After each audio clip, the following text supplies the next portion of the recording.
Breaking news flashed across the screen for everyone to see. A person with blue eyes slowly opened them. It was 8 in the evening when the announcement went out that the S-rank mage Lee Seo-jun had been killed during a mission. It was horrifying news. The boy stared at the screen in disbelief, unable to accept what he was hearing. Lee Seo-jun was never supposed to die here. That S-rank mage had been fighting the evil dragon Crew Eyes, which had appeared in downtown Seoul, when he was caught in the disaster. Lee Seo-jun was only 25 years old. He had debuted as a mage in 2034 and became widely loved for resolving countless incidents. He was a public hero who had earned deep love and admiration, which made the news even more tragic. Memorial altars for Lee Seo-jun were being prepared all across the country, and the people who heard of his death were sinking into shock and grief. The boy had to turn off the television because the awful report was becoming too much for him to bear. He sat there staring blankly, unable to believe this was really happening. The protagonist was not supposed to die at this point in the story. This had to be some kind of twisted joke. The problem was that there was nothing funny about it at all. The Lee Seo-jun they had just shown on the news was a 25-year-old genius mage. He had extraordinary talent when it came to slaying monsters, cutting down multiple beasts at once with overwhelming skill. He was the young hero everyone in this era had their eyes on. But even more important than that, he was also the former classmate of the boy watching now, and the main character of the novel this world was based on. That novel was called Modern Wizard. And that incredible mage was its protagonist. If the original story had continued as it should have, it was meant to end happily, and he believed that once it was over, he would be able to return to his own world.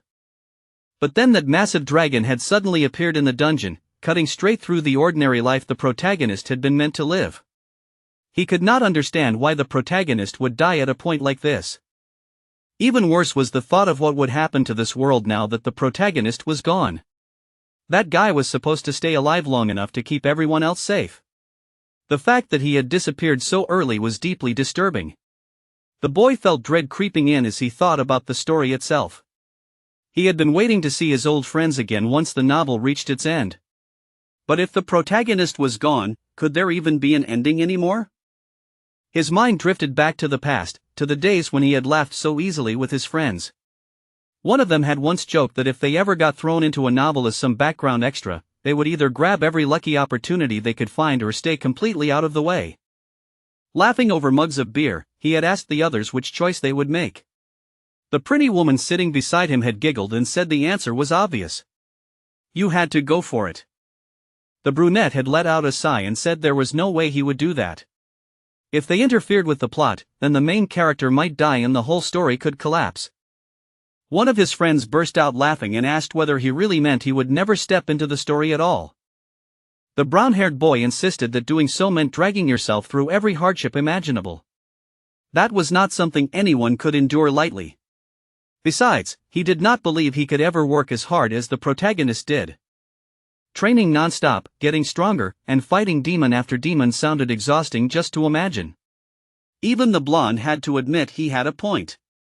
Everyone was starting to agree. Still, even when he was right, he had to say it in the most irritating way possible. That was just like Kim Sun-woo. The friends laughed, raised their glasses together, and drank in good spirits. That was when the brunette suddenly received a message saying he had won some sort of prize. The friend next to him lit up and eagerly asked what event it was from. Apparently, it was a strange message from the author of Modern Wizard, and Kim Sun-woo had ended up winning a very unlucky event. It was a travel ticket to a very special place, and he was given the choice to accept it or refuse it. That alone was enough to catch his attention. Excited, the boy showed his friends the message, and they immediately started celebrating his lucky win. They all said a trip sounded amazing. It felt ridiculous that he had scored something so absurdly fortunate. They kept asking when he had even entered a giveaway like that. While they were still guessing where he might end up, the boy grinned and clicked yes. None of them had any idea the shock waiting for them would be that huge. They thought the boy was about to win a trip overseas, so they cheered even louder and raised their drinks for him after he pressed accept. And just like that, 7 years ago, the light around him began to grow brighter, and he found himself transported into the middle of a magic circle in the body of a young teenager. Around him, some of the teachers were shouting for students not to climb onto the magic circle while it was still being drawn. That was how he fell into the novel he had loved so much, Modern Wizard. At least it was a story he genuinely liked, or the situation might have turned ugly immediately. Even so, he still could not believe that his favorite novel had failed to stay on the path it was supposed to follow, the very script its author had written. Because the original plot was not supposed to change, the boy had only acted from the edges of the story. He avoided the major characters, kept his distance, and made absolutely sure not to attract attention. And now he could only wonder where everything had gone wrong. If things were supposed to unfold as planned because he had interfered as little as possible, then how could the protagonist be dead? Then, without warning, the television in front of him began to glitch. He was certain he had turned it off. Somehow, the glowing screen seemed to be moving on its own. Leaning closer, the boy frowned and wondered what was happening now. He even shook the screen a little, thinking maybe the television was simply malfunctioning. But a moment later, he was startled by a sudden, violent noise. And the sight of the universe itself splitting apart before his eyes. It was the kind of terror that froze you instantly. Anyone who looked out the window and saw the sky itself breaking apart would have been horrified. When the boy looked outside, what he saw terrified him even more, because the people out there were real. They were melting away as if they had never been anything more than illusions. Of course, once the protagonist died, the world itself had to die with him. The axis that held the world together was gone, and so were all the extras who had only existed to support his story. The poor victim of that travel ticket screamed in horror, asking what was happening and why. He had no power to stop any of it, and no clue what he was even looking at. Thankfully, an error message appeared in front of him and explained the situation. The problem was simple and terrifying. Lee Seo-jun had died, and because of that, every main scenario had been judged a failure. Since the scenario could no longer continue, the world itself would now be reset. That was the most terrifying news of all. Cold sweat ran down the boy's body as the world around him began to crack and shatter, everything breaking apart and rearranging itself like a game being forced back to the beginning. Except he was not some piece of game data that could simply be reset along with everything else. His eyes widened as cracks began spreading across him too, and a brutal, world-breaking pain hit him without warning. The poor kid was dragged into the reset as well. Then everything went dark for a while. In that black emptiness, a voice called for the student to wake up. Then more voices followed, all urging him to open his eyes. He had to wake up, after all, they were already at the school. The once distant voice turned into a sharp shout, and our guy yelped right back as he jolted awake from the worst nightmare of his life. The bus driver looked startled by that reaction and quickly apologized, but he also said he had expected the student to wake up and get off the bus by now. The teen blinked a few times, then hurriedly got to his feet and apologized for making such a scene. At the same time, his head was spinning from the shock. The bus driver had just called him a student. Now that he thought about it, he had definitely been in his room when the world started falling apart. But somehow, he was now standing on a bus with an irritated driver glaring at him. It truly had felt like the world had ended. Still a little unsteady, the brunette stepped off the bus and tried to stay alert even though his legs felt weak. He could not help wondering if all of that had been some kind of dream. The light hitting his eyes was painfully bright, and he winced as he lifted a hand to shield them. Then the place in front of him came into focus. It was the Grand School, a sight so familiar it felt painfully nostalgic. A congratulatory banner hung outside, welcoming the students admitted to the Korea Magic Academy class of 2030. This was the school he had graduated from in this world. Something was wrong. The year was 2032. The moment he realized that, he gasped. That meant this was 7 years in the past. He had gone back 7 whole years. He touched his chest just to check, but it was exactly as bad as he feared. His hands were small, his chest was narrow, and he had become a teenager again. The main character had really regressed, that absurd and special kind of miracle, and he had been sent back 7 years. The announcement continued to echo for all the students entering the Korea Magic Academy, warmly welcoming the new arrivals. The message said the entrance and opening ceremony would begin shortly, so students should take their seats. In other words, our guy was being forced to do high school all over again. It was enough to make anyone lose their mind, and he genuinely felt like he was about to do exactly that. Everything around him was exactly the way it had been 7 years earlier. Since things had already come to this, he had no choice but to accept reality. At the very least, this was still better than dying forever. Now that he had been sent back to the past, though, he would have to endure everything he had already lived through once before. That completely killed any excitement school might have had, though maybe he could at least get better grades this time around. Still, there was a far more urgent question weighing on him now. He needed to find out why Lee Seo-jun had died.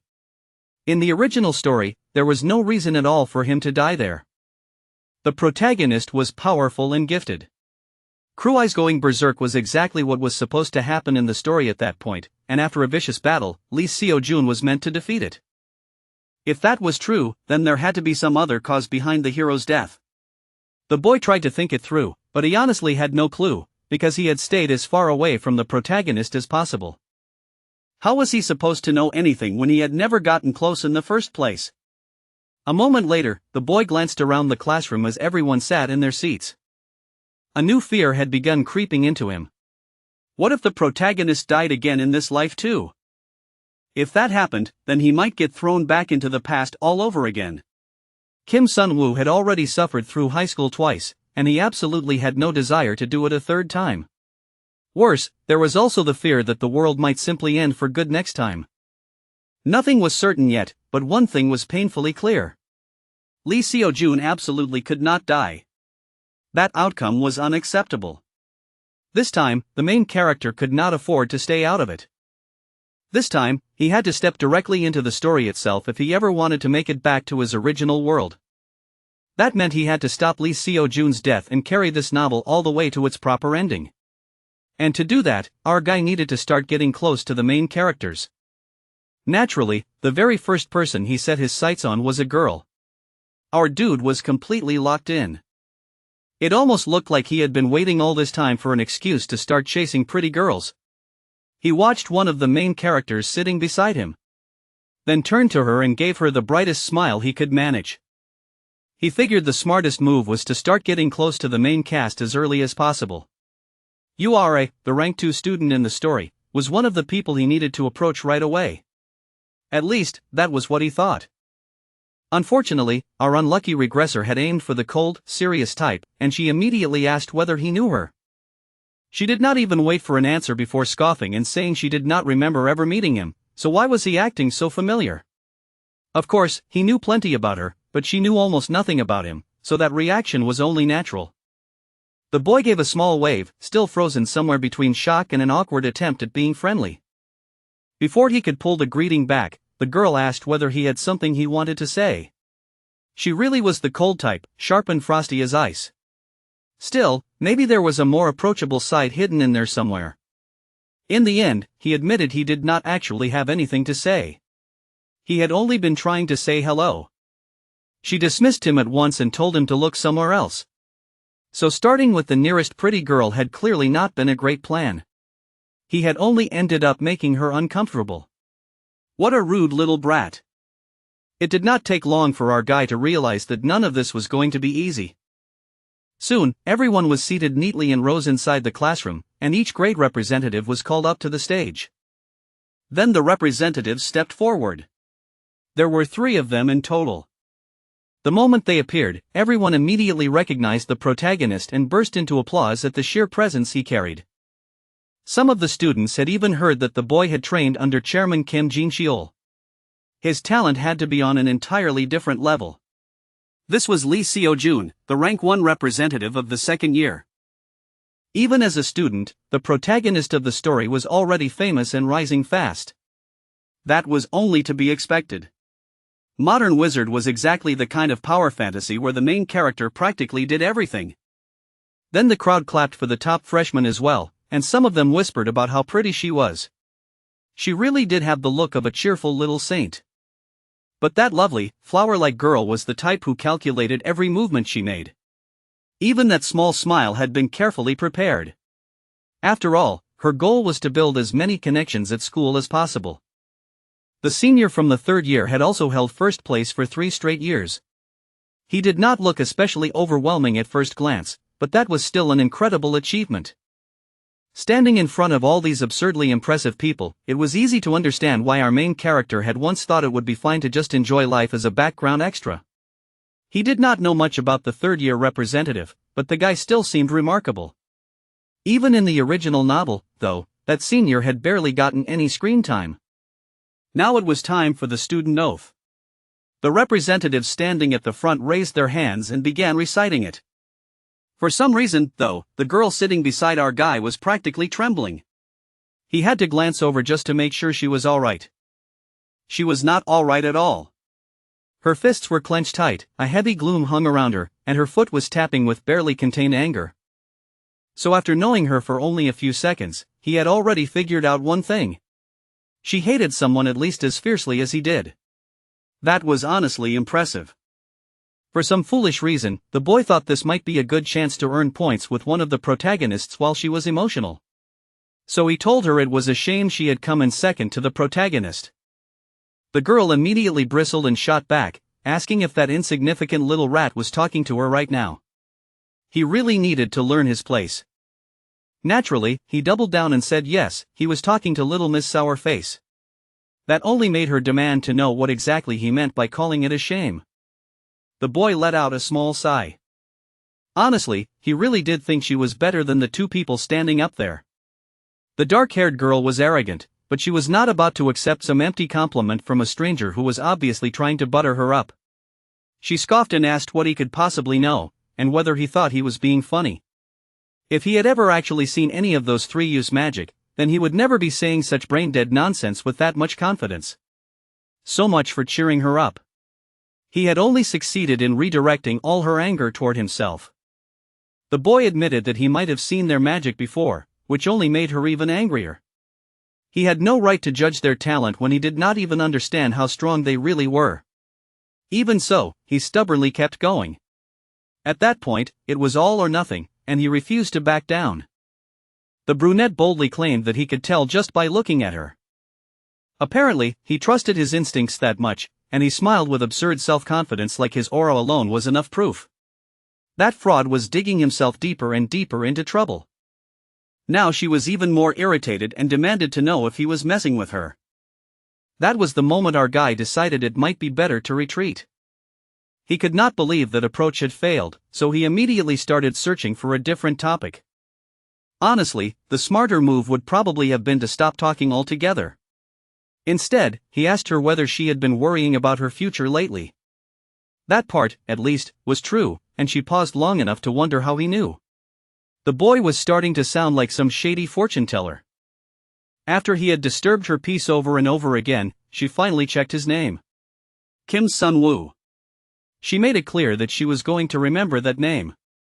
It sounded less like a promise and more like a threat. Then she warned him not to dare open his mouth and spout any more nonsense for the rest of the day. She was thoroughly tired of him already. All of our guy's efforts had failed miserably, and now the protagonist girl was storming away from him. That was definitely not the reaction he had been hoping for when he started that conversation. He had already fumbled things, and his mission had only just begun. The new semester at the Magic Academy began with an evaluation test on the very first day, one that decided everyone's ranking. It was practically an initiation ritual where each student showed what they could do in front of the entire school. Some of the students were already panicking over the test. After all, not all of them actually had the skills to feel confident. Meanwhile, our guy was smirking to himself and thinking those kids were kind of cute. His new goal, at least for now, was to place in the top 10 of the second year. In his previous life, he had received several offers to be promoted to B rank, but in the end, he had stayed at C rank. It would be downright embarrassing if he could not at least perform at an average level against students like these. Still, he was starting again from the beginning of the story, so he had no intention of being a nobody. He was actually excited to show off the skills he had built up before. Meanwhile, his number one hater was already glaring at him from afar. Our guy had failed to make a friend, but somehow he had managed to gain an enemy. Honestly, that was kind of hilarious. Of course, the top 3 students in each year were in a completely different league. Little Miss Polite Smile unleashed her magic with a sharp cry and blasted away the charging targets. One by one, those stone-like golems were shot down without much resistance. The gathered students watched the exam closely, praising anyone who displayed exceptional talent. They also stared in awe as the talented first-year girl proved exactly why she was ranked at the top. Her skills were overwhelming and stunning. Yes, it was the same girl everyone had praised during the assembly, and she seemed perfectly happy to show off just how extraordinary she was. Next, it was the second year's turn to be tested, and they had to step forward one by one when their names were called. Naturally, our guy's number one hater took that chance to show off her outstanding ability without holding back. She fired her power straight ahead and completely destroyed the targets in front of her. The other students could only stare in disbelief, wondering how someone that powerful could possibly be the same age as them. Her flames looked like something out of a professional mage's skill set. The fire itself was incredible, but because they attended the same school as Lee Seo-jun, even those brilliant flames ended up being overshadowed by the hero boy. Then again, Yura was already legendary in her own right too. Then the hero boy stepped forward, and in just a few seconds, he had already closed the distance to the targets. Those little stone creatures tried desperately to run, but they were cut down in an instant, sliced apart and defeated before they could even escape. With the golems fallen, the hero smiled in quiet satisfaction. He really was impressive, so impressive that the furious girl beside them could barely stand the sight of him. By now, our guy had enough sense not to try comforting her again when she so clearly wanted none of it. Even so, the brunette thought Yura was amazing too, whether she cared about his opinion or not. It was just that Lee Seo-jun, even back then, was already basically on the level of an active professional mage. She had always been the one in first place, only for that position to be taken by a monster of natural talent who shone even brighter than she did. Honestly, her frustration made perfect sense. Then it was time for second-year class as student Kim Sun-woo to demonstrate his power. He was called up to stand in front of everyone and show what he could do. The boy stepped forward with a proud smile now that it was finally his turn. As the others gathered to watch, many of them wondered who Kim Sun-woo even was. The woman in charge of last year's first years did not really remember the name. A man beside her smiled and said he did. The boy had been in their class, but his presence was so faint that it made sense people had forgotten him. According to last year's records, the boy had talent in reinforcement magic. Reinforcement was useful, sure, but he had stepped out empty-handed to fight. That was a little strange. It looked like somewhere along the way, the boy had switched over to manifestation magic. Well, students like that did exist from time to time. And now, our main character stood before the golem targets and prepared for his evaluation. He stretched out his hand, and a portal opened in his palm. Of course it did. There were always people like that, the kind who pursued what they loved instead of what they were naturally best at. At first glance, the boy seemed more ordinary than expected. But a woman standing at the back suddenly recognized the boy in front of her. It was not his face she recognized, but the magic gathering in his hand. That child was using the compression manifestation technique. The first stage of manifestation magic was naturally materialization. Once a mage learned to compress that materialized mana, they could finally move on to the next step, projection. That advanced method was known as the compression manifestation technique. It was the kind of technique normally used only by experienced veteran mages. Both the hero and the protagonist girl stared at the boy in shock as he used the magic right in front of them. There was no reason a second-year student should have been able to use a technique like that. But this second year was also a regressor, and he was more than ready to amaze them. Wearing a bright smile, the boy fired a blast straight at the golems. It burst out with a loud boom, surging around the standing targets and creating something that stunned the class, though not in the way anyone had expected. For a brief moment, everyone fell completely silent. Then the room rang with painful, mocking laughter. It seemed what he had tried to summon had collapsed midway because he ran out of mana. The students laughed because he could not even handle his own power. There was no point in materialization if he could not properly project it. What a bunch of jerks. Our poor guy was already having a rough enough time, but now he realized he was seriously in trouble. While he was still wondering what on earth had gone wrong with his power, several system windows suddenly popped up at once. The boy stared at them in shock, and then in horror, wondering why they were only opening now. Later, with a thoroughly exhausted look on his face, our guy sat sulking in his room and wondered why the window had opened so late. Last time, it had opened at this exact point in the day. Something had clearly changed with his power, and Kim Sun-woo needed to understand exactly what had gone wrong. Back then, several windows had opened all at once to inform him that the outsider's benefits had been unlocked. Now the main scenario had begun. The windows also informed him that he had unlocked the second time around achievement and would receive a reward of 3,000 points. He had also somehow earned an award called Talent of the Clown, which was the last thing he wanted anything to do with. Ridiculously enough, that clown title had earned him even more than the fact that he had regressed. He got 5,000 points just for being laughed at. And now 230 people remembered his face as the class idiot. They laughed at him, booed him, and told him to get off the stage, while the system handed him another 1,000-point reward for it. The system was downright cruel. But for some reason, the protagonist of the story had also taken an interest in him now. It was absurd that it happened for the worst possible reason, but our guy still got another 1,000 points out of it. In fact, 4 main characters had noticed him, and he earned 1,000 points for each of them. He had wanted to introduce himself. It had not been a proper introduction, but it had still made the important people notice him, and that mattered. In an incredibly short and deeply humiliating span of time, our guy had earned 10,000 points. The problem was that to use any of them, the outsider's benefits had to be unlocked first. That part seriously sucked. At least he still remembered what those benefits included. This strange point-based system was apparently reserved as a special privilege. In other words, only Kim Sun-woo could actually use these points.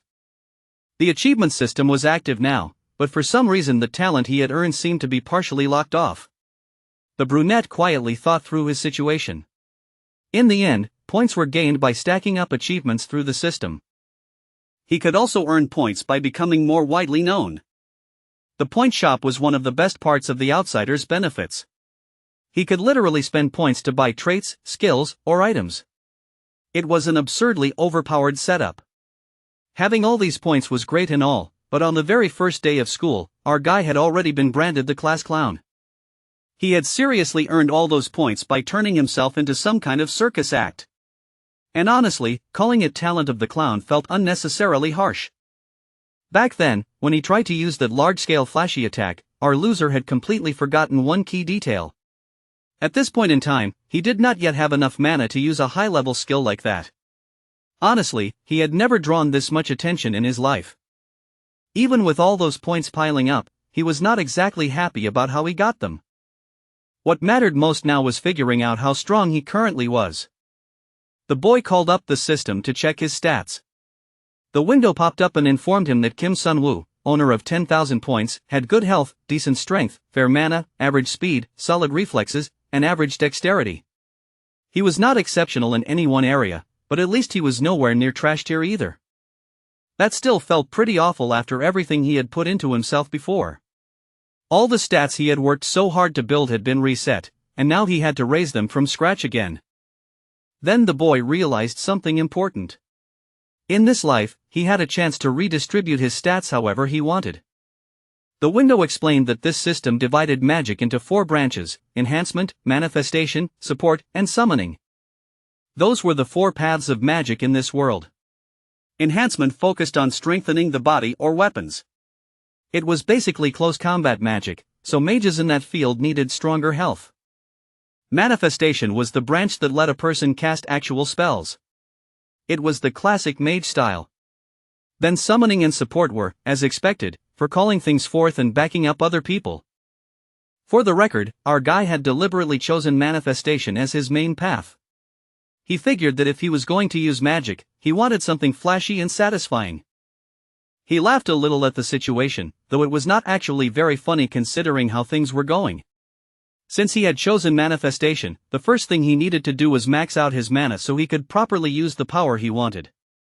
Then another status window popped up and informed him that 50 more people had just been added to his circle of influence. Wonderful! News about him was already spreading like wildfire for all the wrong reasons. Still, that was not entirely bad. If this fame kept growing, he could use it to max himself out properly once he got some genuinely strong skills. Kim Sun-woo was starting to realize just how many points that one stupid moment was bringing in. The payout was so huge that he almost did not mind becoming the class clown. In fact, it was kind of insanely good.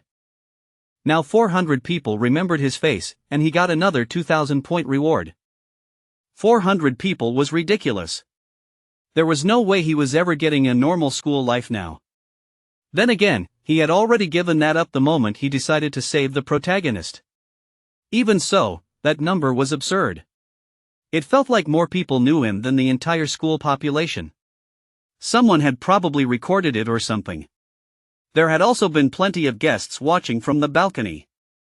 Our guy immediately pulled out his phone to check what was happening on the Korea Magic Academy website. Just as he feared, someone had uploaded the video of the second year's last place test. The comments section was tearing him apart. He had never been mocked this hard in his life. Some people were even asking how someone like him had managed to get into the school in the first place. It was brutal. Kim Sun-woo had never imagined the day would come when his test video would blow up like this. It was painfully embarrassing, but the points he was getting from it were honestly pretty nice. Since things had already gone this far, he figured he might as well make full use of the attention. And now our guy was wondering if there was some way to pull in even more eyes and earn even more points. Suddenly, his eyes lit up as a pretty brilliant idea came to him. With this, he could really drag all the attention onto himself. And if it worked, he would finally be able to buy that one thing he had always wanted.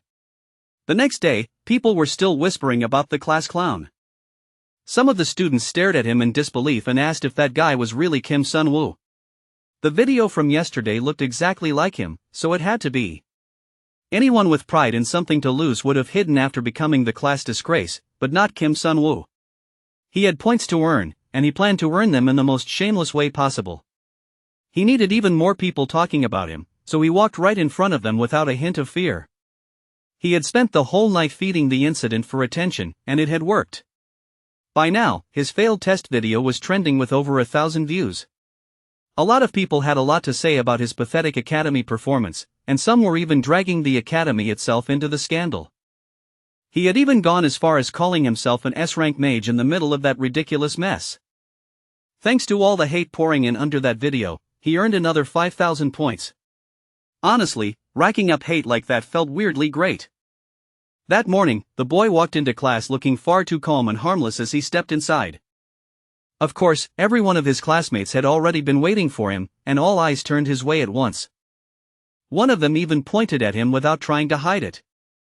It was a blonde boy. He looked exactly like every bully stereotype that showed up in stories like this. But instead of throwing a punch right away, the blonde came over and slung himself against the brunette, laughing loudly about how hilarious yesterday had been. The moment he started, the rest of the class lost it and burst into laughter again. The other kids were in great spirits too, and they kept asking how he had managed to run out of mana like that. Some of them even assumed his family had to be rich, or there was no way he could have gotten into the school. That was funny, considering his place here had been nothing but an absurd accident in his life. At least the main character recognized another major figure from the story. The blonde's name was Park In-won, and in the novel, this guy was the resident troublemaker in the early part of the story. Getting involved with someone like that was never a good idea, so our guy decided to stay quiet and avoid him. Unfortunately, Park In-won had already locked onto him and was grinning. From now on, he said, he would be calling the boy blockhead, and whenever he called, the boy had better come running. Otherwise, surviving in a school like this would get very hard for him. But before that bullying could really get going, a voice cut in and shut Park In-won down on the spot. Of course, it was none other than the star of the second years. The brilliant protagonist stepped forward and told the blonde not to bully people. Park In-won clicked his tongue in annoyance at the dark-haired hero, the genius the whole world was watching, Lee Seo-jun. So now that genius wanted to play hero even inside the classroom too. Naturally, people like that only made fake tough guys like Park In-won sick, because he could not understand how anyone could be genuinely kind. Still, ordinary punks like him had no choice but to back off when the hero stepped in. Lee Seo-jun answered him in a low warning tone, making it clear he meant it. In the end, the bully knew better than to push his luck. He backed off from the second-year hero and left with his idiot followers trailing after him. With those guys gone, our guy could finally breathe again. The hero asked if he was all right. He was seriously such a nice guy. Our dude was honestly grateful. Without even trying that hard, he had already caught the attention of the person he most needed to protect. Now the hero looked at him more closely, clearly recognizing him as the class clown who had made such a scene the day before. The clown quickly assured him that he was fine. After all, he had profited quite a bit from all that attention and laughter. Then he figured he should at least act like a normal person with some pride. So he let out a sigh and mumbled that he would just have to accept it, since things had already turned out this way. The video was everywhere now, so all he could do was live with it. The hero told him not to worry too much, saying the real one at fault was the person who had spread that video on purpose. Granted, Kim Sun-woo had sort of helped it spread too, so he was hardly in a position to judge anyone. Anyway, the hero wished him a good day and started to leave. But our guy could not let a chance like that slip away. He immediately latched onto Lee Seo-jun and started mumbling while trying to figure out how to phrase his request. The truth was simple. He needed to stay as close to the protagonist as possible if he wanted to keep him alive. So Kim Sun-woo lit up with a bright, sparkling smile and brought up the semester's dungeon class. He wanted to team up with the hero for that dungeon class. It was a cute suggestion, but from the hero's point of view, he was also an obvious liability. Lee Seo-jun had no idea what to say, so he simply asked why Kim Sun-woo was asking him in the first place. With the sweetest smile he could manage, Kim Sun-woo explained that it would actually be good for the hero too. Lee Seo-jun weighed the pros and cons of dragging deadweight like the class clown onto his team. After thinking for a moment, he rejected him so quickly it felt like getting hit by a clean lightning strike. The truth was that he had never once thought of Kim Sun-woo as teammate material. Luckily, our guy was not the type to give up once he had decided on something. That stubbornness was exactly how he had managed to live through the whole story once without interfering with the protagonist's life. Before the hero made the rejection final, there were two things he needed to hear.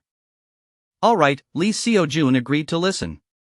That meant it was time for our guy to sell himself with everything he had. The first thing the hero needed to know was that he was dead last in the entire second year. Yes, that was not exactly new information. Everyone already knew our guy was at the bottom. Honestly, it should not even have helped his argument. Lee Seo-jun was left speechless by the sheer shamelessness on display. The boy could at least pretend he had a little self-respect. The hero asked if that was seriously his reason, because Kim Sun-woo was making it very hard for anyone to buy what he was selling. Kim Sun-woo explained that everyone knew group tests used an adjustment score. That meant if the top-ranked student in school teamed up with the very last-ranked one, then the hero's final score would naturally come out even higher. The good-hearted hero had definitely not expected the class clown to push such a self-destructive argument.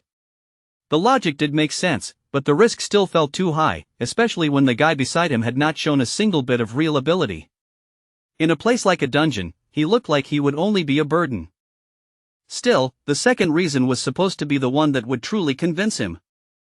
Ura, the second-best student in their year, had already chosen two lower-ranked students for her own team. Clearly, she was also thinking about score balance. As the hero already knew, the girl specialized in wide-area magic. Even with two low rankers on her team, she would still do perfectly fine in the dungeon. That was something even the protagonist had to admit was true. And third, because apparently there was a surprise third reason, even though he had said there were only two. The boy flashed a grin and proudly pointed at himself. He was the third reason. Even if he was last place, he was still actually a decent fighter. There was no proof of that in real combat, of course. But he had at least attempted a high-grade manifestation spell before crashing out, and that was basically the one thing he had going for him after the ridiculous stunt he pulled. At that point, the hero could not help laughing at the entire performance. The protagonist was such a kind, cheerful guy that finding the will to protect him was going to be easy. This class clown was honestly funny in a way that felt almost effortless. Lee Seo-jun had noticed his potential from the moment of that disastrous debut. In the end, because the boy had amused him so much, the hero agreed to team up with him. Still, he had one condition, because he was the kind of good person who actually cared about his teammates. The protagonist smiled and said he would choose the remaining teammate himself. Since there was a good chance that meant another main character, that condition was more than acceptable. Lee Seo-jun was even considerate enough to ask whether Kim Sun-woo minded. Our boy did not mind at all. He shook hands with Lee Seo-jun, the character who had now taken a real interest in him. Our guy earned 2,000 points as a reward. He was thrilled that he had made it this far. Alright, with that settled, it was time to get back to serious things like class and studying. The roots of magic trace all the way back to the 14th century. At that time, magic was split into only 2 branches, unlike the 4-category system used in the present day. But that firm 2-branch structure did not last very long before it began to fall apart. At that point, the teacher paused and looked around the room, asking if anyone knew why it had collapsed. To everyone's surprise, our boy raised his hand. Naturally, nobody expected much from the class clown, but he had already gone through this lesson once before, so the answer came to him without much trouble. The old system broke down because of Bloodsword, the first enhancement-type mage to appear in the 18th century. Kim Sun-woo might have been nothing more than a background extra before, but he had clearly studied harder than anyone expected, enough to catch both the teacher and the class off guard. The teacher even praised him for getting it right. For the manifestation-centered mages of that era, Bloodsword's appearance was a massive shock. Back then, manifestation mages could not even properly stand against him. From that moment on, research into manifestation magic surged forward at full speed. The lecture went on, the teacher continuing her important explanation of magic's history while our guy sat there wearing a bored expression. Even someone like Lee Seo-jun would probably struggle a little with old magical theory and those dense, complicated formulas. But that was not true for him. Thanks to the outsider's perk he had been given, the world's basic information had already been planted into his head. Because of that, when it came to written subjects, he felt far more confident than anyone else in the room. In a great mood, the boy happily made full use of his cheat-like advantage and scribbled down his notes with real enthusiasm. Behind him, some of the students started whispering and jokingly called him the class Hermione. In just a single day, he had gone from being the class clown to acting like the one student who knew everything. A few of them even snickered that there was no point in listening so seriously when he was still the dead last student anyway. That got on the brunette's nerves fast. It was one thing when they mocked him over his earlier mistake, but now they were sneering at him for studying too hard. If they were really that bitter about it, then they should have tried answering the teacher's questions themselves. Before long, the class came to an end, and it was finally time for lunch break. Our guy had not really made many friends yet, so he ended up lingering in the classroom while most of the other students headed out. He was still thinking about what he should do next when someone walked up to him and called out, "Kim Sun-woo." That was him, of course, so our boy turned around to see who had called his name. It was the kind-hearted hero himself, smiling as he said they were teammates now, so they should go eat together. Honestly, that was pretty cool of him. The two of them picked up their trays and walked side by side through the cafeteria, looking around for a good place to sit. To be honest, the hero was so easygoing and cheerful that he was naturally easy to like. While they were searching for a table, an excited boy waved at Lee Seo-jun and called for him to come sit over there. That guy was Shin Young-jun. Lee Seo-jun headed over happily, and the two of them immediately started laughing and teasing each other. For a little background, Shin Young-jun was one of the main characters in this world, and also Lee Seo-jun's best friend. If all the top-ranked students ended up on the same team, their scores usually suffered badly, so this time it seemed most of them had deliberately split apart. Then Shin Young-jun noticed our brunette awkwardly standing nearby. Grinning brightly, he greeted Kim Sun-woo. Of course, he had recognized him right away since basically everyone had already seen that embarrassing video. Earning points was one thing, but dealing with all the attention that came afterward was a completely different problem. Even so, our boy sat down, and the best friend immediately asked when this loser had suddenly become so close to the protagonist.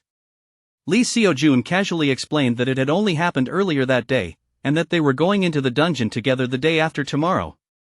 Shin Young-jun looked like he had just heard the craziest thing in his life. He was so stunned that his smile almost slipped right off his face. He leaned close to Lee Seo-jun's ear and whispered whether he was really that confident about taking first place even without the usual last place bonus. If he was already that strong, then there was no reason to drag a piece of deadweight like this into the dungeon. Lee Seo-jun let out a sigh and explained that Ura seemed completely fired up. Shin Young-jun blinked, surprised that she had become such a huge factor in all this. Apparently, the girl ranked second was taking the fight for first place very seriously, and she had even placed 2 bottom rankers on her own team. That made Shin Youngjun flinch a little. She really was dead serious about winning, no question. Anyway, they had already decided Kim Sunwoo would be joining them, so they might as well just eat. Shin Youngjun quickly agreed, saying he was starving too. Kim Sunwoo did not exactly love the fact that they had spent the whole conversation talking about him right in front of him while practically leaving him out of it, but fine, whatever. The three of them kept eating together, while the gossip around them only grew louder. Students all over the cafeteria were talking about the person who had posted in the forest of the great sage. Choi Seo-yoon, the one who made the post and the perfect girl of the first-year class, had been quietly staring in their direction until one of her classmates called out to her. She looked startled for a second, then quickly brushed the concern aside. She insisted it was nothing at all. Even so, the first-year fairy could not stop wondering about it. She had no idea how the class clown had suddenly ended up close to the second-ranked hero. Later that day, a number of students gathered in a small training center filled with dummies and other practice equipment. This time, our boy planned to seriously practice his magic so he would not become a burden to the protagonist who had kindly accepted him. For now, he would work within the amount of mana he was currently able to control. Carefully, he gathered power into his hands and prepared to manifest it. Just like before, a blue portal slowly opened in his palm, and magic began to swell there. Now that he had a more decent amount of mana to work with, he focused on controlling the process step by step, then raised his hand toward the nearby dummy. This time, he actually landed the hit, and the students watching nearby looked a little impressed. It was not some top-class attack, of course, but it also was not the worst thing they had ever seen.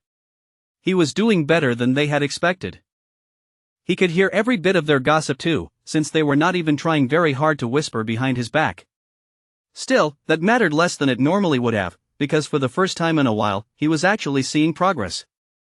Before regressing, he had spent points to buy stats and had pretty much purchased whatever he wanted while living alone on the sidelines, doing his own thing without much concern. But eventually, he received a warning that the more often he bought things, the more expensive future purchases would become, so he had to start spending more carefully. Every 10 purchases made the base stats cost 10 more points. Our guy quietly thought that situation over.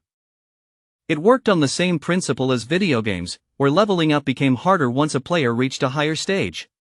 In the long run, it was smarter to invest in traits or items that improved mana growth and let his stats rise over time instead of dumping points directly into raw stats.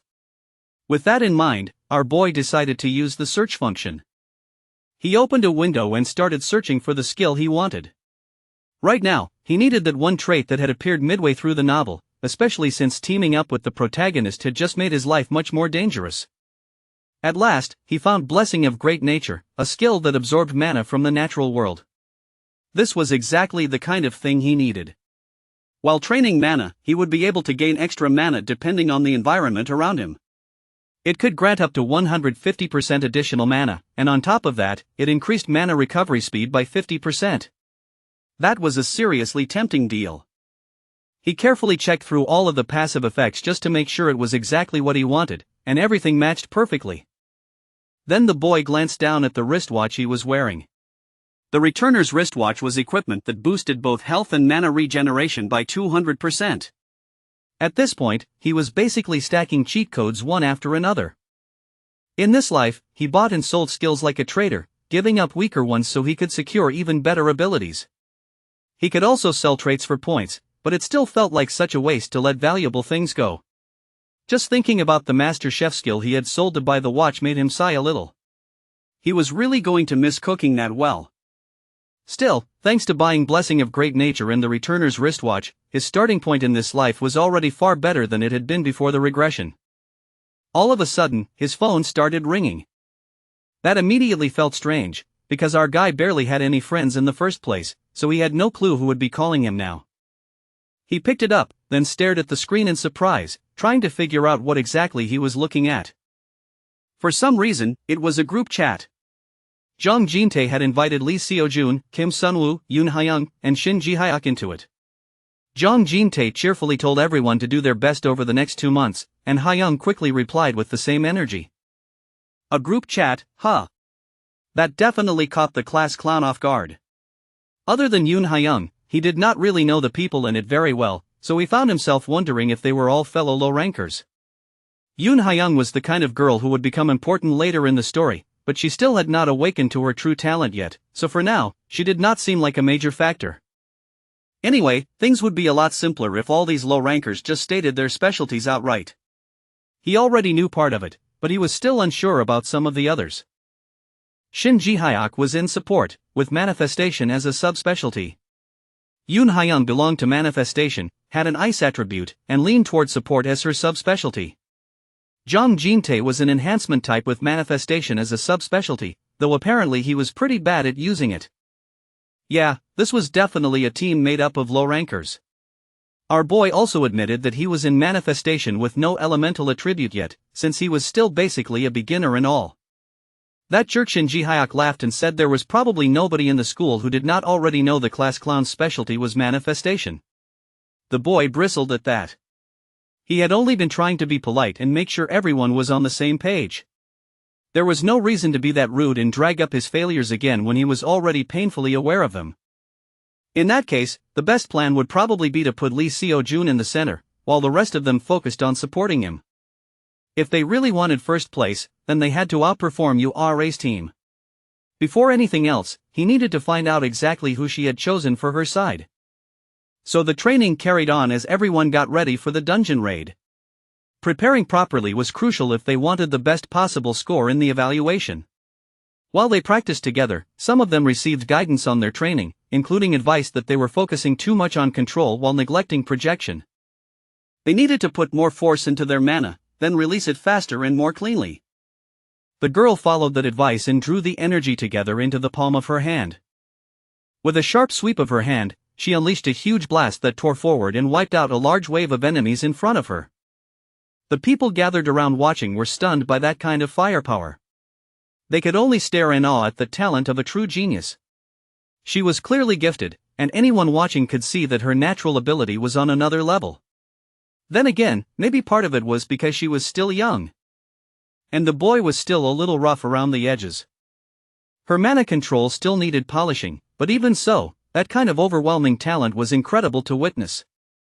Then the teacher turned in surprise when she noticed someone else training nearby on the field. It was that same clown from the manifestation exam, the one almost anyone would recognize by now. And her eyes widened when she saw him fire off a blast that completely smashed the target in front of him. That was actually not bad at all. It caught her off guard, especially since most people had already written that kid off as a complete failure. The boy himself looked thrilled by the progress he was making, and honestly, the excitement on his face was a little adorable. Back then, the young class clown had been so obsessed with materialization that he could not even perform a proper projection. Now, even with only the bare minimum amount of mana, he was carefully balancing two different skills at once, managing both projection and materialization together. He was even pulling off projection and control with impressive precision. For someone his age to figure out his own weaknesses, that clearly was no small thing. The woman was genuinely impressed. She could not help smiling as she watched the students around her work so hard, training and growing little by little. After some time passed, the special lesson finally came to an end, and the cheerful teacher thanked everyone for doing their best during training. They had all done solid work. In return, the students thanked the teacher as well for all the effort she had put into teaching them, and they truly meant it. All that training had helped everyone blow off some steam. Honestly, this was what class was supposed to feel like. Most of the students clearly preferred blasting things apart with magic over sitting through lectures and studying. With training over, most of them were ready to go rest. As the students began leaving, Kim Sunwoo was suddenly called back before he could go. He had worked especially hard in class, and the teacher wanted to ask whether he had been keeping up with his training lately. The boy admitted that he had been squeezing in practice whenever he could. Then she asked how his mana training was progressing. The truth was that it was going extremely well. Of course, he was not about to confess that he had basically been cheating, buying some extra mana through one method and borrowing the rest from nature itself. Even so, the boy hesitated a little, since the teacher had clearly noticed that his mana pool was still too low for the level he was showing. In the end, he simply admitted that he was definitely working on increasing it. There was no need to rush, and the teacher reassured him that he was doing well overall. His mana was definitely on the lower side, but there were no shortcuts when it came to building it up. All he could do was keep working at it steadily. The boy thumped his chest and happily promised that he would do his best. Smiling warmly, the teacher then handed him a chain bracelet and told him to take it. It was an item that helped with mana breathing and kept the user's condition stable. The boy had not expected a gift like that at all. He did not even know whether it was really okay for him to accept something so kind. There was no reason for him to feel burdened by it. It was only an F-rank training item, inexpensive to make, and not a big deal for her to give away. Hearing that, the boy brightened and said he would make good use of it. Since class was over now, it was time for him to hurry along. He still could not believe the unexpected reward he had received, and he smiled to himself as he looked down at the bracelet in his hand. But while walking home after practice, he suddenly stopped when he noticed a girl lingering near the wall. She was a dark-haired girl with sharp, glowing red eyes. She greeted Kim Sun-woo first, leaving him wondering why she was even speaking to him at all. She had made such a huge fuss before about not wanting anything to do with him, but now suddenly he was worth talking to? She was the one who had told him never to speak to her again. She obviously remembered that too, and she looked clearly annoyed when he brought it up. Anyway, she said she had heard that this loser had somehow ended up on the same team as Lee Seo-jun this time. The boy immediately asked how she even knew that already. She only scoffed and said he was obviously clinging to the top student like some shameless parasite. Too bad for him, though, because first place in this exam was going to be hers this time, so he should stop dreaming. So in the end, it seemed she had come all this way just to mock him to his face. The girl turned away with a huff, then stomped off. That really was all she had come to say. What an old-school tsundere. The boy could only stare after her, completely baffled, wondering why she always had to be so prickly about everything. Later, on Thursday morning, several students had already gathered outside the dungeon entrance, and our boy came hurrying over with obvious excitement, relieved that he had made it just in time. There stood the shining hero, who also looked genuinely glad to see him arrive. It was the first time all of the team members were meeting face-to-face like this, so it felt only right for them to promise to do their best this semester. Everyone agreed that they would work hard and give it everything they had, which clearly made Lee Seo-jun happy. Of course, there was always that one guy who had to make an issue out of everything, and he immediately scoffed that their team looked pretty strange. After all, it had ended up with the top student and the very last-ranked student in the same group. Our protagonist found himself wondering whether that was supposed to be a shot at him or if this idiot genuinely just did not know how to talk to people. It was obviously meant as a jab, and the fool kept going, telling the class loser to at least pull his own weight during the exam. That was pretty rich coming from a guy who barely left an impression on anyone. He had the nerve to mock the brunette for failing to cast a single spell in the last test, and yet nobody could even remember his name. Kim Sun-woo could not have cared less about some forgettable loser throwing cheap insults at him, and apparently someone else felt the same, because another boy quickly stepped in to defend him. That student said it did not matter if the class clown had done terribly on the first exam, because Lee Seo-jun was the one who chose to bring him. If Lee Seo-jun brought him, then that meant Lee Seo-jun would handle it. To him, it was that simple. Unfortunately, the person speaking up for him sounded less like a real ally and more like someone shamelessly riding Lee Seo-jun's coattails. At that point, our boy started seriously wondering if there was anyone useful on this team at all. Well, at least there was Yoon Ha-young. Her big moment in the story was still far off, but unlike the others, she would actually become useful. Right now, she was cheerfully asking Lee Seo-jun whether he had slept well. Kim Sun-woo could not help thinking that his own arrival had changed things. The team Lee Seo-jun had formed this time was completely different from the one in the original story. Yoon Ha-young was one thing, but he still could not help wondering whether the rest of this group would really be enough for this test. There just were not many real heavy hitters among them, after all. As they walked, a figure standing in front of the gate drew everyone's attention. It looked like one of the teachers, and he was about to explain the details of today's dungeon exploration. This class would be run twice, once in the morning and once in the afternoon. Since it was only the first day, they would be exploring just basement level 1. Next, he moved on to explain exactly how their dungeon exploration scores would be calculated. First came dungeon clearing speed. The faster a team pushed through the stages and cleared them, the more bonus points they would receive. Second was the rank difference adjustment score. The bigger the gap between a student's own rank and the lower-ranked teammates they brought along, the more personal points that student could earn. And finally, of course, came the most important category of all, contribution. This artificial dungeon used a special contribution system, meaning students would earn extra points according to how much they personally contributed to their team's performance. Above everything else, though, safety had to come first. The teacher then asked whether everyone understood the rules he had just explained. The students shouted back that they did. With that settled, it was time for the teams to enter the dungeon.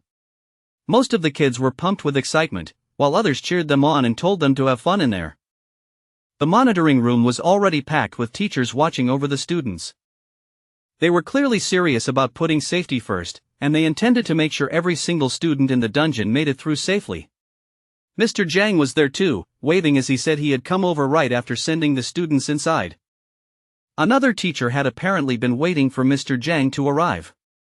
They wanted to place bets on which team would finish with the highest score, though to make it a real bet, they would have to choose different teams. The problem was that almost everyone wanted to bet on URA's team. And sure enough, most of the teachers had picked URA's group already, so it looked like this little betting game was not going to be very interesting. But then the teacher with glasses spoke up and said there was obviously still a way to make the bet work. Smiling brightly, she announced that she was putting her money on Group 3, the team with Lee Seo-jun.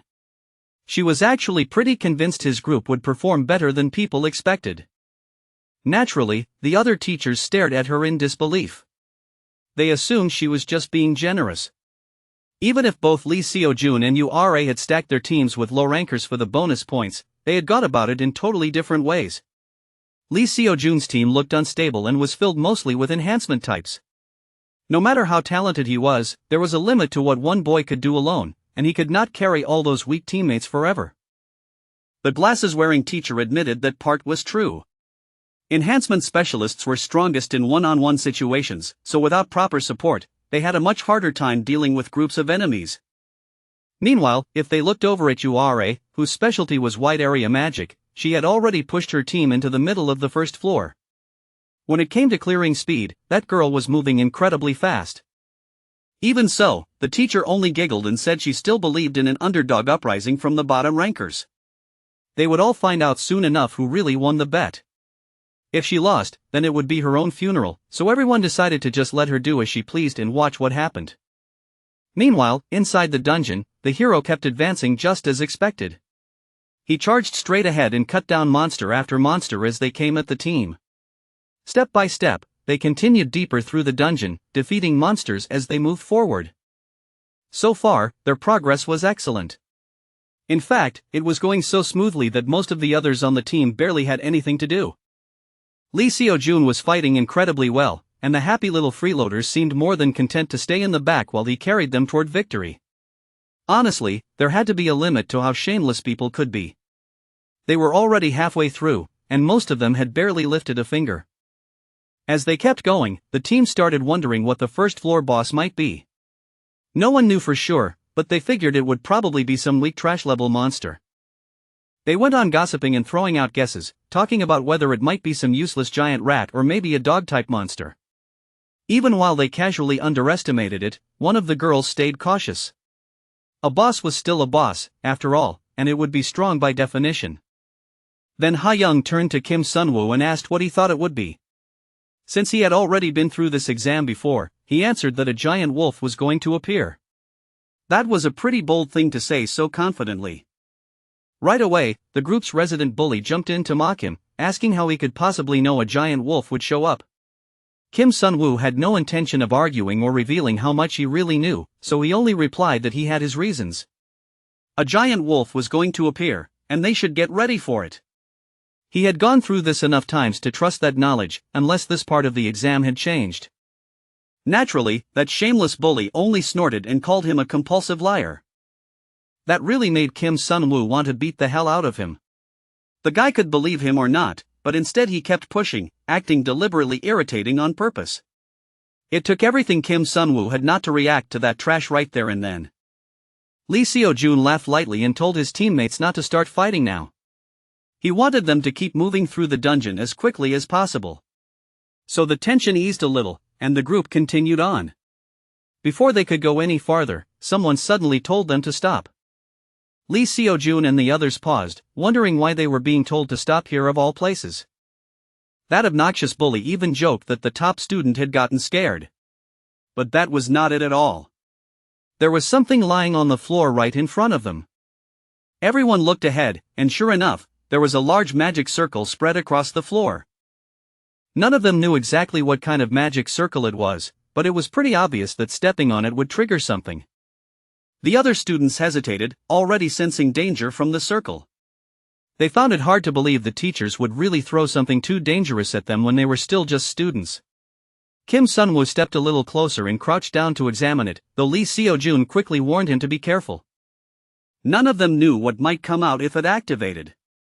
The boy calmly said he was fine and that he was only checking the runes and the overall structure. He examined it carefully, trying to remember why a magic circle like this had appeared on the first floor in the first place. From what he could tell, it was not anything especially serious, just a basic barrier. Still, there had to be some reason a barrier had been placed here at this stage of the test. Of course, the class clown recognized it right away, because he had seen this exact same barrier activate in his previous life. He slowly reached out and placed his hand against the barrier surrounding the small magic circle. Everyone could clearly see the wavering magical air of the barrier shifting in response. Then he turned and looked at the others with meaning in his eyes. The bully was visibly irritated that the class clown had been right and grumbled that he had known that too. Alright, now that much was clear, they could not pass through like this. The shameless hanger-on wondered if that meant they would have to go back. If they did, it would cost them a huge amount of time, and there did not seem to be any other path forward. Lee Seo-jun readied his weapon and decided he would simply cut through the barrier with his sword. He steadied himself as he summoned his magic, his power rising and shining brighter. And then he rushed straight at the barrier in front of him. The others watched with excitement, convinced that this had to work. But in the end, only a small dent was left in the barrier. They had come close, and the others had really hoped that would be enough. Lee Seo-jun let out a quiet sigh and wondered if there might be a better angle or method to break through it properly. Then it seemed like it was finally the bully's turn to step forward and show what he could do. The boy smirked and said that he was a support-type fighter, so all he needed was a little time. He crouched in front of the magic circle and began generating his own magic. The bully placed his hand against the circle, and for once it almost looked like he might actually be useful to the group. But then it became obvious that something was not going smoothly. How embarrassing. The structure was more complicated than he expected, and he realized it would take a long time to solve it. Even if he hurried as much as he could, it would still take about 40 minutes. 40 minutes was insane, so our boy immediately grabbed his hand and stopped him. If they were really going to waste that much time fixing one problem, then they needed another approach. The class clown said he would just break it himself. Coming from Kim Sun-woo, the one everyone saw as the weakest on the team, that sounded completely crazy. Naturally, the bully did not accept that and tried to challenge Kim Sun-woo again. But the class clown ignored him completely, because they were already wasting enough time as it was. He placed his hand on the circle on the floor and immediately got to work on it. At that moment, his unique trait, Outsider's Benefits, activated. The magical formula behind the barrier was instantly decoded and laid out in front of him to read. It appeared as a collection of magical symbols that could be rearranged and interpreted. And since our boy was especially good at reading things like this, he quickly grasped the basic structure of what he was seeing in front of him. Once he rearranged the right symbols, he tapped the circle in the correct sequence, and it began to glow. The barrier dissolved right in front of the team. It felt pretty satisfying to watch the one everyone called useless solve a problem the bully had insisted would take 40 minutes. The class clown finished it in about 5. Pleased with himself, the brunette turned to the team and said he had taken care of it. Even Lee Seo-jun looked surprised that it had actually worked, and worked that fast. The bully was so shaken he could not think of a single thing to say. Kim Sun-woo could clearly feel it now. Lee Seo-jun's interest in him had risen again. In fact, the protagonist's curiosity toward him had deepened. Our boy could not help smiling at that. With Lee Seo-jun's interest rising once again, he received a reward of 5,000 points for all that effort. Apparently, this relationship was worth far more than just those 5,000 points. Even he was stunned. Now there was an actual interest level system, and Lee Seo-jun's interest had climbed all the way up to level 1. Then suddenly, a loud burst of chaos echoed from ahead, followed by the heavy sound of a massive paw slamming against the ground. Just as our boy had predicted, the boss had appeared, and of course it was a giant wolf. The boys, along with their one girl teammate, all stared at the terrifying creature in front of them. The boss prowled forward, growling low and dripping saliva as it fixed its hungry gaze on the students before it. The shameless hanger-on was completely stunned now. The class clown had been right about the boss too. It really was a giant wolf, exactly like he had said. The huge beast lunged straight at Lee Seo-jun, but he was ready for it and met the attack head-on. The wolf roared and struck, but Lee Seo-jun's eyes flashed a brilliant gold as he cut through the boss in front of him. His strike was immediate, clean, and utterly merciless. Lee Seo-jun had a completely different look on his face whenever he fought monsters. Even though he was a genuinely good person, he also clearly liked being admired, and he smiled, almost blushing, when his teammates praised him for what he had done. He had taken down the boss in a single swing as if it were nothing more than an ordinary mob. The door opened immediately after that, and the students cheered in relief, happy that it was finally over. When they came out of the dungeon, the teacher congratulated Group 3. They had finished in second place for week 1. Lee Seo-jun looked shocked and immediately asked who had taken first. Of course, the answer was Group 7. They had cleared the dungeon 30 minutes faster. And naturally, that was Ura's team. The others could hardly believe it. Ura really was a monster. She had torn through the dungeon in just 4 hours and 11 minutes, which hardly even seemed possible. Meanwhile, they were only 2 minutes ahead of the team in third. At that rate, they could get overtaken very quickly. Well, having so many useless people on the team definitely had not helped. Still, thanks to Kim Sun-woo, they had managed to take second instead of third. Lee Seo-jun smiled warmly at the class clown, still clearly grateful for his help, even if they had only finished in second place. The class clown could not stop himself from blushing a little at that. Looks like our boy liked being praised too. If he had not broken that barrier so quickly, they would have fallen even farther behind and ended up in a much worse spot. Lee Seo-jun, though, only sulked and said he was the one who had messed up. If he had cleared the dungeon a little faster, they should have taken first without question.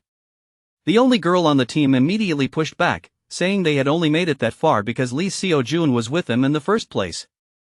Besides, it was only the first week and only the first floor. Their run was far from over, so our protagonist told Lee Seo-jun not to get too down about it. They could still turn things around, but the rest of the team really needed to start carrying their share from here on out. As they started heading back, someone suddenly called out to Kim Sun-woo. He turned in surprise and saw that it was the support-type instructor looking right at him. Apparently, the teacher had come over because she wanted to make him an offer.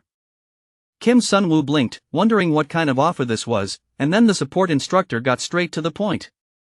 She told him to transfer into the support major immediately. That was a pretty shocking thing to hear. Our boy refused on the spot. Naturally, she was not having that. She could not believe the little brat had rejected her before even hearing the full terms. At the very least, he should listen first. Using her authority, she said she could offer him a special talent scholarship worth 50 million won. Now that was definitely tempting.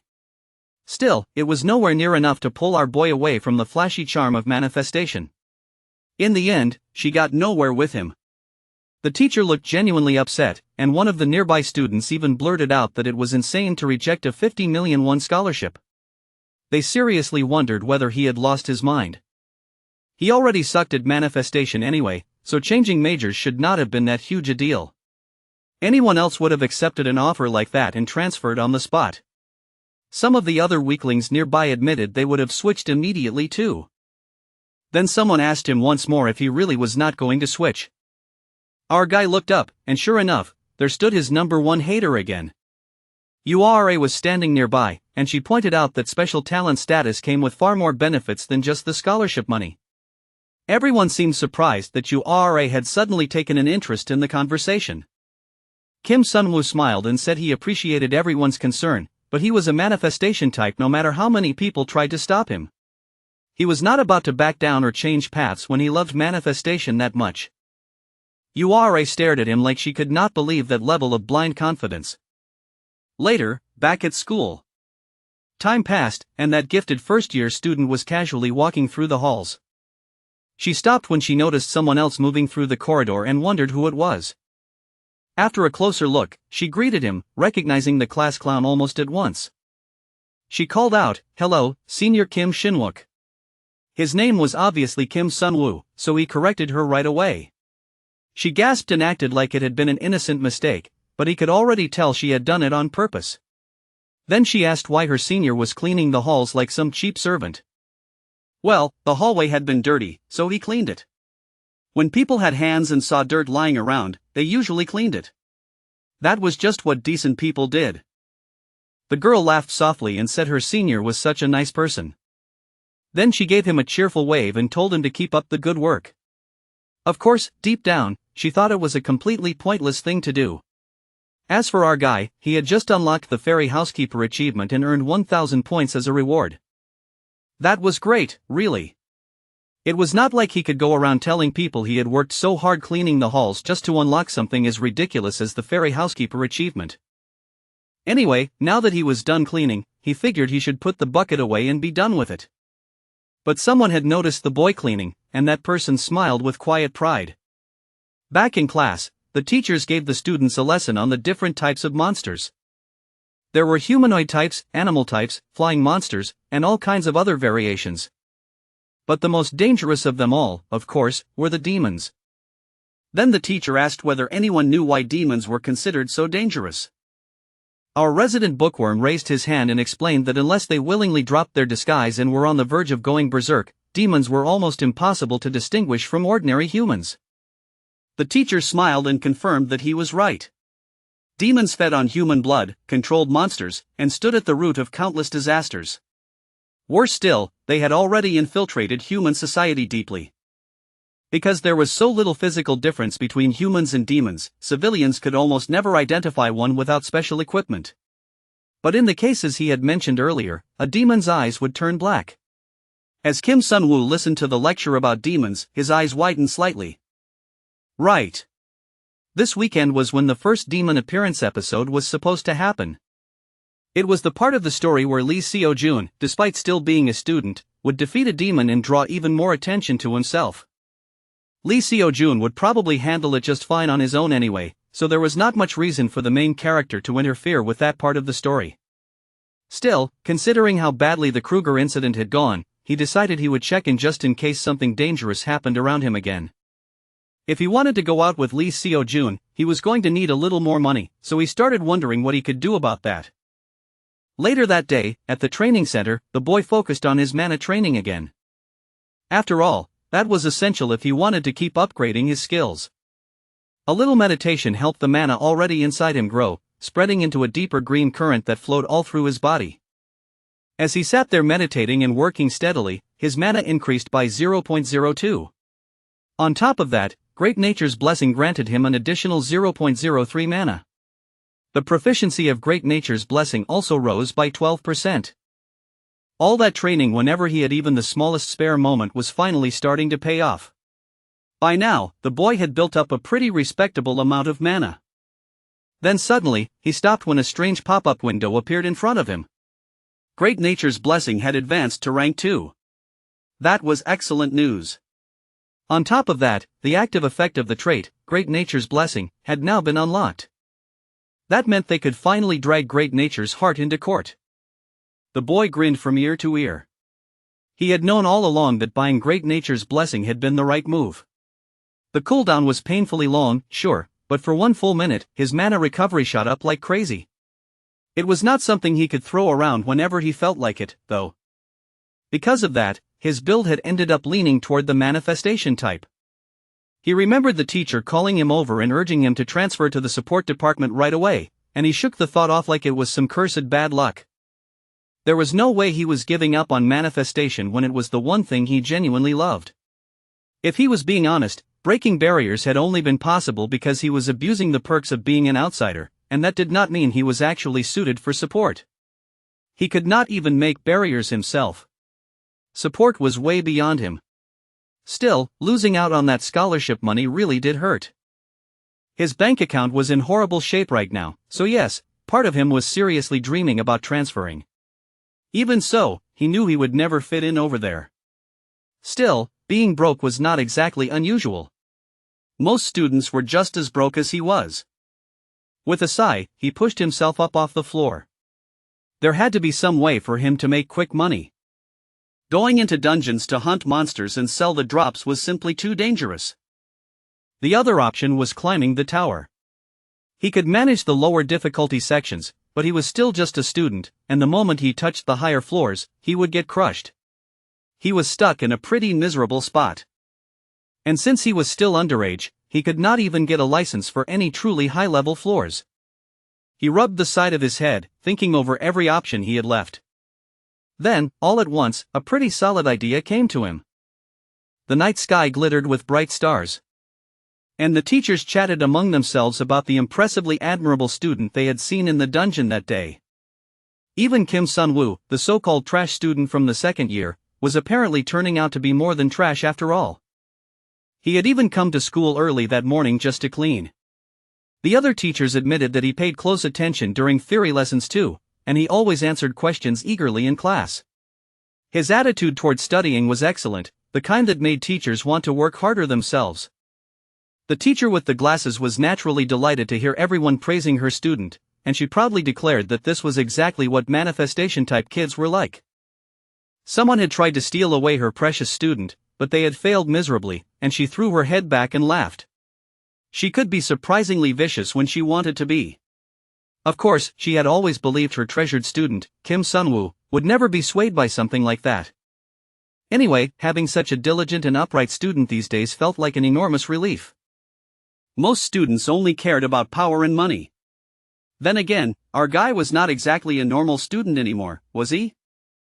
Meanwhile, the class clown was absolutely radiant today, looking pleased with himself like he was some kind of genius. He had unlocked the achievement for becoming the teacher's beloved student and earned 2,000 points. It was incredible. He had barely even tried to get that achievement, and yet it had dropped right into his lap. Thrilled to have extra points to spend, he immediately opened the shop and used the search function. The item he wanted cost 10,000 points. Now that he had finally reached the price, he was determined to squeeze every bit of value out of it and turn it into real money too. So there he was, the student so beloved by his teachers, sitting in the back of the class and cackling to himself like a lunatic. Naturally, the other students were getting a little worried. Later, on Saturday morning, someone wearing gear strode up to meet another person dressed in uniform. The man in uniform held out a hand and asked to see a mage license. The other person slipped a hand into his pocket and pulled the license out. Apparently, there was a visitor headed for the tower. And yes, it was obviously our guy, wearing the cheapest, flimsiest disguise imaginable. All he had done was slick back his hair, put on a pair of fake glasses, and introduce himself as Kim Jin-woo, age 25. What made it even more absurd was that the photo on the ID was dressed exactly the same as the fool currently standing in front of the security guard. The guard glanced at the card, then ran it through the verification device. Apparently, the student had not bothered to prepare for the possibility that there might be an actual authentication item at the entrance. And yet, to everyone's shock, the C-rank mage Kim Jin-woo, age 25, was somehow verified as a legitimate hunter. It had to be some insane system loophole. The guard politely greeted him and returned the card. Security around dungeon zones really was shockingly loose. He had known he probably would not get caught, but he had still been nervous the whole time.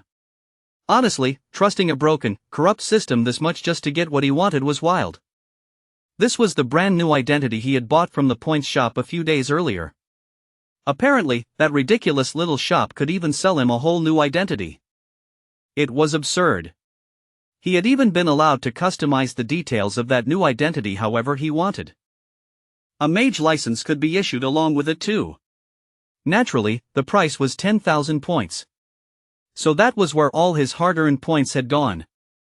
The moment he had enough points, he bought the fake ID without hesitation, and now he was using it to slip into low-tier dungeons. Mage licenses in this world were special items, embedded with unique magic formulas that made ordinary forgery impossible. The only reason this worked was because he was shamelessly cheating with a magical system. On top of that, he was wearing those fancy color-changing glasses, so in his mind, the disguise was basically perfect. Now he was going to clear the tower first and then head straight for the Han River. Lee Seo-jun's fight with the main force would begin at 9:30, and he needed to be nearby when it happened. Thinking that, our guy hurried deeper into the dungeon while casually admiring how nicely the area had been decorated. Kim Jin-woo was welcomed into the Tower of Proof. And with his current registered power level, he was only authorized to access up to the 27th floor. He stepped forward, and the tower asked which floor he wanted to enter. He was ambitious, sure, but he was not stupid. He chose the 10th floor. Unfortunately, that floor had already been cleared before. Even if he beat it again, the rewards would be noticeably worse. Surprisingly, though, he did not care at all. He intended to go to the 10th floor anyway because he had a completely different purpose in mind. The portal was convenient too, since every tower came equipped with transport devices. In this world, there were several different kinds of towers. And the strength of the monsters inside, as well as how deadly the traps were, was mostly decided by the floor level. In the original side story, both of them had once made it all the way to the 10th floor of the Tower of Proof. It was the kind of place most guilds deliberately stayed away from because the difficulty was so abnormal. That was where the brunette appeared, only to find a bizarre wolf-like monster covered in eyes waiting for him. The moment he stepped into the tower, the creature let out a low, threatening growl. Naturally, it lunged at him right away, but Kim Sun-woo was already prepared and slammed a solid burst of mana straight into its face. The monsters that showed up here were usually on the weaker side, but they were perfect for farming practice points. Kim Sun-woo had now earned the bonus title of First Hunt, and with it came a reward of 1,000 points. This floor was crammed with traps and complicated magic formulas. For him, it was practically the ideal tower. At this pace, he had more than enough time to clear the whole thing. Alright, after steadying himself, our guy got ready to keep pushing forward. Later, near the Han River, people were simply going about their usual day. The place was packed, and the hero was there with his best friend. It was not even festival season, yet the area was crowded with people. Since they were already there, his best friend eagerly asked to take a picture together. The hero hesitated a little, but his friend insisted that moments like this were how memories were made. The hero clearly was not convinced, but since his friend wanted it that badly, he went along with it. So the two of them stood shoulder to shoulder and got ready for the photo. And while they were busy enjoying themselves, our guy had already taken down the latest monster. And he had even managed to get a magic crystal too. Luck really seemed to be on his side today. So that would at least cover his transportation money, which meant it was about time for him to move on. Carefully, the brunette moved along, searching for something that should have been nearby, his fingers brushing slowly over the surface of the door in front of him. And sure enough, the moment he touched a bit of gold, his face lit up. He had found exactly what he came for. The gold embedded in the door began to spread and shimmer as soon as he placed his hand on it. And his eyes widened as he watched the transformation unfold right in front of him. Kim Sun-woo had earned the Barrier Breaker achievement, gaining 2,000 points as a reward. Then the door swung wide open before him, and he stepped into the hidden floor of the Tower of Proof, the inner world. The Tower of Proof seemed to focus entirely on him as mystical mana filled the air. The room he had entered was surprisingly beautiful too, almost elegant in appearance. He had now earned the Mystery Explorer achievement as well, receiving another 5,000 points. Our guy grinned because he had guessed right and found exactly what he had been aiming for. Oh, Challenger of the Tower of Proof. The statue standing before him spoke and made its demand. It wanted him to prove himself. An overwhelming aura suddenly burst from the statue and crashed into our guy head-on. He let out a strained groan as he fought against that crushing pressure. The intense heat pouring directly onto him was no joke. Then, all at once, light laughter rang out as flowers drifted and swirled around him. A beat later came the flutter of tiny wings, and little fairies revealed themselves, circling him with bright, chattering laughter. Flower fairies had appeared. They were only C-rank monsters, so individually, they were not especially powerful. Still, a whole swarm of tiny flying C-rank monsters sounded like it could get irritating very fast. Then, without warning, those sweet-looking fairies suddenly bared their teeth and rushed straight at our guy with obvious killing intent. These creatures were not strong, but they were the frenzied kind that lost all reason the instant they spotted a human. Thankfully, they were small, and they fought in the air. So Kim Sun-woo immediately started blasting them out of the sky as fast as he could before they got close. Getting dragged into close combat with those tiny pests would be a nightmare. He had no intention of making a careless mistake either. Against annoying little bugs like these, speed mattered more than anything. At the very least, some of them were bound to get hit. In an instant, he unleashed shot after shot at the flower fairies, cutting them down with ruthless precision. One after another, they wavered and dropped until the remaining fairies finally grew frightened. But the boy still was not finished, and he quickly summoned a magic circle. Even if he wiped out every last fairy here, that alone would not be enough to clear this floor. The statue had told him to prove himself, and that was not something he could accomplish just by defeating all the fairies. His individuality had to be shown another way. So he activated the outsider's unique trait and began decoding the magical formula laid out before him. The formula rose onto the screen once again like some God-given cheat, and our guy carefully read through what was required of him. In the end, all he had to do was prove himself, and that was exactly what he intended to do. Mana spread all through the garden as he read the room's hidden secret glowing within the blue light around him. It was time for Kim Sun-woo to answer the room's request, and a thrilled grin crossed his face. His individuality was, in the end, the very same thing as decoding this formula. It was the sum of every ability he had gained as an outsider in this world. By using that special power, he proved who he was and earned the recognition by the Tower of Proof achievement. The boy received 10,000 points as his reward. Then the garden faded away, and he found himself standing before a pillar where two female statues stood side by side. The Tower of Proof granted its blessing to Kim Sun-woo, and the adaptive trait, Proof of Tower D, was added to him. The rewards for clearing this level included the Red Dragon's Soul, the Magic-Imbued Book, the Sacred Herb Seed, and 5 Sacred Herbs. Our guy was also granted plus 5 mana, a 20% increase to mana recovery speed, and a 10% boost to spell power. Seeing those results, Kim Sun-woo could not help cheering in delight.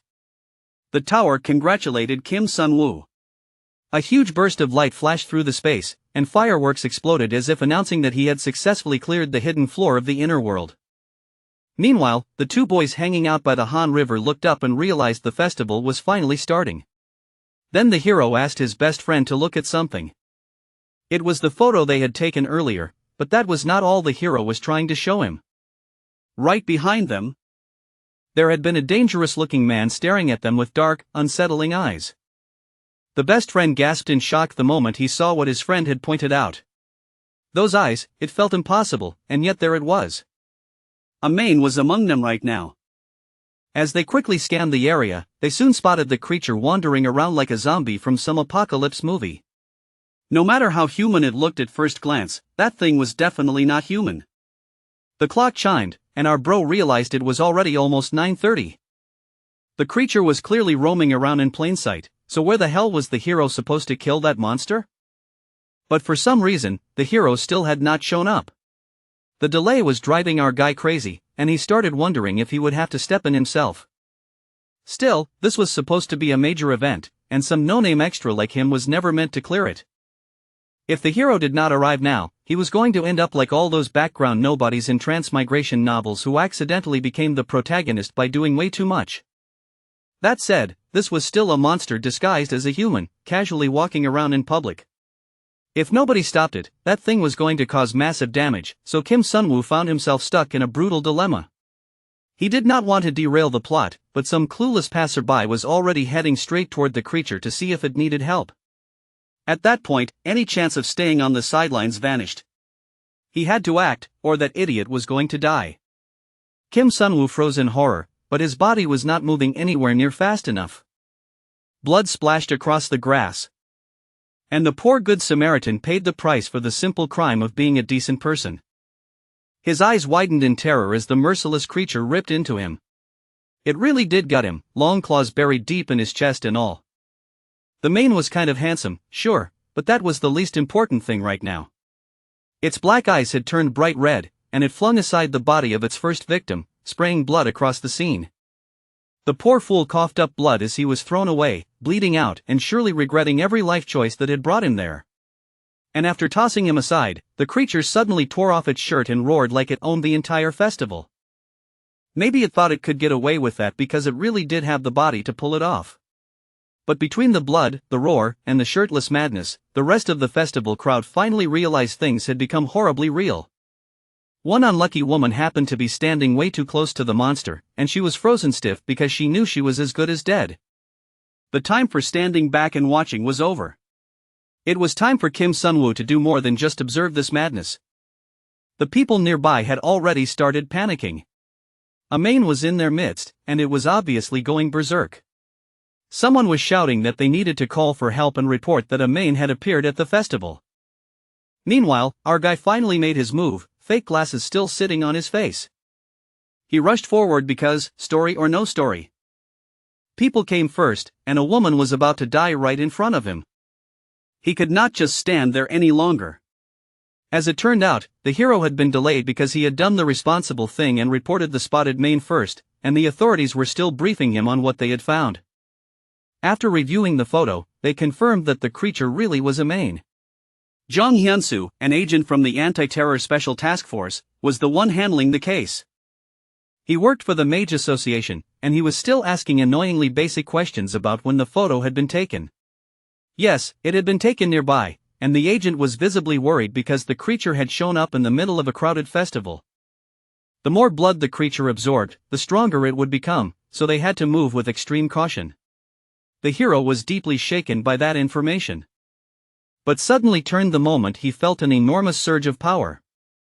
The agent rushed forward too, thinking the exact same thing. There was no room for doubt anymore. They had to get to the scene immediately.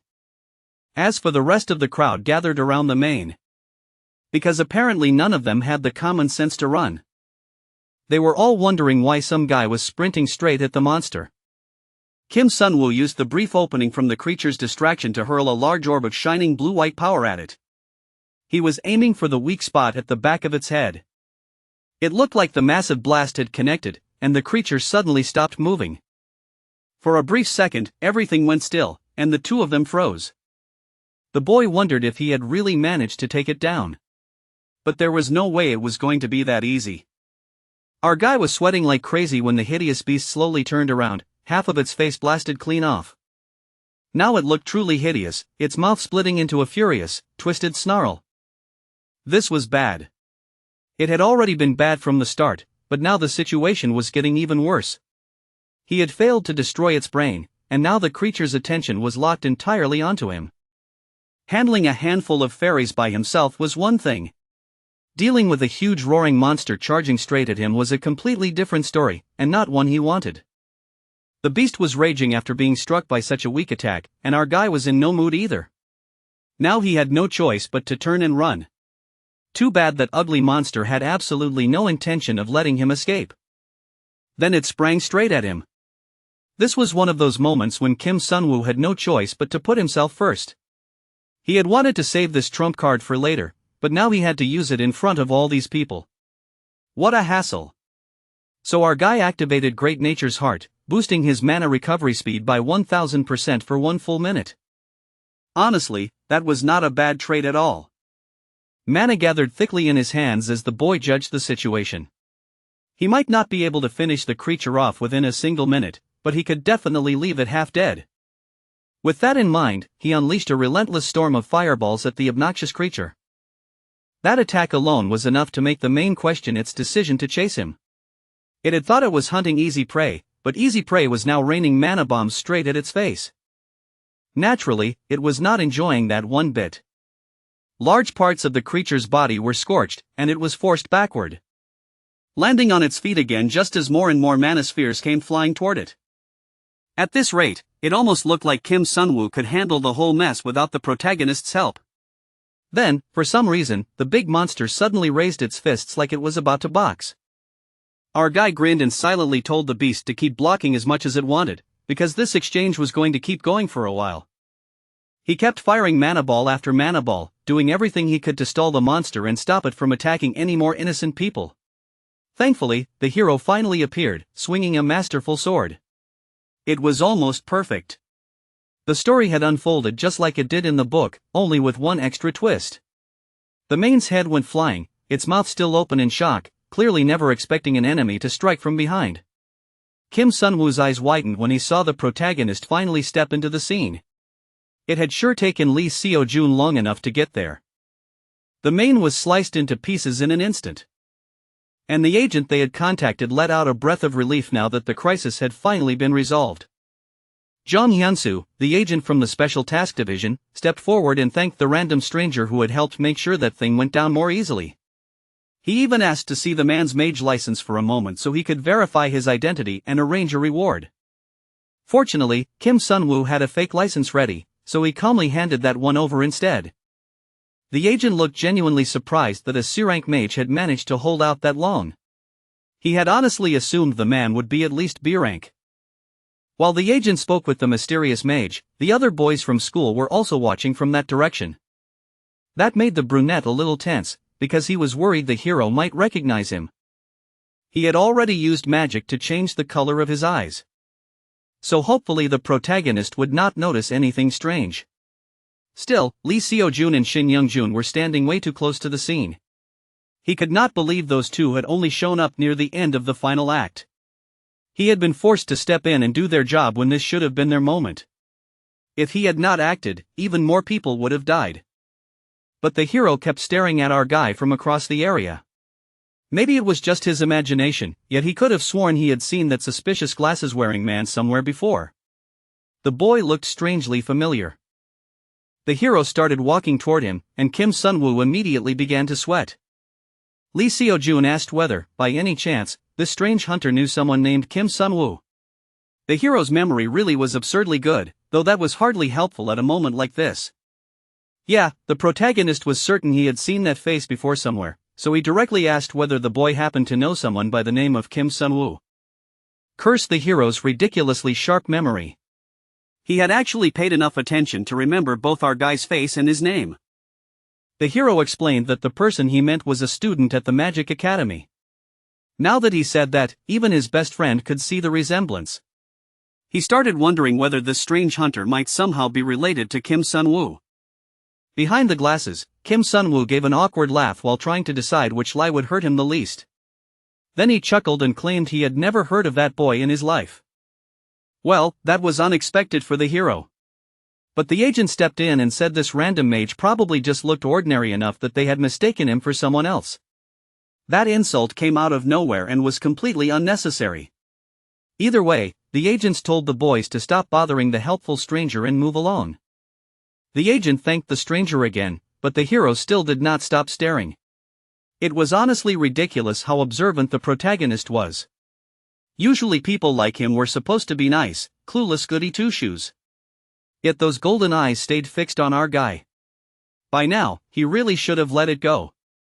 Kim Sun-woo would never have gotten dragged into this mess if the hero had just arrived on time.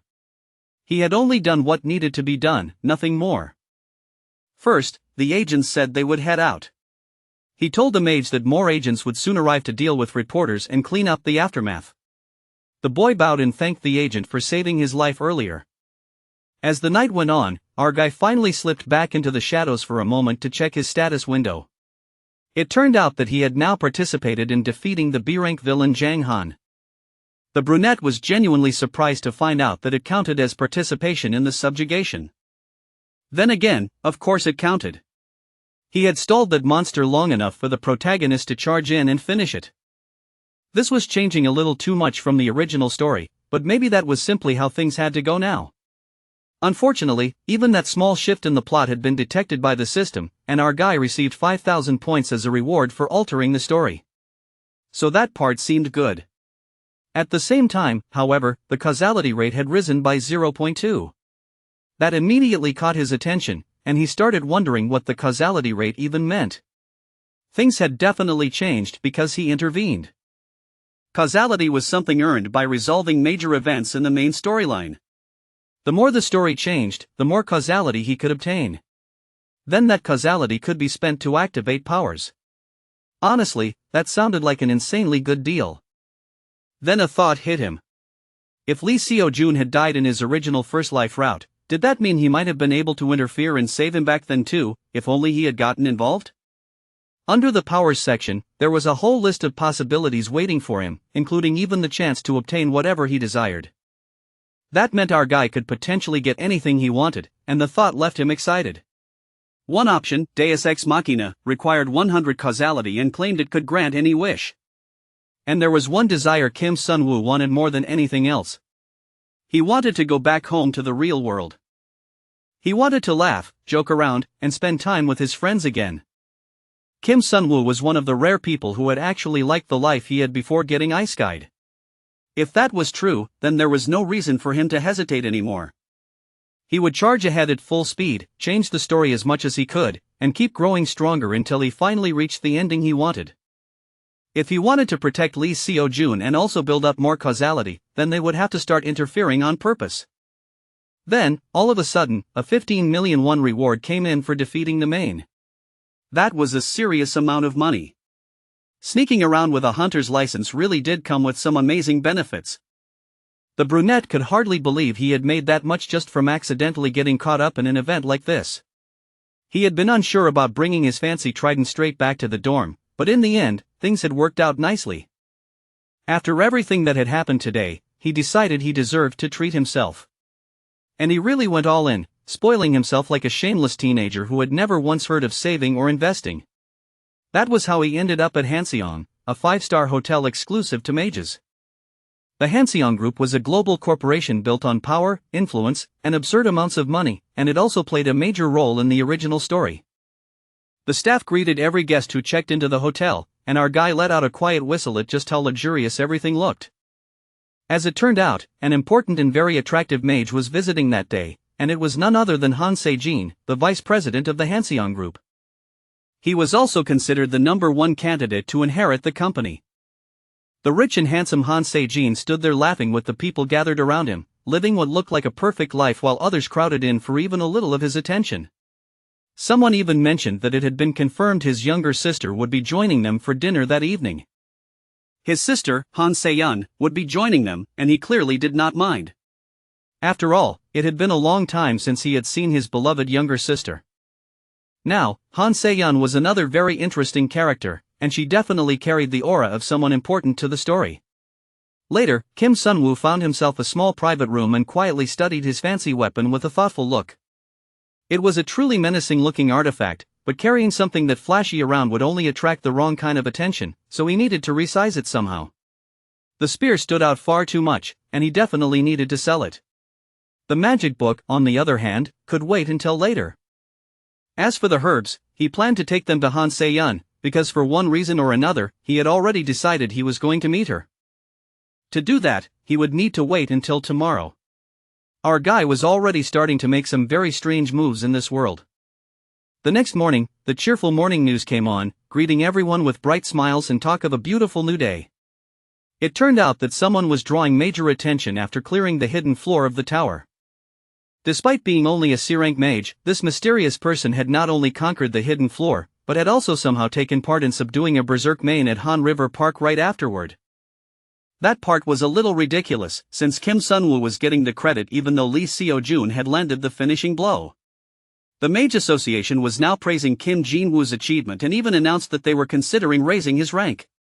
His face had already ended up on billboards too, and plenty of people stared in awe at this suddenly famous hero. Some people were even guessing that he had faced the main alone during that whole mess, but that was not true at all. Our guy had now earned the title of Little Hero. 2 million citizens appreciated his courage. Several story characters who had not met him yet were now curious about him, and one news segment alone brought in 20,000 points, so Kim Sun-woo was not complaining. It was not exactly the kind of attention he had been aiming for, but at least it was still useful. Now that his identity had enough credibility behind it, he decided to go ahead and meet Han Se-yeon. So the brunette showed up at Hanseong Pharmaceuticals, and several girls passing by giggled because they recognized him from television. Fame really did have its perks, and he paused when he spotted someone standing near a small garden, checking his phone. That muscular man with white hair was none other than the Hanseong family's sword, the S-rank mage Jang Suji. The boy could not believe an S-rank had appeared the moment he walked in. That almost felt like fate. On top of that, way too many people were already recognizing him from the news. Using that little wave of popularity, Kim Sunwoo planned to cash in by selling the herbs he had obtained from the tower. Ideally, he wanted director Han Se-yeon herself to appraise them. Our guy was really out here calling names and making demands. It was definitely unusual to receive a visit from someone who had suddenly become such a hot topic.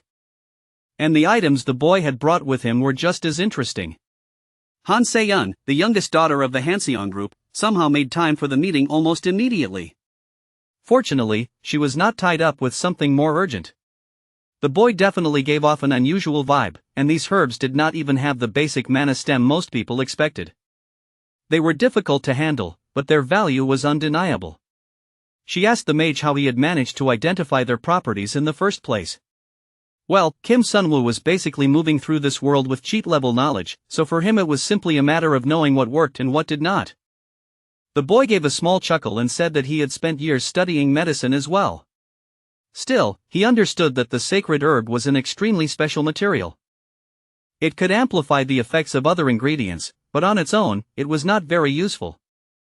At this point in the timeline, it was considered incredibly rare and was also very difficult to refine properly. Honestly, only a genius pharmacist should be handling something like this. The other people around clearly did not fully understand what they were looking at. The important part was that this was a worthwhile deal.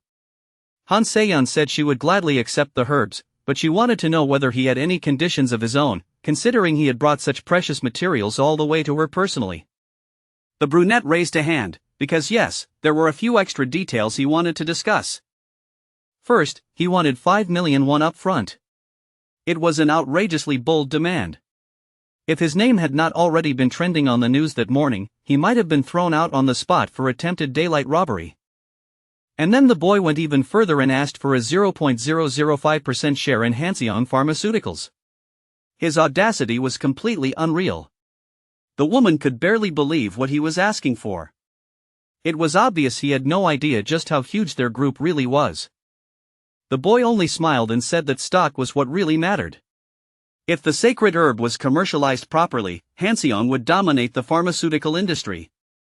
Cute or not, there was no way Han Se-yeon was handing over company shares, so she asked him to name a different condition instead. As expected, he had figured she would reject the stock request, which meant she would be more willing to grant something else afterward. So he asked for VIP membership to an underground auction, and that was not all. He also wanted her to make potions for him and deliver items whenever he needed them. He would pay for the service, of course. Our guy was making some truly wild demands for someone who had walked in with only a few magical herbs. Sure, they were rare, but since this was their first meeting, most people would at least pretend to be humble. Han Se-yeon, however, looked more amused than offended by his attitude, and he answered that look with a faint smirk. Then he raised the stakes. In exchange, he said he could tell her the weak point of Vice Chairman Han Se-jin, the older brother of the division head. Han Se-yeon's eyes widened in clear surprise. That was exactly the kind of information she had every reason to care about. She fully intended to take over the Hanseon group, and she was willing to turn even against her own family to make that happen. Kim Sunwoo knew all of that only because he knew the original story already. Seriously, what a family of vipers. Meanwhile, the news kept reporting Kim Jin-woo's exploits as if absolutely nothing else was happening anywhere in magical Korea that day. At the same time, the Dark Guild also learned that Jang Han was dead. They were definitely not pleased by the news. They believed they could have prevented it if they had stepped in during the middle of the rampage. The one speaking was a man with dark eyes, and the vein in his forehead throbbed with anger when he heard that his comrade had been taken down by some mysterious mage. He shouted in fury and started hurling things around, screaming that none of this should have happened. The man who had been calmly sipping tea told Baekgang to settle down. This had all come from an order handed down by someone above them. If they had stepped in to help a main rampaging among humans, they would only have put themselves at risk. Worse, they might have exposed themselves as manies too. The redhead cursed under his breath, murderous energy rolling off him in waves. He snarled and demanded to know how much longer they were supposed to keep hiding and living like this. He was so furious that he swore he would kill that Kim Jin-woo himself. The other man was human, and he quietly asked whether that would really be alright. That mage seemed to be close to the client tied to the mane. The redhead gave a scornful snort and said that of course it would be fine. They both knew exactly what kind of person that client was. That was the sort of person who could cut off even their own family with a smile on their face. It seemed the head of the Hanseong family did not exactly have clean hands either. He greeted his sister with a warm smile, and she waved back happily, saying it had been a while since the two of them had spent time together like this. Completely unaware of the malice hiding in her brother's heart. The two of them got into the car together and chatted pleasantly about how nice it was to catch up after so long apart. The man asked how things had been going for her at the company, especially since she was working in pharmaceuticals. The woman smiled and said work had been difficult lately, and dealing with people was exhausting. She admitted she was feeling a little worn down mentally. He remarked that their father had been a bit too hasty when he handed over that many company shares to her while she was still young. Coming from her ambitious brother, those words sounded more like a jab than concern. He even added that if it all became too much for her to handle alone, she could always hand it over to him. Then he went further, saying that once he became chairman, he would even make her vice president. The disrespect behind those words made her blood boil. The woman quietly clenched her hands into fists, barely suppressing her anger. Her brother was a joke, and he really should not have been making her laugh like this. Meanwhile, our guy was back in his room, busy taking care of matters on his own side. Now he had the information safely stored across 2 accounts. Meeting Han Se-yeon really had been the right move, and she had even sold the spear for him, which made things incredibly convenient. Thanks to her, he could return to his dorm peacefully and with a clear mind, without having to worry about drawing attention to himself. Han Se-yeon clearly had solid intelligence as well. She had perked up immediately the moment he revealed that he could casually tell her about her brother's weak point. He figured she was probably checking whether that weakness had actually been documented anywhere and whether it was genuinely useful. This was the Hanseong family, after all. Then suddenly, our guy got a message notification. It was a message from Han Se-yeon. For the next month, she would be acting as his errand runner. Han Se-yeon now trusted him to a degree. She said she would send the upfront payment and the money from the spear sale within the day, then asked whether he needed anything else. The boy received 1,000 points as a reward for earning the lady's trust. Since our guy was basically addicted to farming points, that was excellent news. It had happened faster than expected, but that suited him just fine. On top of that, he wanted the talented pharmacist to make a few potions for him, and he also needed a ticket into the underground arena.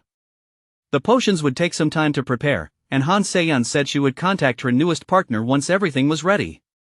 For now, the deal was set, and they could always extend it later. All he had to do now was prove that this relationship was useful to her. The problem was that moving around as Kim Jin-woo would naturally attract manies. There had been a revenge plot in the original story too, and now that his fake identity had been publicly named as the one who took down the monster, it meant that Alias was in danger. Kim Sun-woo activated the search function because it was time to start preparing for the possibility of an attack. The search results appeared in front of him, and he scrolled through the available skills underneath. Then he found the one he wanted, an ability that could detect killing intent aimed at him within a 500-meter radius. The cost was a brutal 50,000 points. That was ridiculously expensive. Our guy would need to collect a whole lot more admiration to afford something like that. Buying it meant risking a huge chunk of the points he had already gathered. Even so, he needed that skill. It was the price of staying alive, after all, so he shut his eyes for a second and pressed purchase.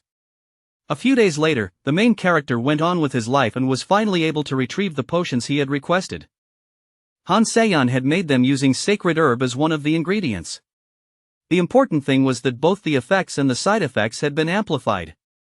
The amplified mana elixir increased mana recovery speed by 500% for 5 minutes. In exchange, however, our guy would suffer mana exhaustion for 30 minutes afterward. Honestly, that was almost a fair trade.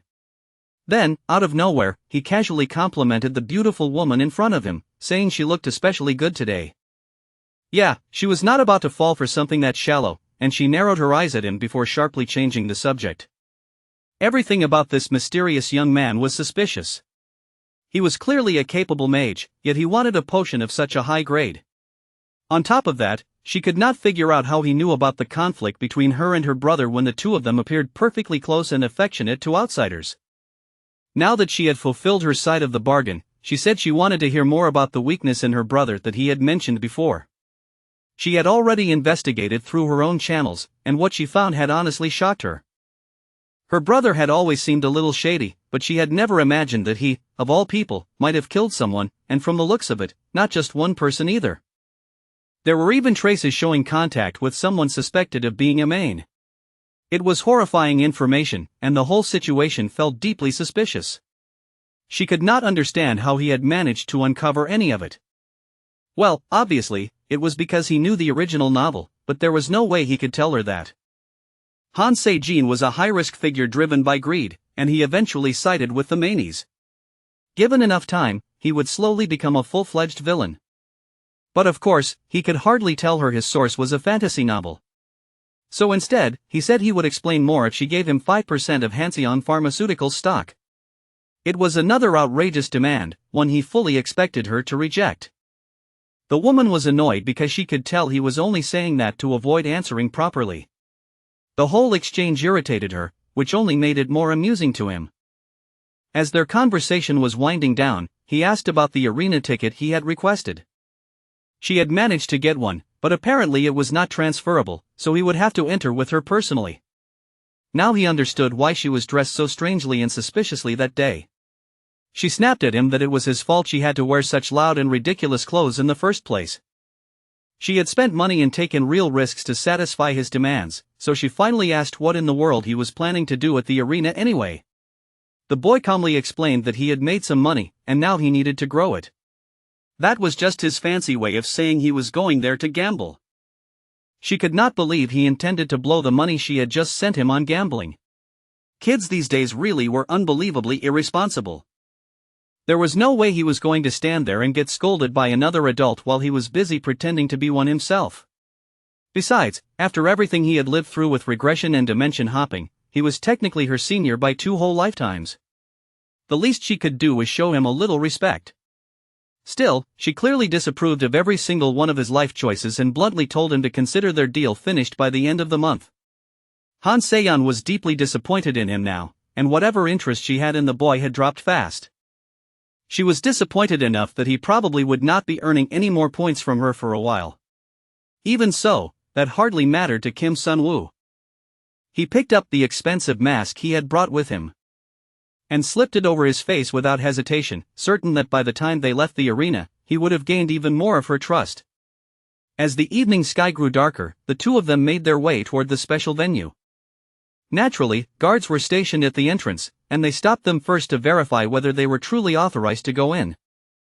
After confirming the VIP pass, they were allowed through, and the pair stepped inside. It had apparently been quite some time since the people there had the chance to welcome a VIP.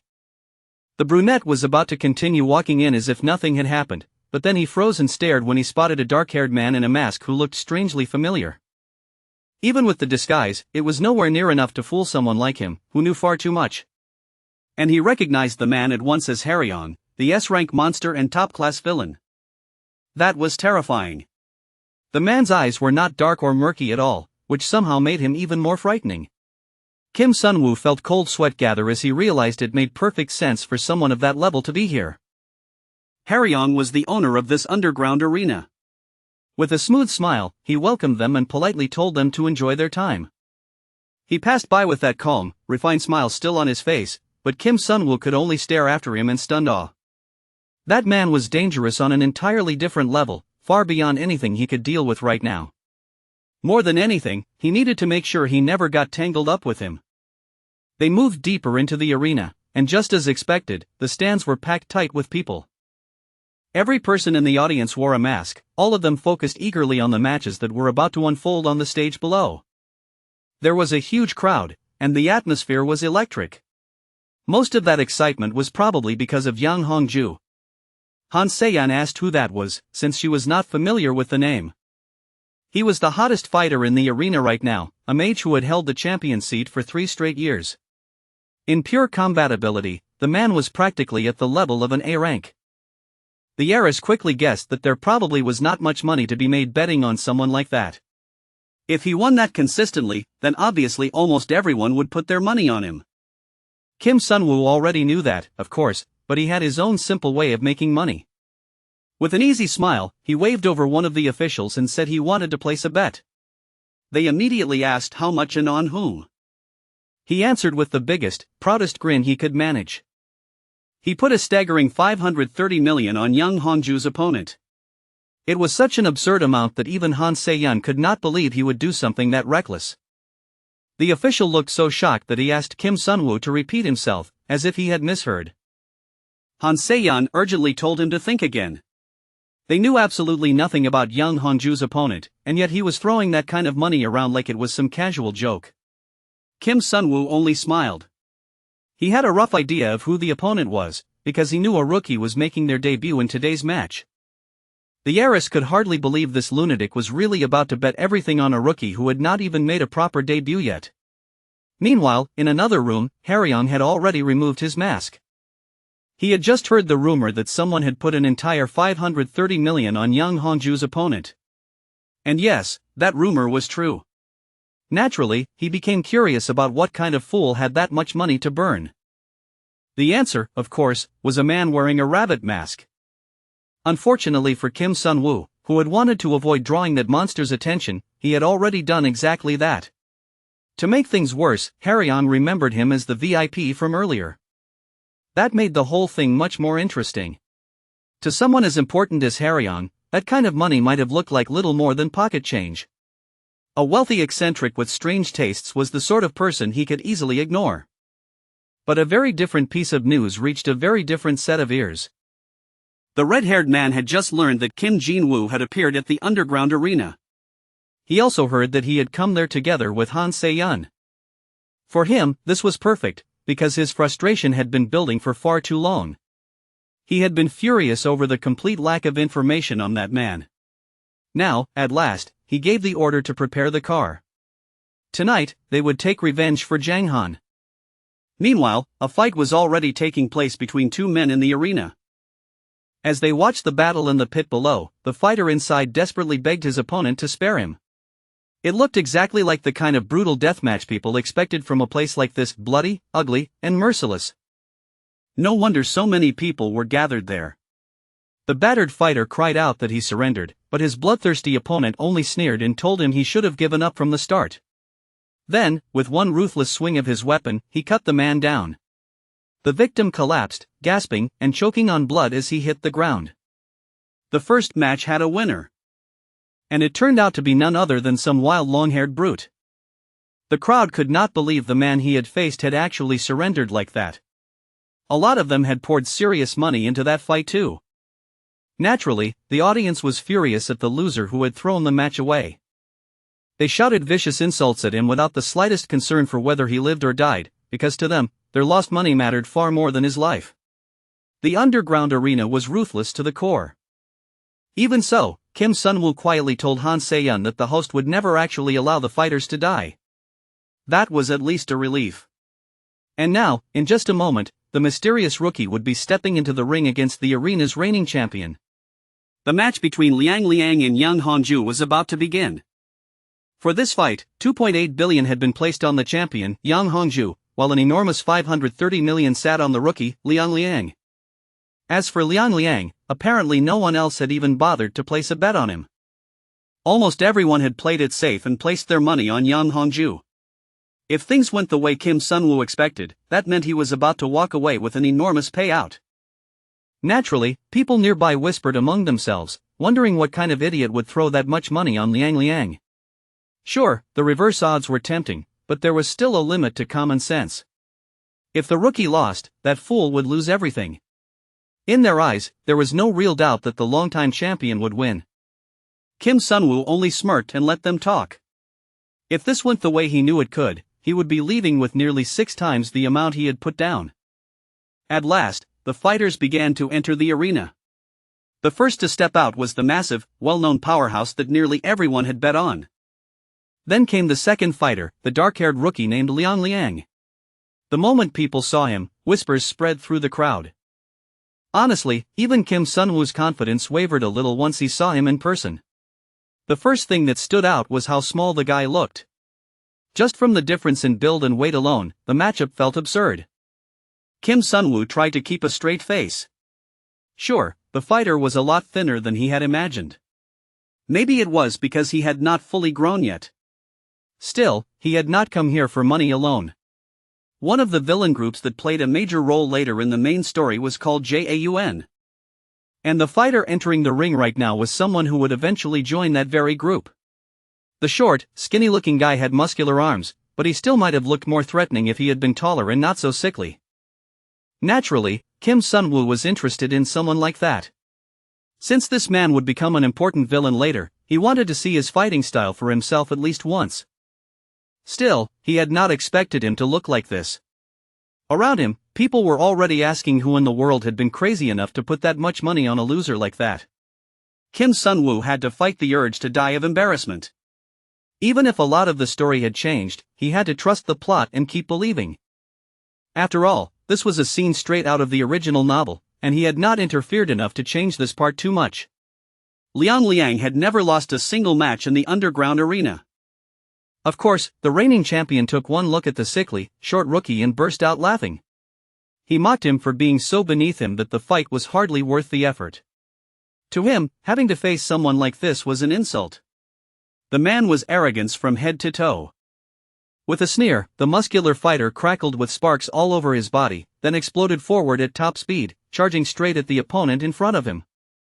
Startled, the small, frail-looking future villain barely managed to dodge, slipping away from the punch that came flying at him. He looked genuinely shocked, as if he had not expected such a fast opening attack. But Yang Hongju twisted with the motion and turned the strike mid-combat, managing to slam a hit into the rookie who had tried to evade him. With a cry of pain, the smaller future villain was sent flying backward. He crashed hard into the wall and struggled to push himself back up while the bigger man steadily closed in on him. The crowd roared with excitement, loving every second of what they were seeing. Meanwhile, Kim Sun-woo was quietly panicking. For once, he genuinely doubted his own decision. He did not want to lose 500 million on some insane gamble. He believed in the story, but the beating this future villain was taking was brutal enough to make even him wonder whether that little guy could really win. While Kim Sun-woo worried over the fate of his money, a sleek car was already heading toward the arena with the goal of ending all of his futures for good. They needed to get to the underground arena, but they also understood that barging in right now was not an option. If he ruined Harryon's event, he would never make it out alive, even if he managed to get his revenge. So instead, the red-haired man chose the smarter approach. First, he needed to know when the event would end. The answer came back quickly, 10:30. That timing suited him perfectly, and the monster smiled at the thought. When he killed that bastard, he would make sure the man regretted everything first. Back in the arena, Liang Liang was getting beaten half to death. The big, muscular champion was battering him from every angle possible. With a brutal fist, the multi-time winner drove a savage punch straight into the smaller fighter's stomach, forcing a loud cry of pain out of him. The beating had grown so one-sided that Kim Sun-woo had every reason to worry about how badly this was going. The massive brute laughed down at his victim and told the little runt to know his place and disappear. Then he kicked him into the wall once again. At that point, he was treating his opponent like a personal punching bag. He was not even fighting seriously anymore. He just kicked him, punched him, and hurled him around like it was entertainment. It was humiliating to watch. Unfortunately, dirty tactics were completely allowed in this arena. That muscle-headed giant was free to beat his opponent as much as he wanted until a surrender came. The poor debuting rookie looked even worse than when he had first stepped out, with dust and debris smeared all over his body, arms, and chest. The crowd kept chanting Yang Hongju's name. It was really starting to look like Kim Sun-woo was about to lose a massive amount of money, and he had every reason to hate that thought. No one would be happy watching that much cash disappear at once. He had trusted the story, but now the whole audience was cheering wildly for Yang Hongju. Kim Sun-woo could not believe how cruel the story was being to him right now. There was no way that oversized gorilla had actually won already. He kept blinking as if reality might fix itself, because the reality he was stuck in was trying its best to erase his hard-earned money. Then, without warning, dark blood splattered across the arena floor.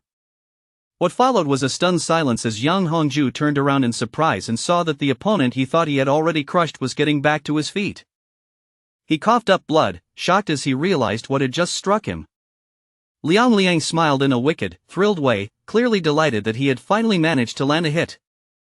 Naturally, the bigger man was not pleased at all about being hit out of nowhere, and he charged at the smaller fighter with all his strength, hatred burning openly in his eyes. The smaller fighter only smirked and stood there to meet him, calmly pulling more weapons from his own body.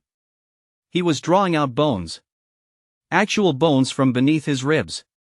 His skin split open like water parting, and Liang Liang pulled them free as if his body were a sheath full of blades. Once he had a firm grip on the next set of weapons, he hurled them forward. It was a horrifying thing to witness. Each bone shot through the air and struck its mark, piercing different parts of the bigger man's body. Wrapped in dangerous purple power, they curved forward and stabbed into him one after another. More blood ran down his chest, and the many-time champion screamed in agony. His footing broke, his body swayed, and then he crashed to the ground. After all, it was not easy for anyone to stay standing with around 5 bones lodged in their abdomen. The all-time winner, Yang Hongju, collapsed to the floor with a heavy thud, and silence spread through the entire arena. There was no cheering, no shouting, no excitement anywhere. And of course there was not. This was a historic moment for the arena. How could anyone celebrate when almost everyone there had just lost the biggest bet of the night? They could only stare in shock and awe, wondering what would happen next. No one could believe that Yang Hongju had really lost for the first time in years. Han Se-yun stared down into the pit in complete amazement. Then, all at once, a cry rose from the crowd, a scream of rage as people cursed the loser who had cost them so much money. They screamed and cursed at the man they had been cheering for just minutes earlier, furious that he had dared to lose their money. While the crowd kept shouting and swearing, Kim Sunwoo decided it was time to wrap up his long day. It had been far too close for comfort, but now it was time for him to leave. Han Se-yun hurried after him, still stunned by the unbelievable scene she had just witnessed. Calling everything that had happened tonight a coincidence felt a little too convenient. A VIP had shown up at the arena on the exact night their undefeated champion lost, after placing a huge bet on a whim. There was clearly more to this than chance, and someone like an S-rank monster would never miss that. Liang Liang had won because Yang Hongju grew overconfident and careless in the end. But that massive bet on a rookie making his first appearance obviously carried some kind of intention behind it. Manager Zhong was summoned, and the arena's owner gave him a few instructions regarding the man who had won big that night. He wanted a full look into what kind of person that winner really was. Meanwhile, once the match was over, Kim Sunwoo and the heiress had already left the arena behind. Han Se-yun stared at him in wonder and asked what in the world he really was, and how he had known Liang Liang would win. Kim Sunwoo only smirked and said it was all thanks to his brilliant intuition. Han Se-yun let out a tired sigh, because no matter how many times she asked, he never gave her a useful answer. At that point, she was ready to stop trying. Meanwhile, Kim Sunwoo could not stop grinning from ear to ear. Today had turned into a complete jackpot. Thanks to that bet, his balance had now climbed past 1 billion won, and somehow all of that money had ended up safely in Kim Sunwoo's bank account. That was an incredibly risky move, laundering illegal winnings back into his legal identity. It was even more dangerous when he already had enemies watching for any weakness. But Kim Sunwoo was far too drunk on success to care about that right now. He had basically earned the title of Gambler of the Century, and Han Se-yun was starting to trust him again, which was a huge bonus. On top of that, her curiosity toward him had risen sharply. At this rate, she was starting to feel more and more like a main heroine thanks to that curiosity and the help she kept giving him. In fact, her interest in him had already reached level 1. That was pretty interesting. He had even earned 7,000 points for reaching that interest milestone. It really was one payout after another today. After spending so many points on that killing intent detection skill, he was already making them all back. Then, right at that moment, his eyes widened as the killing intent sense suddenly activated. Kim Sunwoo froze as a powerful wave of danger rushed over him. Heavy and unmistakable, coming from the strange white car parked along the roadside. Killing intent had appeared. It had popped up so suddenly it almost felt like he had summoned it just by thinking about it. What a disaster. And there was only one group that immediately came to mind. It had to be the revenge-driven bastards who had come to carry out their little vengeance scheme. In the original story, someone had come out to avenge Jang Han. Kim Sun-woo hesitated for a moment, and Han Se-yeon, standing beside him, asked why his expression had suddenly turned so serious. He let out an awkward laugh toward Han Se-yeon, because it turned out he needed to ask her for yet another favor. The car moved down the road, weaving slightly as its path suddenly changed. Naturally, the person following them noticed that odd shift in direction right away. With a grin, he told the driver to stop the car. They were going to attack Kim Sun-woo and try to kill him right there on the road. It seemed Kim Sun-woo had already made the same decision, because he stepped out of the car as well. The red-haired man got out too, eyes locked on his chosen target. His prey stood there alone now. Han Se-yeon was nowhere in sight. Even so, he could not help wondering whether this unimpressive-looking brat was really the one who had killed Jang Han. The guy did not look like much at all. His body was not especially trained or muscular either. On top of that, the energy coming off him felt weak and unimpressive, barely enough mana to take seriously. For a moment, the red-haired attacker was genuinely confused. But right in front of him, Kim Sun-woo calmly pulled out the absurdly expensive elixir he had just bought and drank it down. He had spent an outrageous amount of money on it, and just like that, it was already gone. After swallowing that little cheap potion, more power began to flow through his body. He wiped his lips with a grin and called out, telling his enemy to stop hiding and show himself. He needed the bastard to hurry up, because the thing he had just gulped down tasted absolutely disgusting. It was the amplified mana elixir, and for the next 10 minutes, his mana recovery speed would be boosted by 500%. After that, he would be hit with 30 minutes of mana exhaustion. In other words, this fight needed to end fast, and his opponent needed to come out right now. He could not afford to drag this out. Since the enemy was still taking his sweet time, Kim Sun-woo deliberately provoked him a little. The bastard had been targeting him for a while already, so there was no reason to waste time with polite introductions. The man frowned as he noticed that the hunter's aura had suddenly changed. It still was not especially threatening, but at least it no longer felt as laughably weak as before. The man gave a low chuckle and admitted that Kim Sun-woo was more impressive than he had expected. Then, without warning, he summoned several blazing fire spears and aimed every one of them at Kim Sun-woo. So the hunter had already noticed he was being followed. Good. That meant they could skip the nonsense and get straight to the point. The man wanted him dead. It really was that simple. Of course, Kim Sun-woo had not survived an entire universe collapsing just to accept death this easily. He gathered mana into his hand and prepared himself to fight. His attack swelled with power and then fired out, shooting straight toward his furious opponent.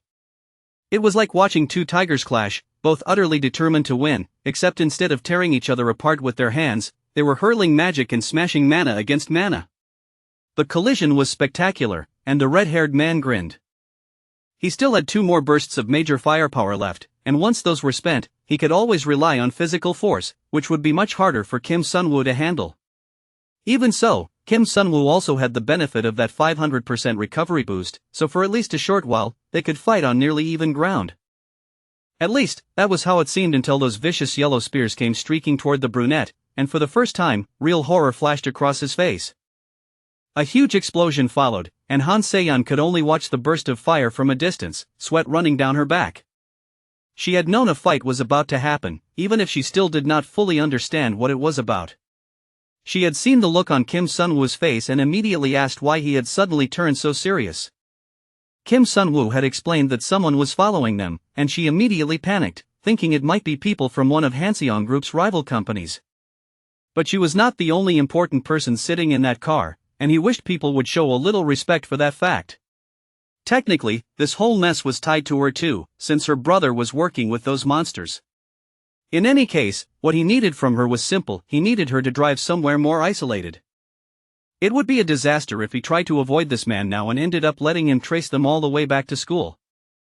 It was far safer to catch and deal with him as quickly as possible. Han Se-yeon asked whether the person chasing them was really someone he could fight, and Kim Sun-woo answered with a smile that it would definitely not be easy.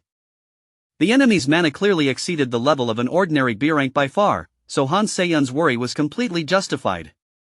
She knew the man beside her was not weak, but he also did not exactly look like some overwhelming combat monster. She honestly wondered whether he would be okay. Kim Sun-woo, however, assured her that plot armor had not failed him yet. That was exactly why he had asked for her help in the first place.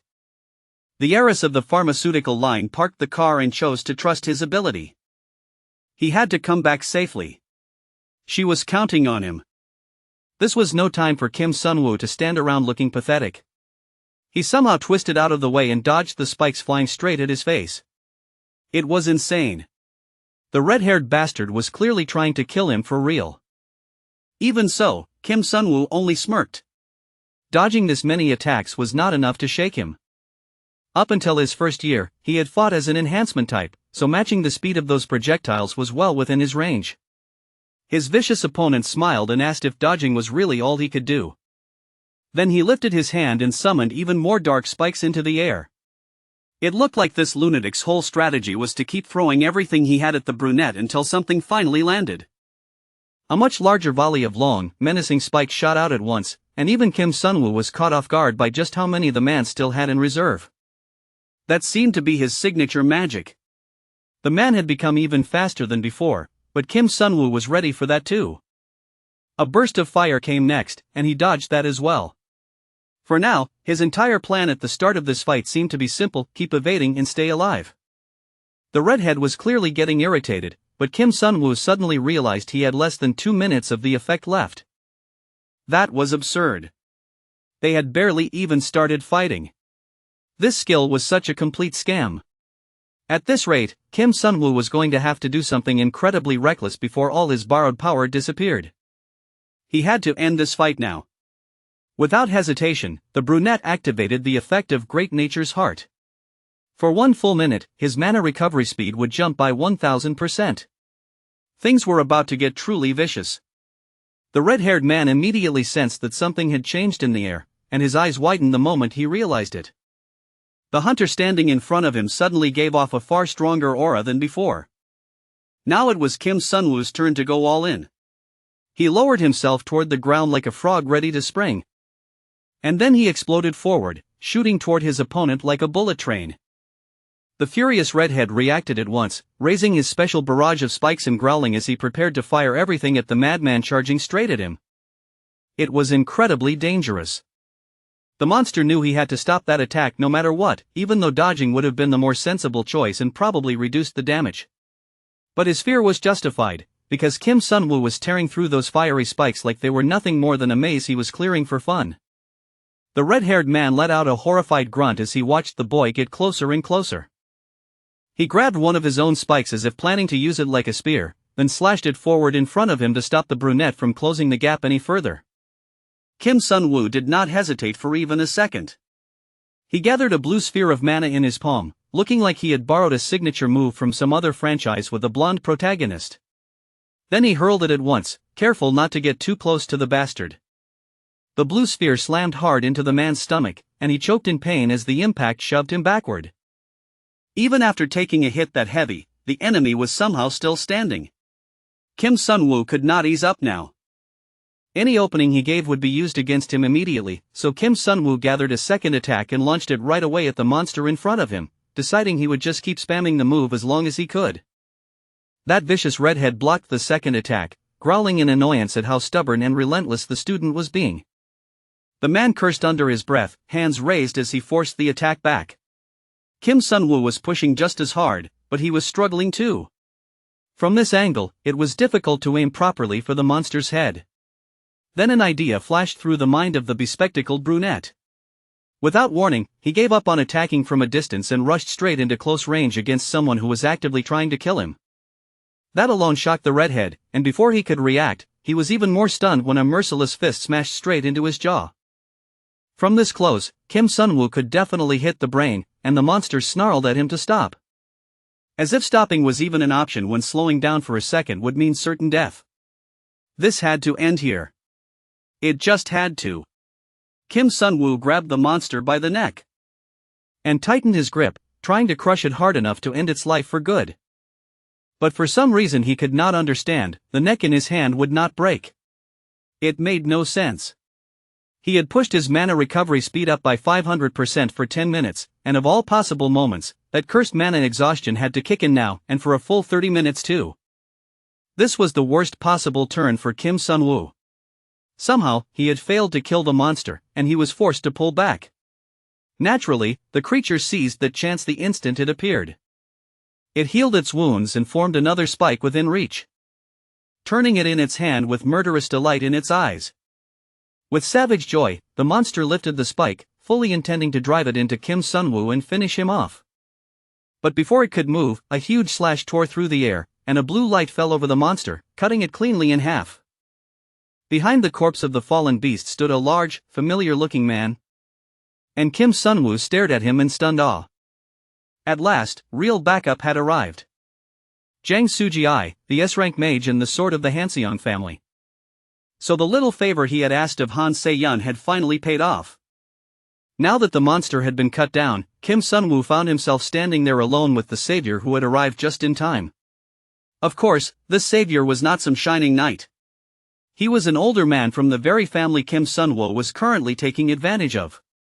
The sword demon, Jang Suji-I, had shown up at the perfect moment to save the day. He was one of the strongest figures in the original story. This was the same man who had once cut down Baekgang, someone who could exchange blows with their ranks in a single strike. Truly peak behavior. The old man was clearly not pleased that some nobody had dared lay a hand on the youngest daughter of the Hanseong family. That was not exactly how things had happened, but Kim Sun-woo appreciated Han Se-yeon for telling that lie if it meant getting help to him faster. The lady herself came running over right after, hurrying to check whether her precious Kim Jin-woo was alright. The sweet, doting rich girl anxiously looked him over to see if he was hurt anywhere, and Kim Sun-woo just laughed and assured her that he was mostly fine. He did not even need help to stand. In the end, he had managed to hold out pretty well while buying time for the people who came with real support. Han Se-yeon was more than willing to help him bring down his enemies, because she believed her own life had been at stake too.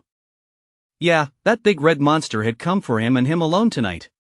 But at least it would not be around to cause trouble later, so in the end, they had managed to solve two problems at once.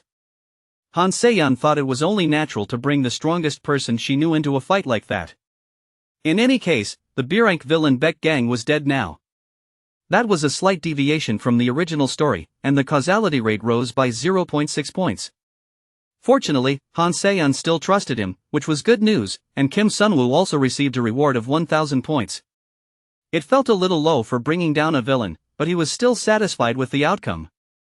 The old swordsman asked whether they should report the incident to the chairman, but this was not exactly the kind of warm, affectionate family that shared everything. An attack by a demon was obviously no minor issue, but Kim Sun-woo recommended that they do nothing of the sort. After all, Han Se-jin was involved with demons, and if he even suspected that his younger sister was digging too close to the truth, he might start making dangerous moves. That was exactly why it was better not to bring this out into the open. If news spread that someone from the Hanseong group had been attacked by a demon, it would cause a huge and deeply unpleasant uproar.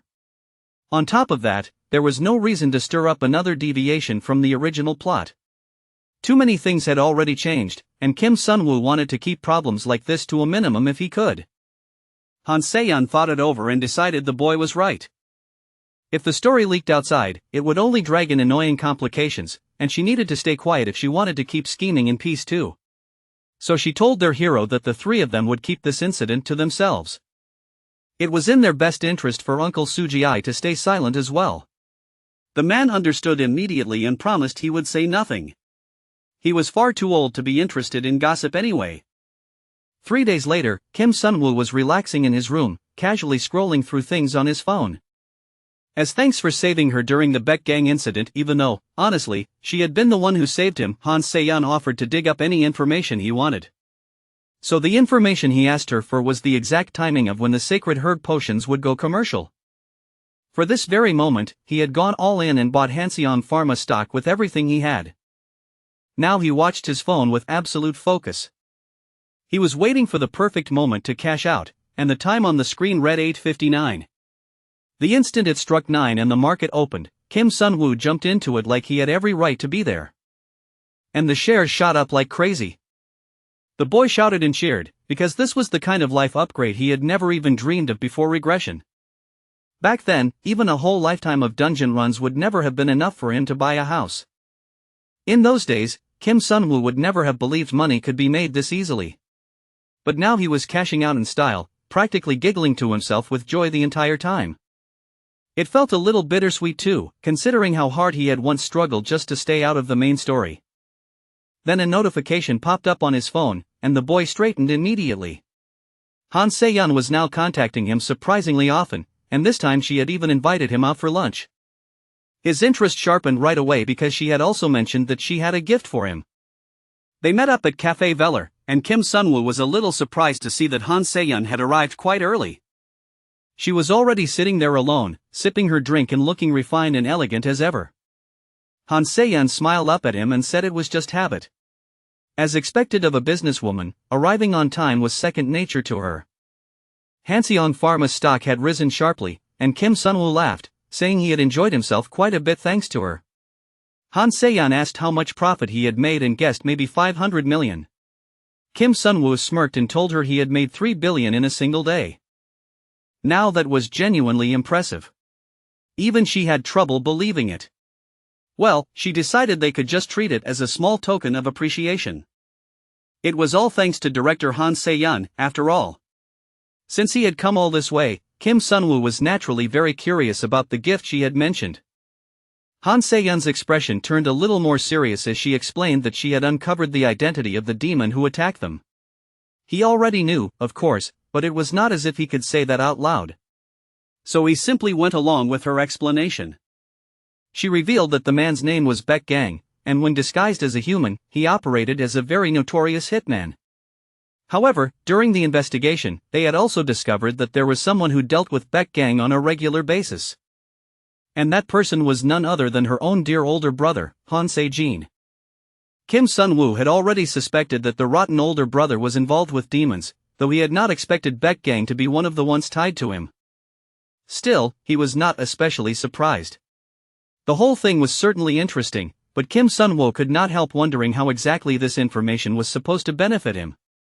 Han Se-yeon smirked, amused that he was still being this calculating even after the two of them had saved each other's lives. In any case, she told him she would now show him the real gift. It was also her way of saying that she would be relying on him from now on.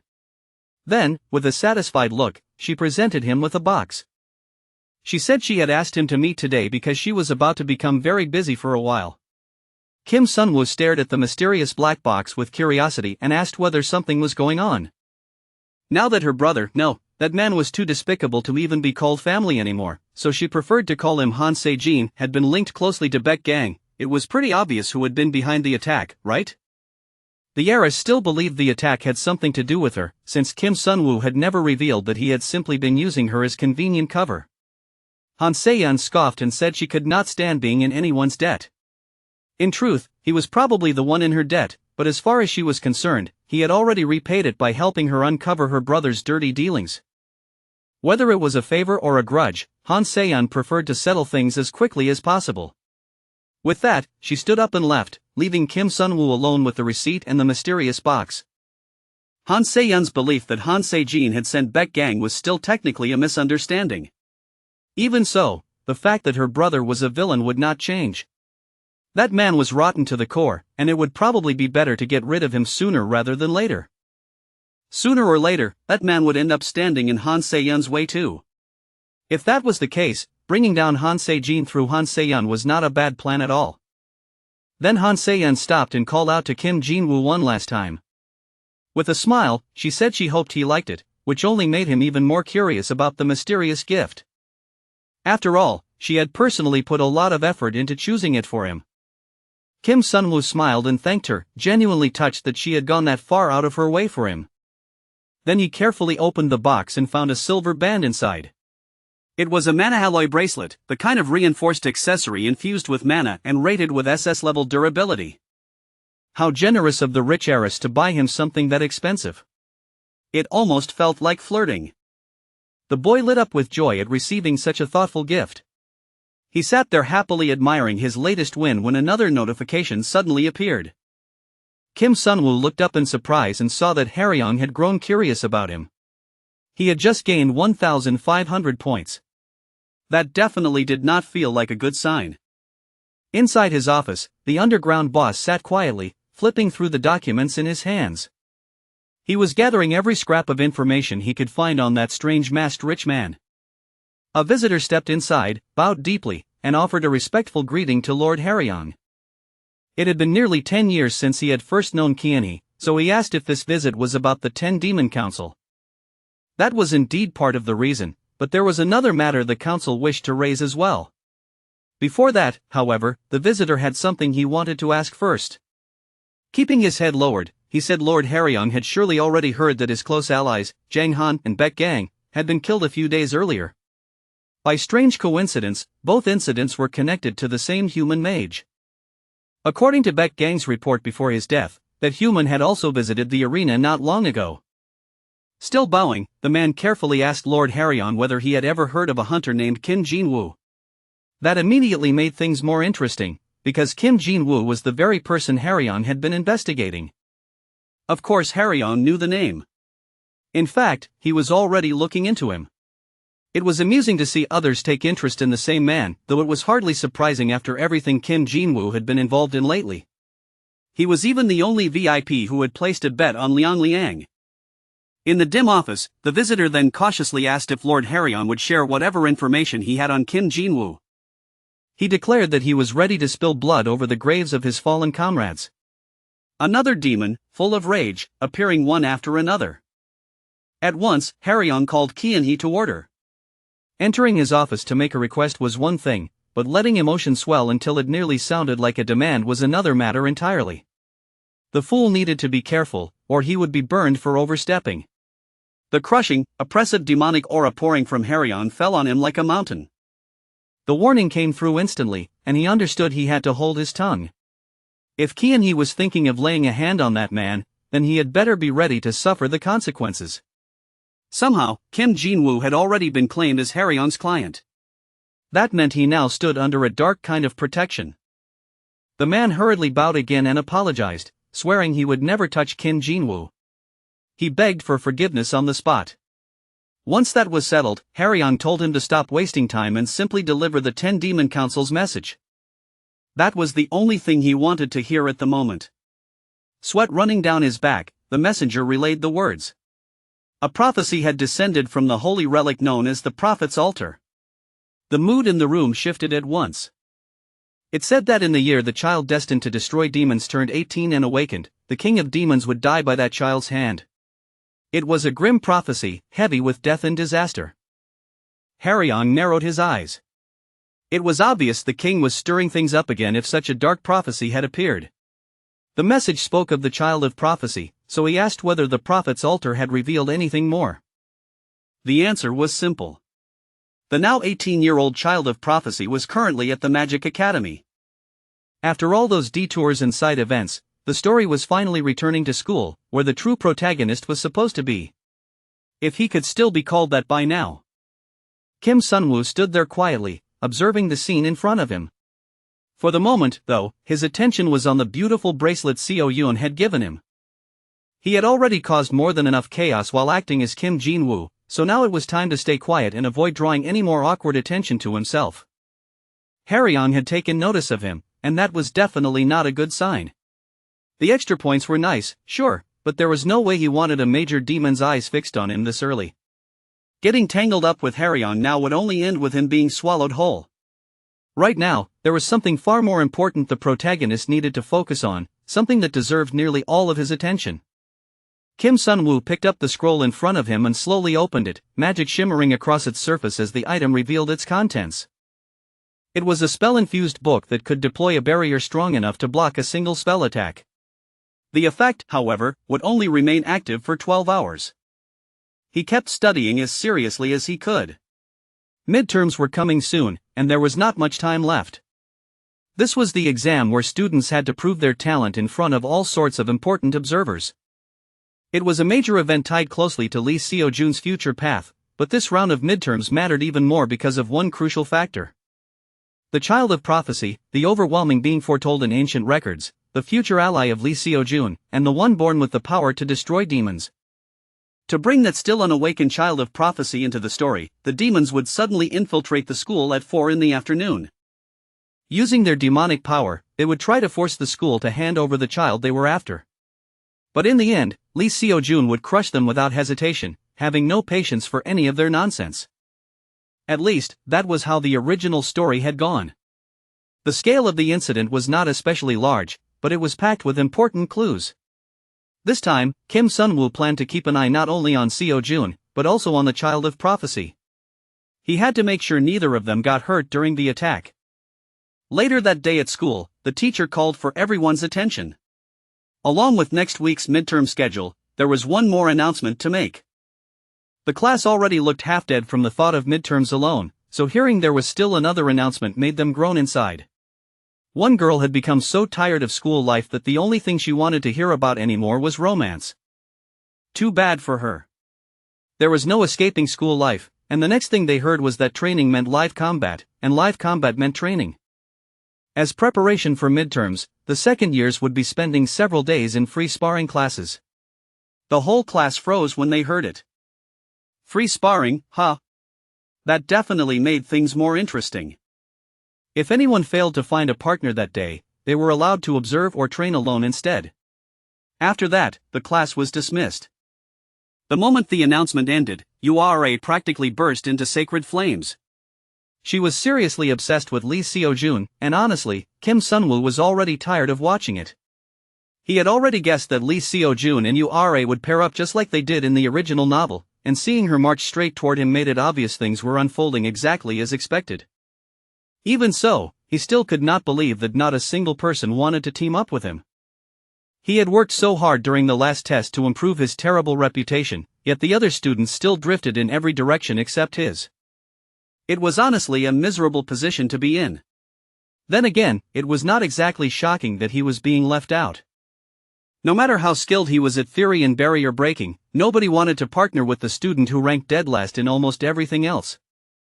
Still, that did not really matter, because his partner had already been decided from the start. Kim Sun-woo's gaze was already fixed on the person he intended to fight beside. A quiet, timid girl who still had not said a word. No one was choosing her either. Meanwhile, Yura had already gotten fired up and thrown herself into action, charging ahead with all her usual force and fury as she tried to bring down the number one student in the class. Lee Seo-jun barely managed to dodge her wild barrage of fire attacks. He let out a rough groan, still shaken because he had nearly been hit if he had moved even a second later. Of course, that crazy girl still was not satisfied. She kept pressing Lee Seo-jun, asking if that was really all he could do. At this rate, she declared, the top spot in the school would be hers. She wanted that number one position so badly that every bit of her energy was burning toward taking it. But the calm hero did not waver under her relentless pressure. He stood his ground and coolly told her not to get carried away. Then, with a faint smile, he drew his sword and faced her head-on, ready to bring all of his strength down on her in a single clean strike.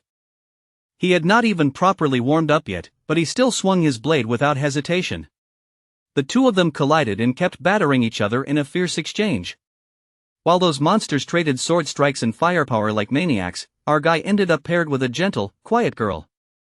For some reason, the girl kept glancing around, as if she were simply taking in the peaceful scenery around her.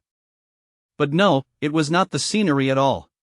From the window, she was actually watching Lee Seo-jun and Yura trying to rip each other apart. Those two were completely locked into their insane battle. After all, they were ranked first and second in the entire school. The girl finally turned away from the sight and formed small shards of ice in her hands. She could not afford to keep watching them. What mattered now was making her own small power stronger. If she kept comparing herself to monsters like those geniuses, she would only feel more insignificant. So what if she had not reached their level yet? Given enough time, she believed she would get there. Yoon Hyung had barely even been considered as a sparring partner by most of the class.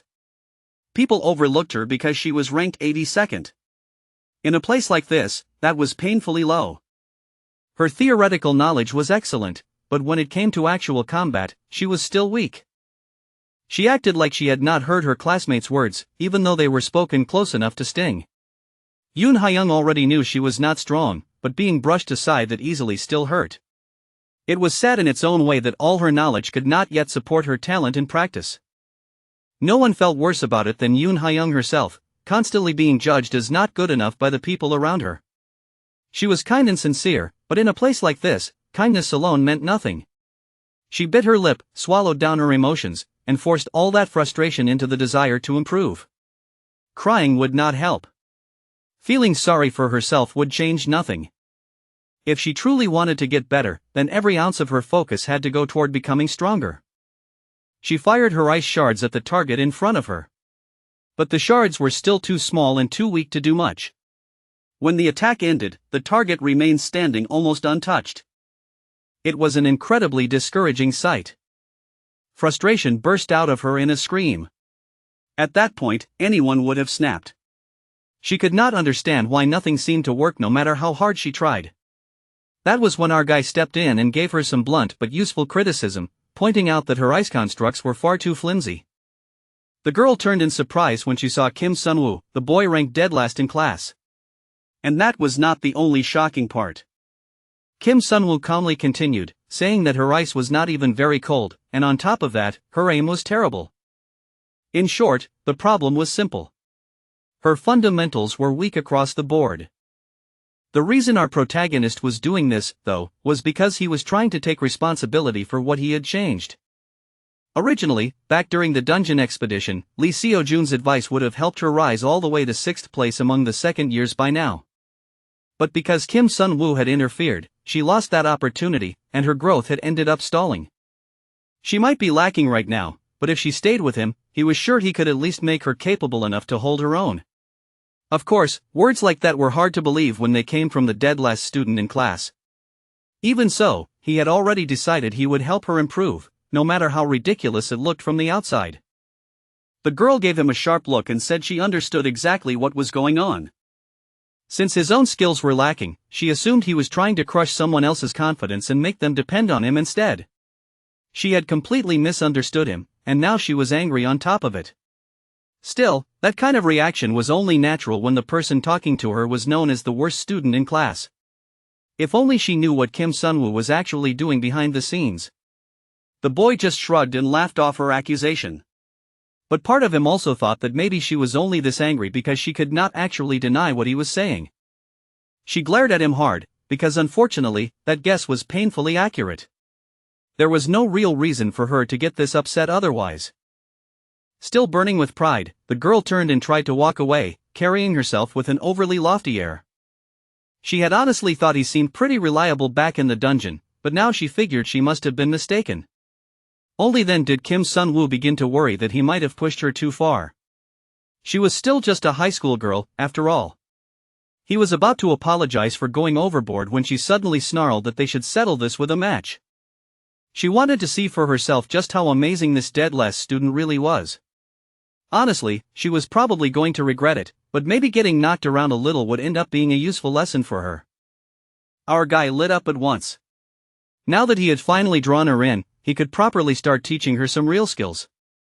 The girl was dead set on fighting, and she clearly was not going to overlook any slight. Even now, a fierce chill was building around her like furious ice made visible. So the two of them agreed to spar first. She was burning with determination in the coldest way possible, eager to see how the student ranked dead last in the whole school could actually fight. Meanwhile, the so-called dead last student looked ridiculously pleased by the challenge.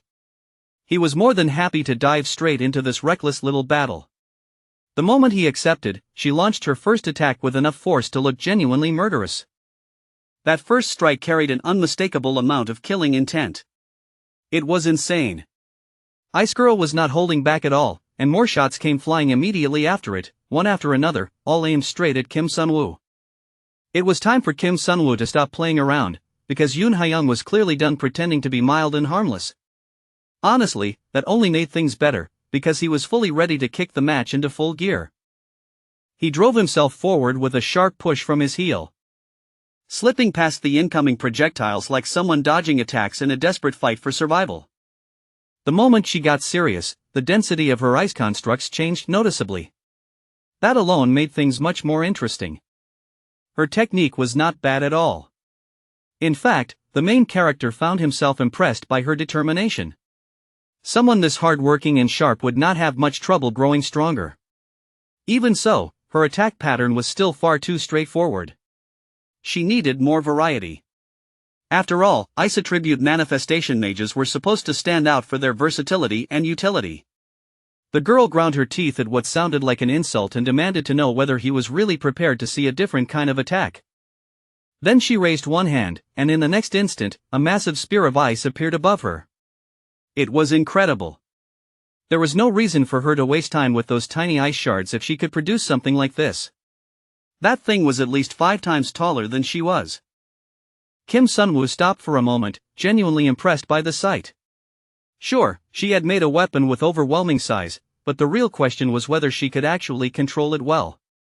Then, with a violent burst, she fired that lethal spear straight at the student everyone believed was dead last in school. That was practically attempted murder. The boy stared in alarm at the terrifying speed as the giant spear came hurtling toward him.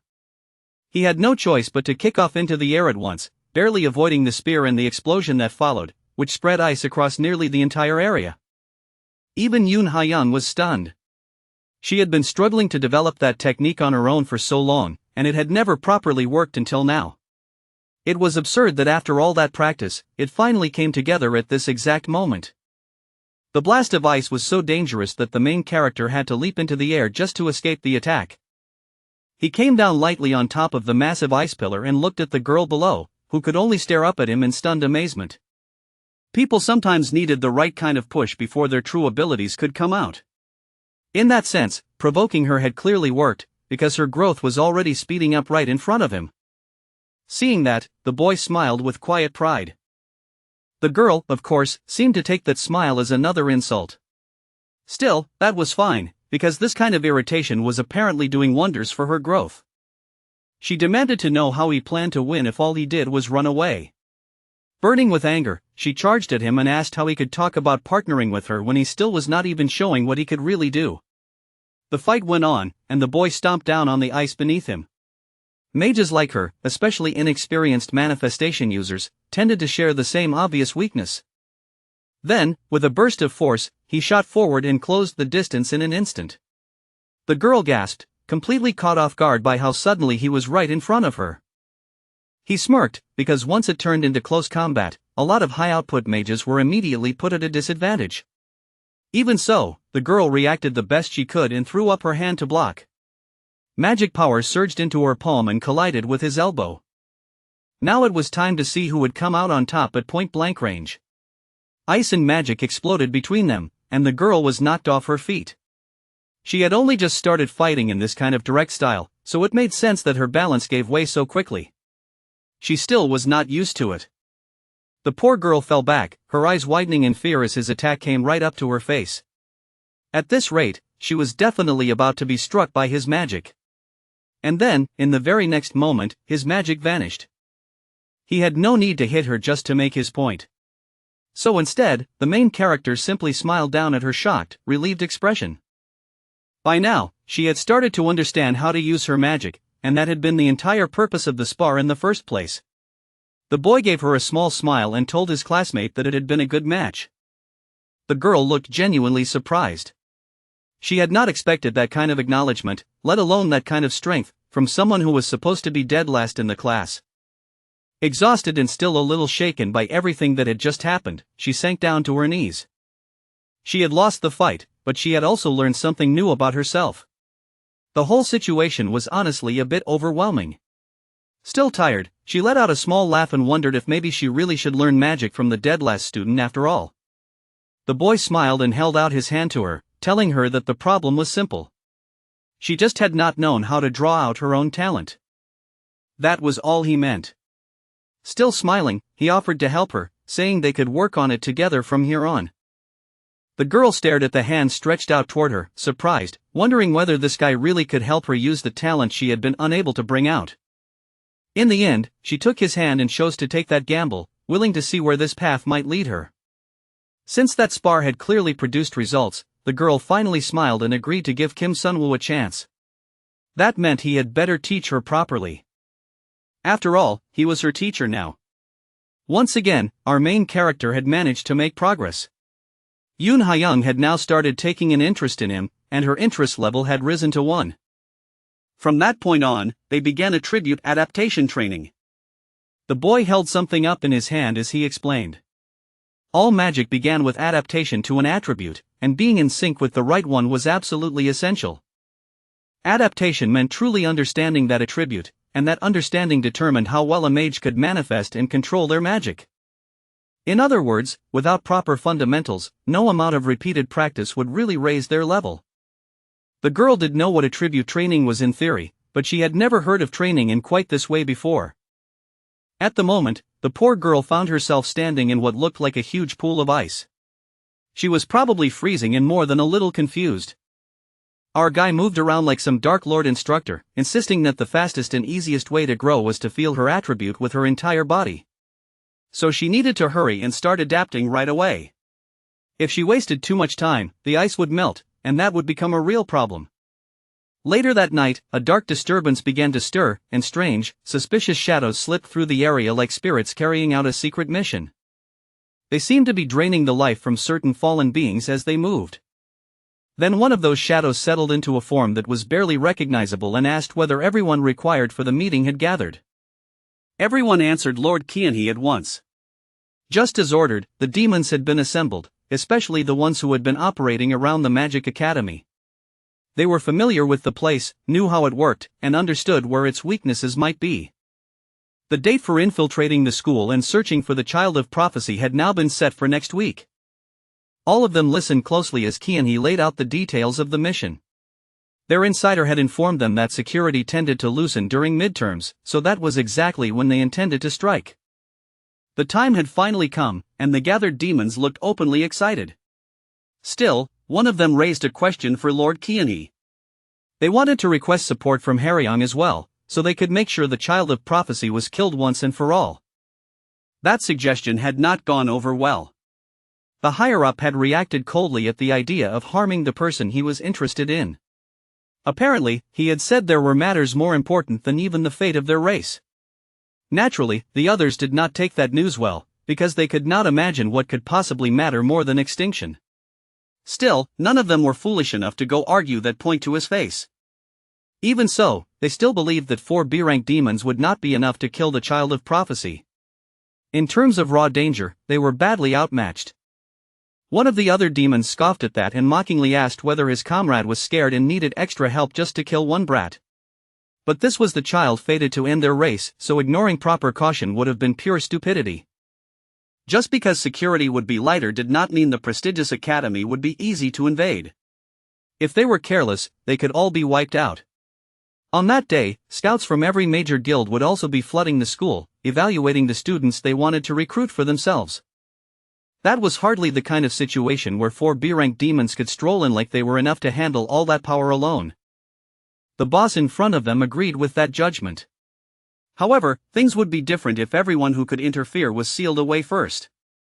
As he said that, the man raised a glowing pink orb of magic and spread its power out over the demons gathered before him. They stared in awe as that surge of power washed over them all at once. It was a tremendous demon grand barrier. The lower-ranking demons looked around in wonder and wicked delight as their boss told them they could rampage as much as they pleased once it was in place. More than that, Kianhee himself would be taking part in the mission. Making sure the Child of Prophecy died was just that important. Meanwhile, the following evening back on campus, our main character was still training his new student so she could keep improving as fast as possible. First, she needed to master the attribute itself, then the shape, learning to solidify the water before her. She had to be able to imagine ice even when no actual ice was there, and then engrave that sensation into her whole body. The girl focused hard and formed a single snowflake in her hand, small but beautifully delicate. Little by little, that snowflake expanded until it became her giant snow spear. It looked large and imposing now, and holding it no longer drained nearly as much mana as before. The girl trembled with joy, her face lighting up as she realized that she had finally done it. After all that trial and error, she had finally managed to create an ice spear with her own power. In just a few days of training, her improvement had been enormous. Honestly, Kim Sunwoo felt incredibly proud of his little student.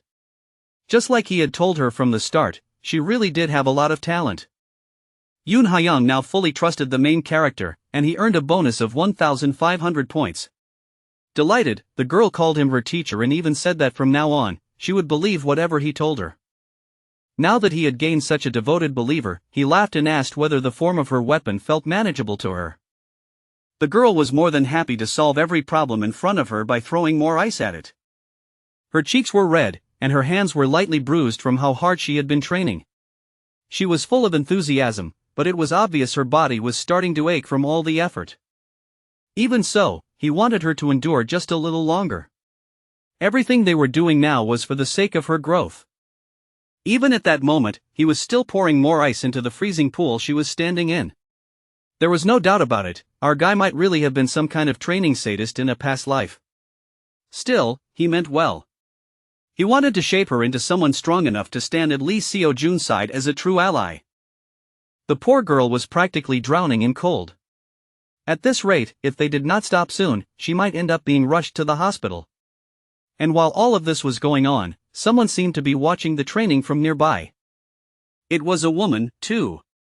But no one yet knew who this mysterious shadowy figure actually was. The hidden observer watched the ice maid shiver as she pushed herself to improve. As the mysterious woman kept watching, she started to wonder whether what she was seeing was just a very advanced form of high school bullying. No matter how she looked at it, it really did seem like that poor girl was being forced to stand in ice while her awful classmate bullied her. Bullying at the Magic Academy looked absurdly extreme. The girl could not just stand there and ignore it, so she decided she had to report it to the teachers immediately. But before that little snitch could run off and get everyone in trouble, a teacher appeared with a smile and remarked that watching talented students grow was always a beautiful thing. Teacher Lee Hee-young had shown up out of nowhere. But the young first-year girl was not about to waste any time. She quickly pointed at those awful second-year students and the terrible things they were obviously doing. But the teacher, with a much better understanding of magic and growth, simply smiled and explained that this was clearly a tribute adaptation training. Besides, she already knew very well about the chaos and madness unfolding around the school. That answer shocked the young girl. She had never imagined something this harsh and insane could actually count as training. Meanwhile, the teacher revealed that she had been observing the whole thing from the very beginning. Yoon Ha-young was improving her mana manifestation, and in such a short amount of time, her growth had been remarkable. That alone was impressive, but what stood out even more was the judgment of a certain student. Sure, the ice girl was the one sweating through the work and giving it everything she had, but her classmate had somehow recognized her problem right away and guided her through it step by step. When the teacher mentioned senior Kim Sun-woo, the first-year student was stunned to hear that loser's name spoken like he mattered.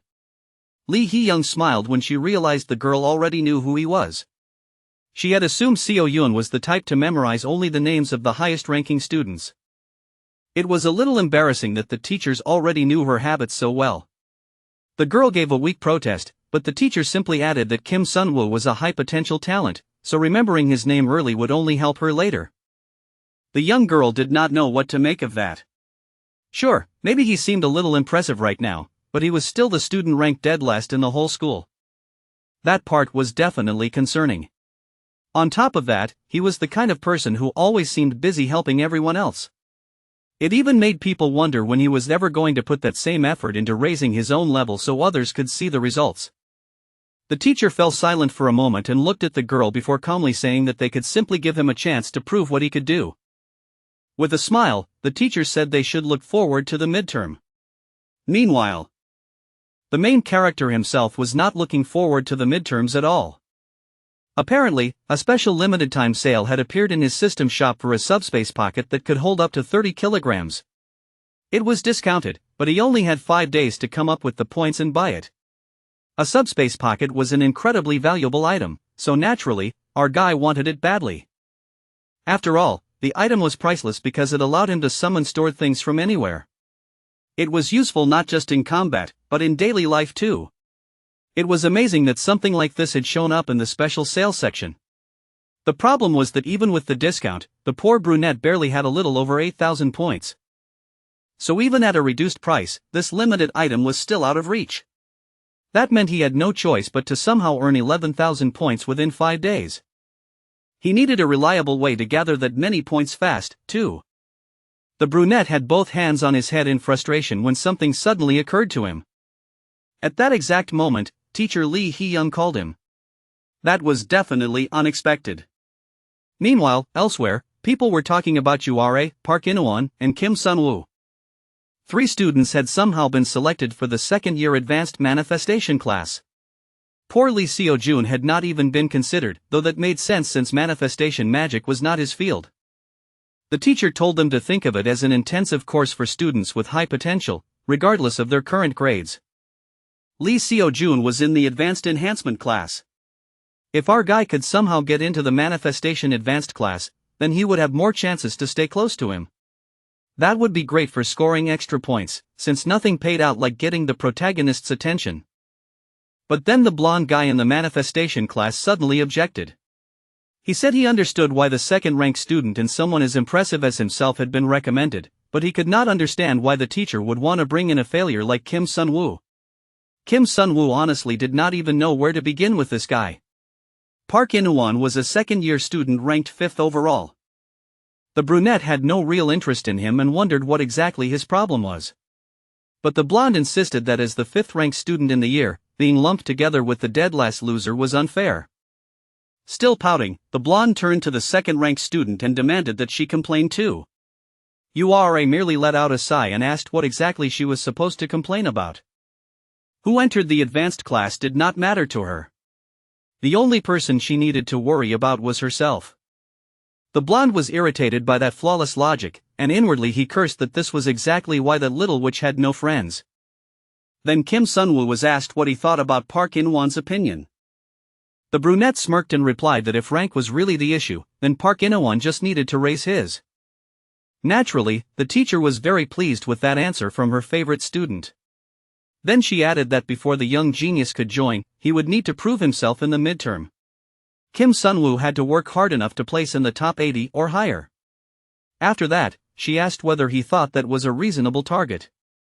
Later, amid the flashy ceremony and confetti flying through the air, the brunette smiled and said that a goal like that was definitely achievable. The ice girl stood happily beside him and cheerfully said she would follow his lead. The second-year midterm was going to be a cooperative battle. That meant each student would need to team up with a partner to fight a summoned green giant. If they could strike the creature's weak point hidden somewhere inside its body, they could bring it down instantly. The problem was that each weak point appeared in a different troublesome location, and they were all very hard to find. One weak point could be on the ankle, while another might be on the head. Because of that, most students earned decent grades simply by surviving the monster's attacks. But the truly gifted monsters did not bother with that. They simply unleashed fire from their hands. Of course, it was none other than the endlessly stubborn Yura and the story's hero, Lee Seo-jun. While the girl kept the beast busy with long-range attacks, the boy rushed in and cut the creature apart. Those two basically had the cheat code for being overpowered, so they did not need the weak point strategy at all. When they could just erase a huge terrifying monster outright, there was no reason to play it safe. The scouts in the audience were thrilled, cheering loudly for Lee Seo-jun and shouting in excitement. Even at his age, the boy already showed incredible teamwork instincts, and his partner, Yura, brought overwhelming firepower to the table. The two of them were easily the stars of the whole event. And once the geniuses had their moment, it was finally time for the so-called losers to step forward. Now it was Kim Sun-woo and Yoon Ha-young's turn to climb into the spotlight. Both of them were fired up and ready to make this count. The moment the match began, the main character dashed forward and told the ice girl to clear a path for him. She moved at once, channeling her attribute into the ground, and the crowd watched in surprise as ice rapidly spread across the floor beneath them. Her magic shimmered beautifully in layers of blue, and the boy used that slick frozen surface to gain speed and push himself even closer to the ugly green ogre in the arena. Meanwhile, the useless talent scouts in the stands were already laughing, because they immediately recognized our guy as the student who had humiliated himself during the public ranking exam. Quite a few people were even whispering that a kid like that must have bought his way in somehow. They laughed and wondered whether he was about to run out of mana and embarrass himself all over again. All that mockery was actually working in Kim Sun-woo's favor. The system informed him that 4 people were feeling anticipation toward him, earning him 1,000 points. He smirked, fully aware that the crowd was just waiting to see him make a fool of himself again. Too bad for them, this clown had already done the research and training needed to fix his old mistake.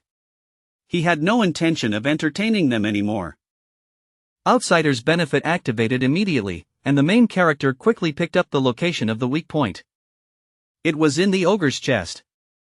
This time, the boy had even come prepared with proper shoes for the slick terrain, and he skated across the ice with absolute focus. He had no intention of playing the clown today. He fired his magic straight at the beast ahead of him, and blood burst from the creature's body. The gem marking its weak point shattered instantly. And the second ogre let out a roar that sounded almost like anger on behalf of its fallen partner. That massive ogre lunged forward and charged straight at the brunette, who was already preparing to bring down ogre number 2 as well. He was so focused on proving his doubters wrong that he almost laughed, realizing this whole exam might end even more easily than he had expected. But then the ogre raised its fist, and the boy's eyes suddenly widened as he noticed something else. There in the stands was a face he recognized immediately.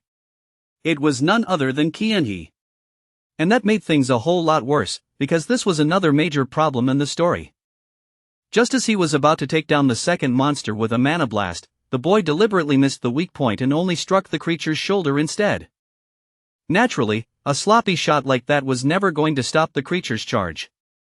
But the main character would rather be remembered as clumsy than draw the interest of yet another major villain. Of course, the people watching immediately groaned in disappointment and complained that the boy had failed to hit the monster properly. Still, even grazing the shoulder that closely was not bad at all for a student ranked last place.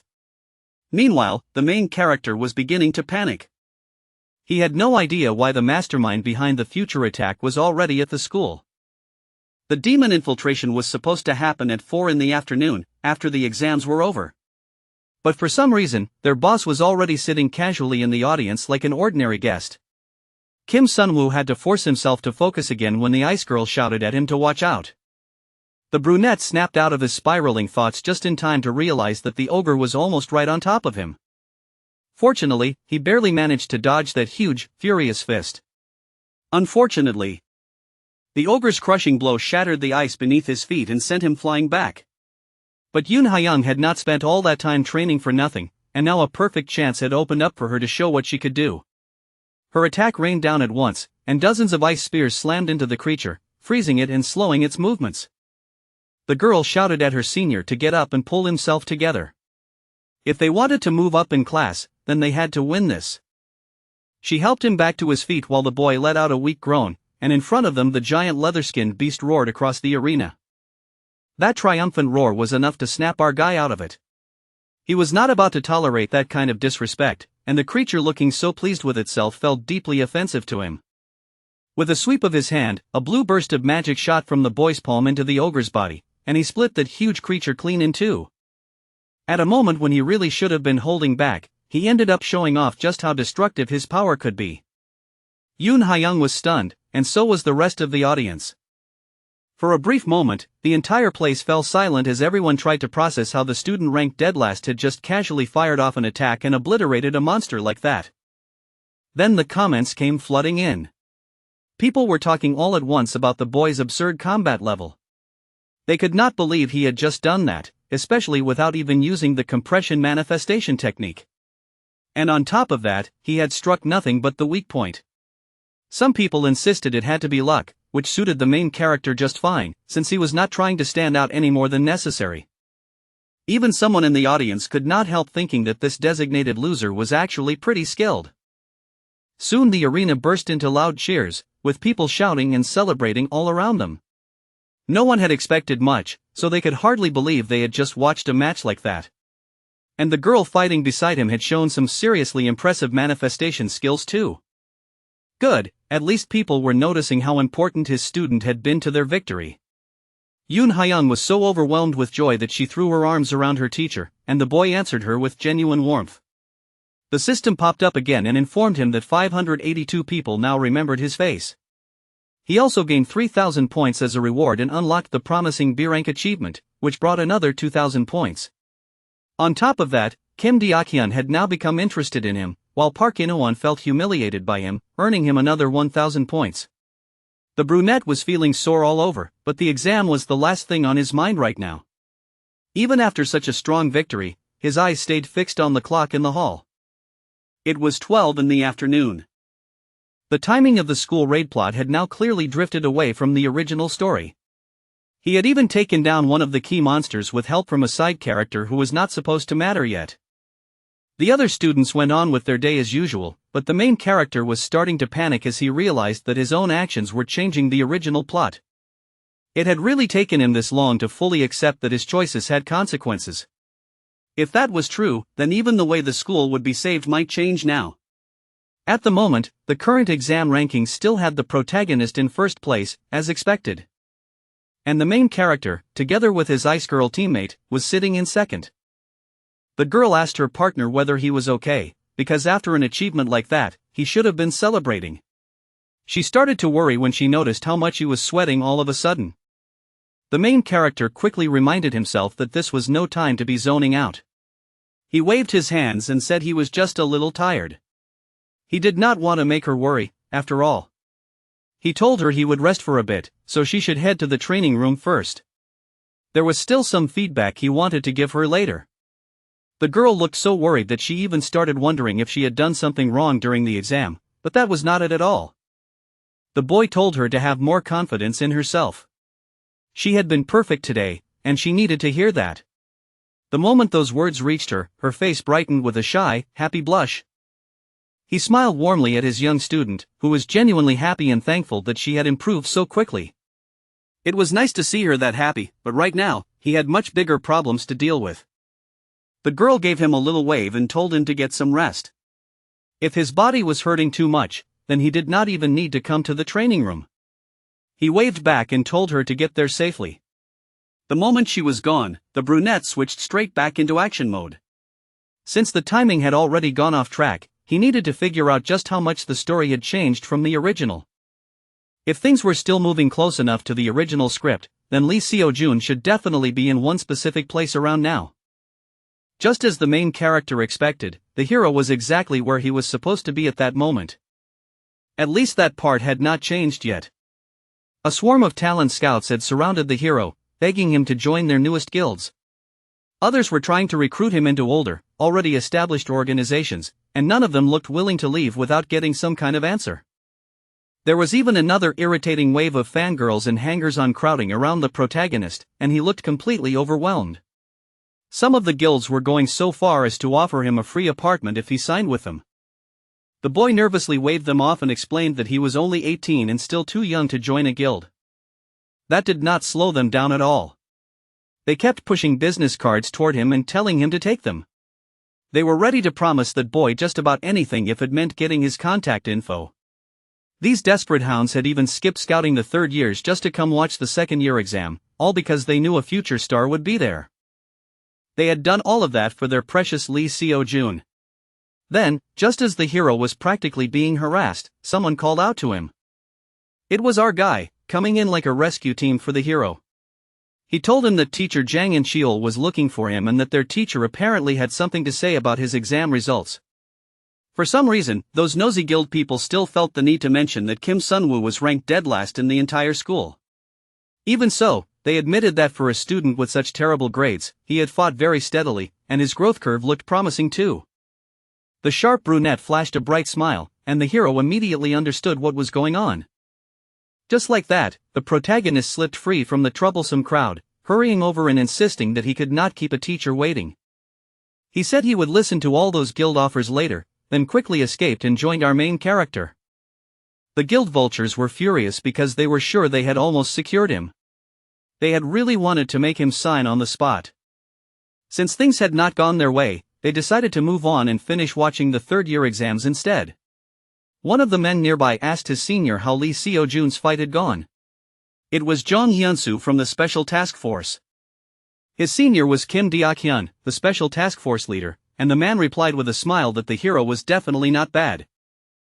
That much was only fitting for the third disciple of Chairman Kim Jin-cheol, the strongest mage around. Still, Kim Deok-hyun added that brat Lee Seo-jun was a little too green, and that would not be enough in real combat. The junior teased his senior, pointing out that he was talking as if the boy had already joined the Special Task Force. They were only here to make a scouting offer for after graduation. Kim Deok-hyun told him to shut it and stop ruining his serious evaluation. He even wondered why his junior had tagged along in the first place. The younger man laughed and said he regretted not getting the chance to speak with that prodigy during the Han River Demon incident. That was right, he was the one who had responded to the report the hero sent back then. If the boy had been the one actually fighting that demon at the time, he might have gained the kind of real combat experience his senior was talking about. Kim Deok-hyun considered that for a moment, then asked his junior what he thought of the student ranked dead last in the entire school. The junior remembered Kim Sun-woo immediately. That guy had become the talk of the whole city. For someone supposedly ranked last, his combat instincts were shockingly sharp. And it was not just instinct. Being able to instantly analyze a weak point and hit it in one shot, the way he had done with the first enemy, was the kind of skill people usually gained only through experience. That was exactly what made it so strange, and the junior agent could not help wondering where an 18-year-old could possibly get that kind of experience. The two of them laughed, because the whole thing felt impossible no matter how they looked at it. There was just no way some kid was sneaking out of school to fight monsters at 18. The idea sounded absurd. Then again, the agent remembered that Lee Seo-jun had once said the dead last student resembled the mage who dealt with the demon that day. And honestly, yeah, that mage really had looked a lot like Kim Sun-woo from his class. Even so, it was hard to imagine an 18-year-old being able to use compression manifestation like that. Still, both the senior and the junior quietly made a note to remember the name Kim Sun-woo. Their year's teacher was chatting happily with a few guests, while everyone else moved around the academy as if it were any other day. It almost felt like a completely ordinary exam day. While all of that was going on, the protagonist thanked the main character for pulling him out of that situation. He had nearly been trapped in that exhausting mess a lot longer than he wanted. Still, the hero asked why the brunette had come back to help him in the first place. The boy laughed and said it was a good chance to preview next year's exam ahead of time. The hero admitted he really did not want to get cornered by those scouts again, so he had been worried that staying in the stands would just attract more attention. Kim Sun-woo smiled and told him those people had already gone to the reserved seats with the teacher. They had entered through a different gate from theirs, so they probably would not run into them. Besides, if the boy wanted to keep holding on to first place, then it was important for him to study different fighting styles too. Using lines like that, the main character managed to convince the hero to stay beside him. He figured that if they just watched quietly from here, nobody would notice them. Getting Lee Seo-jun to agree was a huge relief, because the demon attack was originally supposed to begin in the third-year exam hall, where it was easiest to make contact with the insider. Getting Lee Seo-jun to agree was a huge relief, because the demon attack was supposed to begin in the third-year exam hall, where it would be easiest for the enemy to make contact with their insider. Since no one knew exactly when the attack would begin anymore after all these changes, our guy needed to keep Lee Seo-jun inside the exam hall and then move off to find Han Se-yeon. Even while worrying that he was changing the plot too much, this greedy idiot was still planning to go beat yet another major villain. What an absurd guy. To him, it felt like the fastest and easiest way to protect the child of prophecy, but at this rate, he was steadily erasing the hero's role in his own story. Before doing anything else, though, the main character asked the hero whether anything important had happened after the exam. Lee Seo-jun smiled as he looked down at the fighters below and asked if the brunette meant the guild scouts. That part was fine, since those people always acted like that. As long as the boy himself was okay, then that was enough. That was good news. It meant the original flow of events was still mostly holding together. That alone was a relief. Below them, another spar began in the arena, and the crowd roared as the fighters clashed.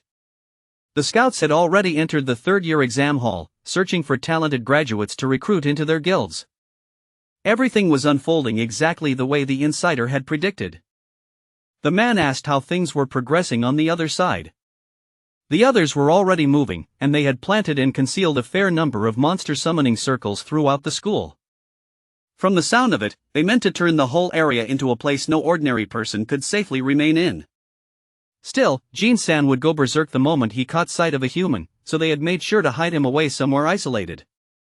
So far, everything had gone smoothly, and the boss praised Yang Yang-eun for handling it well. With a pleased smile, she replied that they had only made it this far because Lord Keone had joined their side. The man straightened, fully intending to begin the assault and set his magic loose. Wearing a cruel smile, he gathered the pink bubble of power into his hand. Now, he was ready to hunt down the child of prophecy. Meanwhile, the unaware third years were still clashing in the ring, their flashy magic lighting up the arena as the crowd cheered and applauded. One of the third-year girls was blasted backward, and it was clear she could not keep going. She quickly raised her voice and surrendered on the spot. Park Miney forfeited, and the final winner was the mysterious Kim Chang-hyun, the ace of the entire third-year class. Kim Sun-woo was actually enjoying himself far more than he had expected. His eyes shone with excitement, and the moment he saw how thrilling the third-year exams were, with students openly battling each other, his whole mood changed. Senior Kim Chang-hyun was a perfect example of the manifestation type, and Senior Park Miney's movements had been incredibly sharp. While Kim Sun-woo was busy admiring the fight like an overexcited fan, another part of him stayed tense, worried about the attack that was definitely supposed to happen here. He had watched the surroundings throughout the entire match, yet Kian-hee still had not appeared. Kim Sun-woo had definitely seen that suspicious man before, and this arena was supposed to be where the attack began. Sweat gathered on the main character's skin as he wondered what was going on. Lee Seo-jun quickly noticed Kim Sun-woo's distraction and asked who he kept looking around for. That little liar just grinned and said he was wondering whether some guild might want to scout him. Kim Sun-woo laughed and replied that surely someone would come calling sooner or later. Compared to the beginning of the semester, the brunette had grown at an unbelievable rate. Anyone who watched his exam now would have been stunned. In fact, Lee Seo-jun had been curious about how Kim Sun-woo had improved so quickly, but the thought died right there when both of them felt a dark, creeping presence spread across the school. A deep violet barrier unfurled over the stands, and the two of them looked around in alarm. It was even worse than Kim Sun-woo had imagined. The enemy was using a method that had never happened in his previous life. It was clear that something seriously dangerous had begun. People below rushed up to the strange barrier that had suddenly appeared around the school and pounded on it, confused and demanding to know why it was there. They wondered if someone was interfering with the academy, and the first thing they tried to do was call for the teachers. No one understood what was happening, and some people had been left outside the barrier altogether. Those on the outside could only stare and wonder if some kind of accident had taken place. At the same time, the hidden monster summoning bags the demons had left behind began to split open. And the monsters inside started pouring out. Each one opened into a huge, swirling portal of many colors, and the nearby boys froze in shock as they stared. No one was remotely happy to see multiple red eyes glaring back at them from the deep abyss inside those churning, multicolored portals. The wicked man smirked and activated the portals completely, releasing the monsters trapped inside. Goblins sprang out of the portals, filthy, savage, and starved for bloodshed. They lunged at the people nearby at once, sending everyone scrambling away in terror at the sudden sight of monsters in the middle of a school event. After all, this was the last thing anyone had expected. Cries of panic rang out as people shouted that monsters were chasing them and begged for help. The alarm spread at once that monsters had invaded the school, and calls for backup went out to anyone who might somehow get past the thick barrier. All students and visitors were ordered to evacuate to the safe zones immediately. The announcement repeated again and again that monsters had entered the school. Every teacher, scout, and combat-capable mage had been sealed inside the barrier. With no one left outside to intervene, the child of prophecy would be forced to reveal themselves. It really was a clever move. All the properly armed fighters had gathered to watch the third-year match, which meant nearly everyone capable of responding was trapped behind that massive purple barrier while monsters rampaged through the school. It was an almost brilliant setup. But as the goblins ran wild, someone finally stepped forward to stop them. One of the goblins was cut down in an instant. And the ringleader clicked his tongue in irritation, wondering who dared interfere. It was that senior agent and his junior. The special task force had arrived, and somehow they had not been trapped beneath the barrier.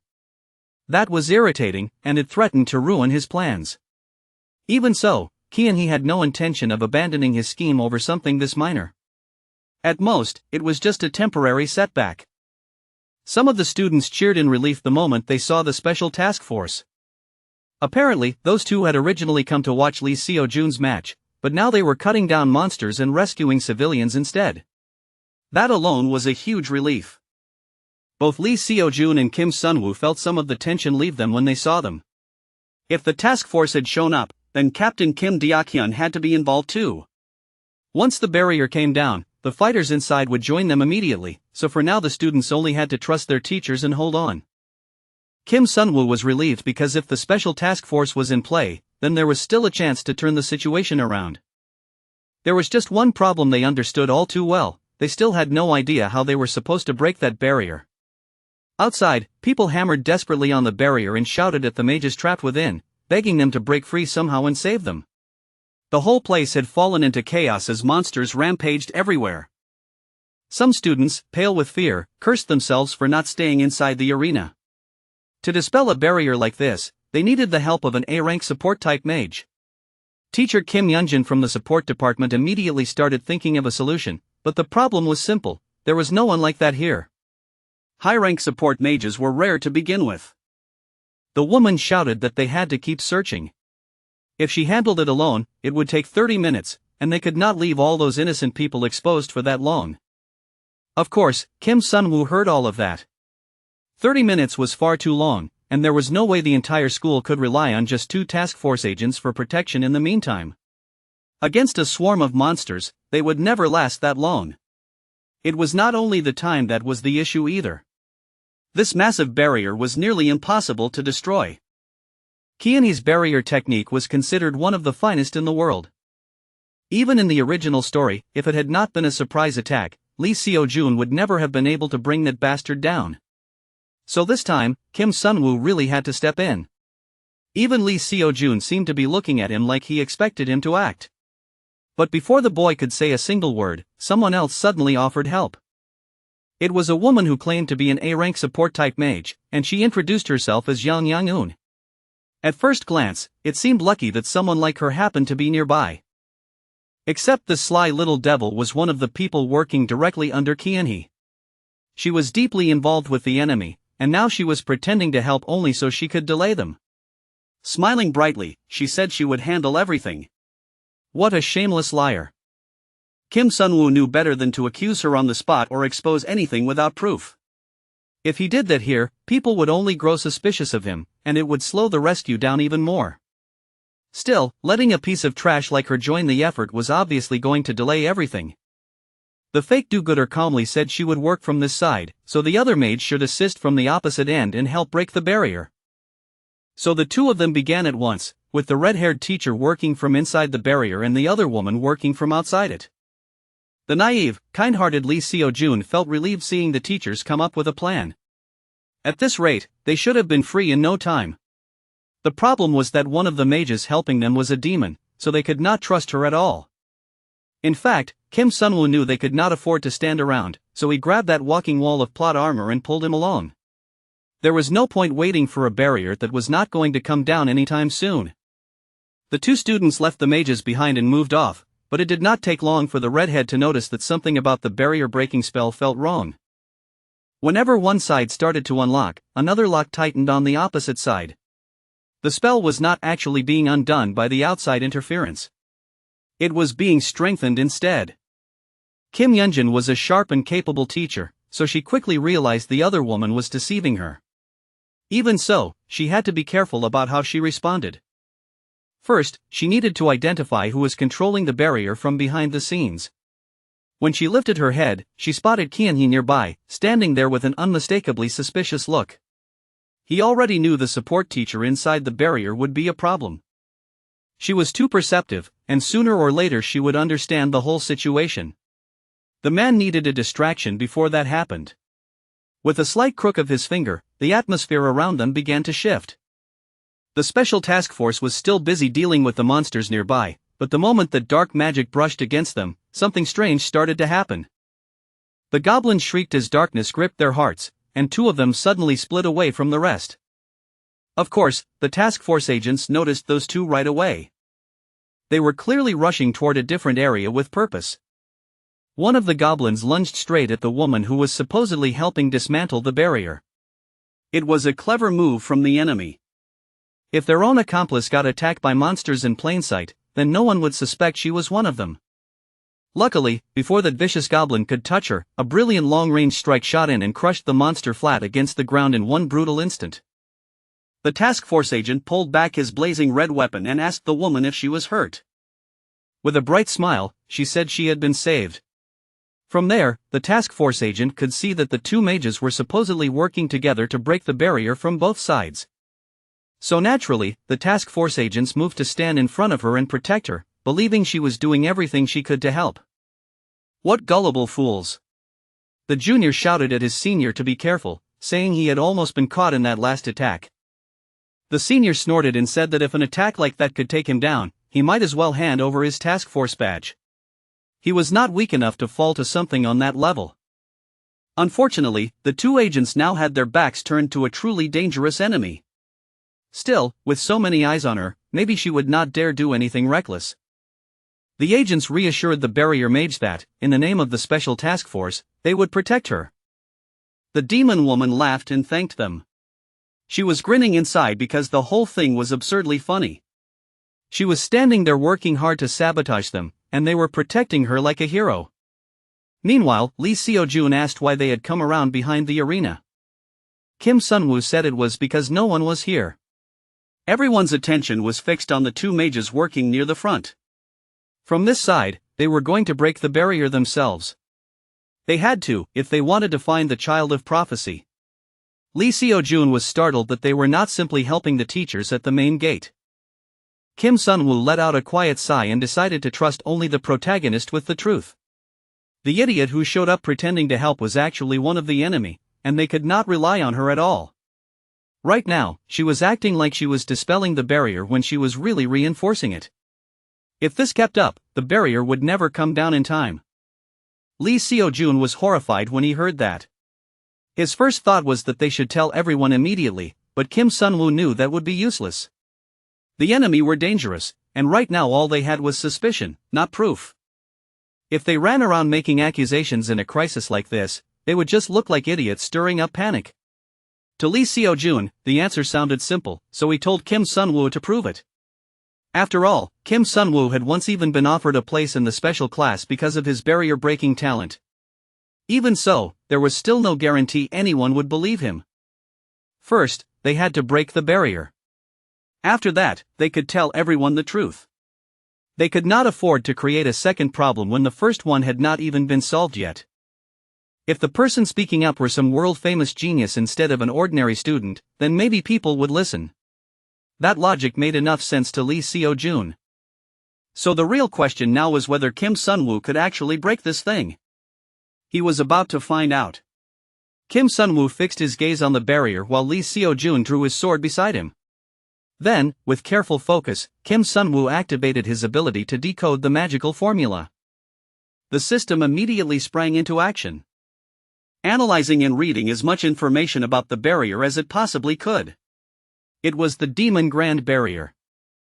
The little enemy could hardly believe what was happening. The Grand Barrier they had raised around the school had been pierced.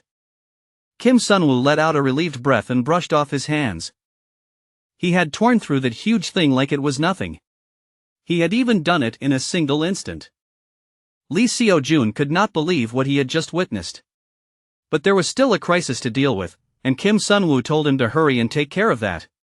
Before leaving, though, Lee Seo-jun needed Kim Sun-woo to answer one thing.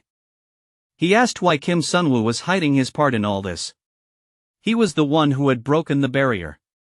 Normally, any student would have leapt at the chance to be recognized for that kind of strength. Kim Sun-woo only smiled and said this was already enough for him. His other identity was causing him more than enough trouble as it was. He did not need more problems spilling into his school life too. For now, he wanted everything that happened here to stay secret. That was his one request. Meanwhile, back on the villain's side.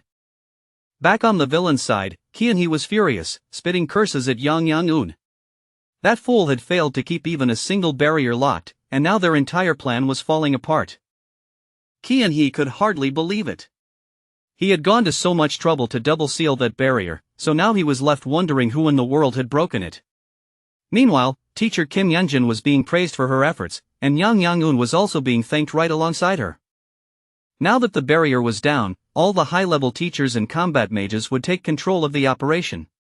Since the Child of Prophecy still had not appeared, the enemy had no reason to stay.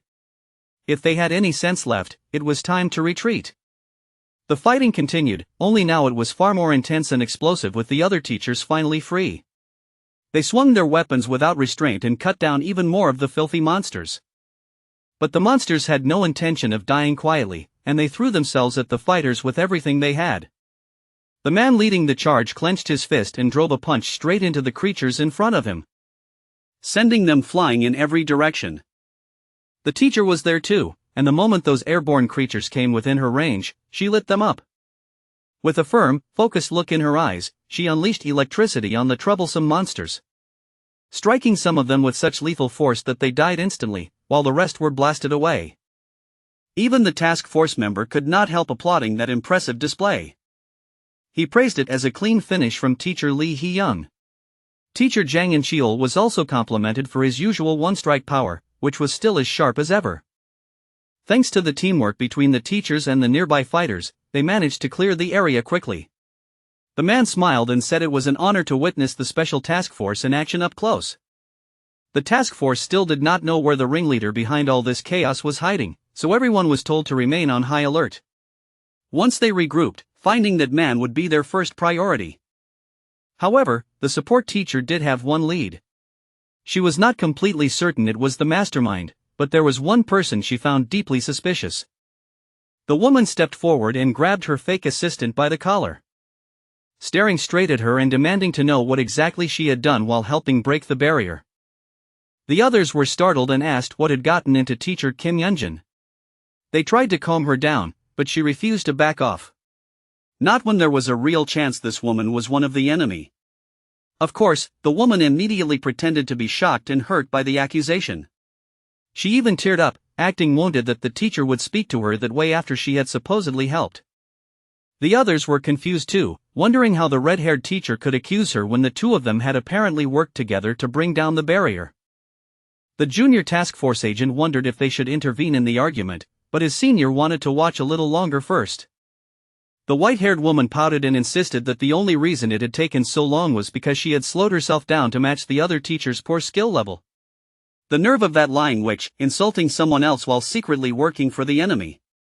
The redhead had no intention of letting that slide. She had clearly seen that rat working against them. Every time the support teacher tried to break the barrier, a second layer locked itself back into place. The moment she said that, everyone turned toward the person who had just spoken up. It was Lee Seo-jun, standing there in support of teacher Kim Yeonjun. He had also been inside the third-year exam arena the whole time. For a moment, even the red-haired teacher looked surprised that a student had noticed such a complicated spell structure. But that was exactly what had happened. Lee Seo-jun then said he had vaguely felt that something about the barrier was wrong. He had not forgotten his promise to protect Kim Sun-woo's secret, so he had no intention of revealing who had actually broken the barrier. Then the boy awkwardly mumbled something about understanding the theory behind how the barrier worked as well. He hated lying to teachers, but there was no other choice, so he kept improvising as he spoke. If even Lee Seo-jun, the academy's genius, was backing that explanation, then suddenly it sounded very convincing to everyone else. People began looking at the white-haired woman with suspicion. The more they thought about it, the stranger her story seemed. And come to think of it, there was no A-rank support mage named Yang Yan-un. By that point, the other mages were clearly growing suspicious, and the enemy woman was starting to panic. She cursed under her breath and wondered what she was supposed to do now, silently hoping Lord Kian-hee would step in and save her. Kian-hee only scoffed and coldly told her to do what had to be done. At that moment, the task force finally identified him as the ringleader and immediately moved to attack, shouting for everyone to grab him. They rushed straight at him, trying to cut him down on the spot. Brilliant attacks exploded out at once, but the man slipped away before any of them could land a real hit. The enemy had used the darkening technique. And it became obvious that they were dealing with an A-rank demon. The situation had grown far more serious than expected, so everyone had to stay careful. With the mission now failing, there was only one thing left for the white-haired woman to do. Lee Seo-jun's eyes widened when several humans nearby suddenly began to transform. There were far more enemies hidden in the area than anyone had expected. Most people would have used the confusion to escape, but instead they chose to go wild and attack. The white-haired woman gave her people one clear order. They were to kill as many humans as possible, then die. As she swung her hand to strike Lee Seo-jun, he drew his sword just as fast. Lee Seo-jun's blade flared with its familiar golden light, and with a single swing, he cut the demon's head clean off.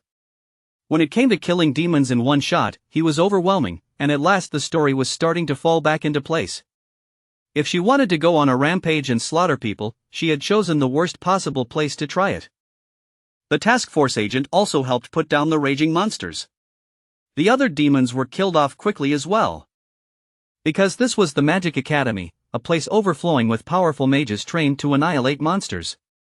Once everything had settled, Lee Seo-jun bowed to Captain Kim Deok-hyun and thanked him for the timely help. It had been a year since they last met at Chairman Kim Jin-cheol's house. The young genius was growing into quite a remarkable mage, and Captain Kim Deok-hyun felt genuinely proud of him. He also reminded Lee Seo-jun to make sure he collected the bounty later for slaying the demon. Lee Seo-jun thanked him happily, though a second later he found himself wondering whether he should have asked for the account number first. After all, the one who truly deserved the thanks was Kim Sun-woo. Meanwhile, Kim Sun-woo was racing against time for a completely different mission. He had to find the Child of Prophecy, and he was running with everything he had. Using his magic power, the brunette leaped forward and flew toward the place he needed to reach. Then an explosion up ahead told him he was getting close to his target. Kim Sun-woo clicked his tongue and hurried even faster, desperate to reach the Child of Prophecy in time. Who, unbelievably, seemed to be Yura, the second-year rank 2 of the Magic Academy. The demon fighting her clicked his tongue in disappointment. So this was the extent of the power possessed by the genius known as Lee Seo-jun. Then again, maybe she was being dragged down by deadweight and simply could not show what she could really do. After all, she was trying to protect Yoon Ha-young. The girl trembled, unable to understand how things had spiraled into this disaster. Just moments ago, she had been training with Yura, and then, all at once, monsters and demons appeared. Even so, the ice girl had rushed in to help. But the fire girl had told her she would only get in the way, and that the smartest thing Yoon Ha-young could do was run. Yura had been fully prepared to handle the situation on her own. The demon laughed as he charged at them, mocking them and asking if this was really all they had. Dark power gathered in his hand as he swung out wildly, snarling that the fire girl clearly was not the Child of Prophecy. He smashed through her defenses and seized her by the throat, choking her with a vicious grin spread across his face. Demons were always hungry for human mana, especially the rich mana carried in blood, and now that such high-quality, mana-infused blood was right in front of him, he could not hold himself back. The girl was truly being strangled, gasping desperately because she could not breathe. For a moment, it honestly felt like she was dying. Then suddenly, a blast slammed into the demon's hand that was crushing her throat, and he stopped to see which annoying pest had interfered. It was Yoon Ha-young. She was not about to stand there and watch her classmate get killed in front of her without fighting back. The girl declared that she would be his opponent instead. It was such a painfully touching little display of friendship. How adorable humans were. But the demon only laughed, asking if she really believed that tiny burst of mana could do anything to someone like him. As the demon began charging up his next attack, the ice girl braced herself. Deep down, she knew she probably could not win. Even so, she still wanted to try. She refused to run away and leave her friend there to die. No matter how scared she was, she would not become a coward. The girl gathered her ice magic and fired straight at the hulking demon before her, piercing through his body so cleanly that even he froze in shock. Now the demon understood. He recognized that mark and the level of power she had just shown when she tore his arm clean off. Even worse, his wounds were not regenerating. It should have been nothing more than an ice attack, but that freezing power was sinking all the way into his bones. The girl herself was stunned too, because that was not her usual level of power. More importantly, the mana cost of that spell was absurd. The girl collapsed from the severe mana drain, while the demon let out a pained groan of exhaustion. At last, they had found the Child of Prophecy, the mage born with the power to destroy demons. And now that they had identified her, all that remained was to kill her with their own hands. But Kim Sun-woo had no intention of letting that happen. The Child of Prophecy was a crucial piece of the story, and he refused to lose her here. So Kim Sun-woo activated Great Nature's heart and declared that the only one dying here would be the demon. Naturally, the demon did not like hearing that, and he snarled at the newcomer not to interfere. At least one of his hands still worked. Using that remaining hand, he fired a huge bolt of mana at Kim Sunwoo. Fortunately, Kim Sunwoo raised a blue glowing spell shield, strong enough to cancel out that vicious blast before it reached him. A flimsy attack like that was never going to work on him. The demon cried out in pain as repeated energy shots slammed into him, while Kim Sunwoo stayed hidden and protected behind the large shield. The demon staggered in shock and pain under the barrage. Kim Sunwoo kept firing without pause because he could not afford to let his guard slip for even a second. He was protecting two defenseless girls by himself, and that was no easy task. Groaning and writhing in agony, the demon eventually dropped to his knees. The demon could not understand how his opponent had so much mana. Of course, Kim Sunwoo was pulling it straight from the surrounding environment. Still, the demon was rattled, wondering how a mere child could possibly be this strong. Kim Sunwoo scoffed and said he had a lot more experience than he looked. After all, this was technically his third life. The demon growled that he would not die alone. That was all the warning Kim Sunwoo needed, that he was about to do something reckless. Sure enough, the demon shifted his focus toward the child who could kill demons. And then he stamped his foot into the ground, launching himself straight at Yoon Hyung with murderous intent in his scream. Kim Sunwoo could not let that bloodthirsty monster get away with something like that. He immediately swung his magic, and the attack seemed to smash right into the demon's head. The demon's body crashed down hard, hitting the floor as blood sprayed out in every direction. It was a solid hit, and Kim Sunwoo let out a quiet breath of relief. The brunette paused and checked the result of his power. That monster had come dangerously close to reaching Yoon Hyung. That had been far too close. The B-rank villain Jinsan had now been defeated, and the causality rate increased by 0.4. Kim Sunwoo did not care about that right now. He was just relieved that he had managed to save the ice girl. Now that he had earned the Savior achievement, he received 3,000 points as a reward. The awakening had happened earlier than expected, but Yoon Hyung had held out surprisingly well too. The demons, after receiving a prophecy about the birth of their natural enemy, would keep targeting the school. Through all of this, Yoon Hyung and Lee Seo-jun would continue to grow stronger. URA as well. Both girls had fought hard while he was trapped, and Kim Sunwoo silently thanked them for surviving this ordeal. And so, after the demons attacked the Magic Academy, Lee Seo-jun, URA, and two other students received the credit for defeating them. The purpose behind the attack was still unclear, but the two students had their faces splashed across the news. For once, the brunette was not the one drawing attention after a major battle. URA let out a sigh from her hospital bed as she read the article, annoyed that they were praising her like some hero when she had passed out before even finishing off the demon that attacked her. Yoon Hyung scolded her, saying she had still done more than enough.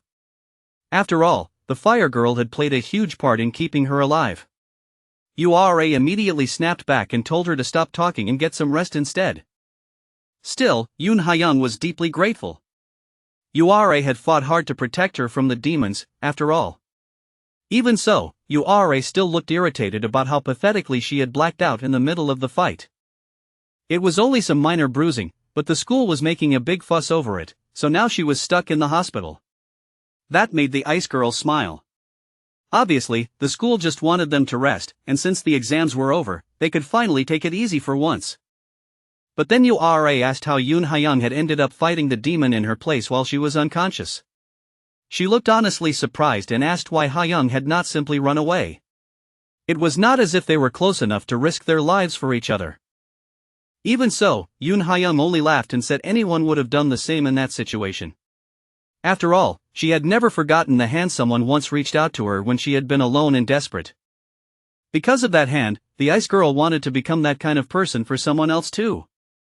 Making that choice had given her the courage to stand up to the demon, and that clearly caught the fire girl off guard. So when things became too much, it was okay to accept help from other people. That was exactly the lesson URA needed to hear. Of course, Miss Perfect looked completely disgusted by the idea of relying on anyone. To her, needing help meant weakness, exposure, and vulnerability, which were all things she hated. Then, all at once, a bitter memory flashed through her mind, a scene filled with fire. It was that worst night of all, when her parents were trapped beneath the rubble and begging their sweet little daughter to run away with someone else. The little girl had been horrified, struggling and crying as she tried to run back to them. At that age, she could not understand why she had to leave them behind. She cried for her family as the building shook around her, screaming and sobbing in pure terror. It was the kind of memory that still felt like a nightmare. Remembering that horrible night only made her dig her heels in harder, and she stubbornly declared that she did not need help from anyone. She refused to accept help from anyone now, too. Yoon Hyung did not seem bothered and gently said that, at the very least, a little gratitude would be fine this time. If Kim Sun-woo had not come to save them, neither of them would still be alive. At the very least, they needed to know who they were supposed to thank. The fire girl blinked in surprise, clearly hearing that part for the first time. She had no idea Kim Sun-woo was the one who had saved them. The girl immediately leaned in and told him to hurry up and explain what had happened. Just then, the boy stepped into the room, and he was not even wearing a hospital gown. He greeted the two girls cheerfully and asked if they were both feeling all right. Now they were wondering what exactly had brought him there, and he casually said he had come to deliver something he had been asked to pass along. It was 5 million won in demon subjugation bounty money. That was their share. Naturally, no one looked more offended than Ura at the sight of money she felt she had not earned. She demanded to know why she was being paid when he was the one who had killed the demon. The money looked so glorious in the envelope that it practically seemed to shine gold. Kim Sun-woo laughed and said that by the time he arrived, the monster had already been half dead thanks to Ura's firepower and Yoon Hyung's support. So, as far as he was concerned, that was reason enough to hand them their share. Besides, it had been a fierce fight, so they should just accept the reward and the recognition that came with it. All Kim Sun-woo had really done was land the finishing blow, so everyone involved was getting a portion. But no matter how he explained it, Ura refused to touch money she saw as unearned. To her, taking a handout like that would stain her pride. She was far too embarrassed to accept money tied to help from others. Proud little brat that she was, she would rather the poor people split the money among themselves than take it with her own hands. After huffing and puffing like an angry furnace, the girl finally blushed and thanked the other two for saving her. So she could be cute after all. But the second she realized that, she yanked the curtain shut to hide herself from them in embarrassment. What an amusing little tsundere. Kim Sun-woo had been planning to get closer to Ura through Yoon Hyung, but the girl kept avoiding him, which meant he had not been able to earn any points from her. It seemed it was still too early to break into Miss Grumpy's territory. But to his surprise, Kim Sun-woo was earning Ura points anyway. Her interest had risen to level 1, earning him 2,000 points. Yoon Hyung laughed and said their classmate was just embarrassed, because her pride was that high. Right after that, Kim Sun-woo got a pop-up message saying there was a special sale on the Subspace Pocket. It was discounted to 20,000 points, which happened to be exactly how many points he had at the moment. The boy immediately brightened. He had gotten what he wanted, so he did not mind Ura huffing and puffing at all. The girl had already left the hospital room, but her thoughts were still stuck on the brunette who had saved them. That lie he told had been way too obvious, and she knew it.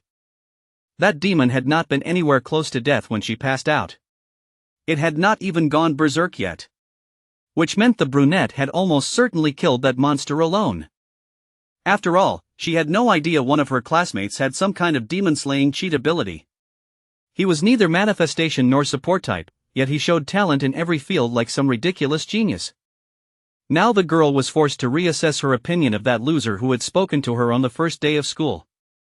On top of that, Yoon Hyung's outstanding performance in the recent exam had also happened because of that strange boy.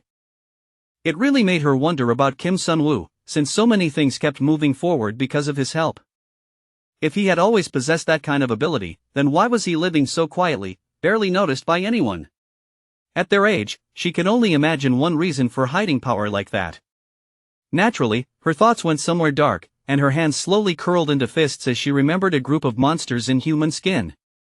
Now she suspected that maybe Kim Sun-woo had also lost his family to those people, the same ones who had likely taken her parents away. Meanwhile, back with Kim Sun-woo and the Ice Girl, the two of them were alone as the sun began to set, and he had a few things he wanted to ask her. First, he asked whether she had told anyone yet about her special power. The girl gave a nervous little laugh, but admitted that she had told no one. That was probably for the best. Telling people about a newly awakened power like that would only make her a target. The girl nodded, saying her senior had already warned her that drawing too much attention would make training difficult, and she treasured the progress she had made under him.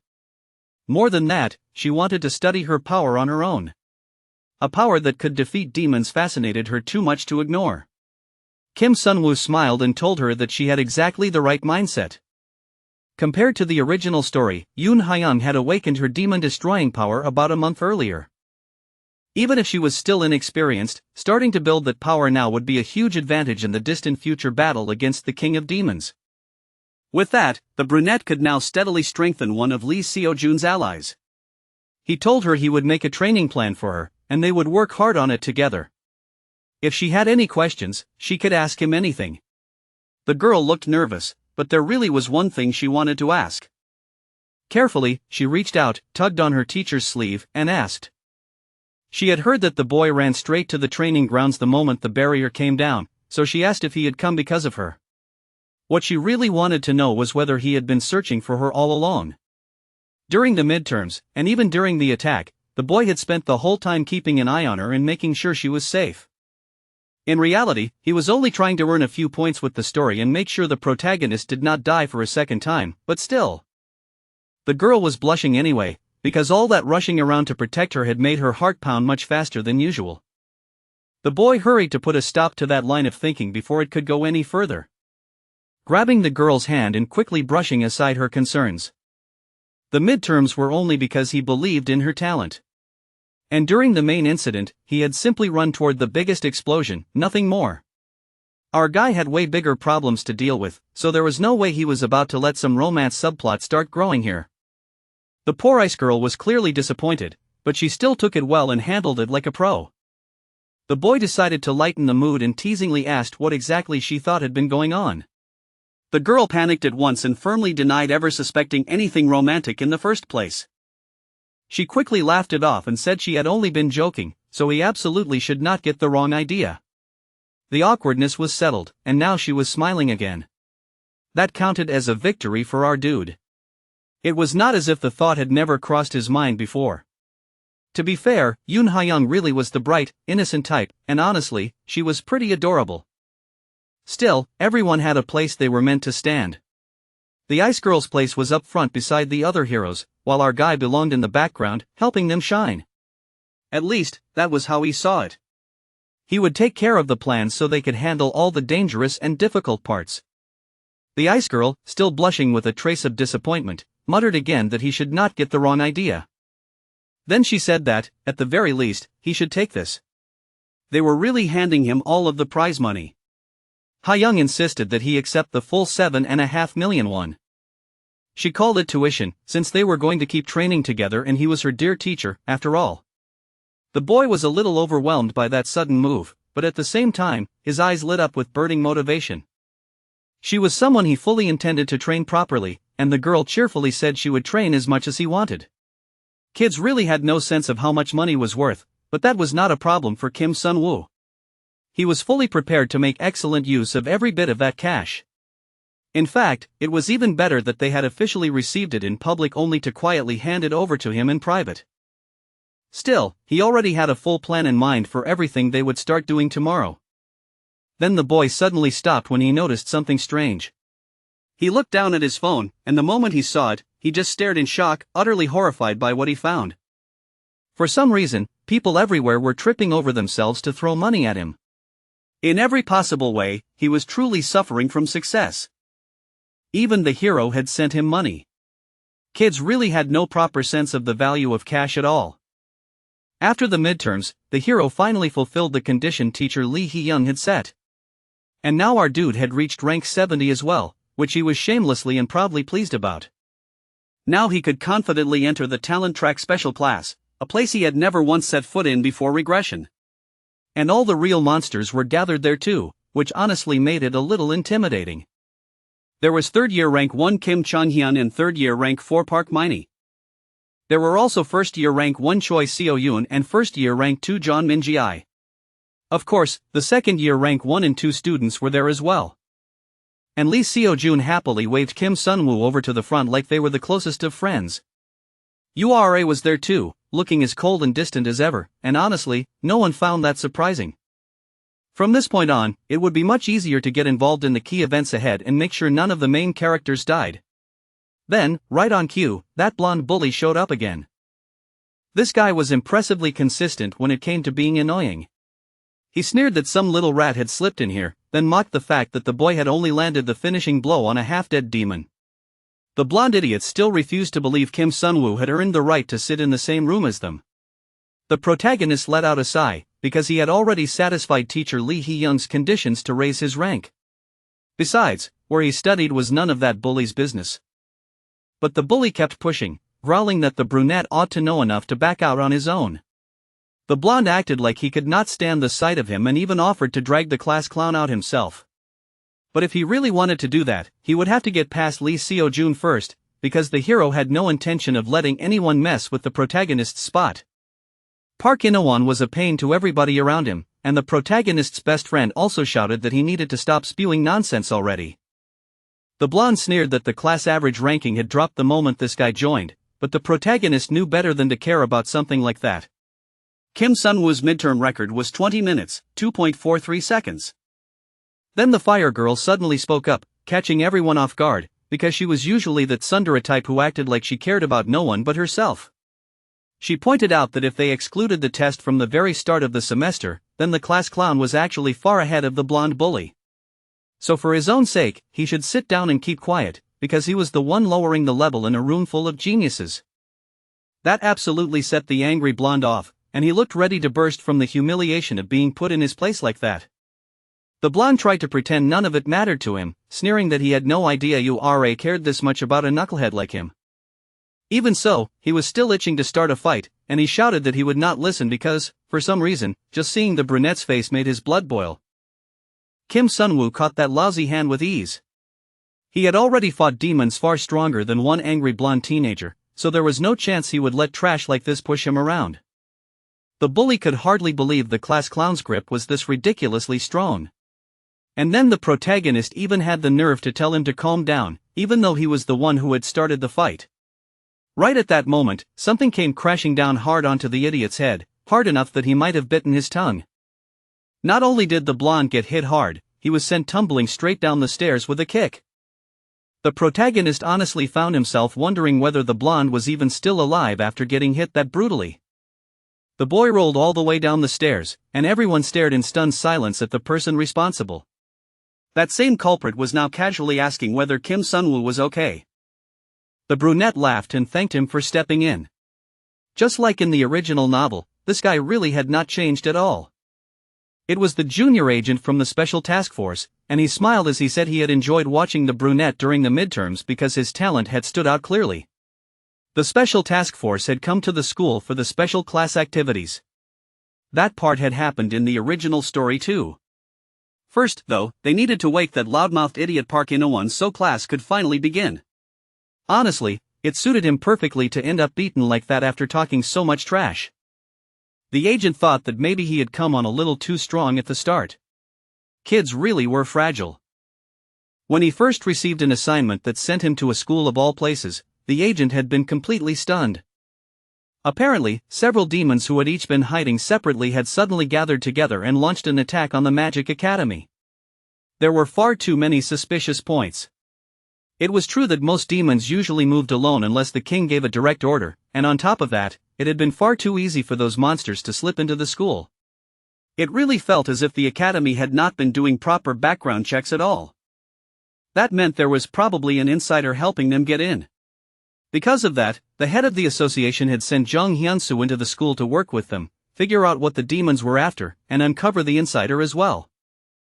The agent cheerfully greeted the students and informed them that he would be joining them for the special class. He introduced himself as a special task force agent dispatched from the association, and with someone from the task force now present, the atmosphere around the class shifted at once. One of the students cautiously asked whether this meant their special class would eventually be sent out for major subjugation missions or even counter-terror operations. The man replied that, yes, a day like that would come, but there was no chance little chicks like them would be shoved straight into real combat yet. they were still in the middle of learning. So for now, under his strict supervision and careful coordination, he would only be taking them to scout areas where monsters had been appearing. That level of work should be safe enough for students like them. Even so, there was always some risk, so they were told to report anything suspicious the moment they noticed it. In reality, though, they were not being taken anywhere truly dangerous in the first place. It was simply a hidden training ground used only by the task force. There had once been a dungeon there, but the area had already been completely cleared out. Honestly, that kind of blind confidence sounded like the perfect setup for disaster. Still, Jong Hyunsu trusted the surveillance network and the magic circles spread throughout the area to quickly detect anyone suspicious. The special class had far more freedom to move around than ordinary students, so if there really was an insider, the chances were high that the person belonged to this class. At least, that was probably the line of thinking running through the agent's mind. Kim Sun-woo had already lived through all of these plot developments before, so he could more or less follow the direction of the agent's thoughts. It was true that there really was an insider inside the school. But that person was far too sharp, so they would lie low for a while longer without making a move. What mattered most right now was helping Lee Seo-jun obtain the S-rank item hidden inside the dungeon's secret stage. On top of that, he needed to support Choi Seo-yoon, since she was just about to enter a major phase of her character growth. During this special field activity, she was supposed to be working alongside Lee Seo-jun. Once all the introductions were finished, the teacher struck his cane against the floor and announced that they would be moving in teams of 2, each pair heading to its assigned operation zone. This time, Kim Sun-woo was convinced things would follow the original story no matter what happened. He was just one extra student added to the class, nothing more. That should not have been enough to change anything important, and he was completely sure the team draw would stay the same. Or so he thought. Kim Sun-woo's hopes were crushed almost immediately, and now he stood in the forest in utter disbelief, staring at his assigned partner, Choi Seo-yoon. Apparently, something like this could happen too.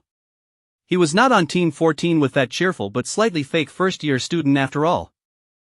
Choi Seo-yoon was not exactly thrilled to be paired up with this strange senior either. Still, what really got to her was the look on his face.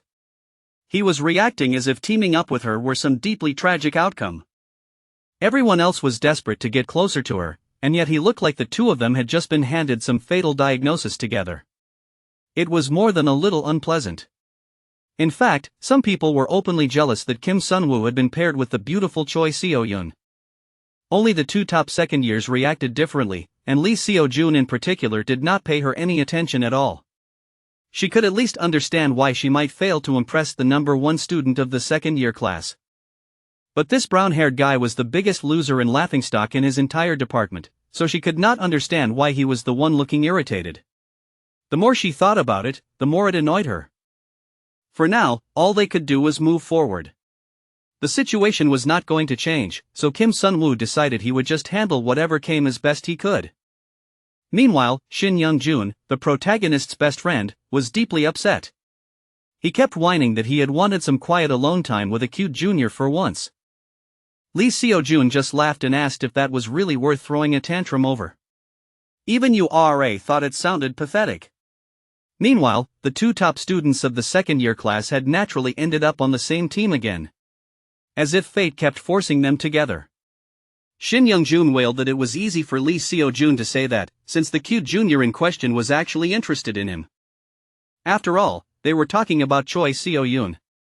She was known as the flawless star of the school, the only daughter of one of the 5 great magic houses, and someone blessed with both talent and beauty. Everyone knew she was an incredible catch. Still, Lee Seo-jun only laughed and pointed out that URA came from a great magic family too. URA clearly had no desire to be dragged into such a stupid conversation. Shin Young-jun insisted that the sweet, magical, fairy-like Lee Seo-jun was nothing like the satanic URA. It seemed he was making even more noise because he had been paired with the most muscular guy around, and he simply could not stop complaining about it. That unfortunate pairing was second-year rank 3 Shin Young-jun with first-year rank 2 John Min-ji. Really, Shin Young-jun ought to be a little kinder to such a sweet junior like Min-ji. Meanwhile, the supposedly lucky Kim Sun-woo was walking along a forest path with his junior trailing behind him. Choi Seo-yoon was also doing her best, in her own way, to make this pairing work. If both of them were unhappy about the match, that actually made things easier for her. To Choi Seo-yoon, this senior was a complete anomaly. He had been dead last in the entire school, then suddenly became strangely close with Lee Seo-jun, and now he had somehow made his way into the special class too. Everything about Kim Sun-woo's behavior felt suspicious to her. As Kim Sun-woo walked, a notification popped up saying that Choi Seo-yoon had become curious about him. He received a reward of 500 points. Judging by the way her gaze kept drilling into his back, her curiosity was practically burning a hole through him. "There seems to be something over there," he said, casually pointing off in a random direction and asking whether she wanted to go check it out with him. Choi Seo-yoon smiled and agreed at once. Even so, she had already decided that she would not be fooled by whatever strange scheme he was plotting. Things were not going to unfold the way he wanted. At the same time, she kept up a perfectly cheerful act. Beaming brightly, she said she would be happy to work together with her senior, all while quietly plotting against him in her head. As long as she stayed by his side, things would not proceed exactly as he intended. Kim Sun-woo let out a quiet sigh as he looked at Choi Seo-yoon, while she turned her charm up as far as possible, smiling sweetly and blushing as he tried to collect his thoughts. She absolutely had the face of someone scheming up something dangerous. At this point in the original novel, the bright and smiling first year had already become obsessed with trying to recruit Lee Seo-jun, sticking close to him whenever she could. The reason was simple: having someone like him beside her would raise her own value. Kim Sun-woo pointed vaguely ahead and said they should head that way first. If he used this route as bait to draw Lee Seo-jun over, then maybe the story could still get back on track. Meanwhile, Choi Seo-yoon was also using the moment to study him more closely. The more she saw, the more strangely impressive he began to seem. He had been thoroughly humiliated at the beginning of the semester, yet somehow he had grown strong enough to join the special class. That really was astonishing. It felt like discovering that a circus dog had somehow learned to climb a tree. Her backhanded praise was so obvious that Kim Sun-woo twitched before awkwardly explaining that what happened back then had only been a mistake. Apparently, one single mistake during the entrance exam was determined to haunt him for the rest of his life. Then Choi Seo-yoon let out a sigh and said that forcing his way into the special class could easily come back to bite him. She spoke as if she were offering sincere concern like a kind person, but in truth she was being a shameless manipulator. After all, if Kim Sun-woo attracted too much attention, then instead of admiration, he would only end up making countless enemies. He had already been through that once and dealt with the biggest problem that came from it. Choi Seo-yoon was the kind of devil who wore an angel's face. She had the perfect family background, perfect looks, and perfect talent. People often said this young lady had been born with everything. But beneath that shining surface was a completely different truth. What truly shaped Choi Seo-yoon was the relentless effort and fierce determination she poured into meeting her family's expectations. And that was the real reason behind Choi Seo-yoon's perfection. She worked endlessly every single day, often harder than anyone else, pushing herself to become someone worthy of carrying her family name. She worked hard to be kind to everyone, or at least to appear that way, while choosing to stay close only to people who could raise her own value. That false sweetness was a lonely survival tactic. She almost never showed anyone her real self. To survive among the upper class, Choi Seo-yoon had been forced to master the art of wearing a carefully crafted mask. Kim Sun-woo let out a quiet sigh when she brought up enemies, then deliberately acted clueless, as if he had no idea what she meant. Naturally, that only made Choi Seo-yoon feel even more superior, and she laughed, saying he obviously knew exactly what she was referring to and what had happened earlier that day. No one had said anything openly except for that senior, Park In-won, but he was hardly the only one. There were plenty of others who did not want the last-place clown sitting in the special class. Kim Sun-woo was already fully aware of the jealousy, contempt, and cold stares he could end up receiving from the other students. But he truly could not have cared less about people like them. He had not entered this class because of them. Kim Sun-woo had a goal he absolutely intended to accomplish through the special class, and when he smiled with quiet pride at that unwavering purpose, Choi Seo-yoon was visibly shaken. She had not expected someone she was trying to crush to answer with that kind of calm determination. He was not even playing along with her little game. The fact that Kim Sun-woo had a life goal at all was what shocked Choi Seo-yoon most. Unlike ordinary people, a young genius like her was never allowed to have one. Her entire life had already been laid out by her parents, and all she had ever been expected to do was walk the path they had chosen for her. They even piled on the pressure by insisting that the life they picked was all for her own good, so she should be grateful, obedient, and simply follow whatever they told her. Not once had she ever seriously thought about dreaming for herself, because she had always lived by obeying her father. And now, for the first time, she found herself envying this clown for having something she did not. With a smug look on her face, she smirked and said she finally understood why the teachers favored this joker. Even so, she still asked what he could possibly hope to achieve by entering the special class.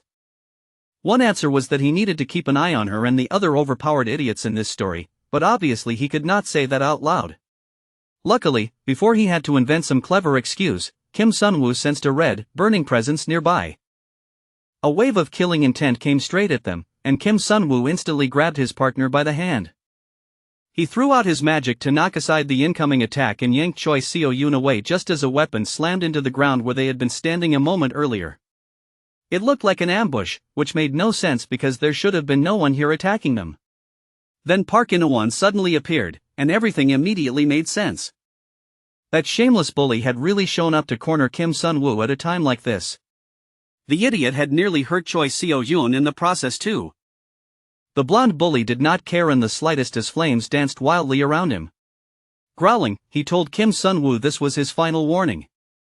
If the class clown valued his life, then he had better keep his head down at school from now on. Kim Sun-woo only scoffed and asked what exactly Park In-won planned to do if he refused.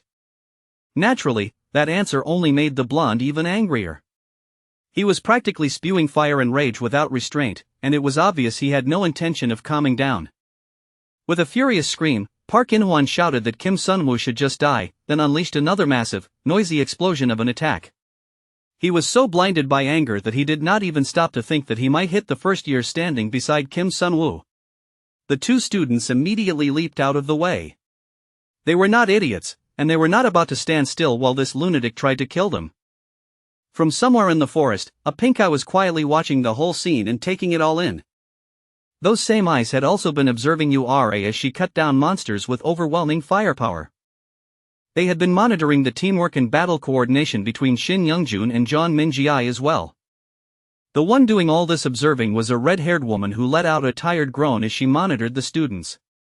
She knew this was the captain's order and all, but it was still hard to believe there could really be a main spy hidden among these kids. They were students, after all. She was Baek Yejin, the support mage of the counter-terror task force. Her partner asked how things were going, but honestly, not much had changed. So far it was just kids playing around with training monsters. If there really was a spy among them, they would probably try to make contact once the students were free to roam outside, so for now they had no choice but to keep watching, no matter how pointless it seemed. Jong Hyun-soo told her to report immediately if anyone showed suspicious behavior or tried to leave the training grounds. At that moment, the redhead suddenly spoke up in protest.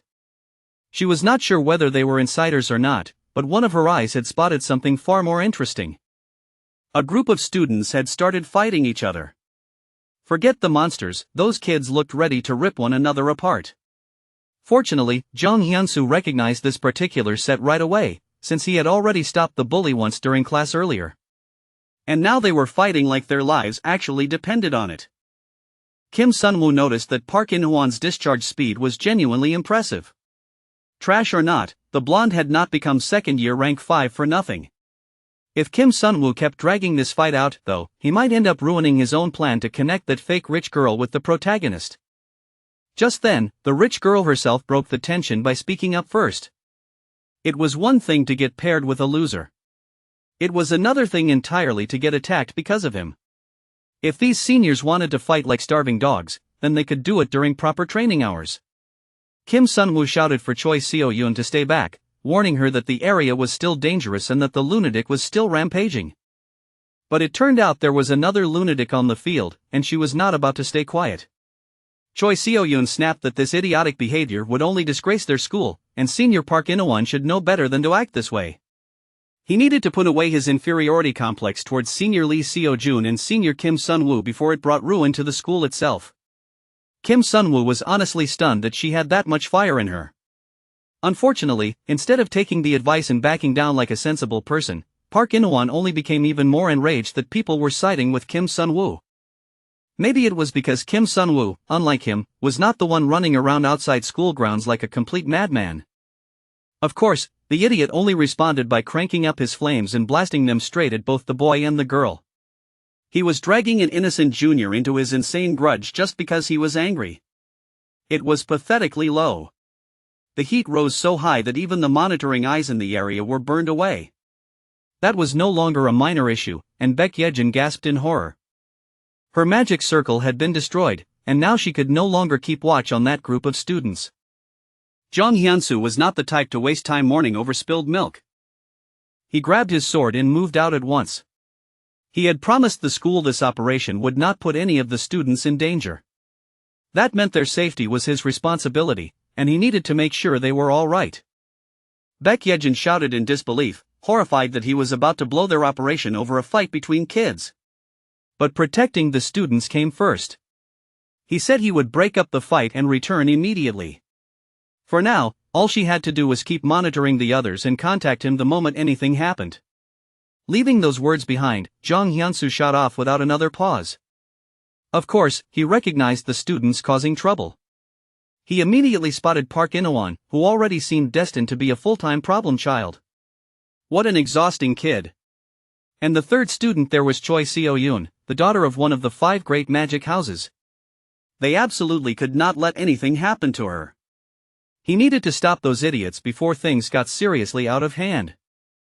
Meanwhile, Choi Seo-yoon had managed to raise a kind of mage wall around herself, protecting her body while the bully and the clown continued their absurdly dangerous standoff. Park In-won was beyond furious by now. He shouted that Kim Sunwoo should have stayed in his place and kept acting like the class clown he had been at the start of the semester. It infuriated him that a nobody like that had entered the special class, and he hated even more that the boy was not trembling in fear before him. He was so consumed by rage that he did not care what kind of damage he caused anymore. Choi Seo-yoon was doing everything she could to hold that madman back with her shield so the 2 seniors would stop fighting. But since defense was not her specialty, she was losing strength fast. It would not be long before the barrier shattered and all 3 of them were in real danger. Kim Sunwoo had told her to stay behind because it was dangerous, and now she finally understood why. Her eyes slowly opened, and then she gasped when she saw her senior standing in front of her.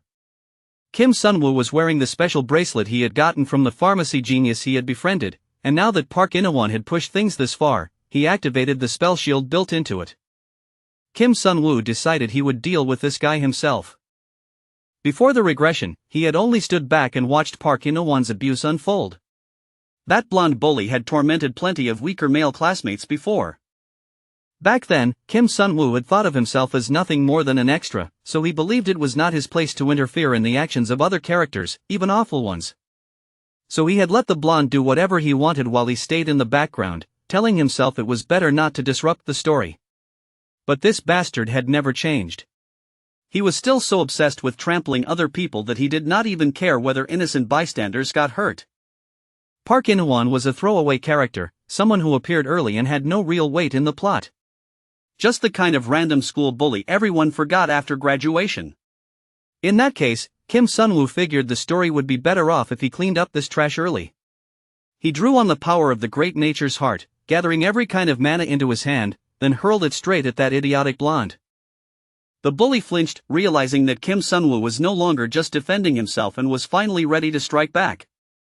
Park In-won shouted that Kim Sunwoo was using enhancement magic, but Kim Sunwoo coldly replied that if he had a problem with it, he could come fight him and learn his lesson the hard way.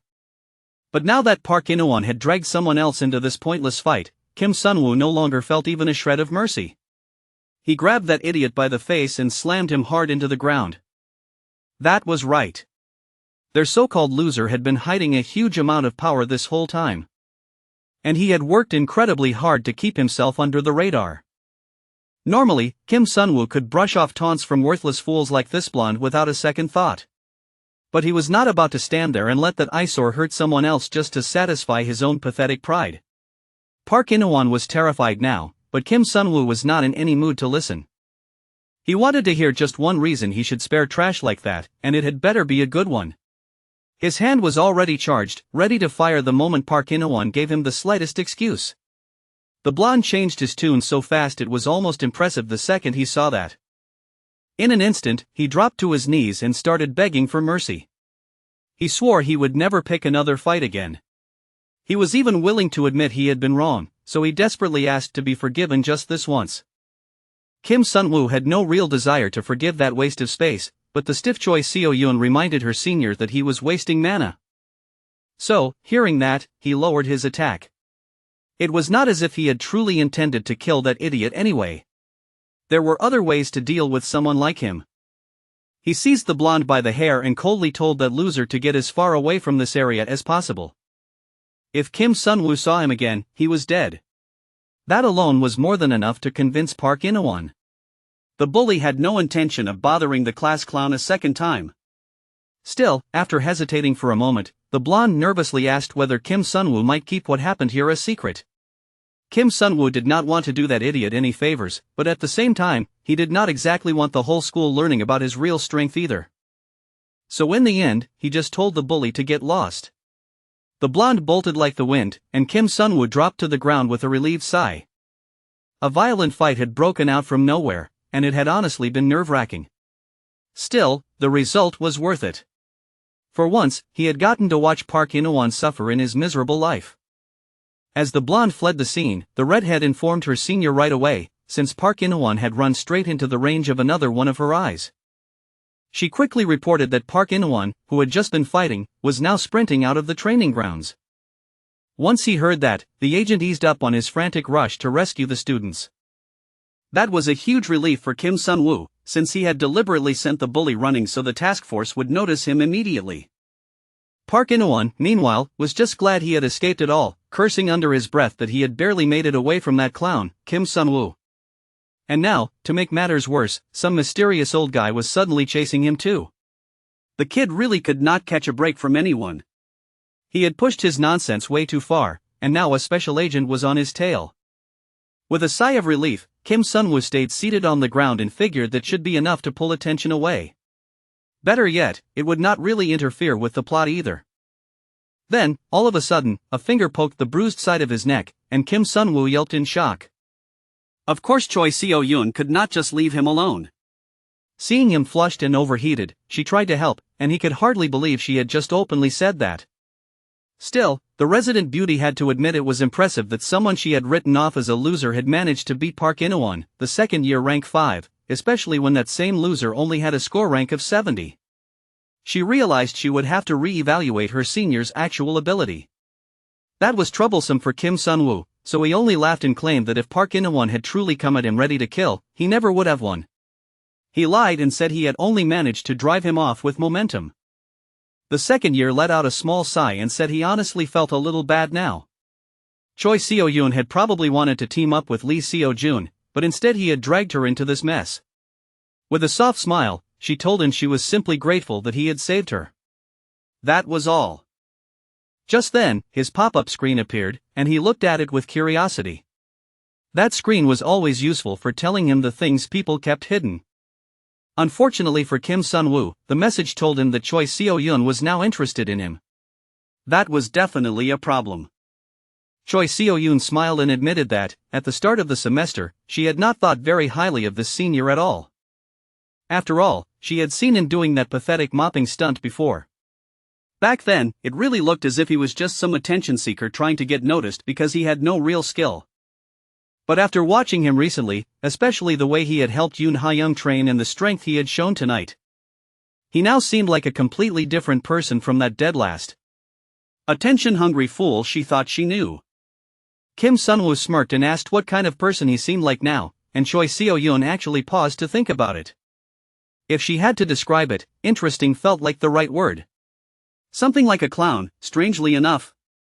It looked like Kim Sun-woo still was not escaping the clown label anytime soon. Well, they had rested long enough, and most of the other teams had already moved ahead of them, so it was time to get going again. Kim Sun-woo let out a sigh and asked whether she did not want to sit and rest a little longer. Choi Seo-yoon laughed and said she needed to find something and produce actual results. That way, people like Park In-won would not get to disrespect her sweet senior anymore. She had barely started bouncing forward in a cheerful mood when a monster suddenly appeared out of nowhere. That beast had no business sneaking up on them like that. Before she even realized it, she was face to face with a giant snake-like monster. Choi Seo-yeon let out a horrified scream, and the creature hissed right back at her. A training monster had appeared. Kim Sun-woo jumped to his feet at once and rushed to help her, magic already gathering in his hand. But before he could release the spell, a brilliant flash of light sliced into the giant beast. It was light attribute magic, and Choi So-yeon's face lit up with joy. Even Kim Sun-woo was grinning now, because the person he had been aiming for had arrived at the perfect moment. Senior Lee Seo-jun had appeared to save them. They had been waiting for exactly this. Smiling, he asked if everyone was all right. He had been moving around alone, trying to help anyone who might be struggling. But luckily, there did not seem to be any truly dangerous monsters nearby. That was a huge relief. Lee Seo-jun smiled and said he guessed he had just been too tense after hearing this place described as a danger zone. Kim Sun-woo could only think that this protagonist really did have a heart of gold. Then again, for a genius like Lee Seo-jun, this level of trouble probably was not difficult at all. If only Lee Seo-jun signed a sponsorship contract with her family, Choi Seo-yeon said, then his brilliance would shine even more. She was really trying to recruit him on the spot. Her shameless confidence was almost admirable. Lee Seo-jun only laughed and said he would think about it later. For now, they should focus on the training. The location, the people, the timing, everything was perfect. It had been a while since Kim Sun-woo had seen a setup this clean. As long as the major event where Lee Seo-jun discovered the hidden stage remained untouched, then bringing Choi Seo-yeon close to the dungeon would make everything proceed smoothly. From the beginning, the route Kim Sun-woo had taken with Choi Seo-yeon had been carefully planned. It avoided the monsters on the way and was designed to safely overlap with Lee Seo-jun's path. All he really had to do was guide them here.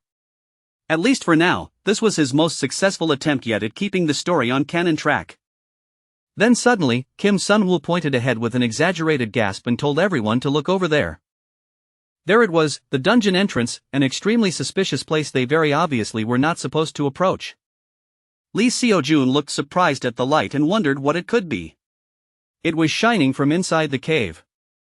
Kim Sun-woo laughed and said he was really curious about it too, and that maybe they should go check it out together.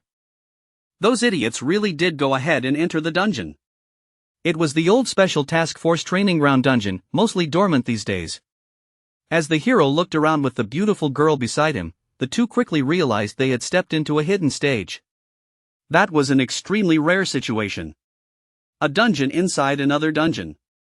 Hidden stages like this were far harder to clear than ordinary ones, but the rewards waiting at the end were usually far more valuable too.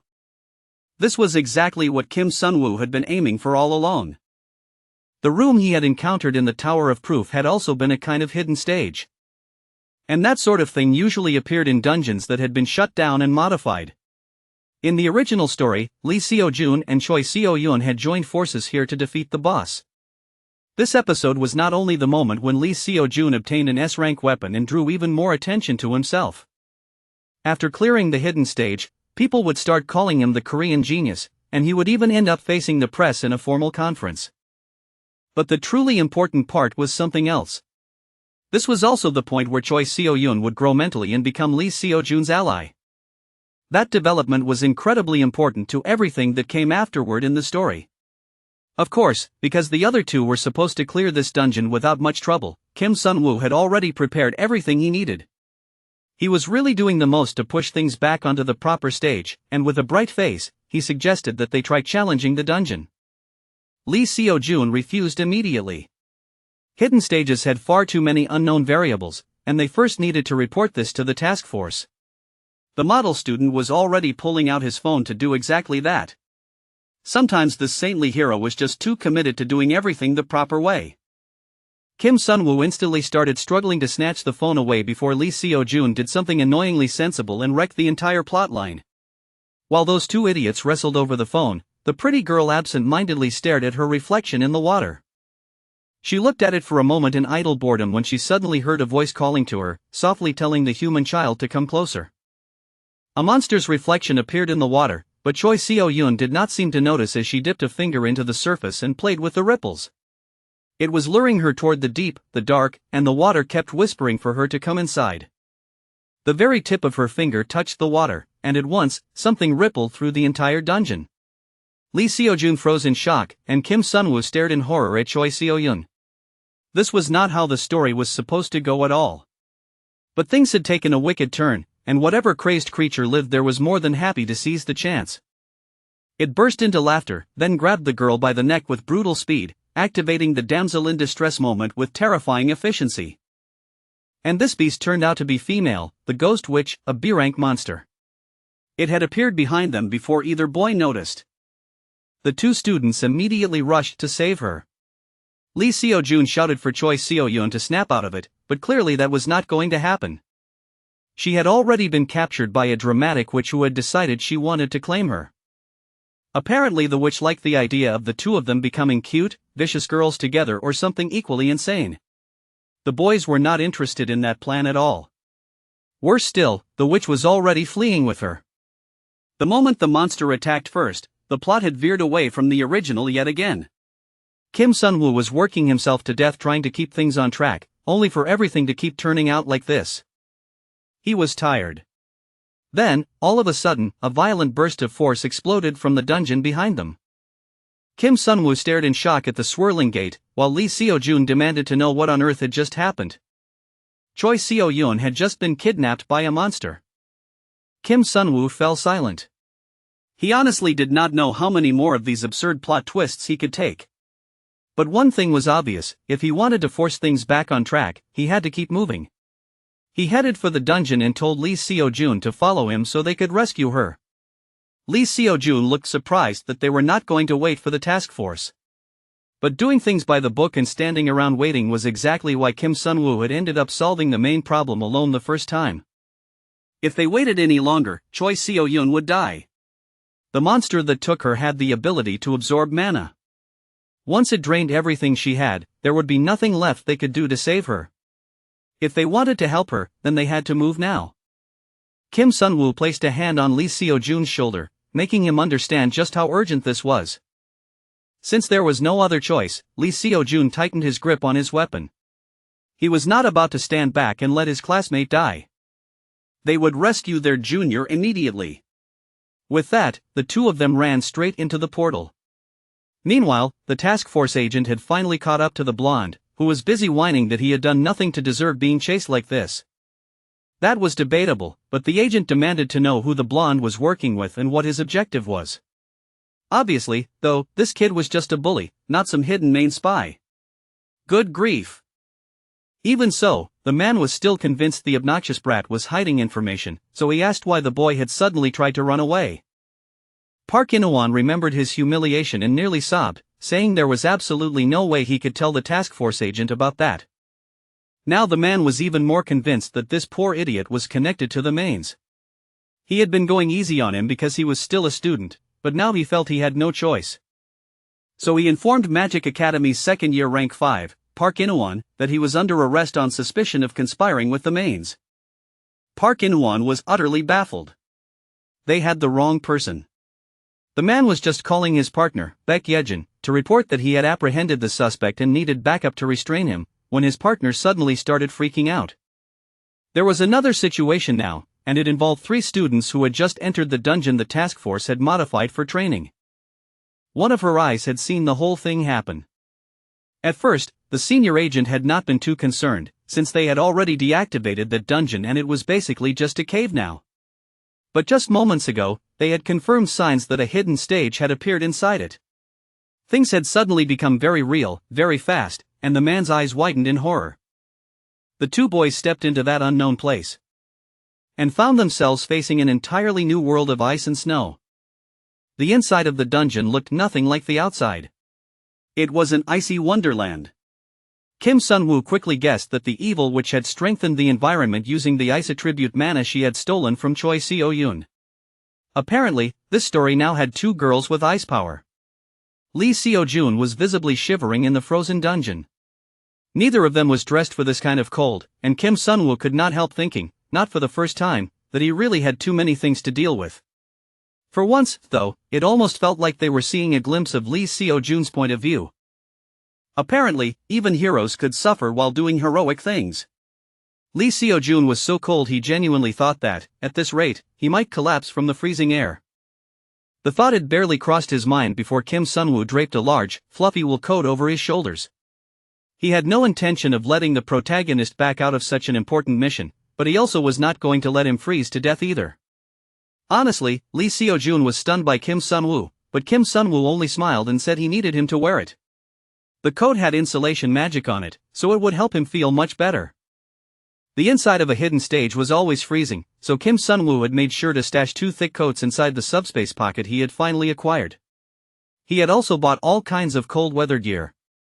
The warm fleece coat increased cold resistance by 20%, and the warm gloves increased cold resistance by 5%. Lee Seo-jun was amazed that Kim Sun-woo could even afford a subspace pocket, since those things cost well over 100 million.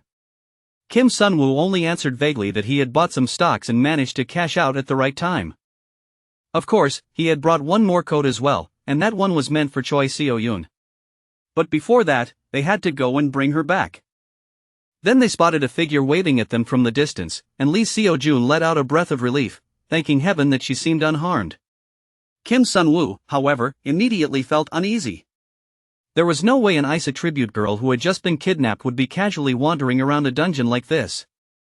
The voice kept calling for them to hurry and save her. The goal was to get her out of there as fast as possible, and Lee Seo-jun first wanted to locate an exit. But before that soft-hearted goody two-shoes could run toward the obviously fake Choi Seo-yun, Kim Sun-woo had no choice but to blast at her immediately. Lee Seo-jun was stunned. He could not believe Kim Sun-woo had just attacked the girl they were trying to save. That confusion cleared up fast when the witch burst into cackling laughter. So, it seemed Kim Sun-woo's instincts were sharper than anyone expected from a human.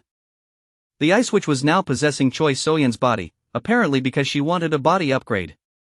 Now that she had a beautiful face and a vessel full of power, she planned to make that everyone else's problem. A surge of killing intent suddenly flared toward them, and Kim Sun-woo caught it at once. That sharp sense was exactly what had alerted him to the witch's trick in the first place. The monster was controlling their friend. It was the ghost witch, and if they wanted any chance of saving Choi Seo-yun, they first had to catch the witch herself.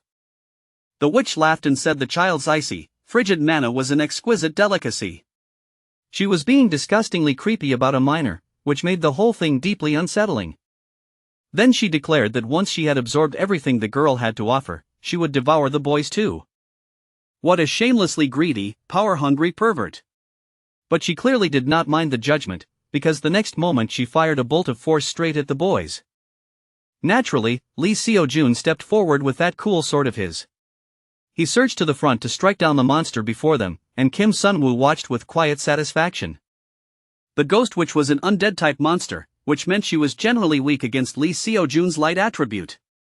There was just one major problem, though, as he leaped in to face her. While the protagonist took center stage, Kim Sun-woo handled support from behind, blasting away every stray attack that the witch dared to send at them. This fight was always going to be difficult, because their goal was to save Choi Seo-yun. But the beautiful body they were trying to protect was also the very body their enemy was possessing. If they wanted to make any real progress, they first had to separate the two. And Choi Seo-yun was not just some ordinary student either. She was the top-ranked girl in the first-year department, and her main specialty was manifestation. Using that power, she pulled ice fragments out of nowhere and hurled them at her enemies in rapid succession. Then, as she rushed forward, her subspecialty became obvious too. She had enhancement abilities as well. She slipped right past Lee Seo-jun and aimed straight for Kim Sun-woo, probably judging him to be weaker and easier to deal with. She was about to regret that badly. Unfortunately, the boys could only fight on the defensive for now. They did not want to hurt her, but they still had to find some way to bring her down. The moment the possessed girl formed a sword of ice, a blade of light slammed into it at once, making sure she could not lay a hand on Kim Sun-woo. Lee Seo-jun was fighting to protect his friend while also trying to defeat the witch at the same time. As expected of the protagonist, he was stubborn and would not bend. But the ice witch had no intention of backing down either. She fully intended to win this fight. She summoned another wave of icy magic and flung it at the boys once again. The witch was clearly enjoying herself, using Choi So-yun's body however she pleased in throwing her magic around like a toy. More and more attacks rained down on Lee Seo-jun, but there was a reason he was the protagonist. He blocked them one after another. The more ground Lee Seo-jun gained, the more the possessed girl was forced to retreat. But this could not continue forever. They needed a real way to get rid of the witch. The witch was starting to notice that the boys were only fighting defensively, and she laughed at them for not being barbarians who could casually strike a girl. According to her, every one of their attacks was pathetic. That was rich coming from someone who had stolen another person's body just to stand against them. The battle dragged on with Kim Sun-woo continuing to play support, making sure the protagonist remained at the center of everything.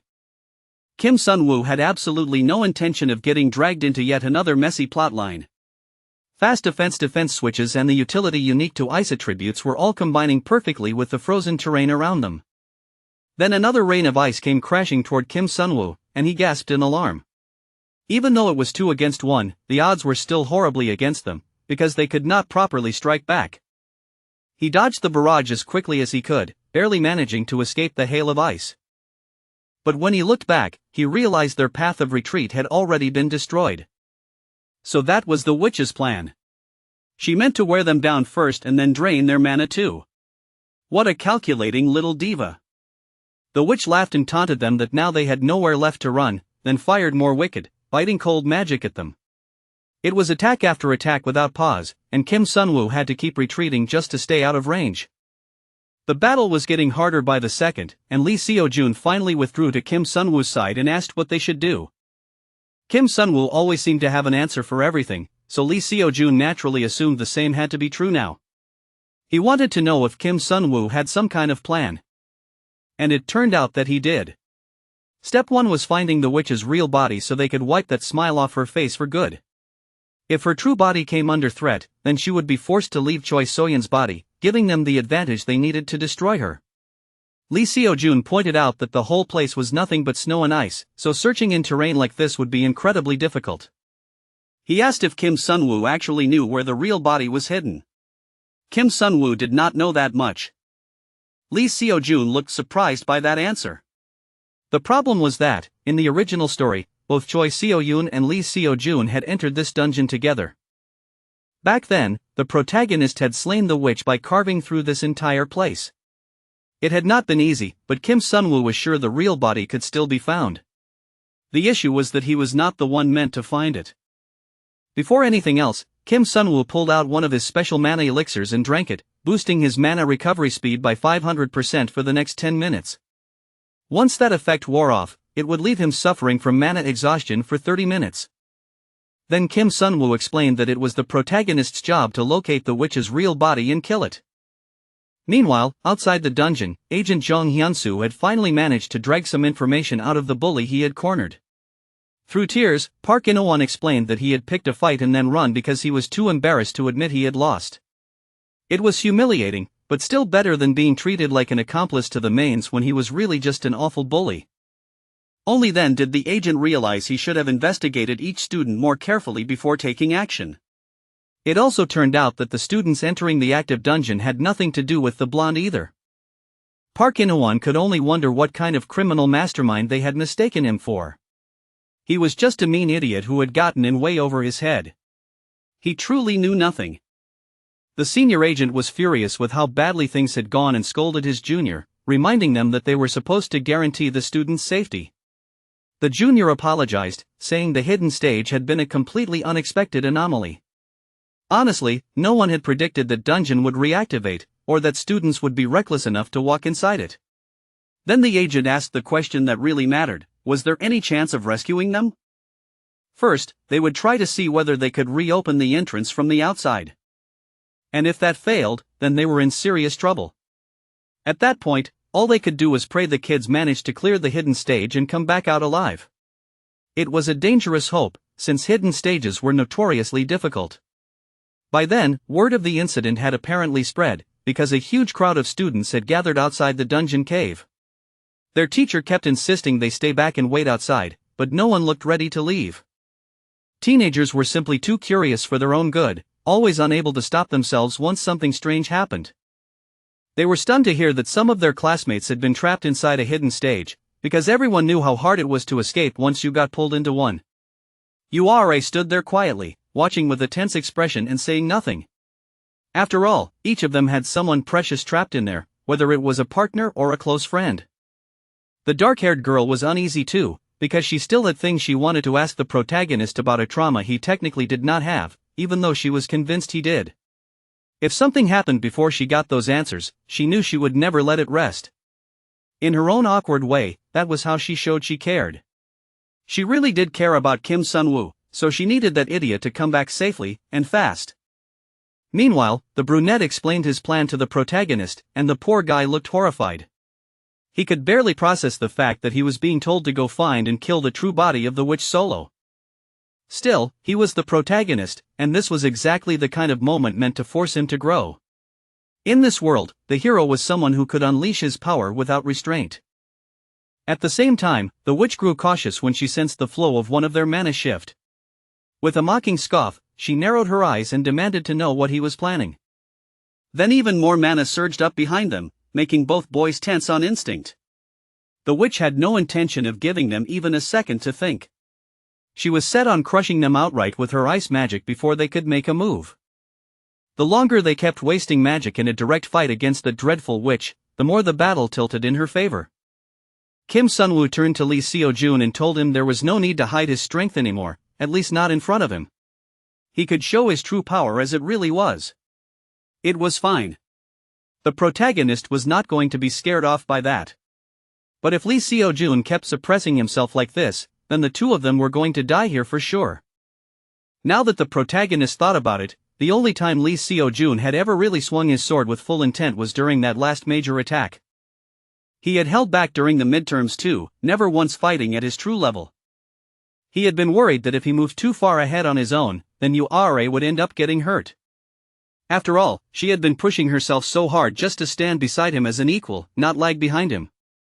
It seemed the brunette had noticed even that small, delicate difference, and that realization left Lee Seo-jun genuinely shaken with awe.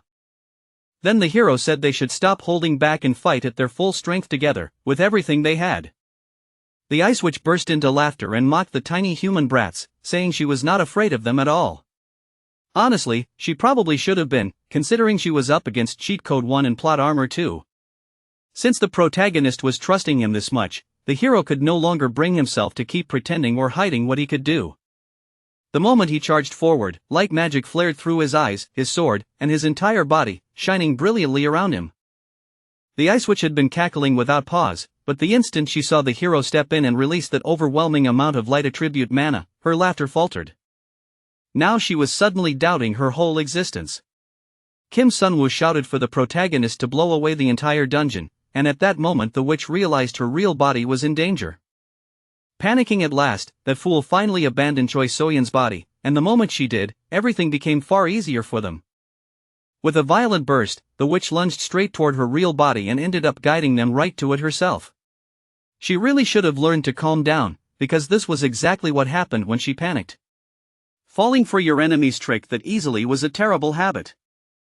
The wicked ice witch threw herself back into her real body as if it were the only thing that could save her, and the brunette smiled brightly now that Choi Seo-yoon could finally be recovered. Which also meant they had absolutely no reason left to hold back anymore. The space around them began to twitch and crack apart, while icy particles gathered, swelled, and spread through the air as the woman revealed a much greater level of power. Now that she had returned to her true form, she let out a harsh screech and declared that she would never allow the humans to have their way in this place. But Sun-woo only smirked and said there was no reason left to keep that witch alive. It was time to finish this for real. The monster gasped in shock when she realized she had walked straight into their trap. But that was almost the last sound she managed to make before the light magic tore straight into her soul. Lee Seo-jun was ruthless about it too. He stepped forward and coldly told the creature that he was the one in control now. Meanwhile, outside the barrier, a group of frantic teachers were doing everything they could to force their way into the dungeon. They kept checking the progress again and again, only to find that the portal entry analysis was still just 2% complete. They were moving at a pace slower than snails. At this rate, the children would die before anyone managed to get inside.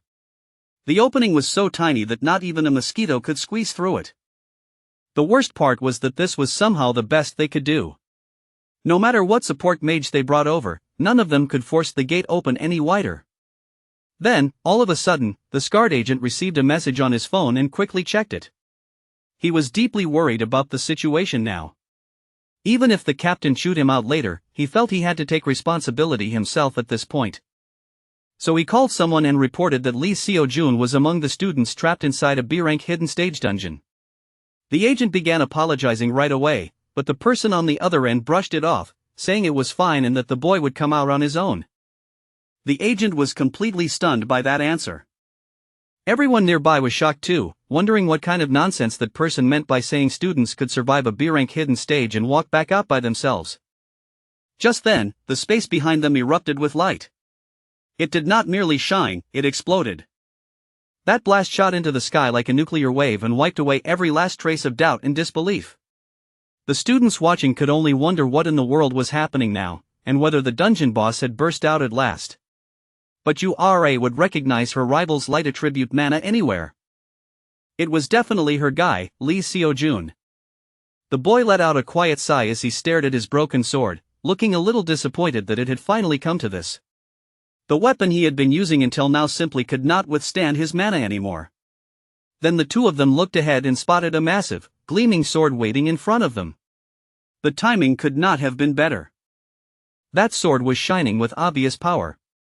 And on top of that, they had safely recovered their classmate too. She was lying unconscious behind them. It was the Blue Moon Blade, an S-rank sword filled with mystical moonlight power. It had a weapon enhancement effect that raised the blade's destructive force and mana amplification by 50% for 30 minutes. With only a 30-minute cooldown, its specs were honestly extremely solid. The brunette let out a relieved breath and told the hero to take the sword. It suited him, especially after everything he had done to save their lives.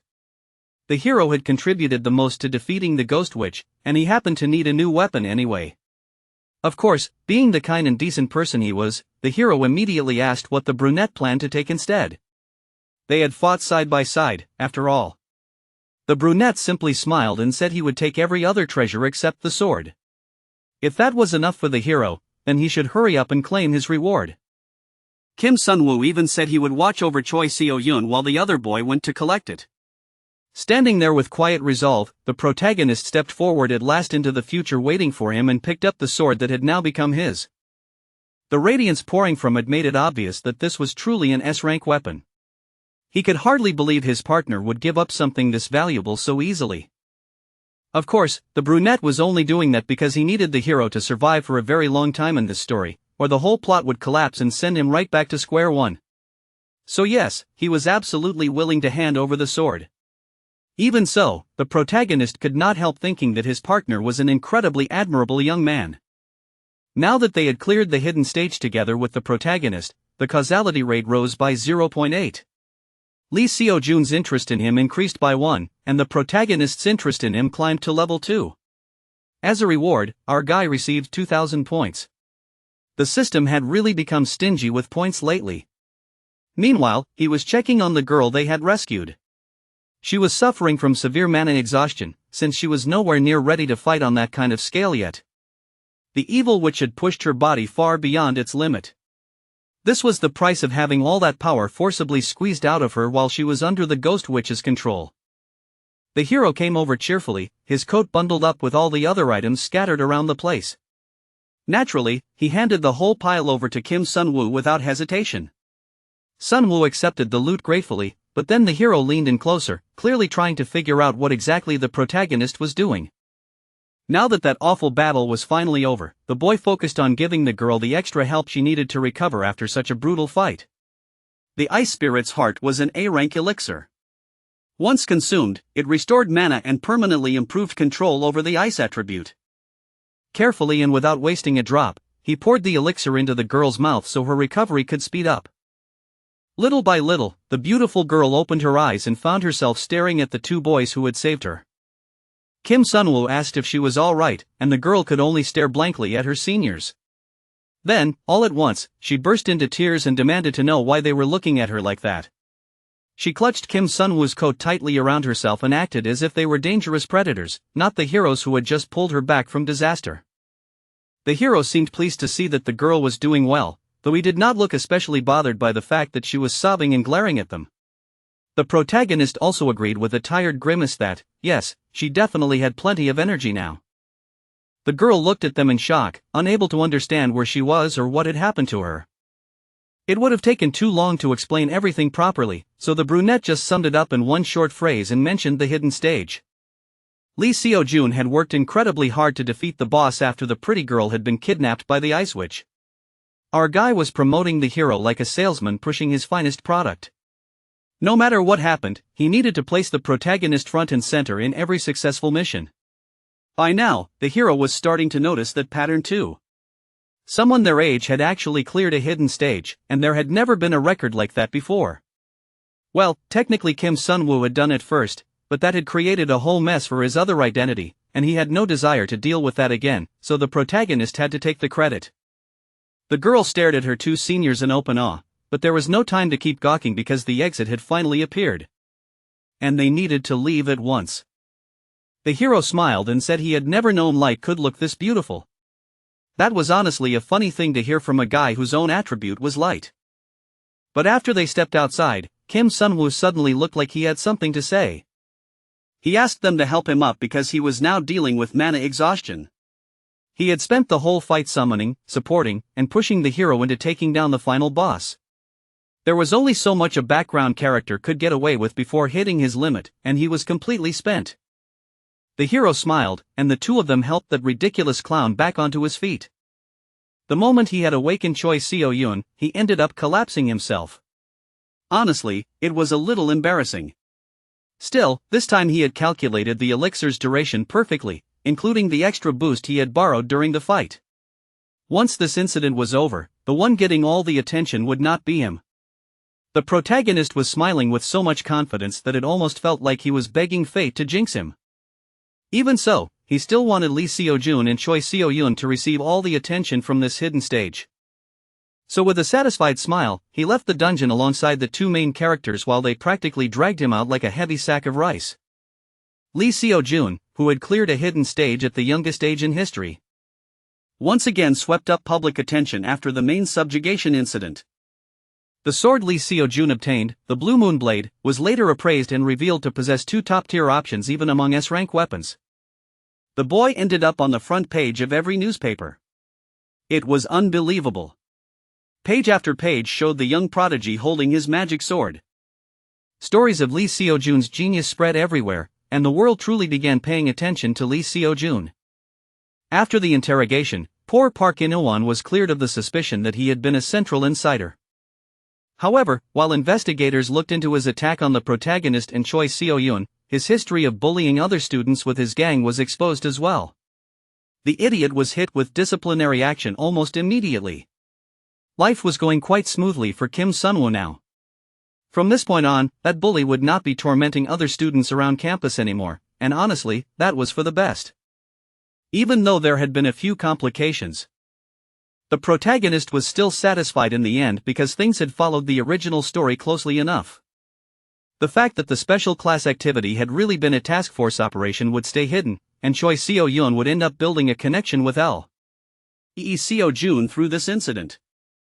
Of course, Yoon Ha-young had been absolutely beside herself when she heard what had happened, and calming her down had been a little exhausting, but in the end, everything turned out fine. He still had a few things left on his schedule, but someone suddenly interrupted his thoughts.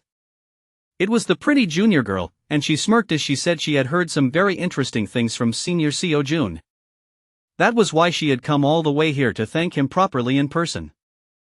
The boy looked startled, and the pretty girl blushed as she explained that she had heard Senior Sun-woo was the one who had insisted on coming to save her. She had also heard that he fought fiercely for her sake. The boy was horrified by how things had turned out and quickly insisted that the golden protagonist was the one who had saved her.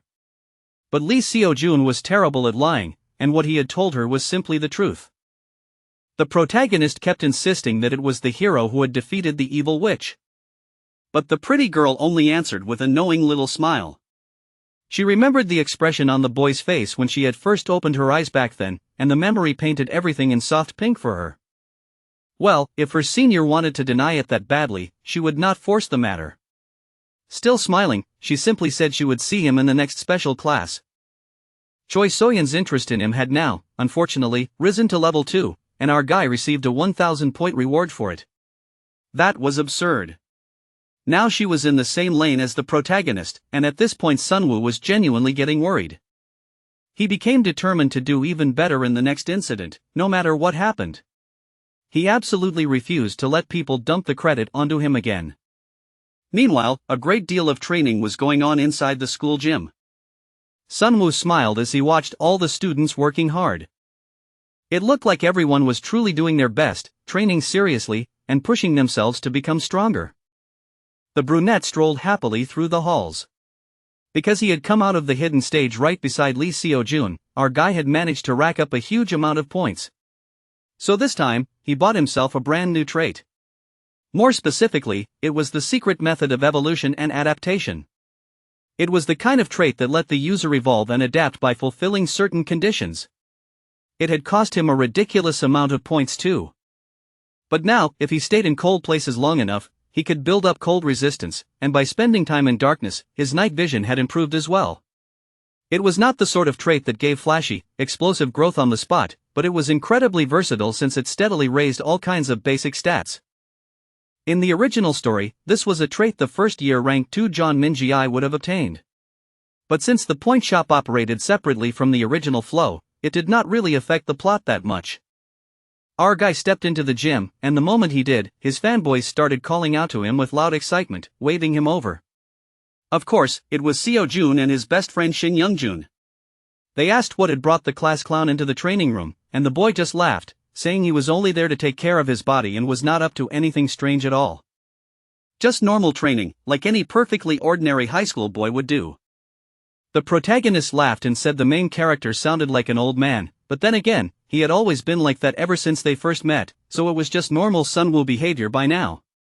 Still, Shin Young-jun pointed out that something else was going on in the gym. A bunch of other students were whispering among themselves and openly staring in their direction. It seemed they were all watching Lee Seo-jun's usual morning bench press, stunned by how he lifted that kind of weight using nothing but pure muscle without even adding mana enhancement. They seriously could not believe how strong the hero was. The best friend pointed out that his friend had never been anything close to a normal student either, and the other two boys ended up laughing at that. And speaking of people who were far from normal, the three of them immediately thought of another fiery student they knew, one who practically shouted Lee Seo-jun's name with burning passion. Ura was always fired up whenever her rival came up. That girl was genuinely intense, and apparently she had been putting herself through hellish training while saying she would show everyone what real firepower looked like. The hero honestly did not know how to feel hearing that, especially knowing just how fierce she could be when she got serious. The brunette, however, looked delighted and said this was great news for the girl. She should keep it up and grow even more. Ura was the type to work even harder once she had a clear goal in front of her, so for her, this kind of stimulation was actually a good thing. Still, teacher Jang In-cheol was not here today, which was unusual. That man was almost always in the training room whenever there was no class. He was the sort of guy who could casually blast through quick sets on the weight machine like it was nothing at all. Apparently, the teacher was out patrolling the school at the moment. It was supposed to be confidential, but word had spread that they had found a body near campus that had been completely drained of blood. That was obviously not a good sign. Seo-jun guessed the victim had probably been killed by a demon, but his best friend only chuckled and said nobody was really worried. Even if those monsters attacked again, their genius would just protect them. Shin Young-jun was very happily counting on Lee Seo-jun to save them all if something went wrong. The hero groaned and told his best friend to get lost, but Kim Sunwoo was taking the situation far more seriously in his head. It was true that a demon could attack the school again at any time, because there was already an infiltrator hidden inside the campus. To be exact, what had infiltrated the school was not some human collaborator, but a demon itself. It looked like they were finally about to meet the spy hiding inside the academy. A beautiful young woman walked into the gym, her long dark hair flowing perfectly, her body toned and fit with clean, defined muscle. With a gentle smile, she remarked that Junior Seo-jun was sweating a lot. She was the third-year rank 4 student, Park Miney. She casually offered her junior a towel, and naturally, Shin Young-jun stood off to the side looking completely awestruck by the whole cool scene. Our guy watched the exchange too, but there was clear caution in his eyes the whole time. The best friend commented on how beautiful their senior was, and the young woman laughed lightly before thanking him anyway. It was such a sweet compliment, after all. The hero was practically glowing himself as he thanked Senior Park Miney for her kindness and everything else. She smiled and said she was always cheering for him. Very sweet words on the surface, of course. Senior Park Miney clearly held Junior Seo Jun very close to her heart. But there was something sinister in every curve of her smile and every word she spoke. That stunning beauty was dangerous, and hidden malice dripped beneath her soft tone. That very night, she had happily drained a poor helpless victim, someone who had cried out for salvation and found none. The wicked monster had moved almost like a vampire, and slowly sucked every bit of strength out of her victim, until the poor human could barely even stagger away anymore. She sat down on a bench and rubbed her lips, thinking over the taste of her latest meal. The third-year rank 4 student Park Miney was stunning, and she carried herself with the easy confidence of someone who fully understood the power of her own beauty. But in truth, she was also Jiang Yi, the only daughter of Jiang Han. Which meant she was the daughter of the very first demon our guy had killed. After finishing her meal, the girl smiled and said she had not expected a visitor. A dark presence loomed in the shadows, and she asked whether he was planning to attack the school again. Lord Qianhe had returned, and the man smiled as he said he had only come to see how the girl was doing. As if that poor victim had not already suffered enough, the man went on to disrespect the body even further by stepping on its head. Since Jiang Han had died and the girl had been left alone, the Lord had started visiting often to check in and make sure she was doing fine. Then, while sweetly talking about how it was his duty to look after her, he crushed that poor human into a bloody mess. The girl sighed and said she had wanted to play with the human a little longer, but now the Lord had gone and killed her toy. She was clearly not happy about that. The man warned her that if she caused too much noise on campus, they would eventually catch on and find her out. Then the evil monster asked how school life had been treating her lately. The girl took a moment to think about school and all the wonderful things that had happened there. With her current status, she could not even get close to Zhang Hyunsu, and Haryong had forbidden her from taking revenge on Kim Jinwoo, even though she desperately wanted him dead. Instead, every single day she was forced to look at those annoying brats who had reported her father and led to his death. So naturally, school life felt like garbage to her, and every day she had to suppress the murderous urge rising inside her whenever she saw Lee Seo-jun and his friend Shin Young-jun. The man let out a quiet sigh and told the girl that, among those brats, Lee Seo-jun had become quite a hot topic lately. Of course, that boy's rise had not escaped the notice of the monsters at the top. During the school attack, he had also been marked as the leading candidate for the Child of Prophecy. Hearing that left the girl visibly shocked. Back during that school attack, the very moment the demon's grand barrier vanished, the sword-wielding boy had suddenly appeared. That alone had already been suspicious enough, and then the girl's report had only confirmed it further. The overwhelming power that erupted during the special exam could only have been a flood of mana, the very force capable of destroying demons. So the Child of Prophecy had to be Lee Seo-jun, and now they would start targeting him, just as the story was meant to unfold. The girl was thrilled, because every demon had been granted the authority to hunt down and kill the Child of Prophecy. That meant she would get the chance to kill Lee Seo-jun with her own hands. No wonder she had been smiling so brightly when she saw him in the gym after that night. Lord Qianhe was no fool, so he asked the girl whether this was really a task she could handle. All of them had seen that boy's power with their own eyes, whether they wanted to or not. Lee Seo-jun was a serious problem. The girl answered that Lord Qianhe could never understand what it felt like to arrive there and see her father's body lying on the ground, utterly destroyed. The pain was unbearable. Revenge was right there in front of her, close enough to touch, yet she still could not reach it. That helpless thirst filled her with fury. This was not only for her own revenge, but for the sake of her clan as well. If that monstrously powerful boy really was the Child of Prophecy, then she would kill him without fail. It would be her honor to personally bring down that troublesome hero once and for all. That was exactly the kind of resolve Jiang Yi needed to have. The girl gasped when someone appeared without the slightest warning. The man in the tailored suit smiled and said that, just as Qianhe had suggested, the girl had formed an admirable resolve at such a young age. Qianhe immediately dropped to one knee before Lord Xiangjin, saying he had not expected him to come in person. But Xiangjin simply replied that if someone was going to serve under him, then he needed to see their face for himself. He admitted that the girl's strength was still lacking for now, but her determination was excellent.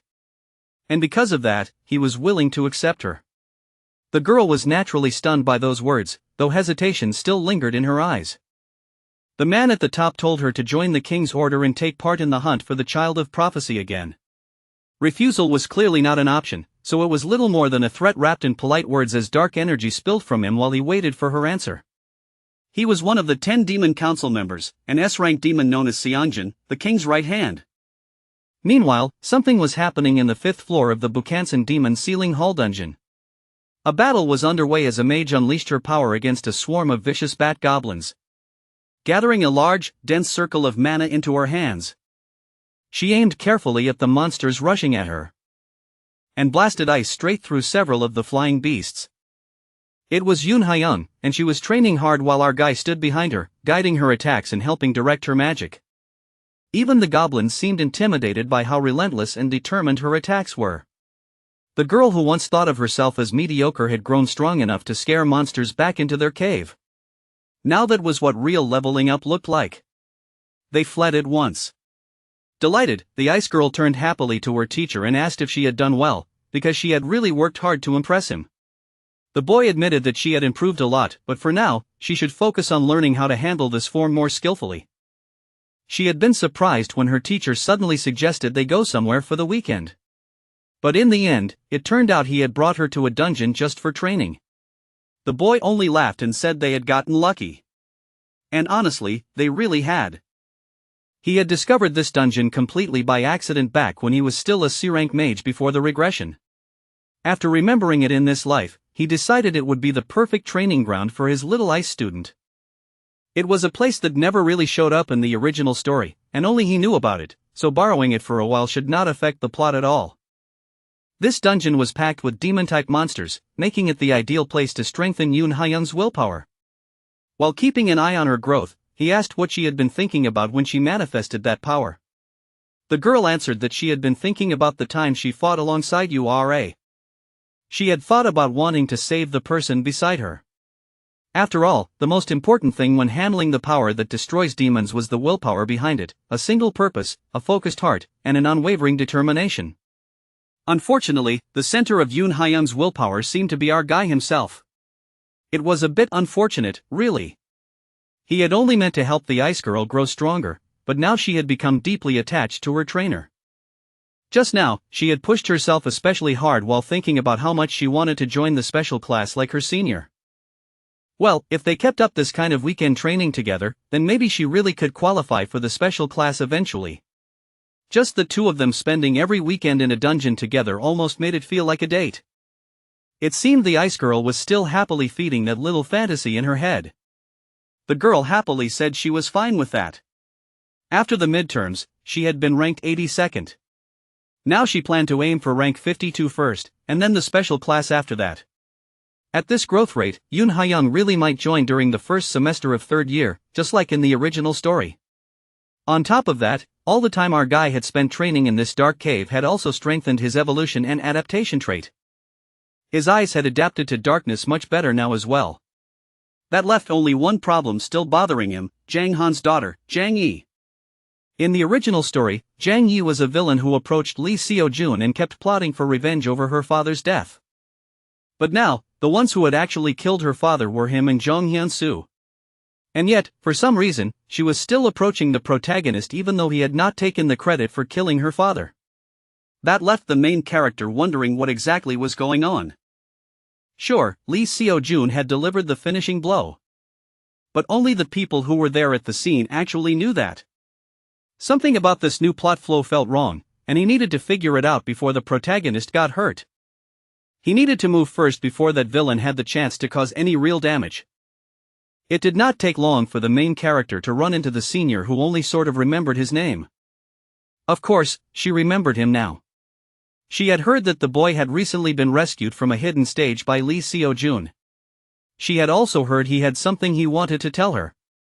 The moment the girl prepared to summon magic, apparently wondering whether she had somehow been exposed while using her demon power, the brunette hurriedly said what he wanted to discuss was extremely important because it was the only way to solve the problem of Jang Yi. Then he reached into his clothes, and the girl froze when she saw what he pulled out. It was sudden, but the boy decided to say it anyway, lifting a magical communication book toward her and saying that he wanted to stay in private contact with his senior. He was coming at her with a full confession attack. This was obviously the kind of thing that could blow up in his face. Still, Sunwoo believed he first had to create a situation where the two of them could meet alone, and there was probably no faster way to do that than by confessing. Then he got hit with an intense notification of disgust. Brutal.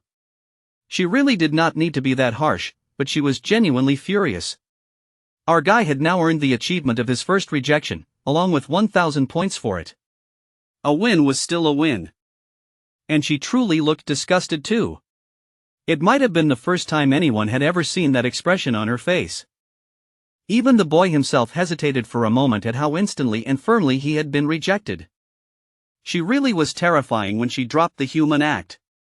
Just how cold and merciless could she be? She had not even said anything at first, but her eyes alone felt sharp enough to strip flesh from bone.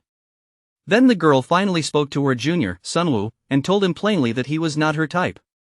So any personal relationship between them was never going to happen. For now, it would be better if they simply remained on good terms as senior and junior. After saying that, the girl turned and walked away at once, clearly offended by his nerve. She would never date a human. To her, humans were beneath her kind, little more than prey. The very suggestion felt insulting. Even if he was human, the boy still sulked a little because he knew he was at least kind of cute. It honestly sucked that his first rejection had come from a girl who looked at him like he was filthy. Demons really did have strange taste. In any case, Shin Young-jun sympathized with him, and that got him another 500 points as a reward. Our guy smirked, because the one he was really aiming for was that other guy.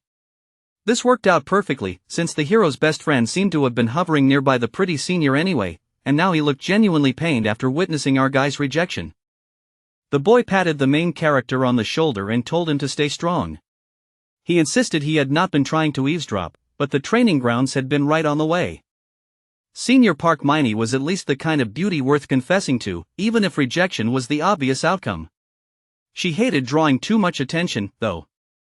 Of course, that was because she was a demon, but most people had no idea about that. At any rate, the brunette quickly shifted the conversation and pointed out that Shin Young-jun had not even started his assignment for classical magic theory notes. That caught the other boy completely off guard, and he immediately asked how the main character knew that. Then Young-jun let out a sigh and admitted that he was excellent when it came to physical activity. Unfortunately, theory just refused to stay in his head no matter how hard he studied. It was a huge headache. Then Kim Sunwoo asked whether the other boy wanted to use his assignment as a reference.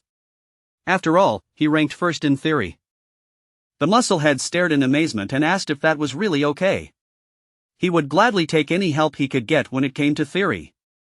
But of course, there was a condition. The class clown smirked and asked the hero's best friend how he usually used the school message board. Later on, most of the students were in the cafeteria, lining up for food and eating together with their friends. Before long, they spotted the exact guy they had been looking for on the school board the other day. The boy could not attract attention just for being dead last, but now he was pulling ridiculous stunts instead. It seemed the main character had done something crazy once again to drag the spotlight onto himself. At that point, 247 people had taken an interest in him, and he earned 1,500 points as a reward. The boy let out a quiet sigh at the result of all his hard work. On the school board, he had posted an outrageously bold message saying that absolutely no one was allowed to lay a hand on the third-year senior Park Miney. She was the greatest beauty in the Magic Academy, and according to that post, she had already been claimed by second-year student Kim Sunwoo. Nobody else was allowed near her. If even this did not provoke that demon, then nothing ever would. By now, news of the ridiculous message on the notice board had already spread wildly through the student body. Even the teachers were laughing, wondering if this was how kids confessed their feelings these days. To them, it looked like a cute burst of youthful foolishness, and even the first-year students found the whole thing hilarious. The ice girl was completely shaken when she found out her crush apparently liked older women, and the fire girl just told her to keep eating before she broke her own heart over it. Logically, there was no way he would have posted something like that himself, so the fire girl guessed that someone had to be pulling a nasty prank on him. The problem was that this idiot really had convinced someone else to post that shameless and ridiculous message for him. Still, the ice girl looked relieved after hearing the fire girl's theory. Now she was wondering whether Sunwoo was doing alright, since someone had gone so far as to play such a cruel prank on him. To be fair, the brunette technically had not posted the message himself this time. He had only gotten someone else to do it for him. Both boys caught up in this ridiculous scheme were sweating bullets at the thought of being exposed. Shin Young-jun whispered that he had done exactly what the kid asked and had put the message up on the board. But the musclehead was worried the whole plan had backfired, because now the brunette had become the laughingstock of the entire school. Of course, Seo-jun had already heard about it too, and he was laughing just as hard. The brunette admitted that this was not the exact reaction he had hoped for, but thanks to his friend's help, he had managed to make his feelings known loud and clear. So even this result was acceptable. In truth, he had known from the start that once Shin Young-jun got involved in something juicy, the gossip would spread through the whole school in no time. He thanked the musclehead for helping him, and the boy promised he would support the brunette all the way to the end. Then, at last, the third-year student appeared in the cafeteria, and the main character spotted her right away. Then again, no one with a functioning brain would ever make a sincere confession in a way like that. He had only created this whole mess because he knew it would have exactly the kind of effect he wanted on that demon girl. Now the entire school was talking about her mysterious admirer. The boy had managed to escape being known only as dead last, but just like Choi Seo-yoon had once said, plenty of people still saw him as an attention seeker. And while that girl was being linked to someone like him, it would become much harder for her to hunt people freely or move against Lee Seo-jun, because too many eyes would now be following her. The boy had no image worth protecting anyway, so there was nothing for him to lose. He was perfectly willing to make that kind of sacrifice. So he happily winked at the demon girl like a complete clown, and her friends screamed in horror at how painfully embarrassing and disgusting it looked. That poor monster girl was trembling with rage at the sheer nerve of his existence. Honestly, their level of disgust was way too intense. Sure, he acted like a clown, but it was not like he was ugly. The demon girl's friends sighed and said that pretty, kind girls always ended up attracting absolute weirdos. They told her to ignore that stupid human, since there was no need to waste time dealing with a loser like him. But the demon girl herself was boiling inside. She had been entrusted with the extremely important task of killing the hero, Lee Seo-jun. Now all of her plans were in ruins because of the attention Kim Sunwoo had dragged onto her. She could not make a move anymore with so many eyes fixed on her. That stupid junior had very quickly become the greatest nuisance in her life. The brunette would have loved nothing more than to ambush and eliminate her. But for now, all he could do was patch the problem up like this. That was because something far more important was about to happen to Lee Seo-jun. At the American Artifact Museum, closing time had arrived. Visitors were politely told not to forget their belongings on the way out. The staff said everyone had done well today, then instructed them to check for anything unusual and begin the night patrol. The staff agreed and immediately got to work. The soul container was a holy relic, an artifact with the power to seal souls. 13 years ago, the world had been threatened by the worst multinational terrorist organization in history, JAUN. It seemed those bastards were finally about to make their move at this point in the story. Back then, after a brutal battle, Magic Association Chairman Kim Jin-cheol had repelled that evil group and succeeded in killing their leader, Jin Cheon-woo. And among the spoils of that battle was the precious soul container, which had eventually been donated to the American Artifact Museum. The inspection confirmed that the soul container was secure, and the museum continued its shutdown procedures. It was a holy relic, and one of the most important exhibits in the entire museum. But then someone with a very dangerous air showed up inside that museum. And it looked like bloodshed was about to begin. Trying to stay calm, the man told the suspicious-looking woman that the exit was the other way. But with a smile, she said that seeing a holy relic filled with this much mystery up close was truly a marvelous sight. Something that beautiful was simply too precious to be locked away in a place like this. But the artifact was just as dangerous as it was beautiful. That was exactly why it had to be protected by qualified people.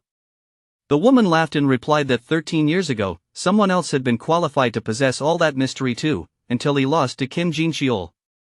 The association had stepped in to stop those washed-up terrorists from abusing that power, but the man refused to listen to any insult thrown at their hero. Mystery was something that should only be used for the public good.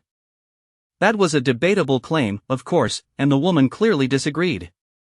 In her view, greater power should be used for greater purpose, while the Magic Association was simply desperate to monopolize that incredible force for itself. That was when the man finally realized this was not just some random woman in an elegant dress who had wandered in to argue for fun. His eyes widened, and he shouted for security to remove the possible criminal at once. Yeah, he was a little slow on the uptake, because there was no way she could have made it this far without already taking out at least half the security team. In fact, the remaining half of the security staff came flying into the room and landed in a heap right at the man's feet. A huge, muscular man stepped in, dragging the battered and bloodied bodies of the so-called museum security behind him. He grumbled that playing with them had been boring, since they were all far too weak, and complained that he wanted to fight someone stronger. The man was horrified, because every member of that security team was an A-rank mage. And somehow the security system had not even activated until things had gotten this bad. He was still trying to process that when a bored-looking emo girl in a red jacket suddenly jumped in and sliced into the barrier around the special soul artifact.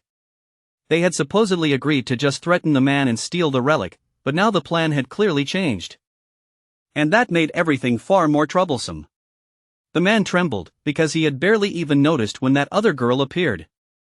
The poor man collapsed to the floor in terror and asked who in the world these horrifying people were. The association may have taken their god away from them, but it had never managed to break their will. The villain stood over him, looking down on him with pure disgust. Being called washed-up terrorists was one insult they had absolutely no intention of letting slide. They were going to make that man suffer for daring to mock their almighty king. With a swaggering laugh, the man finally realized that the villains standing before him were members of JAUN. That was as far as he got before the entire museum flashed with light and erupted in a massive explosion. The blast rolled across the city like thunder, sounding less like noise and more like a declaration. The textbook trembled. And Kim Sunwoo stopped reading, frozen by the deep rumble that seemed to shake him down to his soul. The recent terrorist attack at the American Artifacts Museum was revealed to be the work of the cult group JAUN, a name that had once vanished into the past. Although many records from the scene had been destroyed, the attack was believed to have been led by Executive Burt, and demands for the Magic Association to issue a statement were flooding every news channel. But louder than any of those reports to URA was the frantic pounding of her own terrified heart. After spending so many years searching, her face turned deathly pale as she realized the monsters who had taken everything from her had stepped back into the light. The girl muttered that she was just feeling a little sick, then quietly slipped away from the dining room. It was about to begin. The first clash with the story's main villain group, JAUN. Their return meant the nightmare from 13 years ago had truly come back. Sigma News repeated the breaking report that the recent terrorist attack at the American Artifacts Museum had been carried out by the cult group JAUN, which had disappeared long ago. Even though the site records were badly damaged, the attack was believed to have been led by Executive Burt. A man asked the woman whether the news pleased her, and the satisfied curve of her lips answered before she even spoke. The photo had turned out beautifully. They had been short on time, so the man had only barely managed to hide their faces. If this was how things were going to end up, he could not help wondering why he had bothered disabling the security system in the first place. That man was the JAUN member Gene. As it turned out, the original plan had changed because some clueless curator had insulted the blonde. The woman smirked and said she had made him pay with his life. There was no way she was going to tolerate some loser calling them washed up. This woman was the JAUN member Natasha. The larger blonde man grumbled that the whole bloodbath had ended far too quietly for his taste, and he clearly hated that. Back in the old days, they would have reduced the entire block around the site to ashes before walking away. Burt and Scar clearly had the instincts of conquerors and arsonists, but that kind of move would not work now. The times were different now, and acting like that would be far too reckless. Even the dark-haired terrorist, Jean, agreed. The task force and Blade of Dawn were still hunting them, after all, so this was no time to take pointless risks. The big man did not care in the slightest. He was ready to throw hands with those self-righteous fools whenever they showed up, and he snapped at the woman for calling him an idiot. The blonde woman rose to her feet and said the team should disappear somewhere quiet for a while. Just as Jean had said, she had been a little too hasty this time, so they might as well head to Korea and lie low for a bit. That suggestion instantly energized the whole terrorist group. Korea had plenty of strong opponents for the big man to fight, and the smaller woman was already excited to visit the Sil Magic Arena this time. Jean said that going to Asia was fine with him, but he wanted them to make absolutely sure they did not cross paths with Kim Jin-cheol. The blonde woman let out a quiet laugh and said the darkest place was right under the lamp. No one would expect them to go there first. Besides, there was something she needed to confirm personally, and her gaze sharpened as she looked at a photo of what appeared to be a high school boy. The man could already tell exactly what the blonde wanted to see, and she smiled as she said he knew very well what that child meant to them. That child had already been caught up in far too many incidents. It made them wonder what on earth Baek Eun-sung had even been doing with the surveillance. In the big man's view, the growing danger only made things more interesting. Even so, the villain group agreed it was best to start moving now. It was settled. The woman leading them told Jean to get their fake identities ready, because it was finally time to set this plan in motion. They needed forged IDs, passports, and a line to Baek Eun-sung. He would be informed that they were arriving soon. The woman leading the group was the JAUN member Bert. Meanwhile, over at the restaurant Kentia, Kim Sun-woo was out there simply living his life. It had been quite a while since he had moved around as Kim Jin-woo, so it should be safe enough for that identity to be active again. He had stayed cautious for so long that Haryong's interest in him had probably cooled by now. More than anything, he had no desire to attract the attention of someone that dangerous. And before the story brought him face to face with one of its main villain groups, he needed to raise his specs first. So Kim Sun-woo stepped into the private room that had been reserved for him and found his favorite client already waiting inside. The woman brightened the moment she saw him enter, smiling as if she had genuinely been waiting for him. He pointed out that she could have simply sent someone to deliver the item, but she said it had been too long and she had wanted to see his charming face for herself. Beaming, she brought out what he had requested and showed him a holy herb potion along with a pair of high-durability combat boots. Kim Sun-woo stared at the items in open awe, clearly impressed by how good they were. The boots were 6B grade functional multipurpose combat boots, custom-fitted perfectly to the user's body. On top of that, they reduced stamina loss from walking and running by 20%. It was an excellent deal. They even came with dual options, which left him genuinely stunned. He was certain they had cost several times more than ordinary gear of the same grade. But she said it was a gift, and there was no way she could settle for the plain items he had originally asked her to choose. Before long, the food arrived, and as expected, it was the definition of luxury dining. A gift should never leave the recipient disappointed. That was the principle she lived by. Kentia was the very restaurant where Lee Seo-jun had nearly fainted after one bite in the original story. Kim Sun-woo had heard ordinary people usually had to wait months just to get a reservation here. He wondered if the food was really that incredible in real life, so he took a bite to find out what all the hype was about.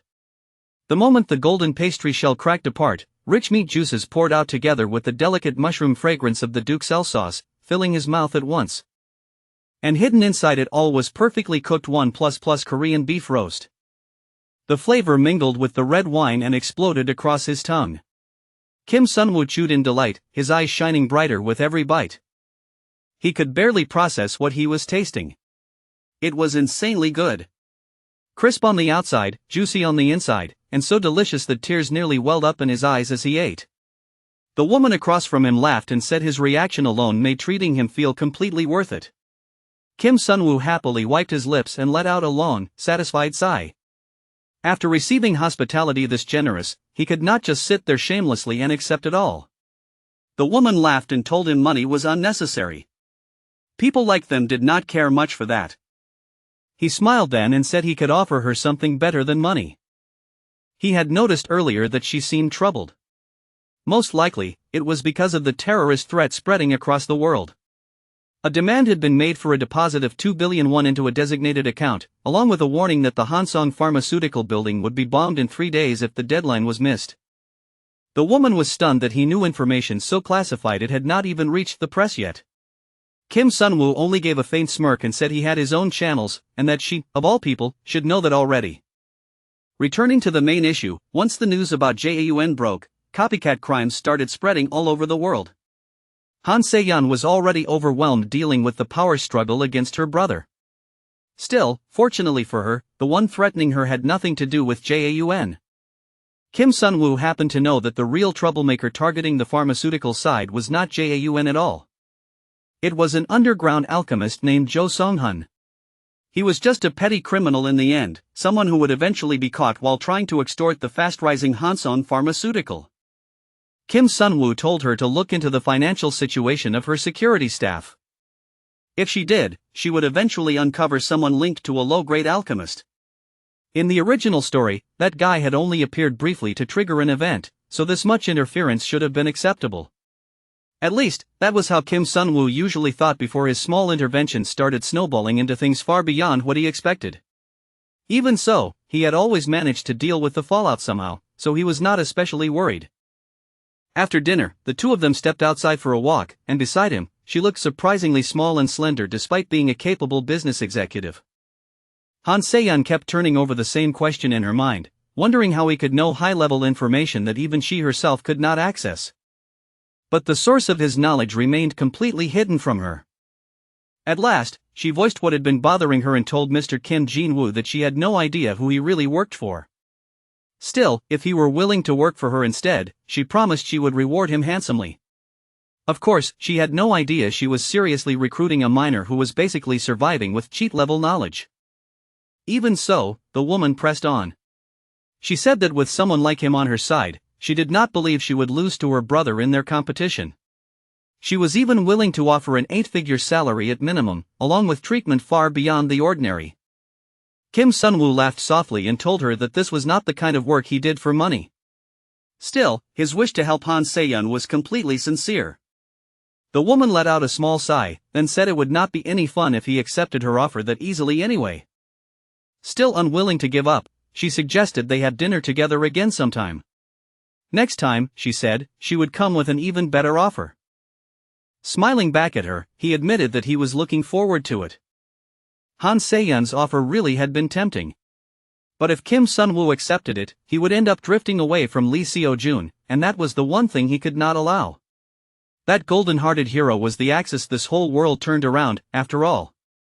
Kim Sun-woo needed to keep watching him every single day.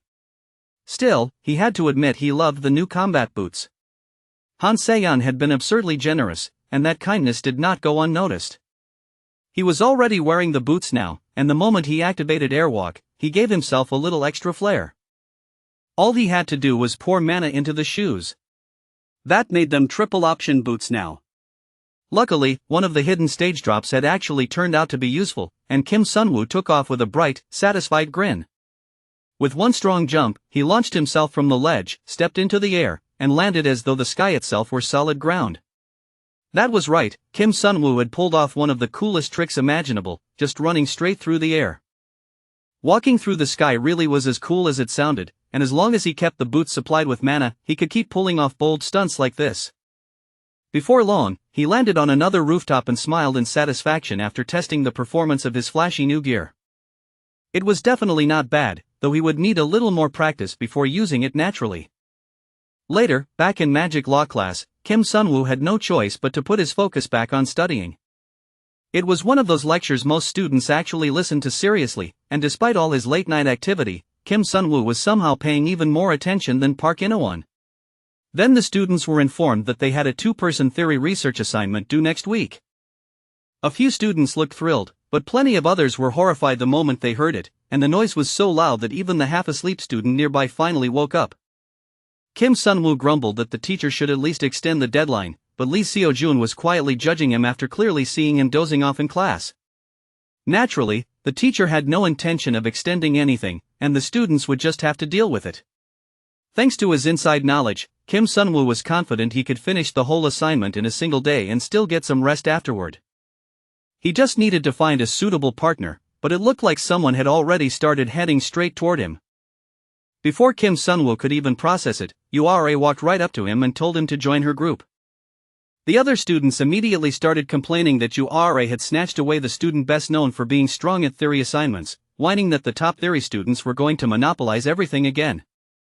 Yura shamelessly replied that they had every right to do exactly that, and the dark, overbearing pressure around her was so intense that every boy in the class simply accepted his fate. No one was about to challenge her over it. It was first come, first served, and she had gotten there first, so she could take whoever she wanted. Then she asked Kim Sunwoo whether he had any problem partnering up with her. To be honest, he did not mind at all. He was just surprised that she wanted to work with him in the first place. With that settled, Yura told him to find her after school because she would be at the training grounds. What he did not realize was that she had built up this wildly mistaken idea that he was also hunting down Jaun. Still, the setup actually worked out pretty well for him. He had been meaning to check in on this character sooner or later anyway. At least, that was what he was thinking right up until the moment he suddenly found himself pinned against a wall. Kim Sunwoo instantly realized this was getting out of hand and asked what on earth she was even talking about. Yura growled that pretending ignorance would not work on her. She already knew his identity, and that sent Kim Sunwoo's thoughts into full panic mode. He told her that even if she said that, he honestly had no clue which identity she meant. At this point, she could have been referring to almost anything. There was the hidden stage, the truth behind the main attack incident, the next disaster that had yet to happen, and far too many other secrets besides. Kim Sunwoo was carrying so many secrets that he could not even panic properly, because he had no idea which one she had managed to catch on to. Yura then said that on the very first day of school, he had casually brought up private circumstances of hers that he could only have known if he had looked into her. That was when she first realized something about him was off. Now, she was convinced that Kim Sunwoo, like her, had also been dragged into a Jaun terrorist attack. At last, everything clicked into place, and Kim Sunwoo stared at her with wide eyes. So that was what this was about. She thought he was another victim. Well, technically, he was a victim, just not in the way she meant.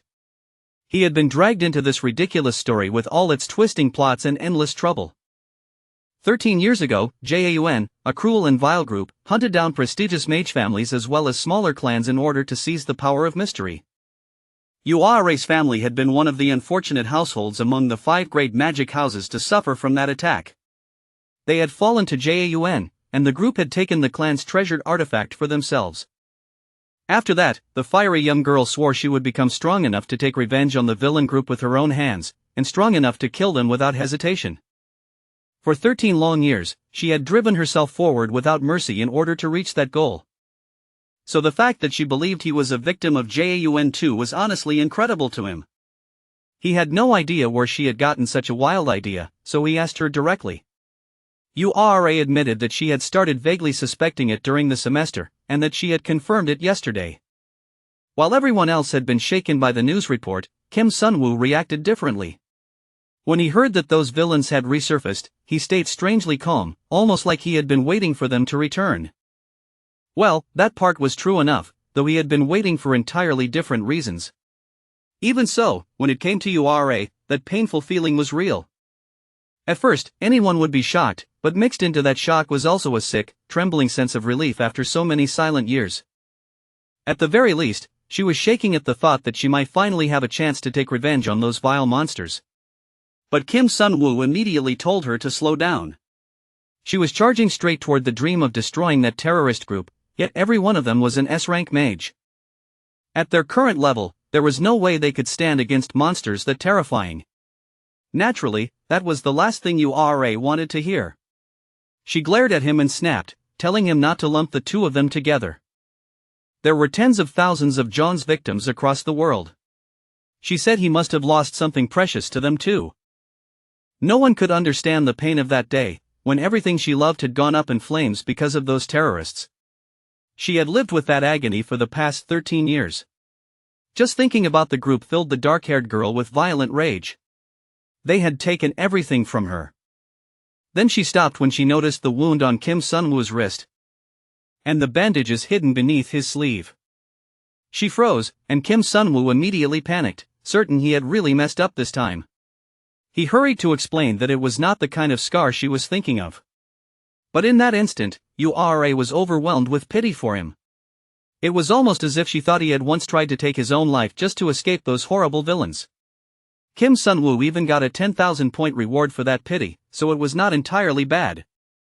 Even so, the girl quietly said she could tell the difference between a wound made by someone's own hand and a wound caused by something else. Slowly, she turned away and apologized to Kim Sunwoo for digging into memories that were clearly painful for him. She had not realized just how traumatized he was. It was not much of an apology, but she said she would handle the assignment for both of them. Then she told him she would see him tomorrow and said nothing else. With that, the dark-haired girl walked away, leaving Kim Sunwoo standing there in complete shock. Suddenly, Kim Sunwoo called out and told her to forget the assignment. He was not about to let her walk away like that. He was going to help her instead. There was no way he would let such an important character slip away when he needed to protect every ally around Lee Seo-jun. No matter what, he would help her get her revenge. She only had to remember the first day of school. Honestly, Kim Sunwoo believed Yura was better than any first-year student from either grade. He had not been lying when he said it. Kim Sunwoo truly respected Yura that much.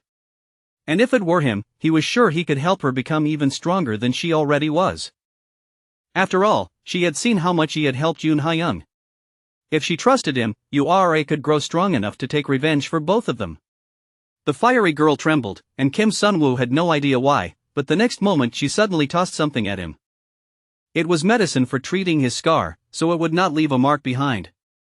If she could not do this with her own hands, then it would mean nothing to her. That stubborn girl was willing to risk her life just to prove a point against S-rank criminals. This was clearly not going to be an easy mission. Deep down, Yura knew that emotional wounds often left marks on the body too. Even though he was talented, the way he had acted on the first day of school was probably not unrelated to the scars he carried. Because she saw him that way, she could not bring herself to drag him into her revenge. For all her sharp pride, there was still a part of her that wanted to be kind. When she was younger, she had told her sister about her plan. Shaking with anger, she declared that once she graduated, she would go after that cursed group herself. She would join the task force or her sister's Blade of Dawn, and she could not understand why her older sister opposed it so fiercely. Her sister had taken Yura's hand and said that her only wish was for her last remaining family to live a happy life. Her older sister had promised she would end Jaun with her own hands. Back then, she had worn a similar scar on her wrist too. Yura knew that expression all too well. That was why she fought so desperately, to make sure no more victims like them would ever appear. She would be the one to finish those evil monsters in Jaun herself. Meanwhile, Kim Sunwoo was busy doing the research he needed.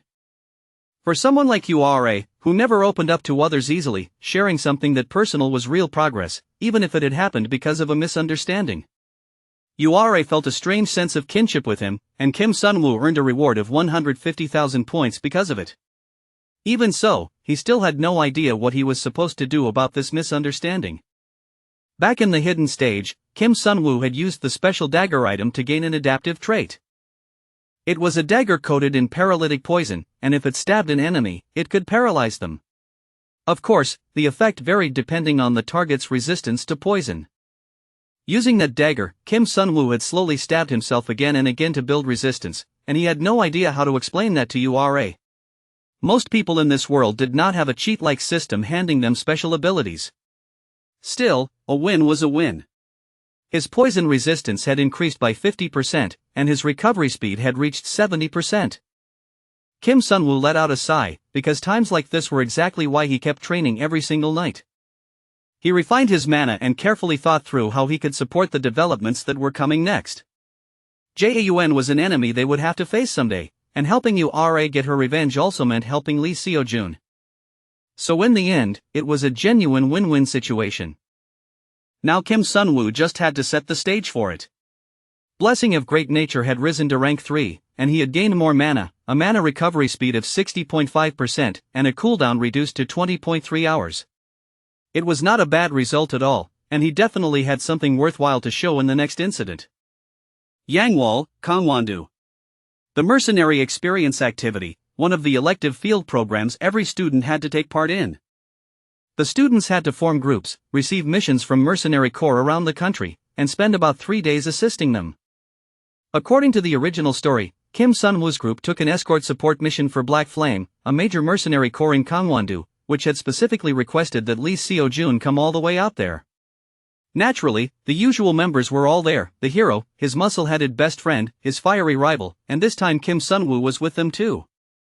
Jang Yi was involved as well, which made the whole situation pretty dangerous, so Kim Sunwoo had to keep a close eye on her. In the original, she had not attacked Lee Seo-jun here because he was surrounded by veteran mercenaries, and nothing had happened at this stage. But just to be safe, Kim Sunwoo planned to keep her away from the hero until they arrived. Too much in the story had already changed for him to trust anything blindly now. With a smile, Kim Sunwoo asked the senior if she wanted something to drink. Obviously, he had no intention of letting the rumor about his crush cool down anytime soon. No, he was going to keep both of them thoroughly miserable with it. The girl politely refused the water at once, saying the thought alone was enough for her. Kim Sunwoo did not stop there and asked if she wanted a towel to wipe away her sweat. She shook her head again and told him to give it to the juniors walking behind them instead. Truly, Jang Yi hated his guts and swore to herself that one day she would absolutely kill him.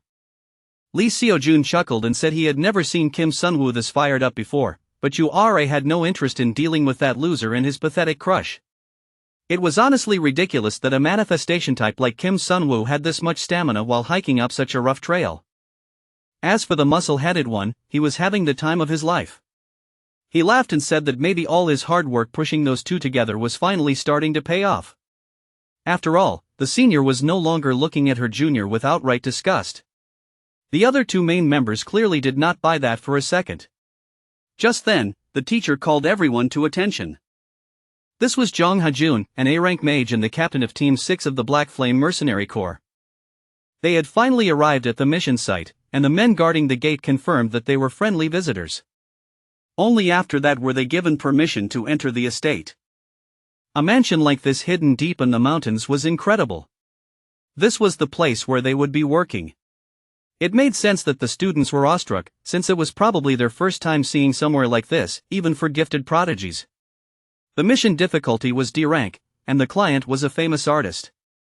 Recently, several works from the mansion's collection had been stolen.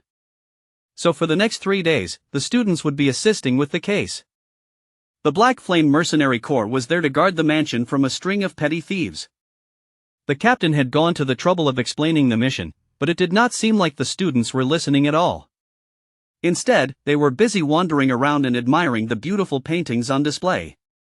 Kim Sunwoo even started explaining to the others that the artist used bold, intense colors, but never let the background overpower the subject, keeping everything in balance. He said that kind of harmony reflected the artist's unique perspective and style. His classmates were impressed by such an unexpectedly sharp analysis. They asked how he even knew things like that, and Kim Sunwoo just smiled brightly and said he knew a lot of things. This was something he especially ought to know, after all. Then their client came downstairs and let out a soft sigh, saying she was truly grateful that the students thought so highly of the artwork. She told them they could simply call her Charlotte. This was the client who had specifically requested Lee Seo-jun for this mission. For the next 3 days, she would be under their protection, and she said she was looking forward to seeing what the students of the Magic Academy were capable of. She was especially eager to see Lee Seo-jun. Just as expected, she was Bert from the villain group, the mastermind behind the incident that was about to unfold in this mansion. For the next 3 days, she would be watched over by students from the Magic Academy, and that single fact alone made her look as if she could barely contain her excitement. And among the students assigned to guard her was none other than Lee Seo-jun himself. But this client was not just some rich noble casually paying for protection because she wanted to feel safe. She was a well-known artist, someone famous enough that her name carried weight, and she had personally asked for the hero to be included in this escort mission. Yet, behind that graceful public image, behind the calm smile and refined elegance, she was also the very villain positioned at the center of the entire incident. The beautiful client standing there to welcome them was the artist Charlotte herself. At first glance, she looked polished, gentle, and completely harmless, but the truth hiding beneath that charming appearance was far more dangerous. Her real identity was Bert, a member connected to John. At the same time, the rest of the villain organization was not simply waiting around in the background. Once the members came together, they wasted no time making contact with one of their informants, wanting to confirm exactly how the situation around their target was unfolding. From the looks of it, they had tucked themselves away inside a nearby safe house, keeping their presence low and their movements quiet.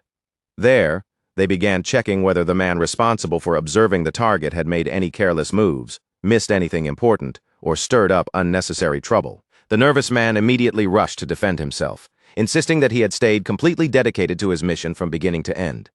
His name was Baek Yoon-song, a member of John, and from the panic in his posture, it was obvious he badly wanted everyone to believe he had never neglected his duty for even a second. As the person placed in charge of surveillance, Baek Yoon-song admitted that he had been watching Lee Seo-jun almost constantly.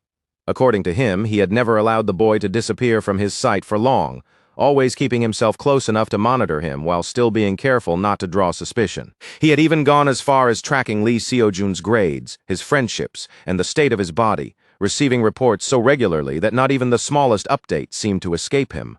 At that point, it became difficult to decide whether Baek Yoon-seong was an exceptionally skilled stalker or some strangely devoted guardian angel. Even so, the dark-haired woman did not look satisfied in the slightest.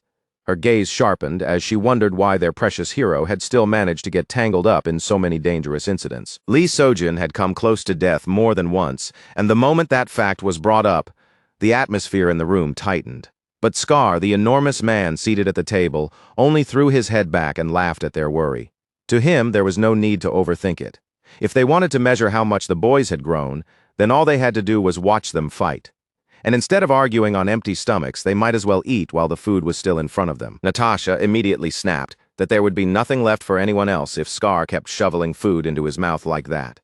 Somehow, watching them argue over the meal made John seem less like a terrifying villain organization and more like a bizarre group of adults obsessively keeping tabs on the protagonist from the shadows.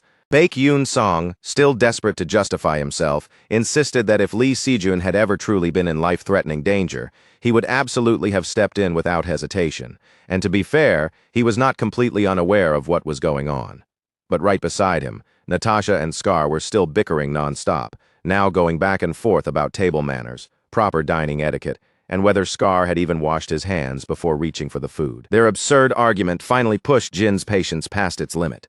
Visibly irritated, he snapped at the two idiots and told them to shut their mouths and just eat already. He was trying to focus on a real problem, while all they were bringing to the table was noise about food. His sharp scolding drained the energy out of them almost at once, giving him just enough silence to return his attention to the issue they actually needed to solve. That night, exactly at 10 o'clock, something was scheduled to happen. Even with the plan already set in motion, Baek Yoon-song could not stop himself from questioning it, wondering aloud whether they truly needed to go this far just to observe Lee Seo-jun properly. If their only goal was to test what Lee Seo-jun could do, then in Baek Yoon-seong's eyes, they could simply confront him head-on and see the results with their own eyes. Sneaking into the mansion while pretending to be petty thieves felt needlessly humiliating. Natasha, however, did not complicate the matter at all. Bert had given the order, and for her that alone was enough reason to follow it. Baek Yoon-seong, unlike the others, looked almost delighted to go along with the strange plan. With an enthusiasm that felt oddly childish for someone in their position, he slipped his mask over his face and asked how he looked. Jin could only sigh in exhaustion, but he still put on his own mask as well. If they wanted to keep Kim Jin-chul from recognizing them, then hiding their faces was the most basic step they had to take. Bert's instructions had been simple and firm. Hold back, stay quiet, and avoid killing anyone unless it became absolutely necessary. For the time being, everything was supposed to remain controlled. But as the members of John prepared to begin their late-night operation, a few uneasy looks passed between them. It was not that they lacked courage. The real problem was that none of them seemed fully confident they could restrain their own strength once things began. After all, each and every one of them was dangerous enough to be treated as a major threat, even if they acted alone. Once the entire group had finished dressing and covering their faces with masks, their already dangerous presence became even more intimidating. Meanwhile, back inside the mansion, the students were being welcomed with a level of hospitality far beyond what they had expected. Their hosts smiled at them warmly, telling them there was no need to be nervous and encouraging them to relax, settle in, and enjoy the meal comfortably. Since there was a real possibility that the night ahead would turn difficult, Charlotte wanted them to eat properly while they had the chance. Her voice sounded soft and considerate, almost as if she genuinely cared that every student at the table was fed well and prepared for whatever might happen later. For the students, simply being served a proper meal was already far more than they had expected from an escort assignment like this. They thanked Charlotte with bright expressions and happily began eating. For a brief moment, The mission felt less like a mercenary job and more like an unexpected opportunity to rest, recover, and enjoy a little comfort inside a lavish mansion. Kim Seon-woo took one bite and immediately began evaluating the taste in his head. The food was definitely good. There was no denying that. But it still could not measure up to what was served at Kantia. After experiencing cooking that came close to feeling like a miracle, he had grown unfairly bitter toward ordinary meals, no matter how well prepared they were. Technically speaking, they were sitting in enemy territory, but strangely enough, the situation was safer than it appeared on the surface. In a few hours, John would sneak into the mansion under the disguise of thieves. But their intention was not to kidnap anyone. Their true goal was to test that unusual and special existence known as Lee Sojun. For reasons that still had not been fully explained, John had developed an intense interest in the protagonist. They had been watching him carefully, observing his growth, and arranging situations around him with a level of patience that felt deeply unsettling. If someone like Jang Ye were to reveal her true nature during an exercise like this, she would be executed on the spot without anyone hesitating. Because of that, Kim Seon-woo did not have to worry too much about her making a reckless move right away. Even so, the senior could clearly feel him watching her, and irritation showed plainly on her face, as if she desperately wanted him to stop staring at her already. Meanwhile, their host continued speaking brightly and gracefully with the hero. Charlotte smiled as she brought up the news she had seen about him, mentioning that he was the youngest A-rank mage to clear a hidden stage. She also pointed out that he had even saved the student sitting over there, the one who looked so sincere. Lee Seojun answered a little unsteadily, admitting that yes, what she said was true. In reality, though, Kim Seon-woo had done plenty to keep himself alive during that whole disaster. So saying Lee Seojun had simply saved him was not exactly the full picture. And calling him sincere might have been the most inaccurate description anyone could choose. Even the brunette himself looked offended, as if being seen as honest and pure somehow bothered him more than being openly insulted. Then Charlotte seemed to notice that the female student who was often active beside the hero was not with them. Lee Seojun explained that Choi Se-yoon had family matters she needed to handle. After hearing that, some of the students quietly began wondering whether this whole request for academy guards had really been Charlotte's excuse to get closer to the rising celebrity that Choi Se-yoon was becoming. Charlotte's smile stayed gentle and perfectly composed, but there was a clear purpose behind every question she asked. She was not simply chatting to fill the silence or acting friendly for no reason. Each word seemed carefully placed, as if she was quietly guiding the conversation exactly where she wanted it to go. With talent like Lee Seojun's, Charlotte said in a soft voice, his family must be incredibly proud of him. The moment the question reached him, the hero paused. His expression faltered for just a brief instant, and although he answered that he hoped they would be proud, a faint sadness crossed his smile as he admitted that he did not really have a family. Lee Seojun went on to explain that it was not as if someone had taken his family away from him. The truth was even lonelier than that. He did not know who they were in the first place.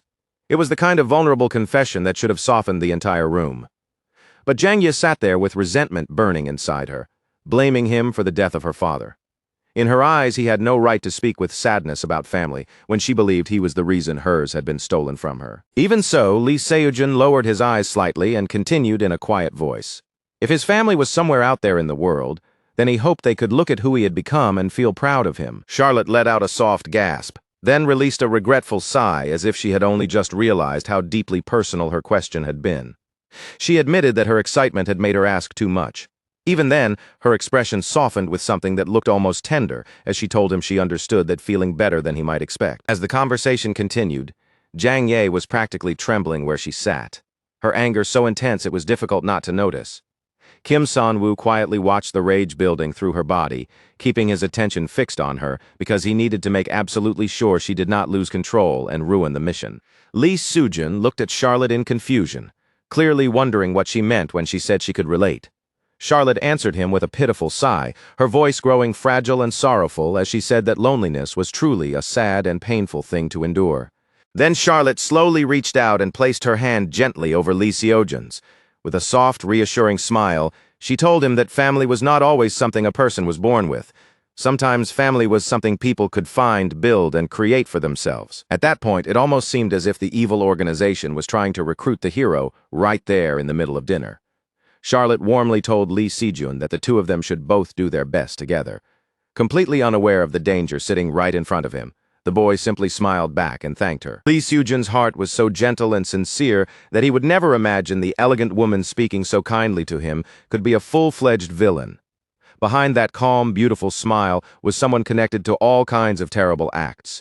Yet he accepted her words with nothing but honest gratitude. After the meal came to an end, the students thanked Charlotte once more for feeding them so generously, and soon it was time for everyone to return to their rooms. Some quietly murmured that Charlotte's words from earlier had been genuinely touching, while others were still more interested in talking about how delicious the food had been. According to the mercenary activity briefing they had received beforehand, their next job was straightforward. Once the meal was over and everyone had settled, they were supposed to begin patrolling the inside of the mansion while following the schedule they had each been assigned. Everyone understood the plan well enough, but Zhang Ye immediately began looking for a chance to make her move. That murderous little witch had clearly reached the end of her patience, especially after listening to Li Sujun speak tearfully about family, which seemed to light something even more dangerous inside her. In truth, she was trying to create a private moment with the ever-passionate hero before anyone could step in and interfere.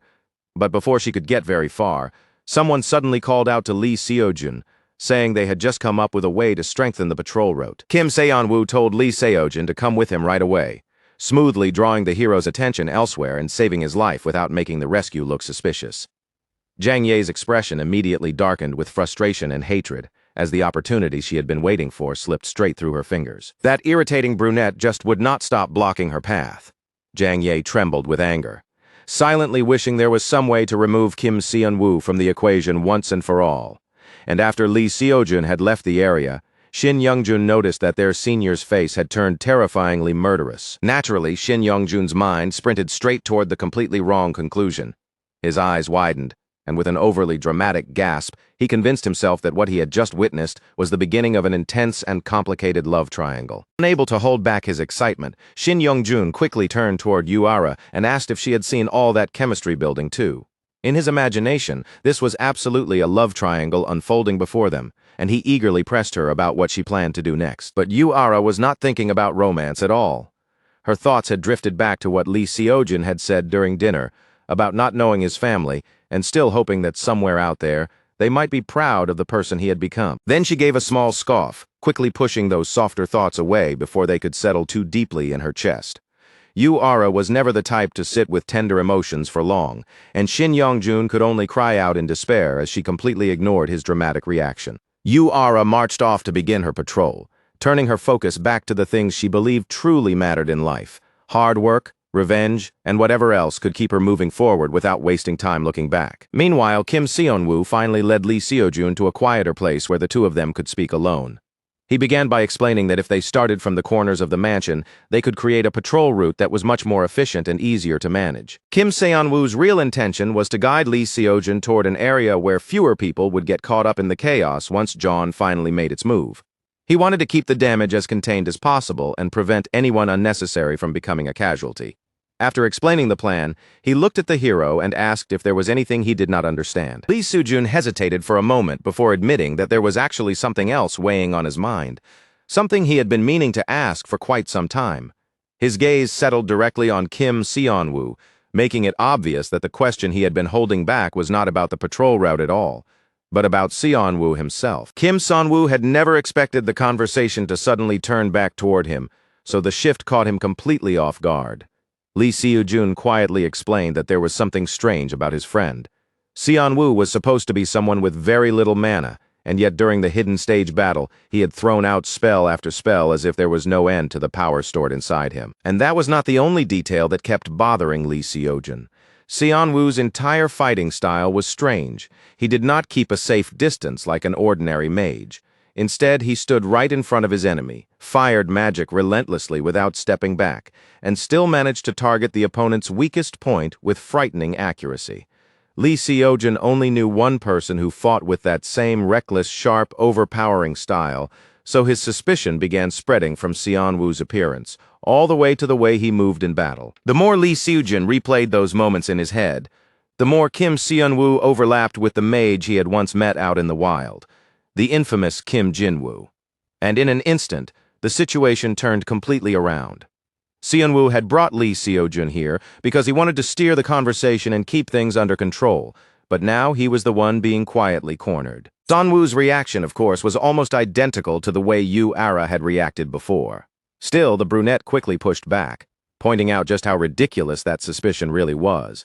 No matter how suspicious he seemed, he was still a minor standing right in front of them, and there was no way someone his age could possibly be the legendary mage Kim Jin-woo. Lee Seojun accepted that logic fairly quickly.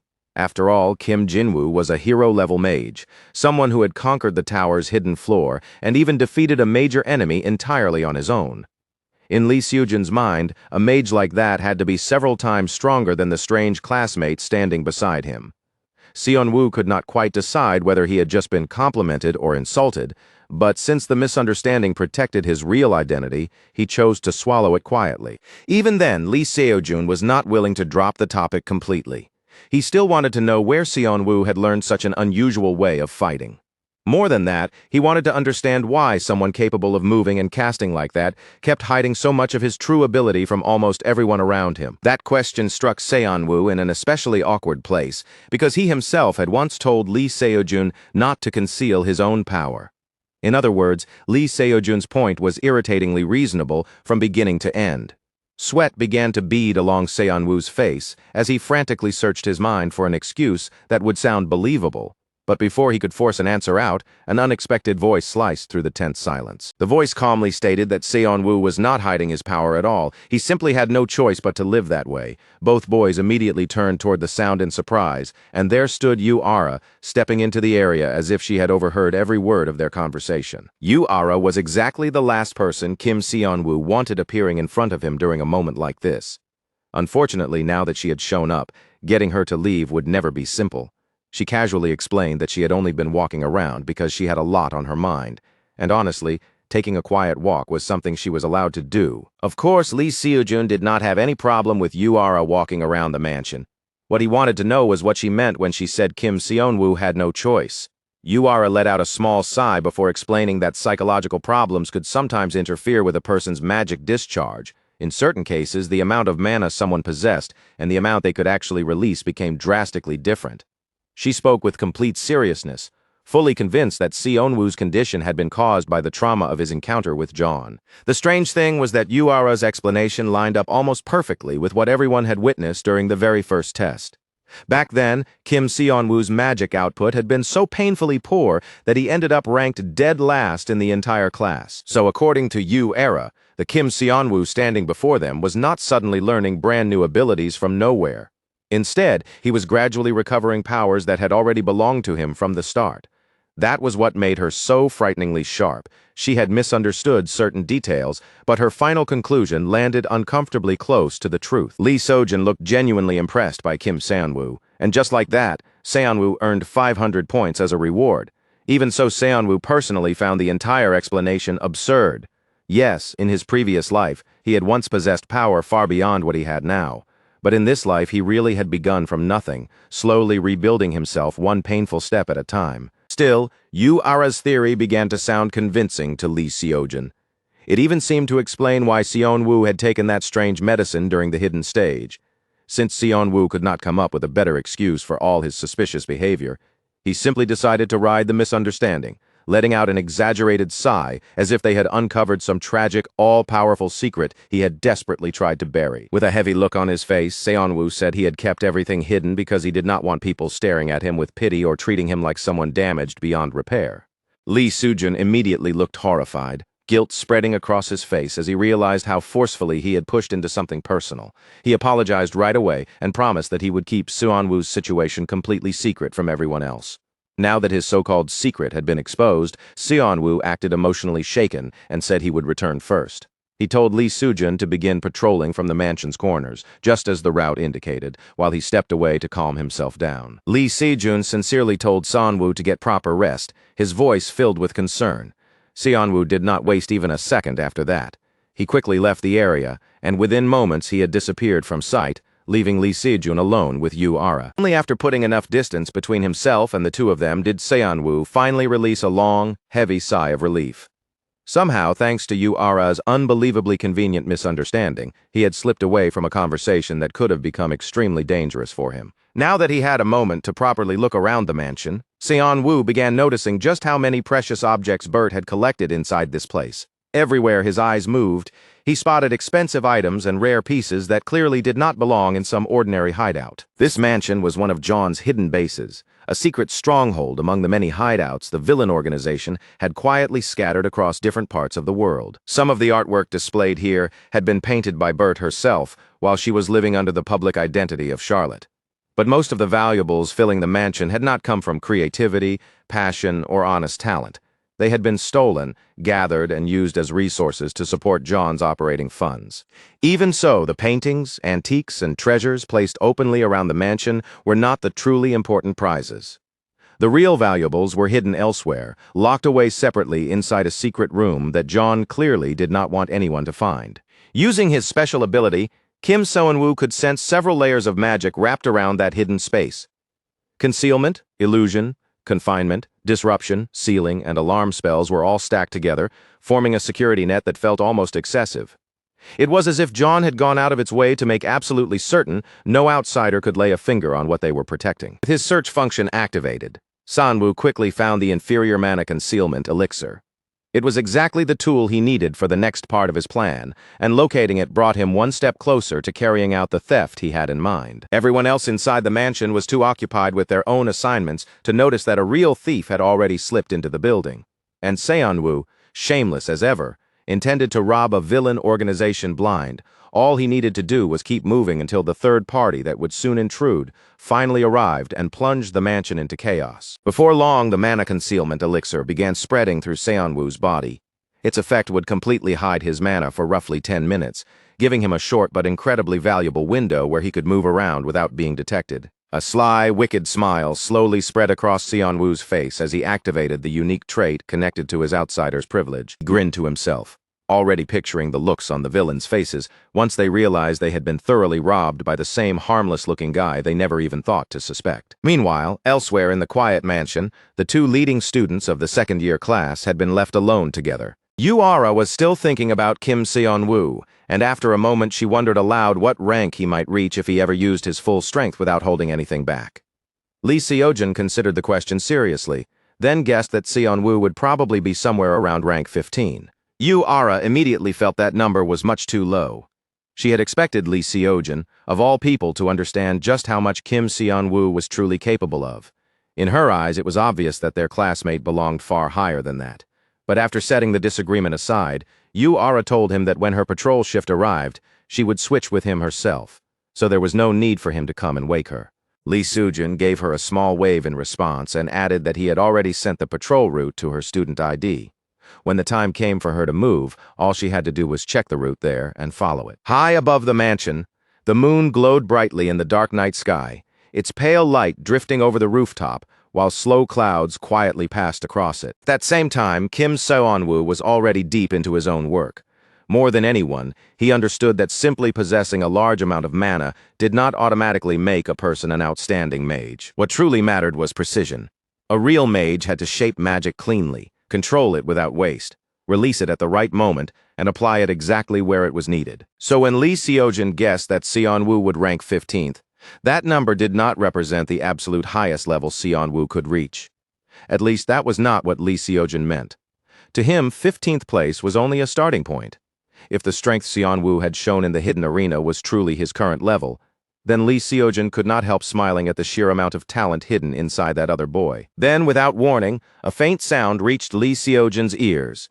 It was subtle but sharp enough to make him realize that someone was moving somewhere nearby. He immediately turned toward the direction of the noise, his attention snapping into focus, and spotted a figure walking through the mansion in the middle of the night. It was Jang Ye, the senior who was supposed to be patrolling in an area far away from his own. Seon-woo had left the others unattended for only a short time, and already they were doing everything except following the plan properly. Lee Seojin had now noticed their senior Jang Ye moving where she should not have been. Meanwhile, Kim Seon-woo was still occupied with the far stranger task of stealing valuables from thieves. He knew he had to hurry and finish his work before the third party finally barged in and turned the entire mansion upside down. Moving with extreme care, Sanwoo began decoding the magic formula that formed the security system blocking his path. Thanks to his outsider's privilege, he could read, analyze, and break down the structure of almost any spell placed in front of him. But if his opponent was someone from John on Bert's level, then even the faint amount of mana being released at that moment could potentially be detected. This break-in was not going to be simple, and Seon-woo understood that every movement had to be controlled with absolute caution. Thankfully, he had already taken the mana concealment elixir. The hidden effect of that medicine was about to become incredibly useful as he worked his way through the mansion's defenses. Seon-woo intended to bypass the entire security system using a method only he could pull off. With 10 full minutes of perfect concealment at his disposal, it was finally time to let the villains understand exactly how miserable it felt to be robbed. He immediately activated the unique trait of his outsider's privilege. If he disabled the barrier completely, the alarm would trigger and cause far too much trouble. Just by examining the structure of the spell, Seon-woo could tell that this security system had been created by Jin from Jeon. So instead of destroying the spell outright, Seon-woo chose a much subtler option. If he adjusted the formula just enough to allow only one person to pass through, then there was a strong chance the barrier itself would remain stable and the alarm would never notice anything was wrong. And sure enough, his calculation landed perfectly, proving that his guess about the spell's structure had been exactly right. A moment later, a hidden door quietly opened in front of Seon-woo, revealing just enough space for him to slip inside without disturbing the rest of the mansion. Beyond that doorway, Seon-woo found himself standing inside a secret passage. The narrow path stretched deeper into the mansion, leading him toward the hidden treasure room where Jeon had stored its most carefully protected valuables. As Kim Seon-woo moved deeper into the mansion's display area, it became obvious that this place had not been left defenseless either. The entire space was covered in the same kind of security magic, with layers of invisible wards wrapped carefully around the exhibits, silently protecting the valuables like a hidden, razor-sharp barrier. Even so, Seon-woo did not look the slightest bit nervous. He still had around 10 minutes to finish the job, and with a subspace pocket at his disposal, that was practically more time than he needed. A private storage space like that was perfect for this exact kind of theft, making every stolen item vanish almost instantly. And tonight he planned to empty the villain's collection until there was barely anything worth guarding. Meanwhile, outside the mansion walls, the mercenaries on guard duty were beginning to wilt under the weight of boredom.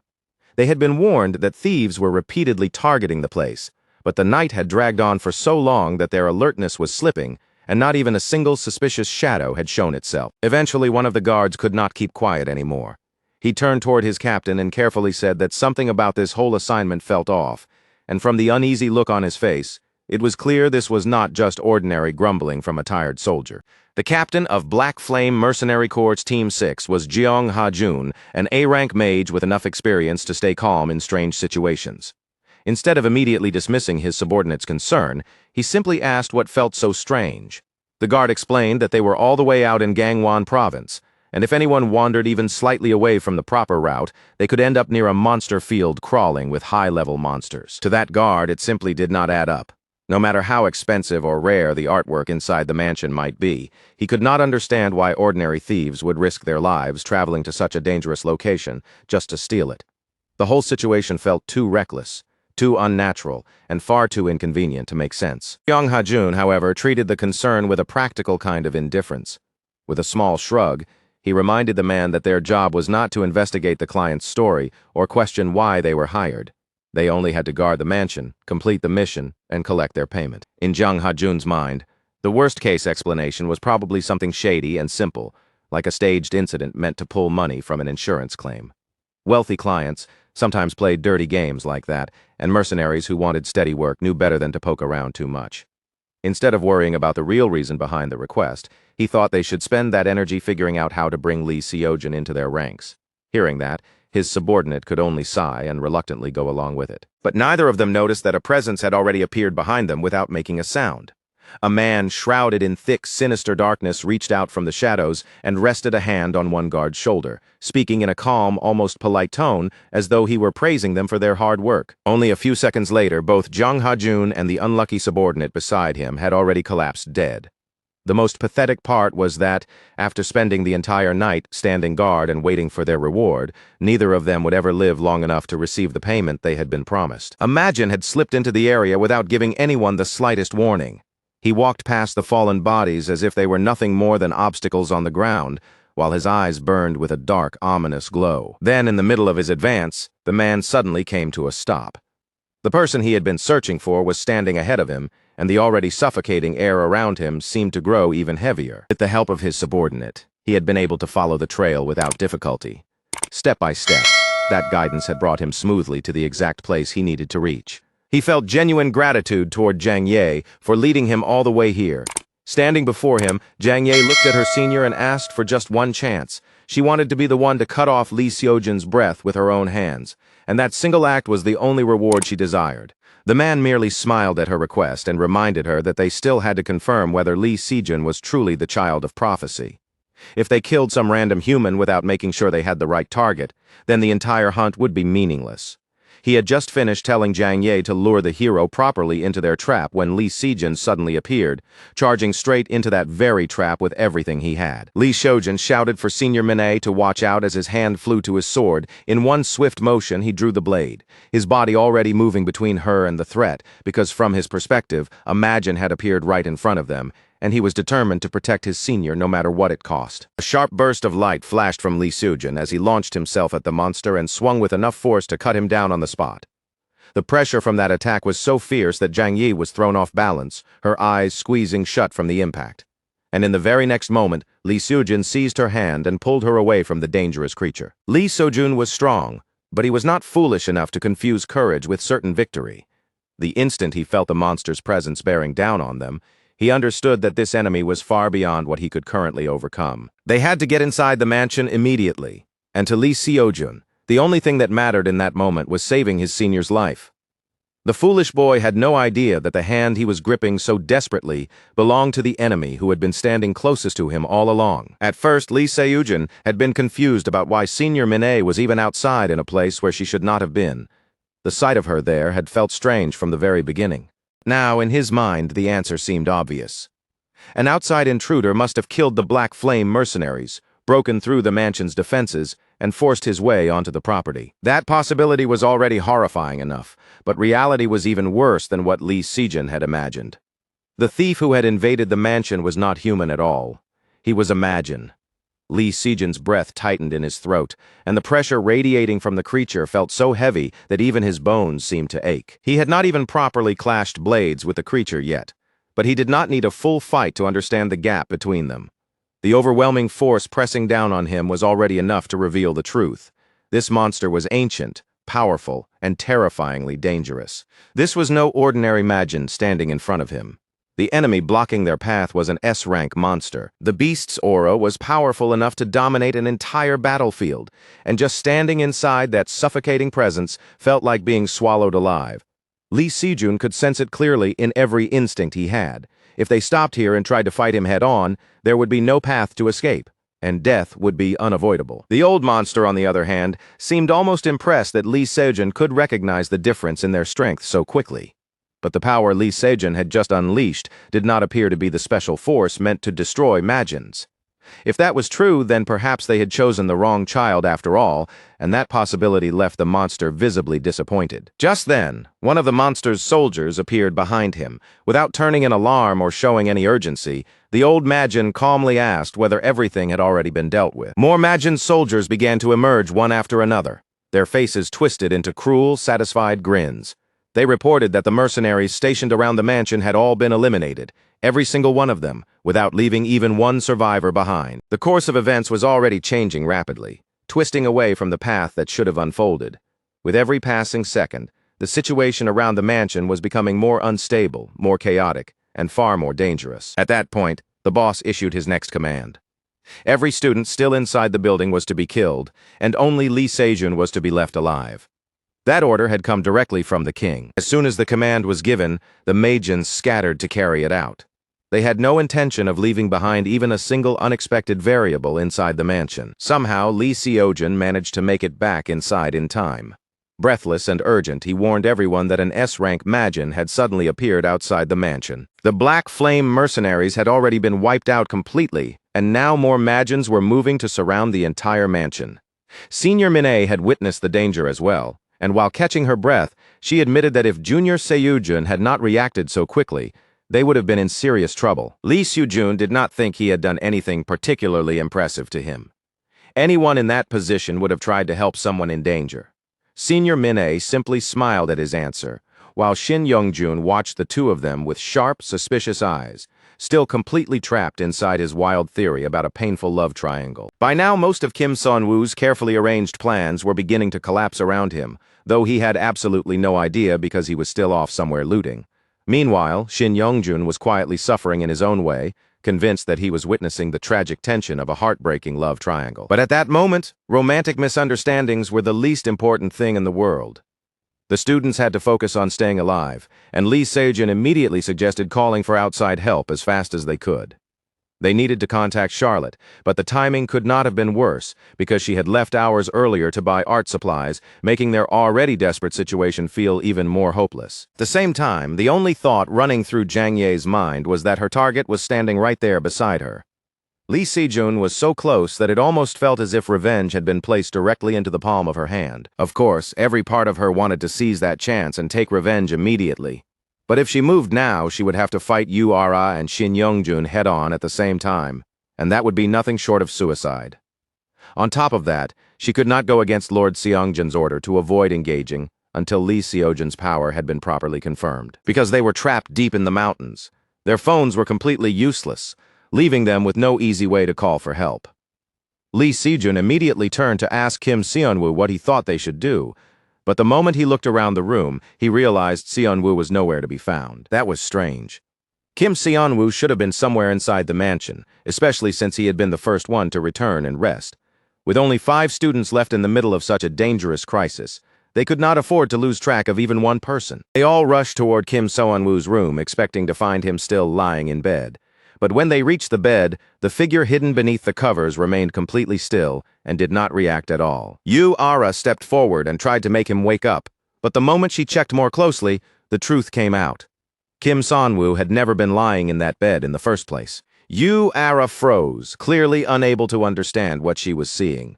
The others were just as stunned, but Lee Se-jun looked especially troubled, because now Kim Seon-woo's safety had become yet another serious problem on top of everything else. For the moment, Lee Se-jun told everyone to remain inside the mansion where it was at least somewhat safer. He would go out on his own and search for their missing classmate. After saying that, Lee Se-jun left the room, and the students who remained behind fell into a tense, uneasy silence as they stared at the door he had just passed through. The atmosphere felt painfully heavy now, because this was no longer a simple emergency. For several of them, whatever happened next could decide whether they survived the night or died there. And while everyone else was caught in fear, confusion, and life-or-death danger, Kim Seon-woo was still completely absorbed in his looting spree. At last, he had taken the final special item from the collection, a beast summoning scroll capable of calling forth an epic hell serpent that would recognize him as its master and obey his commands. Without wasting even a single second, Seon-woo shoved the remaining loot into his subspace pocket. By this point, he had stolen so many items that even his convenient storage space was starting to reach its limit. Kim Seon-woo had cleaned out the entire safe house from top to bottom. The sheer greed of it was almost impressive, and even more shameless than anyone would have expected. There was nothing in the hall that reached the level of a holy relic, but that hardly ruined Seon-woo's mood. He had still managed to secure several relic-grade items, and that alone was more than enough to leave him deeply satisfied with everything he had stolen. Now that the safe house had been cleaned out, Kim Seon-woo only had one thing left to do: return before the John incident reached the exact turning point he remembered. But the more he thought about it, the more uncomfortable the situation became, because the pieces were no longer fitting together as neatly as they should. In the original flow of events, neither Lee Se-jun nor John was supposed to resolve the crisis by themselves. Someone else was meant to step in from the outside, interfere at the perfect moment, and force the entire situation to close. And once that level of chaos erupted, John would not have the time or calmness to stroll around checking whether a few relics had gone missing. When a full-blown battle started tearing through the place, some stolen treasures would naturally fall to the very bottom of his priorities. The outside force that was supposed to clash with John was, of course, someone Kim Seon-woo had already been waiting for in advance. On the surface, at least, that part still seemed to match the future he remembered. What he absolutely had not prepared for was a man suddenly standing right in front of him the instant he stepped out of the hidden storage room. The timing was so horribly perfect that it almost felt as if the universe itself had been sitting there quietly, waiting to catch him red-handed. Kim Seon-woo froze for a brief moment, his body stiffening as the absurdity of his luck sank in. Out of all possible times for danger to appear, It had to happen immediately after he finished robbing the secret vault. The demon in front of him, on the other hand, looked almost delighted.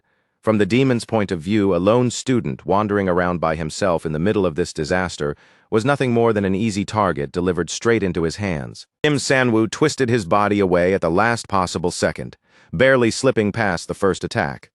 But the huge demon did not seem annoyed by the miss at all. He had plenty of time, and to him every student trapped inside this doomed mansion was just another rat sealed inside a cage. The brown-haired boy had no idea why a demon like this had appeared in this place at all. As he stared at the monster blocking the hallway in front of him, the same question kept hammering through his mind again and again: where had the original plot gone wrong this time? But Kim Sang-woo did not stand around waiting for an answer. He kicked off the floor and moved immediately, because this was not the time to calmly sort through every possible cause or wonder why a monster was suddenly hunting him down. Right now, the only thing that mattered was surviving long enough to escape this hallway. The explanations could wait until later. If he died here, there would be no later to think about. But without even a trace of hesitation, Sang-woo reached for one of the tools he had just stolen and pulled out the scroll he trusted most in that dangerous moment. It was a monster summoning scroll, an item capable of calling forth a powerful hell serpent and forcing it to obey him as its master. For a situation where a demon was standing right in his path, that was exactly the kind of backup he needed. He had stolen the artifacts only moments ago, and yet he was already putting them to use in the middle of a fight. Fortunately, the scroll responded without the slightest delay. The paper flashed with power, the summoning activated, and a massive serpent erupted from the pages, lunging straight toward the burly demon, who clearly had never expected some random student to counterattack by pulling out a deadly summoned beast. Kim Sang-woo could not help but smirk as the serpent slammed into the battle. He had only summoned it to buy himself a little breathing room, but even he had not expected the creature to appear with such a terrifying presence. The hell serpent was enormous, its long body coiling through the space like something pulled straight out of a nightmare. The instant it manifested, it opened its jaws, bared its fangs, and threw itself at the demon with a hunger so convincing it almost felt alive. With the demon momentarily trapped under the serpent's pressure, Kim Sang-woo moved in more carefully. His eyes stayed locked on the monster, watching every shift of its muscles and every twitch of its body as he tried to judge what kind of enemy he was dealing with. The creature in front of him was only B rank. Once Kim Sang-woo confirmed that much, his attitude changed immediately, and he began demanding answers about why this mansion was being attacked. The demon, now realizing that this kid could throw mana spheres out of nowhere and summon a giant serpent on top of that, no longer looked nearly as confident as before. He clearly had no desire to find out what other hidden tricks Kim Sang-woo might still be carrying. But then the massive demon suddenly broke into loud laughter. No matter how strange or dangerous the student in front of him might be, he had no intention of betraying his master, especially not to some small, insignificant boy. Still laughing through the tension, he declared that everyone here would be killed by Lord Seongjin anyway. What he failed to understand was that this careless sentence gave Kim Sang-woo the exact answer he needed. The moment that name left the demon's mouth, Sang-woo stopped wasting time and finished him off without dragging the fight out any further. For a low-level pawn who claimed he would never reveal anything, that demon had been far more troublesome than he was worth. Even so, in the end, he had still handed over the most important clue without realizing it. But if the attackers had already pushed this far into the mansion, then one terrifying conclusion became hard to avoid. The mercenaries guarding the outside perimeter had most likely been wiped out already, and if that was true, this incident had escalated far beyond what Kim Sang-woo expected. If experienced veteran mercenaries had been erased without even making enough noise to alert everyone, then this demon could not possibly be the only invader inside the mansion. More of them had to be moving through the halls right now. And worst of all, Seongjin himself had come along with them. Kim Sang-woo could not make sense of it. The Demon King's right hand was not supposed to appear in a place like this, and certainly not this early. Seongjin should have entered the story much later, yet here he was, already leading demons straight into the mansion. None of it added up, but one thing was painfully obvious. No matter what else happened, Kim Sang-woo could not allow these monsters to run into Lee Seo-jun. Unfortunately, the demons did not take long to locate the room where most of the students had gathered and hidden themselves. Their attention quickly fixed on that single door, and the danger began closing in. Shin Yong-jun, being exactly the kind of muscle-headed fighter everyone knew him to be, immediately threw his body into action. He planted himself at the entrance and fought with everything he had, using his own strength to hold back the monsters trying to force their way inside. The real problem was that the demons had numbers on their side, and they had absolutely no shame about calling in more backup whenever they needed it. Their objective was brutally simple: kill every student except Lee Seojun. Fortunately, the doorway was narrow, and that cramped entrance kept them from rushing into the room all at once. They tried to shove Shin Youngjun away from the door, but he dug in his feet and held his position as firmly as he could against the vicious monsters. Then, without warning, a demon carrying an overwhelming amount of firepower stepped forward. He ordered the others to clear away, saying he would deal with the children himself. A huge sphere of dense magic shot straight toward the unlucky combat student guarding the doorway. Even the demon standing near the entrance looked shocked that someone on his own side would fire such a dangerous attack in his direction. But before that terrifying ball of mana could crash into anyone, an even larger surge of flame roared from inside the room, blasting over Shin Youngjun's head. Apparently, those idiots had forgotten that Yuara was inside with them, and with one blazing counterattack, she made sure they remembered exactly who they were dealing with. Her fire slammed into the purple mana sphere, and the two powers detonated together with enough force to shake the entire mansion. The explosion hurled the demons backward, sending their bodies scattering down the hallway, but the relief only lasted for a brief moment. There were still far too many reinforcements waiting behind them. They needed a new plan, and they needed one immediately. If they kept fighting this way, no matter how hard they resisted, the demons would eventually crush them with sheer numbers. Shin Youngjun shouted at Yuara, telling her that she could at least warn him before firing something that dangerous over his head. Yuara simply scoffed back, saying that with his abilities, dodging an attack like that should have been easy. Meanwhile, Min-A stood inside the room with a storm of conflict, twisting through her thoughts. She was surrounded by students she was supposed to kill, while those same students were happily blasting away her own kind right in front of her. Yuara, however, seemed rather satisfied with the power behind her attack. Compared to the past, all that relentless training was finally showing visible results. Still, her expression tightened again when the demons near the doorway began pushing themselves back up. No matter how many times the monsters were knocked down, they kept dragging themselves upright again. Yuara clenched her jaw, clearly irritated by the frustrating limits of her own firepower. Once more, the demons surged toward the entrance, their bodies crowding the narrow doorway.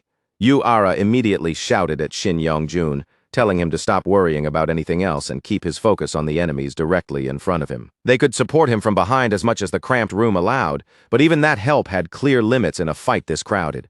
Still, Shin Youngjun shouted back with stubborn determination, swearing that he would protect Senior Min-A no matter what happened. Min-A gave a small smirk and sweetly thanked her juniors for working so hard to protect her. But inside, the situation was becoming more complicated with every passing second. If she attacked them now, her cover would be completely exposed. Yet with several of her fellow demons waiting just beyond the door, taking down 2 students did not seem impossible. At last, Jang Ye reached her decision.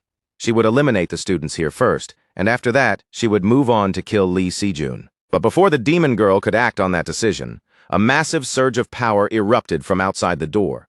The force was so overwhelming and at the same time so familiar that everyone inside the room felt it immediately. That power swept through the hallway like a violent tidal wave, wiping out every demon caught in its path. The monsters barely had a chance to understand what was happening before they were blown away, their hatred and shock swallowed whole by the attack. The students inside stared toward the doorway in stunned silence. Confusion and awe spread across their faces as they tried to figure out who had appeared this time. In the next instant, the hallway beyond the door was completely empty. The only thing left behind was a gaping hole torn into the floor, while every demon that had been crowding the entrance had vanished. The 3 students could only stand there, frozen in place, unable to process what had just happened. At the same time, Lee Seojun was racing through the mansion as fast as his legs could carry him, desperately searching every possible path for Kim Seonwoo. He had no idea where Kim Seonwoo could have disappeared to in the middle of a disaster like this. And honestly, this was the worst possible moment for anyone to be playing some twisted game of hide-and-seek. Lee Seojun's thoughts kept drifting toward the possibility that Kim Seonwoo had already been attacked by a demon, but he forced himself to push that fear away. He had to believe Kim Seonwoo was still alive somewhere, still safe enough to be found. Unfortunately, while Lee Seojun was searching for his missing classmate, the leader of the demon attack found him first. Seongjin still wanted to measure Lee Seojun's power with his own eyes. Wearing a mocking smile, he teased the boy for running around so desperately, struggling to find some way to save his companions. It was the same S-rank demon from the front gate.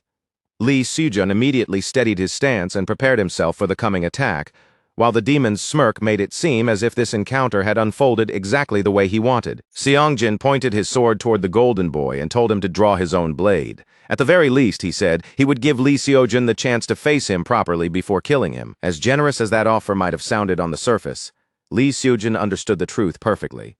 As he was right now, this was not an opponent he could defeat. But if he turned his back and tried to run, Seongjin would simply chase him down. Realizing there was no clean escape route and no easy answer, Lee Seojin charged forward instead. His hand moved in one sharp motion, drawing his sword as he rushed straight toward the enemy. He activated weapon enhancement, pouring power into his blade as he braced himself for the clash that was about to come.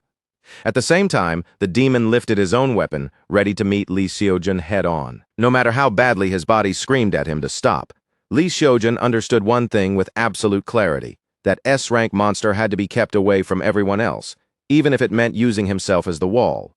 In that desperate moment, protecting the others mattered more than fear, more than pain, and even more than his own survival. That was the reason Lee Sejun kept driving himself forward, step after stubborn step, refusing to let his resolve crack. The enemy in front of him was far beyond the level he could comfortably handle, but he still tightened his grip, held his ground, and refused to let the fight slip out of his hands. Their swords crashed together over and over again, each collision sending sharp flashes of steel cutting through the air. It looked almost like a deadly dance between two blades, but every swing came heavier than the last, with both fighters desperately trying to overwhelm the other before there was even a second to breathe. But this was never just a simple clash of raw strength. Behind every impact there was willpower, responsibility, and pure desperation, because both of them had stepped into this battle, carrying reasons they absolutely refused to throw away. For the first time, the S-rank demon actually found himself impressed. Lee Seojin was only a young mage, yet he had recovered faster than expected and answered with a counterattack almost immediately. That kind of reaction speed was not something Seongjin had imagined the boy would be capable of. It was interesting to watch, almost amusing in a twisted way, but in Seongjin's eyes, Lee Seojin was still nothing more than a boy struggling above his weight. With one savage kick, the monster blasted him backward. Yet the way Seongjin stood afterward made it obvious that he did not believe the fight had ended there. Naturally, Seongjin assumed Lee Seojin would force himself back up again. A kid with that much fire in his eyes would crawl to his sword, grab it with trembling hands, and throw himself right back into danger. One hit was never going to be enough to keep that kind of spirit down.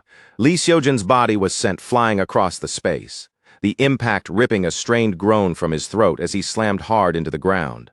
The force of the blow shook him from head to toe, leaving pain spreading through every part of him. Seongjin could already imagine what Lee Seojin might become if he was given just a few more years to grow. Once that potential fully bloomed, there would probably be very few monsters capable of standing in his way. And that was exactly why the boy was already dangerous, even now, before reaching his true peak. Seongjin's blade stabbed forward with terrifying accuracy, aimed to finish the fight in a single clean thrust.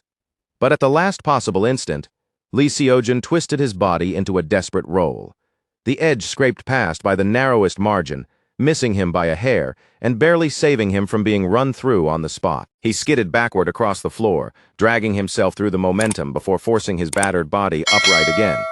This was not only about keeping himself alive anymore, his friends' lives were tied to this fight as well.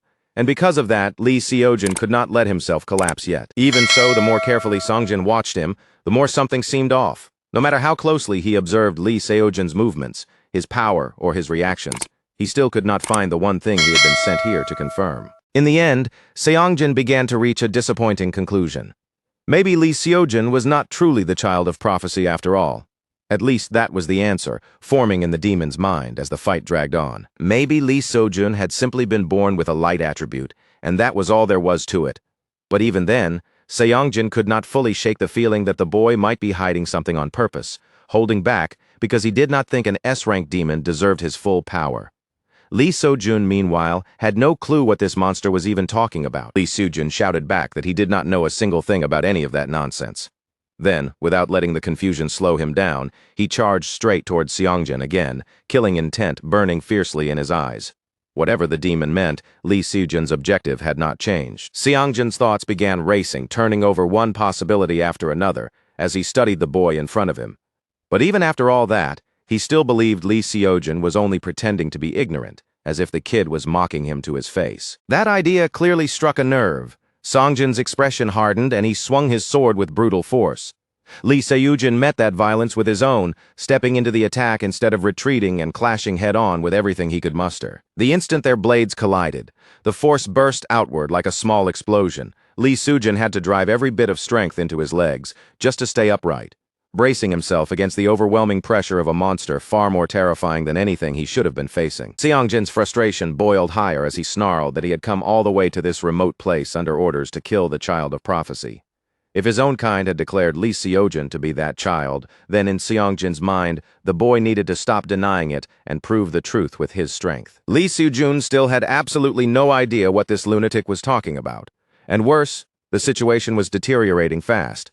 His sword could only withstand so many crushing impacts before giving out, and the battle itself was pushing him far beyond the level he had managed to reach so far. Seongjin pressed in harder, demanding that Lee Seojin confess and questioning why the boy would insult him with such weak, obvious lies. But from the very beginning, Lee Seojin had been telling the truth. Whether it was the power of ruin or the child of prophecy, he genuinely knew nothing about either one. Still, when the next attack came tearing toward him, Lee Seojin's body reacted before his thoughts could catch up. With a sharp movement of his hand and blade, he managed to deflect the incoming strike, knocking it aside just before it could carve into him. And even if Lee Seojin had known the truth Seongjin wanted, there was no chance he would have willingly given it to a beast like him. That much was clear without needing to say another word. The S-rank demon slowly tilted his head, his remaining patience finally wearing thin. If Lee Seojin truly had nothing useful to offer, then there was no point in dragging this out. In Seongjin's eyes, the boy had officially lost his reason to keep breathing. Lee Seojin could barely keep himself standing, his body sagging as he leaned heavily on his sword, just to avoid falling over. Seongjin raised his own blade high above him, then brought it down with murderous intent, ready to end the boy's life right then and there. For one brief second, it truly seemed like Lee Seojin had reached the end. But just before that killing strike could land, a familiar burst of blue light tore into the room, cutting through the moment like a sudden bolt of salvation. Seongjin froze in surprise, but he was not able to move far enough to avoid it completely. The mana blast ripped through the air and punched straight through his shoulder, forcing even an S-rank demon like him to stumble under the impact. A sniper had appeared out of nowhere, of all things. The sudden shot left Lee Seojin stunned, and even Seongjin looked momentarily shaken by the fact that someone had managed to strike from the shadows so suddenly. Everything had happened so quickly that neither of them could fully process it. Wounded, tense, and still locked in the aftermath of the attack, both Lee Seojin and Seongjin could only wonder who had just entered the battle without warning. And there he was, hidden away and watching carefully as Seongjin pulled back. If Kim Sonwoo wanted to avoid being blamed for that shot, then honestly he probably should have picked a much faster escape route before pulling the trigger. Seongjin was not happy about the interruption at all. His face twisted with anger, his voice dropping into a dangerous growl as he demanded to know who had dared to interfere with his battle at such a crucial moment. Of course, Kim Seonwoo had no intention of casually stepping out and introducing himself. In truth, the fact that this monstrous bastard had avoided a fatal hit was not part of the plan. The villain had dodged just enough to survive, yes, but thankfully, he had not managed to escape the attack completely. Kim Sonwoo had already pulled off his trust-amplified mana elixir trick, forcing his recovery speed up, and pushing his mana level to a completely absurd 500% boost. Naturally, that reckless move had shoved him straight into mana exhaustion afterward, but the concealment elixir was still doing its job, keeping him hidden after such an insane attack. The poor guy had stacked a potion on top of the Heart of Great Nature, then poured every last bit of power he had into that one ridiculous shot. S-rank demons really were on another level. Creatures like that had an annoying habit of refusing to die exactly when they were supposed to. Still, the fact that they had somehow mistaken Lee Seojin for the child of prophecy was a serious problem.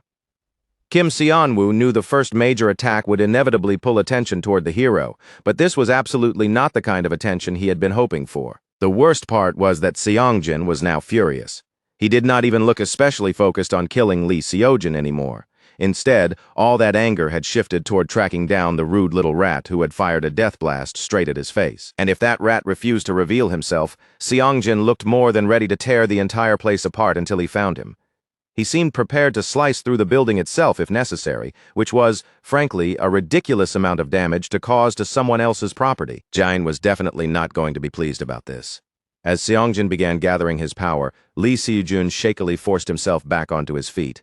He realized the monster's attention had shifted to the brunette who had come all this way to save him, and he knew he had to stop Seongjin before his friend was killed. Lee Seo-jun really was the kind of person who would still try to stand against someone completely beyond his level if it meant protecting another person. Even Kim So-eun-woo understood that the situation had already passed the point where ordinary methods could save it. What had started in almost comical chaos had now inflated into a plotline even he could no longer predict or control. At that point, there was only one thing left that might possibly stop Seongjin's rampage and pull them out of this disaster alive. Then a sudden and violent surge of power told Kim So-eun-woo that their saving grace had finally arrived. Golden light burst into the area with overwhelming brilliance, carrying such immense force that even an S-rank demon like Seongjin seemed almost small in front of it. Seongjin growled as he tried to withstand that crushing pressure, but the force behind it was far from ordinary.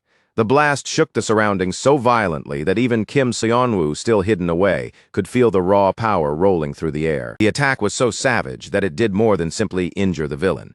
It tore straight through Seongjin's clothes as well, ripping them from his body and leaving him looking a lot less intimidating than he had just moments earlier. Seongjin immediately snapped that his attacker had struck him from behind like a coward. The only problem with that accusation was that she was standing right there at the front door, fully visible and not hiding in the slightest. He demanded that she reveal who she was and explain why she had come. But the woman simply threw those same words right back at the arrogant jerk who had been busy destroying her house as if he owned the place. At long last, their host had returned, and from the heavy pressure pouring off her presence, it was painfully obvious that she was in no mood to laugh, joke, or politely forgive anyone. Meanwhile, elsewhere in the compound, the other demons were being dealt with almost immediately by different members of the team. They barely even had time to register that another group had stormed into their base before they were already being overwhelmed from every direction. Honestly, it was terribly rude of the intruders. Those poor demons ended up getting beaten down so badly that by the time the team was finished with them, they hardly looked like threatening enemies at all. And through all of that chaos, Jin merely adjusted his glasses with calm precision, as if the entire disaster unfolding around him was nothing more than a mildly annoying interruption in an otherwise normal day. That was the terrifying advantage of villain groups where every single member was powerful in their own right, no matter how wild or chaotic the situation became. A group with that kind of collective strength could never be treated lightly or underestimated. The leading lady's gaze locked onto Seongjin with a cold, razor-sharp glare, the kind that made the air feel heavier around her. Her voice carried pure authority as she demanded to know why a monster like him had barged into her home, caused all this destruction, and dared to target Lee Seo-jin in the first place. Hidden nearby, Kim So-eun-woo finally let out a small breath he had been holding in. The situation was still completely insane, but at least now it had twisted in a strangely convenient direction, because one dangerous enemy had suddenly been thrown straight into the path of another. At this point, if those two monsters wanted to tear each other apart, Kim So-eun-woo was more than willing to let them. The students would not have to carry that terrifying burden on their own anymore, and judging from the murderous looks on both sides, the two villains seemed very ready to do exactly that. When two monsters with absurd levels of power collided head-on, there was no cautious testing, no polite restraint, and no careful pacing. The moment they moved, it was obvious that neither one planned to hold back even a fraction of their strength. In the very next instant, waves of terrifying high-level magic began ripping through the area. The space lit up with violent flashes and surging power, making the whole scene look less like a battle and more like something torn straight out of a nightmare. Charlotte did not look scared for even a second. If anything, seeing her stand there so calmly might have made Kim So-eun-woo wonder why she had bothered hiring them at all. Since Seongjin clearly had no intention of answering her questions peacefully, she had absolutely no reason to treat him gently either. A violent burst of magical power slammed into her with brutal force. The impact struck so hard that her body was thrown backward, sent flying away as the blast tore through the space around her. The S-rank demon bared his teeth, his expression twisting into a vicious snarl. In a low, threatening growl, he warned that anyone foolish enough to stand in the way of the king's orders would be met with certain death. And just like that, the two major villains blasted straight out of the mansion. Their battle did not slow down for even a moment as they dragged the chaos outside, crashing through the scene with enough force to shake everything behind them, which meant that for the people still trapped inside the mansion, the pressure finally eased just a little. At least for that brief moment, everyone left behind had a chance to breathe again. Kim So-eun-woo could barely wrap his head around the sheer firepower Miss Charlotte had been hiding all this time. With that kind of overwhelming heat and destructive magic at her command, Ordinary thieves should have been the least of her concerns. But before he could think too deeply about that strange contradiction, the other students finally managed to find him. Shin Yongjun came rushing toward him in a panic, his face tight with worry. The moment he reached Kim Seon-woo, he immediately asked if he was hurt, whether he was injured, and if he was still in one piece after everything that had happened. The entire area around them looked like it had been ripped apart by a disaster, and Yu-Ara could only stare at the wreckage in disbelief. She demanded to know what had happened here, and Kim Seon-woo answered honestly enough, admitting that he had nearly died while dealing with an S-rank demon, only for Miss Charlotte to appear out of nowhere and save him. That explanation sounded completely ridiculous to his muscle-headed friend. As far as they all knew, Miss Charlotte was supposed to be nothing more than a normal civilian, not someone who could charge into a fight against an S-rank monster. He immediately insisted that they should go help her, but Kim Seon-woo was already thinking far beyond that simple reaction. They needed to get out of this nightmare as fast as possible before the battle outside swallowed them up too. Everyone was clearly relieved to see that Kim Seon-woo was still alive, but Yu-Ara still snapped at him with frustration, angrily asking where he had been hiding while everything around them was falling apart. Kim Seon-woo admitted that he had been tucked away in a corner, keeping himself out of sight, but he quickly made it clear that his hiding spot was not important right now. What mattered was that they left immediately, before the situation outside became even more impossible to escape. Of course, Yu-Ara could not feel good about running away while Miss Charlotte was supposedly fighting for her life. But in reality, things were the exact opposite of what she imagined. That monster in heels was almost certainly going to survive just fine. The students, however, would be in serious danger if she realized that one of them had stolen from her. And it was not like Kim Seon-woo could simply explain that the blonde woman was actually an even worse villain than the demon they had just escaped from. Jang Ye, on the other hand, understood the danger much more clearly than the rest of them. If even Seongjin, her own superior, was having trouble against that woman, then there was absolutely no sensible reason for them to charge into the middle of that battlefield. After everything that had already gone wrong, the sweet-looking senior quickly changed her expression. Her face went pale and frightened, and she made herself look too terrified to even move properly. She was still an enemy. There was no doubt about that.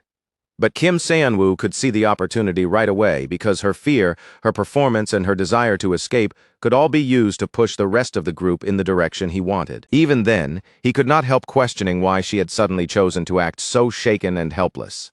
The answer, however, was painfully simple. Jang Ye hated every single one of them. But no matter how much hatred she carried, she hated the thought of dying even more. If she got involved now, she would only drag herself into a disaster that could end much worse than anything she had planned. So running away was not just acceptable to her. It was the best option. The only thing she needed was to convince the rest of the class to escape along with her. Jang Ye intended to survive first and settle her revenge later with her own hands. That was the selfish nature of a monster, no matter how gentle, harmless, or cute she looked on the outside. And since most of the group was already leaning toward escaping, Kim Seon-woo finally revealed that he had found a quiet route out, telling them they only needed to follow his lead. With a tense frown pulling at his face, Kim Seon-woo led the group forward.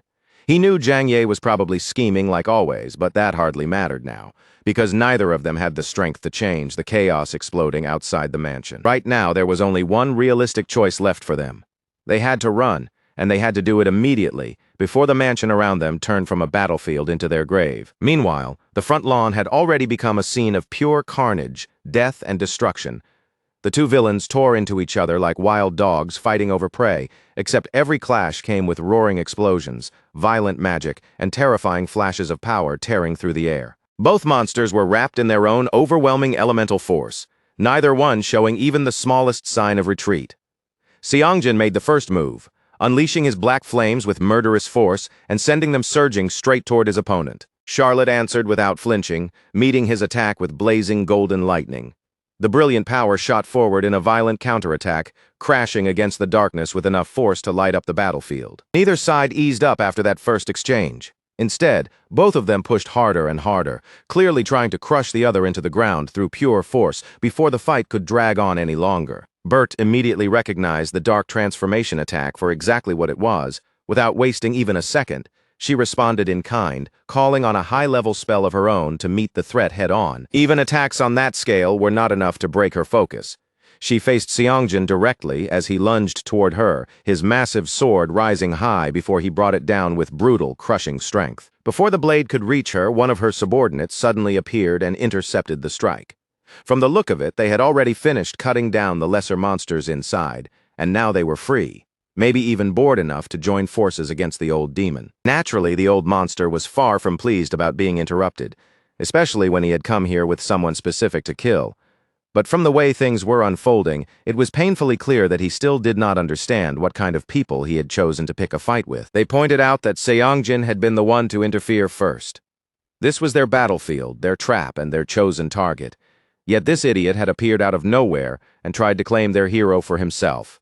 Obviously, they had no intention of quietly letting that insult slide. One sharp slash from the first attacker cut straight into Seongjin's leg, tearing through him before he could properly recover. Then another subordinate arrived on the scene, making it clear that Charlotte's side was finishing up their original business one by one. Now that the smaller problems had been cleaned up, their attention shifted completely. The lesser enemies no longer mattered, because the truly interesting fight was unfolding right in front of their madam. Seongjin finally began to realize that something was seriously wrong. Out of nowhere, an entire group of S-rank mages had surrounded him. What had started as a one-on-one confrontation had suddenly become 3 against 1, and judging from the way the battlefield was changing, the numbers were only going to get worse. He was certain that one of them had to be the sniper who had shot him earlier, and he badly wanted to rip that person apart. But this S-rank monster was nothing like the weaker enemies they had been cutting down until now. His power, his body, and his survivability were on a completely different level, and within only a few seconds. Seongjin's severed leg regenerated right before their eyes. His flesh repaired itself with horrifying speed, and he snarled at the attackers, ordering them to get off him. Obviously, none of them had any intention of listening. He was standing in the middle of their property, wrecking everything and ruining the plans they had carefully prepared, so there was no way they were going to forgive that kind of interference. Instead, the battle pressed on, becoming even harsher and more violent than before. With her underlings now taking over the front line in her place, Bert stepped back for a brief moment. While the clash continued raging in front of her, she calmly reassessed the battlefield and took stock of how the situation had changed. Jin reported that the demons on the first floor had all been cleared out, along with the ones scattered through the garden. Scar should have been finishing off the monsters on the second floor by that point as well. And as for Lee Seo-jun, the hero they seemed so strangely fixated on, Jin confirmed that he was safe and had already escaped with the other students. Charlotte let out a frustrated sigh, her irritation clear in the way she reacted. There had been so many questions she wanted to ask Lee Sejun, but because of this sudden interference, the entire chance had been ruined before she could get any answers. She ordered Baek Yoon-sang and Natasha to bring this nonsense to an end immediately. Her tone made it perfectly clear that she was done watching the fight drag on, and playtime was officially over. Seongjin only responded with a crooked smirk, clearly unimpressed by the command. He wondered who they thought they were, speaking so arrogantly and acting as if they had any right to order him around. But when he lifted his sword to cut down the fighter standing in front of him, his expression suddenly changed. No matter how much force he put into his arms, the blade would not come down, and the realization struck him with visible shock. Natasha was holding him back, locking his hands in place and forcing the sword to remain suspended in the air. With his arms trapped above him, Seongjin's body was left wide open, completely exposed to the enemy in front of him. The black-haired villain looked at him with a mocking scoff, asking if the old man had seriously believed that regeneration alone would be enough to guarantee victory against them. Seongjin growled through his teeth that he was going to kill her. But in that moment, he should have been paying far more attention to the enemies standing directly in front of him. In the very next instant, Baek Yoon-sang seized the opening without hesitation. While Seongjin's guard was broken and his body was exposed, he drove his weapon straight into him, stabbing the demon before he could defend himself. He did not stop after landing just one clean hit.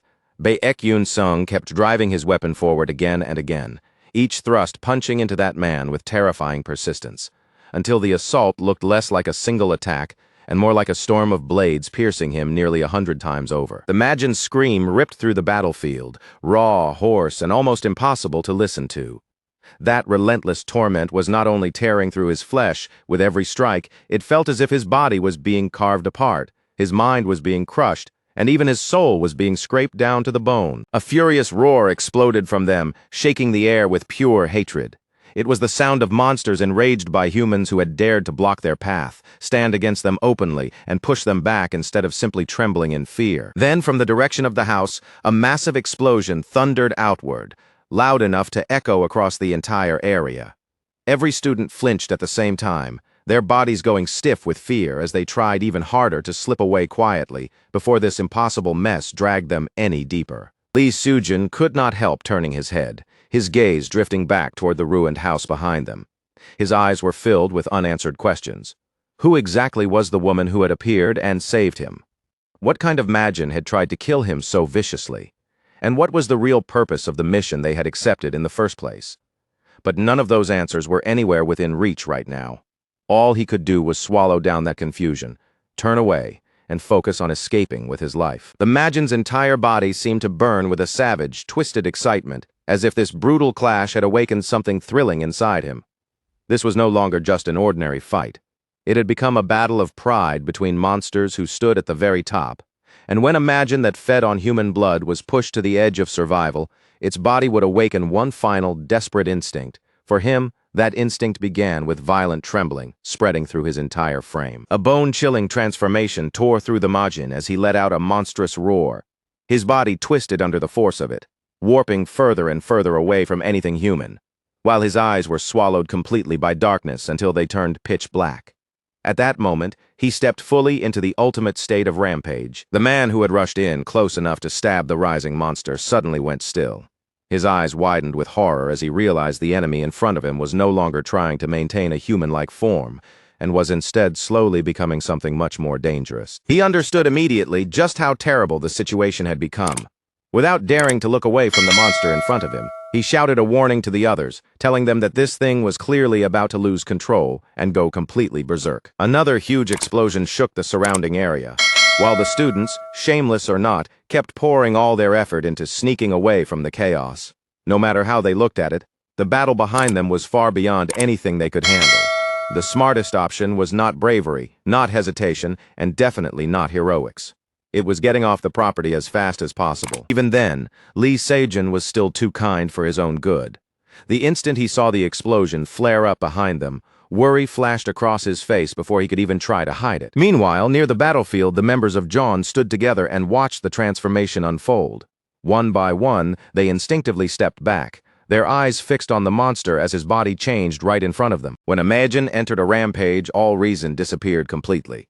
But in exchange for losing control, its physical strength recovered at an astonishing speed, and every other form of mana inside its body surged upward dramatically. Ranked Majins, along with anything stronger than that, could even reshape their bodies into forms built specifically for battle. That was exactly what the old Majin had done. In an instant, his entire body was covered from head to toe in high-class battle armor, polished and terrifying in a way that almost looked elegant. His berserk form now stood wrapped in full-body armor, with horns rising from his head and a magic sword gripped firmly in his hand. One look was enough for them to understand that the mage standing before them was no ordinary monster. A creature of this level showing up on their property made no sense at all, and the stronger Imagine was, the more disastrous its rampage could become. Naturally, everyone turned their attention toward Bert, their leader, waiting to see what command she would give next. No matter how strange and unexpected the situation had become, one fact could not be ignored. This monster had entered their home without permission, and was now tearing the place apart. At the same time, they had to admit that a truly dangerous enemy had appeared before them. The only question was whether any of them was willing to risk their life against something that looked this horrifying. Of course, among the members of John, there was one person who looked far more excited than frightened. Instead of stepping back, he sprang forward with almost childish delight, clearly thrilled to have such a dangerous opponent standing right in front of him. With a wide grin stretching across his face, Scar declared that he would be the one to destroy the monster for good. Then, without waiting for anyone to stop him, he threw himself straight into the fight, unleashing several rapid strikes that, naturally, failed to land. After all, it was far too early to expect something that powerful to fall so easily, especially now that the Majin had wrapped himself in that impressive new battle form.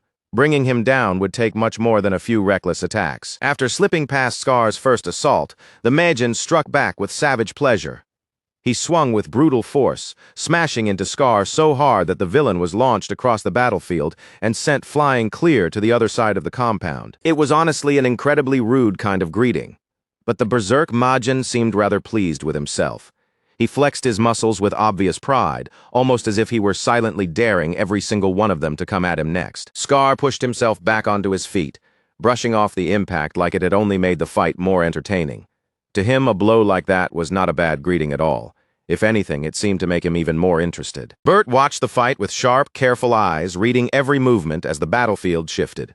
Beside her, Jin remained calm as he studied the surrounding area, quietly assessing the situation from every angle. Before jumping back into the fight, Scar glanced over and asked whether Bert and Jin were all right. Jin immediately snapped at him in anger, calling him an idiot for saying their names out loud. They were supposed to enter and leave this place without being discovered. Then again, anyone who might have recognized them was mostly already dead by now, leaving only them and the beast behind. The beast had no intention of standing around while they talked. It charged forward, each heavy step cracking the concrete beneath its feet. Following orders, the big blonde man reported that he had only killed Magians and had not touched the kids at all. Then he asked if they had been having fun fighting without him. Bert only released a tired sigh and answered that they had merely been warming up. As she spoke, flames sparked to life around her hand, curling around her fingers as she prepared to face the beast directly. The monster lowered its body and braced itself for combat as well.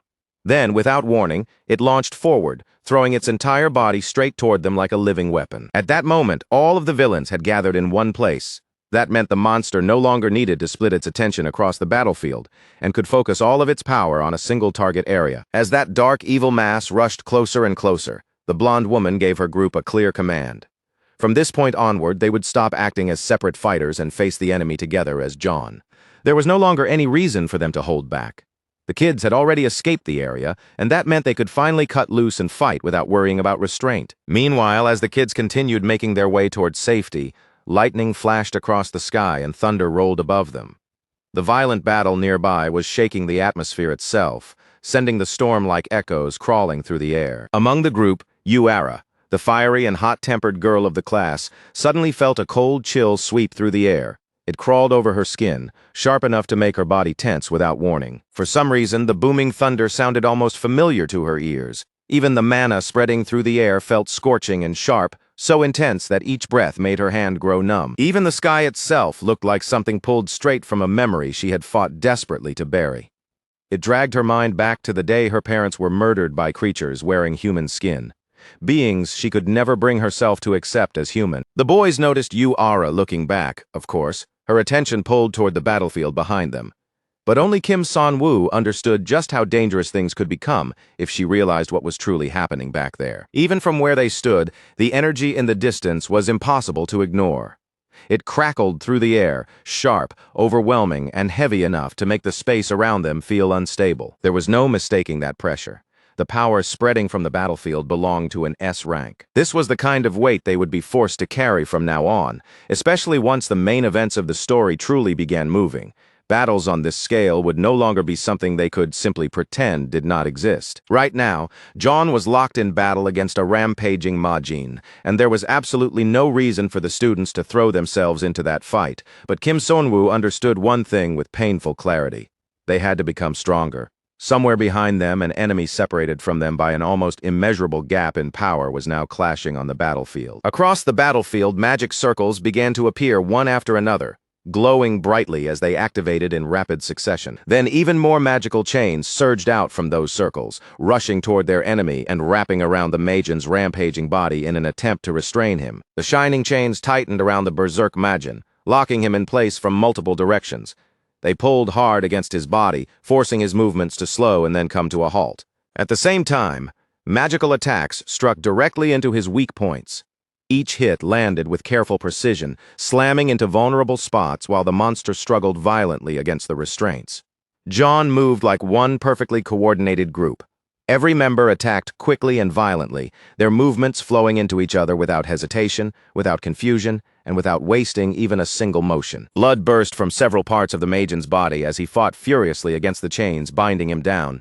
But the greatest weakness of his current state was painfully clear. No matter how much power he had gained, he had still chosen to fight alone. Then yellow lightning came crashing down from above, tearing through the clouds and scorching the sky as it dyed everything in a blinding golden glow. The lightning roasted the enemy in front of them, striking with sharp and merciless force. The old Majin screamed in agony as pain lit up his entire body, sparks crawling over him from head to toe. What Kim San-woo had truly wanted to show Yu Ara and Lee Si-jun was never a hopeless sight like this. The battle unfolding down there was one they had no chance of winning, and just as quickly as that overwhelming clash had erupted, it was already beginning to reach its end. John let out a collective breath as the Magian finally dropped down to his knees. The tension hanging over the battlefield shifted at once, making it clear that the brutal fight had finally come to an end. For a rampaging Magian to return from that state was incredibly rare. Seeing it happen here after such a vicious and destructive battle was truly an unusual sight. Even after everything John had poured into that ancient monster, he still had not completely broken apart. His body was battered, torn, and ruined in places, yet somehow the creature remained mostly intact, clinging to just enough consciousness to move, react, and keep staring back at them like he refused to die properly. And the more that creature managed to pull himself back together, the more opportunities Scar had to smash him down all over again, which was basically the ideal situation for a battle-crazed maniac like him. He even looked toward Baek-yoon's song as if expecting him to share that excitement. But Baek-yoon's song only sighed in exhaustion, clearly wanting no part of that ridiculous enthusiasm. Those names finally clicked inside Kim Son-woo's head. He remembered exactly where he had heard them before, and his gaze snapped upward in surprise toward the remains of Jae-yoon. So these were the pathetic leftovers, the ones who had once been crushed and erased by Kim Jin-cheol, yet somehow still managed to crawl around in the shadows like stubborn insects. Naturally, Charlotte did not appreciate being called a loser, and honestly, hearing that insult from the same idiot they had just beaten down while he was rampaging like a mindless beast made it even more ridiculous. If anyone had lost face here, it definitely was not her. Scar giggled as though the whole thing was hilarious, saying they must be so famous that even other villains recognize them right away. But the girl immediately snapped back at him, shouting that the only reason the man knew who they were was because Scar had stupidly blurted out all of their names himself. It was irritating beyond belief, the kind of careless mistake that made the already tense air feel even sharper. For a group trying to stay hidden, Scar's big mouth had just made everything much more annoying. But no matter how frustrating that was, they had a larger problem standing right in front of them. An unknown outsider had charged straight into their territory, attacked their home, ruined their plans, and now John needed to find out exactly why he had come there in the first place. He had absolutely no right to call them losers, and the dark-haired woman made that point very clear with a cold edge in her voice. But strangely, the man did not give her a proper answer. Instead, his voice dropped low and rough, almost like broken instinct was speaking through him, as he muttered only one command: kill. But the blonde woman had not forgotten what mattered most. The lady in charge reminded him calmly that he was not allowed to die just yet. First, he needed to explain why he had traveled all this way to kill Lee Si-jun. If he gave them that answer, then, and only then, she would let him die in whatever manner he wished. The man simply chuckled at them, his laugh rough, unstable, and soaked in madness. He said it no longer mattered what he wanted, because every one of them was going to die anyway. Not only him, but every single person inside that house would be dragged down with him.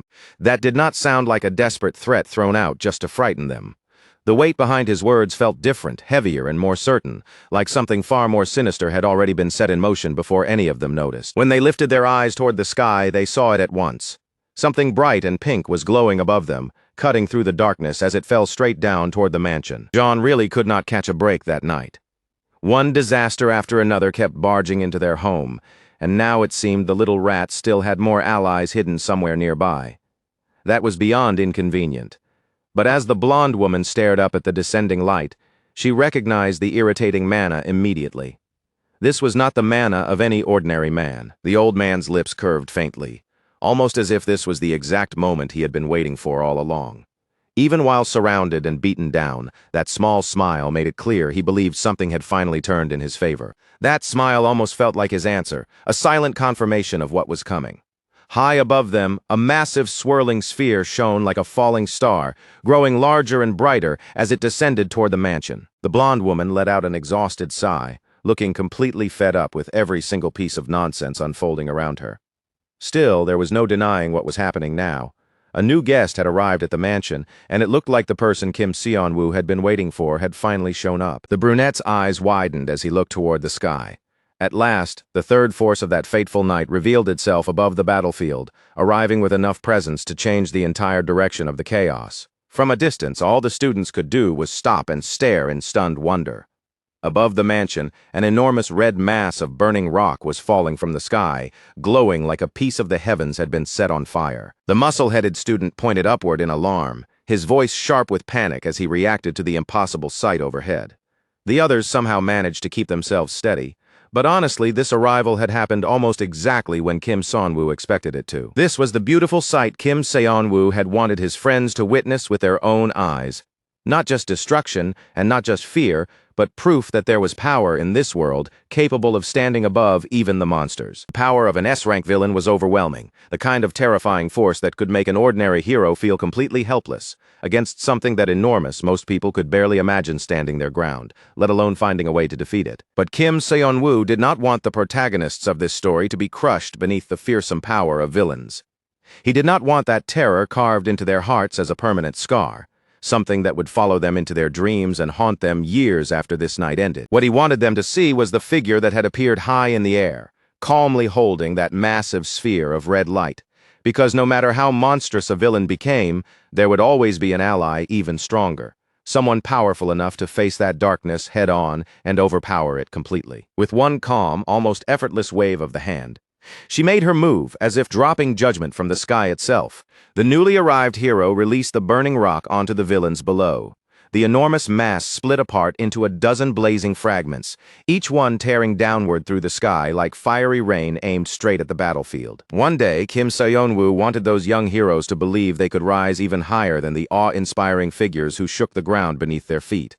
When their darkest moments finally came, he wanted this image, this hope, to burn brightly inside them. The Witch of Fire had arrived, and young Yu-ara could only stare up in complete awe as her older sister appeared before them, the one person most capable of driving away the nightmare that had tormented her since that terrible day. She was the master of the John Victims Guild, the elite force known as Blade of Dawn, a group whose very existence was built around opposing the monsters gathered below. Blade of Dawn was a guild made up mainly of people who had suffered because of John. Every member carried their own reason for standing against that organization, and every one of them had been sharpened by that pain. And the one leading that small but terrifyingly elite force of A-rank and S-rank mages was none other than the almighty Witch of Fire herself, Yu Ayan. She wielded the primordial manifestation of flame itself, a power so pure and terrifying that it seemed capable of burning straight through the world. Something had drawn her to this area, and now, at last, she had found the enemies she had been hunting. The scum known as John stood before her, and this time, Yu Ayan swore she would wipe them completely from the face of the earth. Meanwhile, Charlotte let out another weary sigh as she greeted yet one more extremely troublesome visitor. Apparently, this was the kind of night where people kept breaking into her home one after another without invitation, which was honestly unbelievably rude. The dark-haired member of John immediately suggested they leave, because this was not a battle worth risking their lives over. But the man only laughed, saying that trying to escape magic on this scale was practically delusional. There was no way they could simply run from something so overwhelming. The fireball was already falling fast, and he laughed even harder as he said that at least the road to the afterlife would not be lonely. That bastard, the very one who had ruined their entire night, was actually celebrating the idea of dragging them down with him. He laughed like a complete madman, thrilled by the thought that he might get to watch every last one of them burn to death for his own entertainment. Scar growled that before they left, they should crush that disrespectful little insect for running his mouth like that. But his teammates quickly reminded him that wasting time on pointless revenge right now would be the dumbest thing they could possibly do. Their first and only priority had to be escaping. The blonde woman smiled and turned toward the blonde man with glasses, telling him she was counting on him. After all, whenever their situation collapsed into a complete disaster, he was always the one who somehow managed to find a way to fix it. The man only had one chance to use that charm, and there was no room for hesitation anymore. With no other option left in front of them, he activated it. At once, magic began to bubble up around him like a rising wave. The energy swelled, shimmered, and spread outward through the air, wrapping the group in a strange, growing pressure. Slowly, glowing magic circles appeared beneath their feet. As the symbols brightened under them, the members of John prepared to vanish from the mansion before the falling impact could reach them. Kim Seon-woo felt disgust and horror twist together as he realized what was happening. His enemies had clearly prepared a way out, and now they were slipping away before they could be swallowed by that brutal and tasteless death. They mocked the man as the spell formed beneath them, saying they would have loved to take him along as well. Unfortunately, they claimed, the spell had a limit on how many people it could carry. Of course, that was an obvious lie, and everyone there could feel the cruelty hidden behind those words. Because immediately after saying it, they coldly told the monster to rot in hell alone.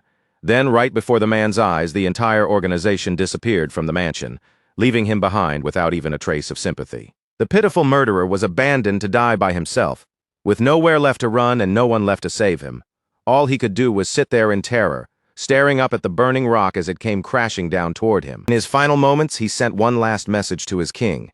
Even at the edge of death, his devotion remained fanatical as he prayed and declared that his dark king would reign forever. Then the blazing rock struck.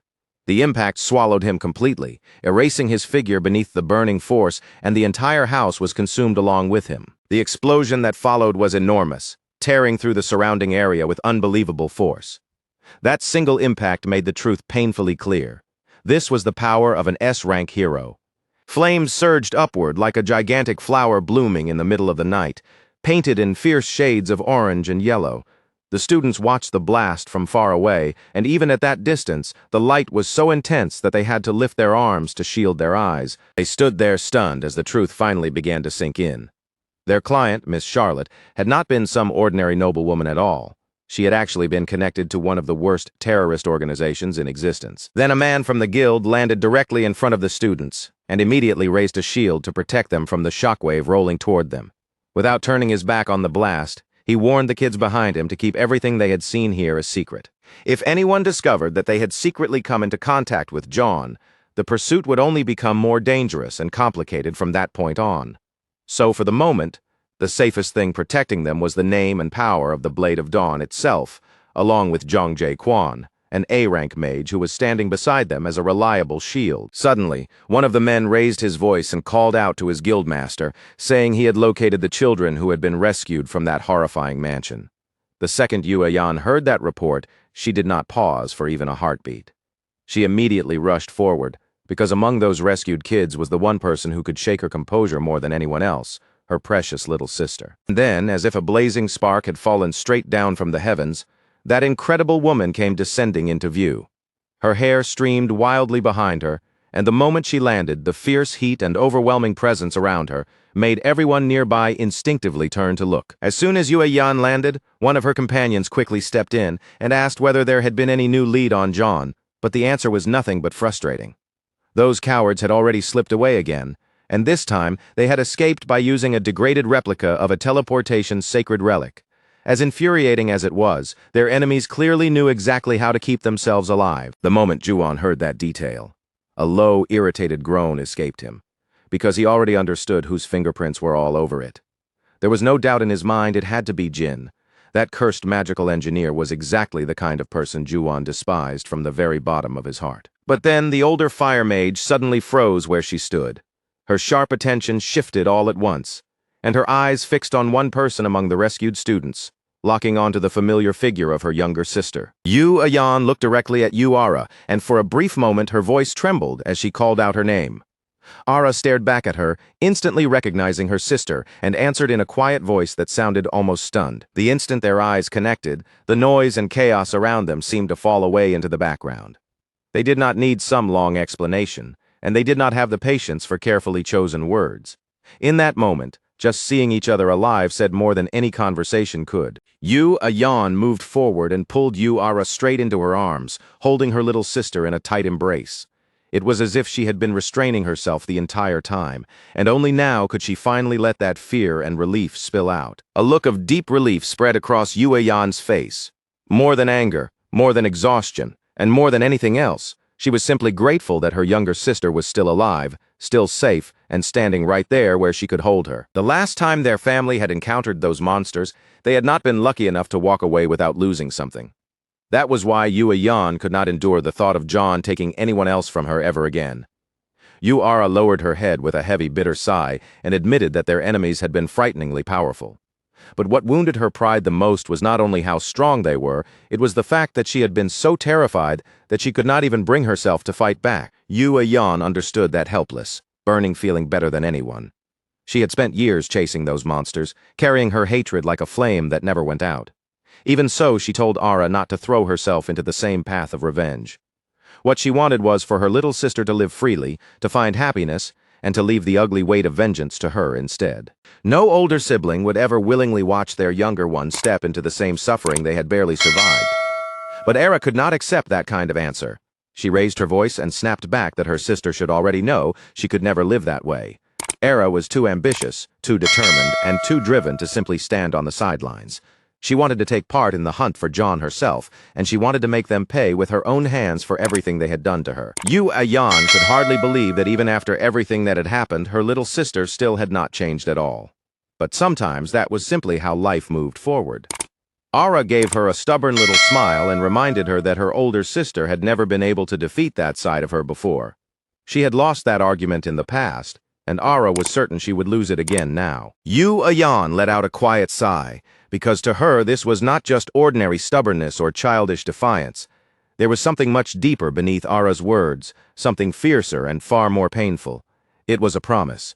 Her gaze slowly lowered to the cloth wrapped around her hand, and the memories she had kept buried began rushing back. She remembered the promise they had made 4 years ago, a promise shared between two sisters on a day neither of them could ever forget.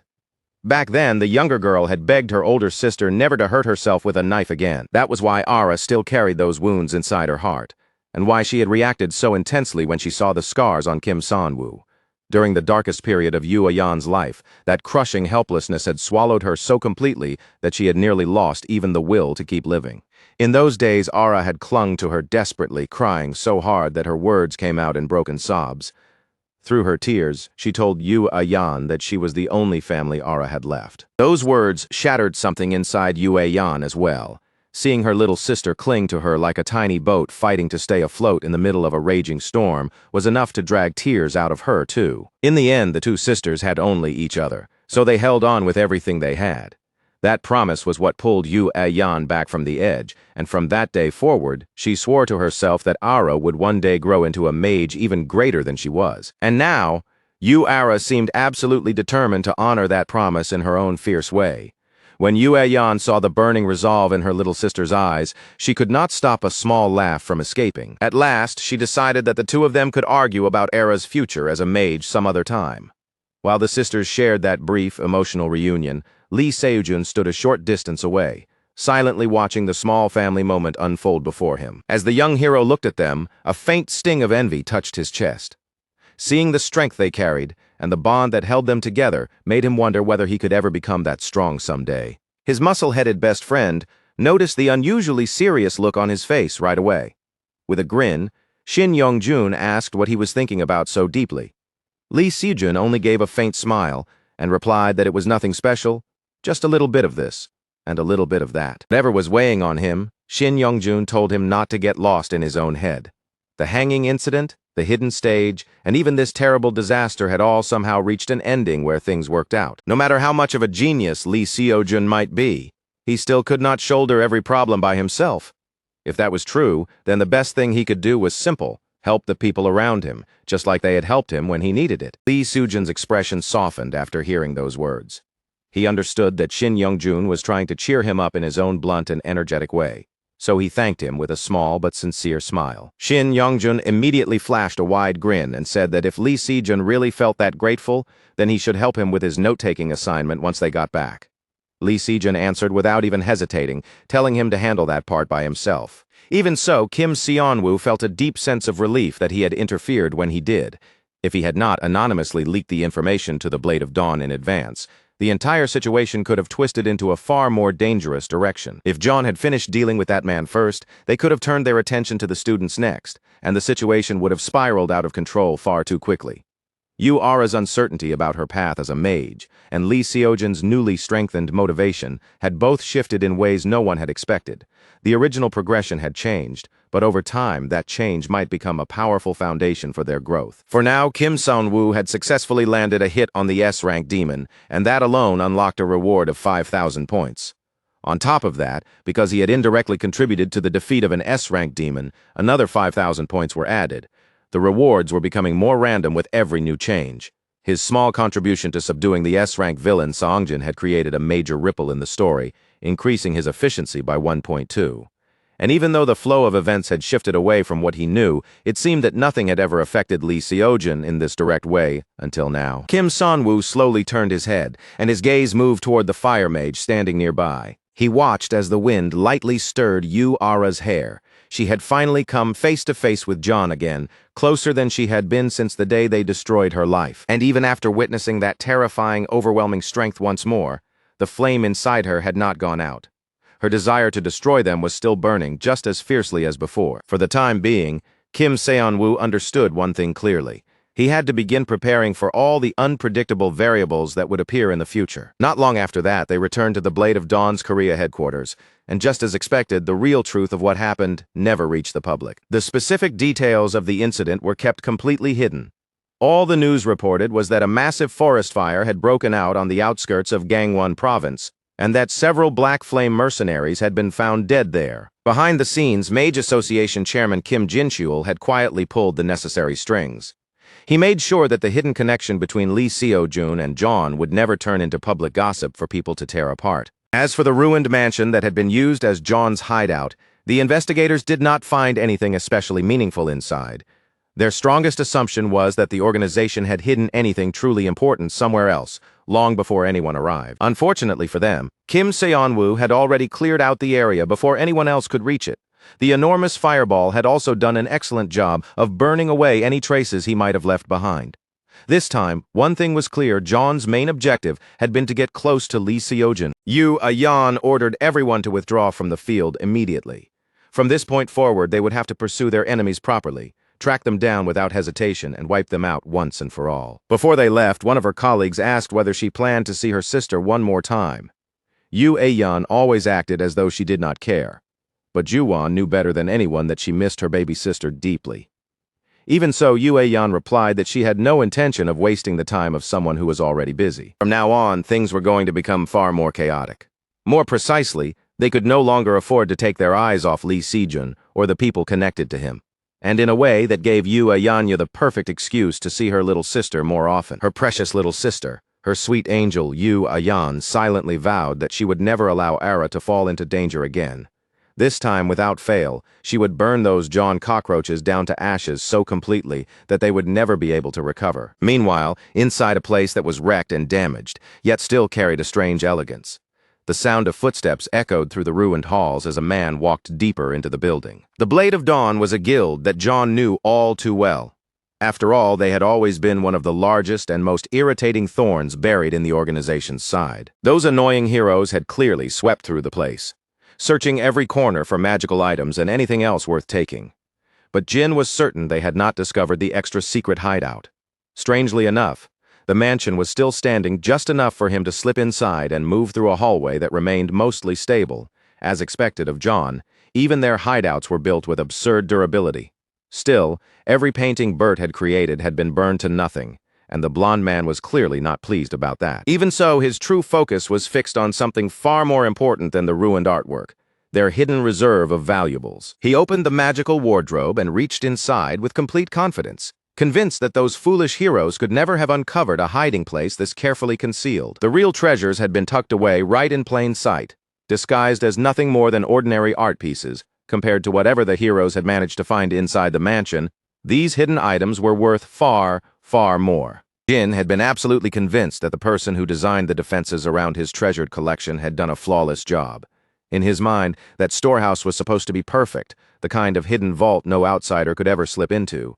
But when he finally stood there and saw the truth with his own eyes, the entire place had been emptied so completely that even the pride of its security seemed to have been scraped away with the treasures. Kim Seon-woo had taken every last thing they had hidden there, leaving the storehouse so bare and silent that it looked as if it had never contained a single valuable item in the first place. The blonde man could only stare at the empty space in stunned disbelief. He could not bring himself to accept that the hero organization had moved so quickly, so cleanly, and with such terrifying precision that nothing had been left behind. His jaw clenched hard enough for his teeth to grind together, and anger twisted across his face as he demanded to know what enemy had appeared that day.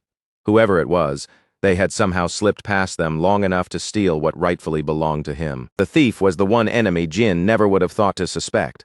Far away from the fury burning inside that ruined mansion, the brown-haired young man was quietly enjoying the outcome, chuckling to himself with obvious satisfaction. Kim San-woo was sitting alone in his room, surrounded by the inheritance of the formless spirit relic and the many artifacts he had quietly taken from Jin's secret stash. A sly, pleased smile slowly formed on Seon-woo's lips as his eyes moved over the stolen treasures one by one.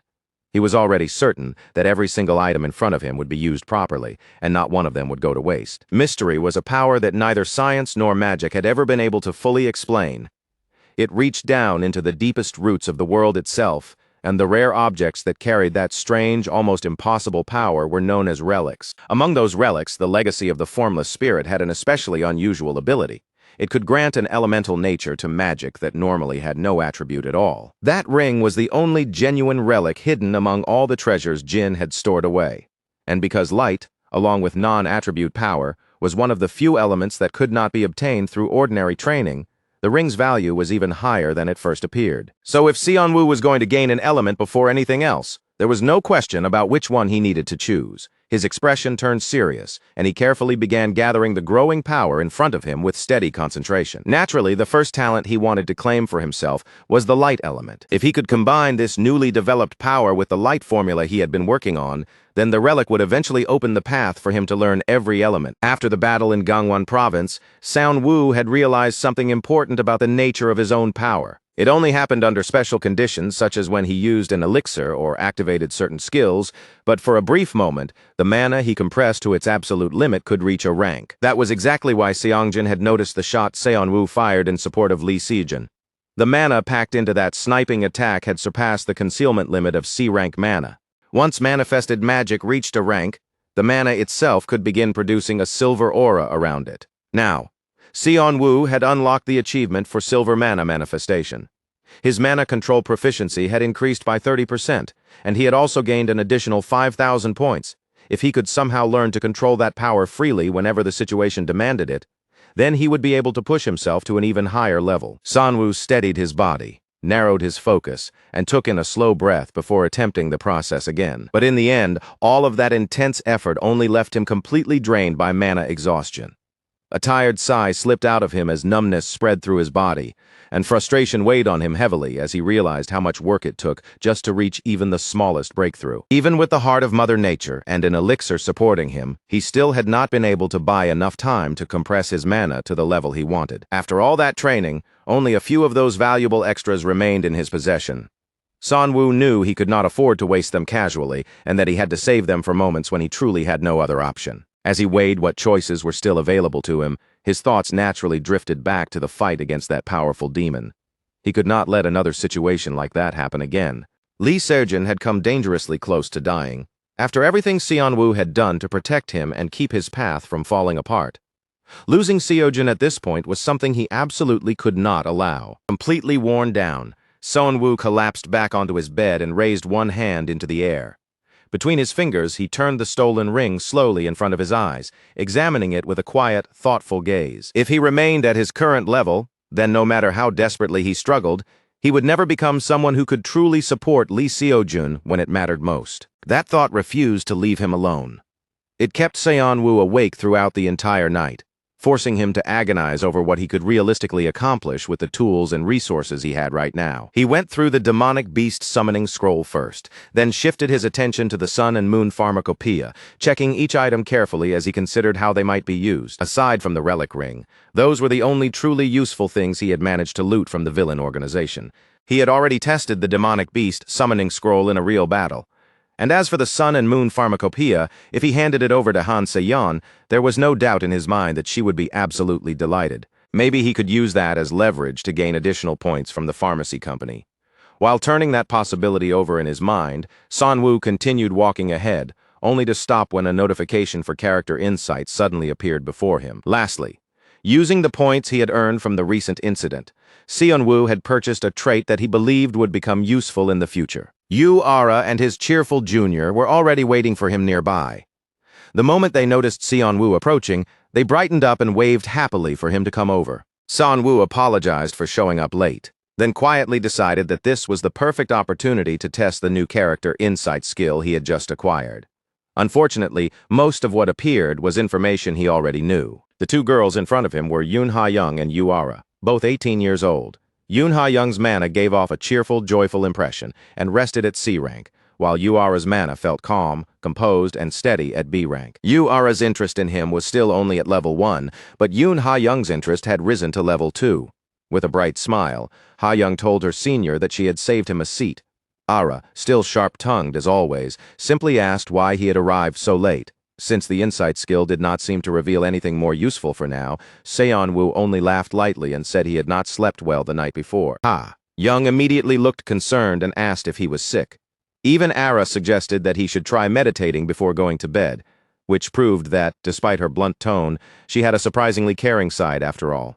Right now, Seon-woo was doing everything he could to collect and use every method available to him. That morning, the second-year Class A Manifestation Department lesson began just like it usually did. The students were curious about what they would be learning in manifestation class that day, and the answer turned out to be mana-shaped transformation. Their first instructions sounded simple enough. Create a sphere of mana above one hand. After that, they had to take the mana sphere they had already formed and reshape it into something else. Standing at the front of the class, the teacher demonstrated calmly, transforming her glowing mana ball into thin, crackling slivers of lightning. The students watched with open admiration as the transformation happened so smoothly in front of them. Their excitement quickly rose, and before long, they were eager to try the technique for themselves. The teacher encouraged everyone to begin practicing on their own, explaining that this sort of training helped manifestation mages develop a far more flexible imagination when handling their magic. Of course, the technique was nowhere near as easy as the teacher made it look. Creating a shape from the beginning was one thing, but taking magic that had already been manifested and changing it into a new form required much finer control. Yu-Ara glanced down at the ball of flame hovering near her hand.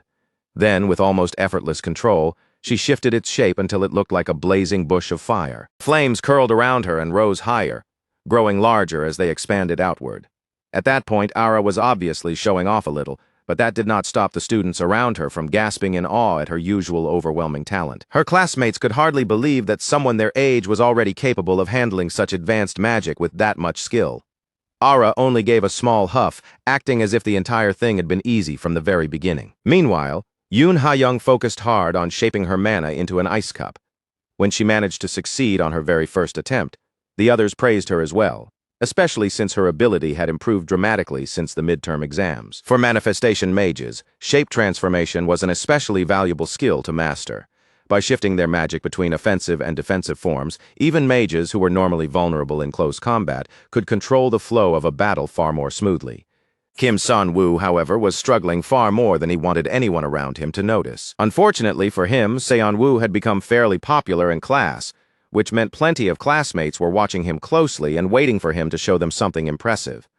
He knew better than anyone that transformation was a higher-level technique than basic manifestation, and that only naturally gifted people could handle it smoothly from the start. Still, he forced himself to keep trying with all his focus, silently wishing everyone would stop staring at him so intently. All at once, Kim Sun-woo felt that same strange prickling crawl across his skin, the kind of feeling that told him someone was staring a little too hard. When he slowly raised his eyes, Yu-Ara was already watching him from nearby, her sharp gaze locked onto him with the quiet intensity of a cat studying a helpless mouse. Seon-woo finally asked if it was really that shocking to watch someone struggle with shape transformation on their very first try. Ara did not act like it was completely impossible, but she still admitted that it felt oddly unexpected, especially because she had gotten used to seeing him suddenly succeed at the most random things without warning. Ara already knew that Seon-woo had his own complicated situation, and she understood that not everything about him could be judged normally. Even so, she could not quite wrap her head around it, because someone who could already use compression manifestation should not, in her eyes, be having this much trouble with shape transformation. Sun-woo let out a dry, almost tired scoff at that reaction, as if the comparison itself was unfair. To him, those two techniques were not even sitting on the same level of understanding, no matter how similar they might look from the outside. Compression manifestation was ultimately a matter of control. It was the kind of skill a person could grind into their body through repeated attempts, strict discipline, and a ridiculous amount of steady practice over time. Shape transformation, however, was a completely different problem. That required a person to feel and guide the flow of their own mana almost by instinct, relying on imagination, intuition, and natural sense, which happened to be exactly the kind of area where Seon-woo struggled more than people expected. But simply, compression manifestation belonged to the world of effort. while shape transformation leaned much closer to the world of talent. That was what Sanwoo was trying to say, and honestly, he wished the two girls would stop looking at him as if he was supposed to master every single technique the moment he touched it. Talent and effort were two separate things, but Yura still looked genuinely surprised by the gap.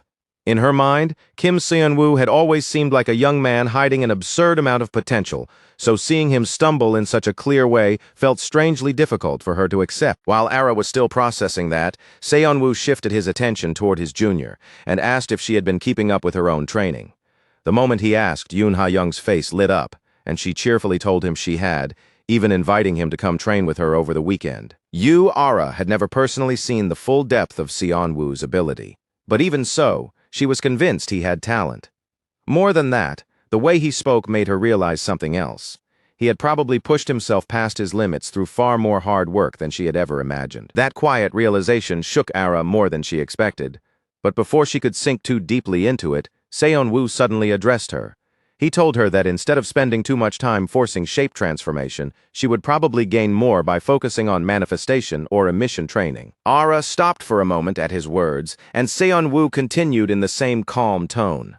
From what he could tell, she was already close to completing that area of her training, and if she still felt her firepower was lacking, then putting her effort into emission would be the more useful path. What unsettled Ara the most was that Seon-woo's advice was right.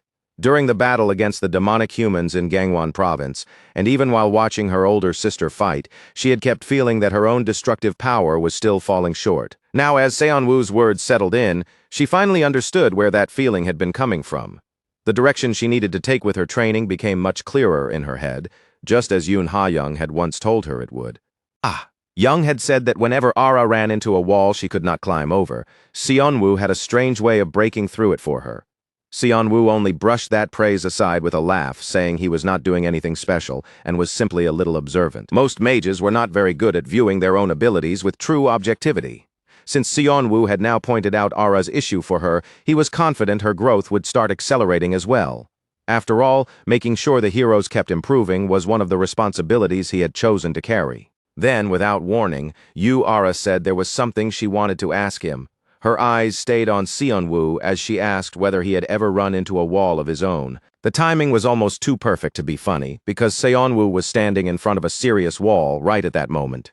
He looked up at her in surprise, visibly caught off guard by how directly her question struck him. Without meaning to, Ara had pressed right on the sore spot he had been trying not to show. Kim Seon-woo had in fact already reached a wall, and out of everyone there, he understood better than anyone exactly what was holding him back. Problem was simple but difficult to solve. His mana capacity was too limited. That shortage was making it harder for him to keep growing, and up until now he had only been compensating by relying on elixirs and the heart of Mother Nature to explosively boost his mana regeneration during battle. But sooner or later, enemies even stronger than Seongjin would appear, and when they did, they would bring far greater trouble with them. Seon-woo needed to prepare before that day arrived, because he could not keep spending several minutes compressing mana every time a fight was about to begin. If that was the situation, then there was only one realistic choice left. He had to ask for help from someone who understood magic at a deeper level than he did. That was why Seon-woo went to Lee Hee-young and asked her how he could increase the speed of his magic compression. It was definitely an unusual question, but he thought a teacher from the manifestation department might know something that could point him in the right direction. What Seon-woo wanted was not complicated.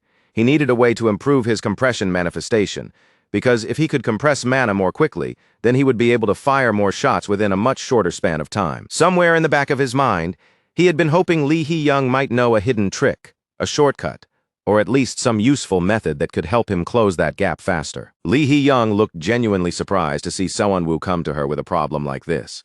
After all, he was usually the student helping others untangle their own weaknesses, not the one openly struggling and asking for advice. In the end, though, her answer was straightforward. There was no special trick when it came to magic. Improvement always came back to talent, time, and hard work.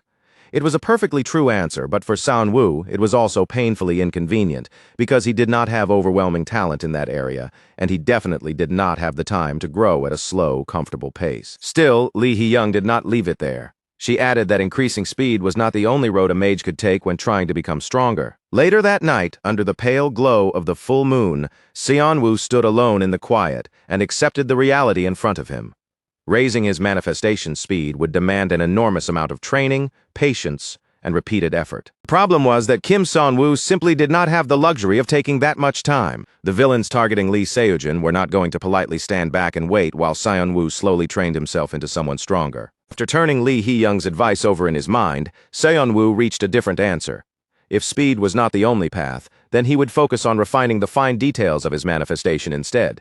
And with that decision made, he drank an elixir. Then he lifted one hand in front of him and began building magic carefully in his palm, letting the gathered power settle, condense, and gradually take form. Ara's flames, for example, could release terrifying destructive force even without relying on the process of compression. The same was true for Yoon Ha-young's ice, which carried its own sharp, freezing power even before any complicated technique was added to it. Even if two spells shared the exact same basic shape, the way that shape was refined to suit its element could completely change how much destructive power it produced. With his current ability, Seon-woo grumbled that his limit was still nothing more than a plain sphere. But that also meant the answer was simple. If he could not alter the outer shape, then every detail inside that basic form became even more important, because true perfection was never easy for anyone to reach. And if Seon-woo could not create something perfect right away, then he would spend the entire night carving and refining it until it came as close to perfection as he could possibly make it. Kim Son-woo narrowed his focus and poured his attention into the magic in his grasp, forcing it to become sharper, denser, and more precise with every passing moment. He would keep the compression time exactly the same as before, but push the clarity and completion of the sphere itself all the way to the absolute limit, as close to perfection as his current hands, his current mana control, and his current level of skill could possibly reach. That was the goal Kim Son-woo set for himself beneath the moonlit sky. Then, gathering every bit of strength he could pour into that completed sphere, Seon-woo launched it straight toward the target standing in front of him. The target itself did not move even slightly. But for training purposes, that was more than enough. The moment Seon-woo's shot struck, it tore through the target with such violent force that the entire thing was blown apart. Son-woo slowly lowered his hand and stood still for a moment, his breathing heavy as he tried to steady himself after the shot. And just as he managed to regain his balance, another achievement notification appeared in front of him. Judging from how things were going, Kim Son-woo was going to become even busier from this point onward. And once again, without giving himself room to rest, Kim Seon-woo threw himself straight back into training, refusing to stop as long as there was still even a little strength left in his body. Kim Son-woo snapped both hands forward at once, pouring out a huge wave of blue mana in a single explosive release. The energy roared from his palms like a concentrated torrent, cutting across the wide training field in a bright streak before crashing head-on into the target standing at the center. The moment that attack connected, the target had no chance to resist. It shattered instantly under the force, bursting apart right there as if it had been crushed by overwhelming power. Once the target had been completely erased, Son-woo slowly let his arms fall back down. He stood there in silence, looking at his own palms, and the longer he stared, the more he realized just how much busier his life was about to become. By the time evening arrived, Seon-woo was no longer on the training field. Instead, he found himself seated at a quiet dinner table across from Han Se-yeon, the pharmaceutical partner he trusted more than almost anyone in that field. The A-rank condition Son-woo had briefly reached during his training a few days ago was not something stable yet. It had only lasted temporarily, and he still could not call it out whenever he wanted. In truth, he had only managed to touch that level because powerful magical elixirs had forced his body beyond its usual limits. If Seon-woo wanted to make that power truly his own and cross properly into a rank, then there was no shortcut. He would need to train again and again while using elixirs, repeatedly pushing his body through that same extreme state until he could control it. Han Se-yeon looked especially satisfied as she slid a box across the table toward him. With a pleased smile on her face, she told Seon-woo to open it himself and take a look at what was inside. When Son-woo lifted the lid of the case, the contents were revealed immediately. Neatly arranged rows of bottles filled the inside, and every single one of the 100 elixirs he had asked for was packed there in perfect order. Son-woo gazed into the box for a quiet moment, already understanding what those bottles meant. Before his training reached the level he was aiming for, he would probably end up consuming a terrifying number of them. He knew very well that what he had asked of her had been unreasonable. But Han Se-yeon had once again shown exactly why people called her a genius pharmacist, laughing lightly as she admitted that without his impossible request, she never would have pushed herself this far. Thanks to Seon-woo, she had managed to reach several new breakthroughs in her work. And since the information he had provided had also helped expose and catch the terrorist who had been threatening her company, she told him to accept the elixirs as a proper token of gratitude.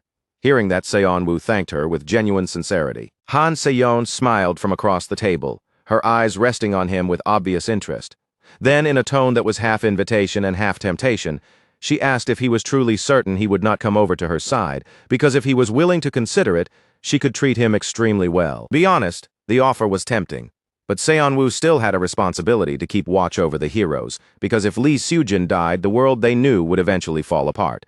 So even though he appreciated Han Se-yeon's invitation, he had no choice but to turn her down politely once again. This time, Han Se-yeon tilted the conversation in another direction and asked whether Seon-woo was waiting for her to take control of the Han-seong family first.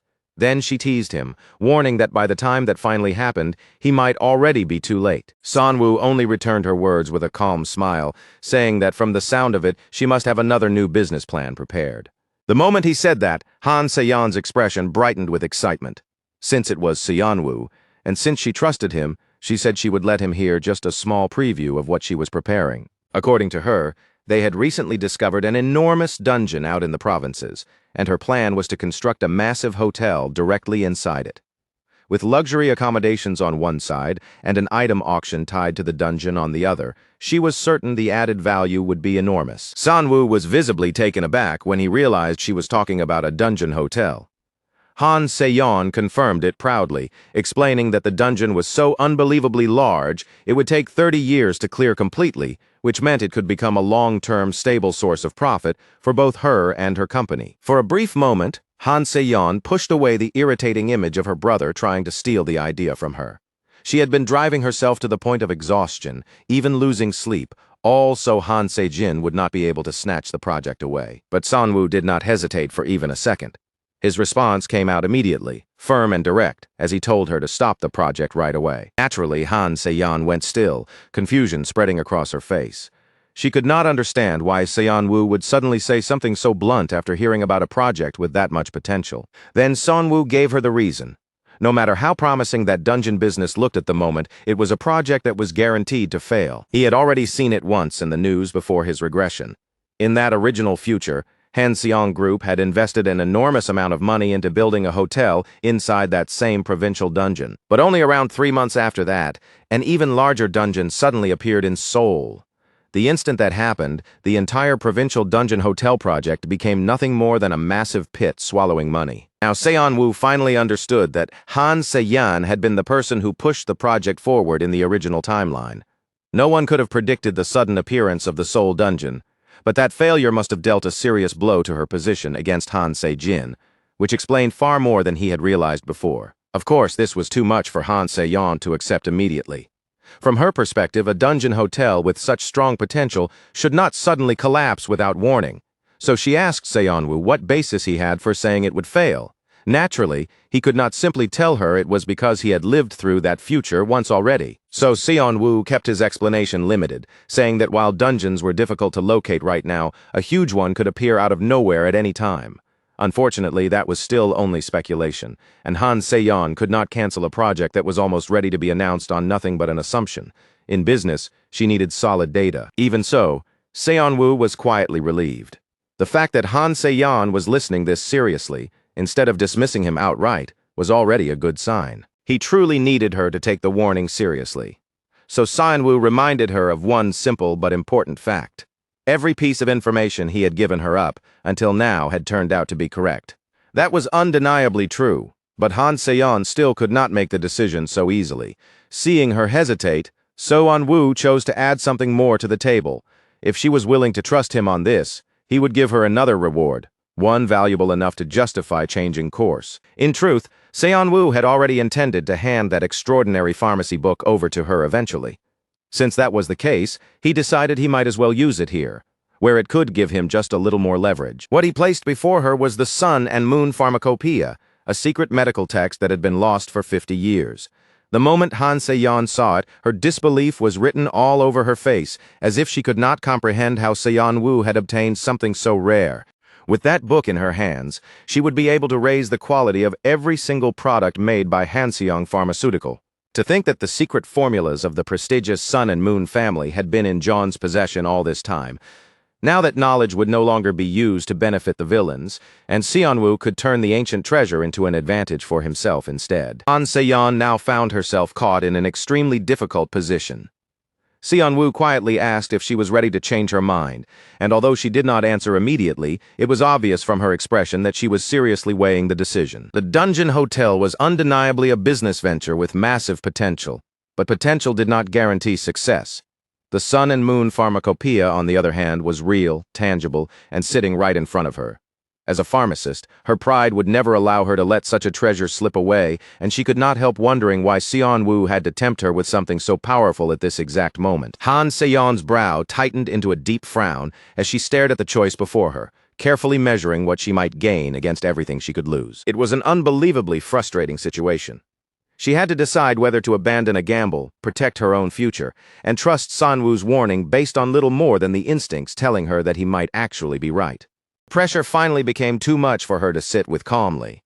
She grabbed her drink in irritation and swallowed it down in one go, as if the sharp burn might somehow cut through the mess of thoughts tangled in her head. Then her frustration burst out all at once, and she demanded to know whether Seonwoo had any idea just how much money she had already poured into that luxurious hotel project. For her, giving it up now, right when the announcement was almost within reach, felt absolutely awful, like tearing away something she had worked painfully hard to build. Seonwoo watched her reaction with a quiet chuckle.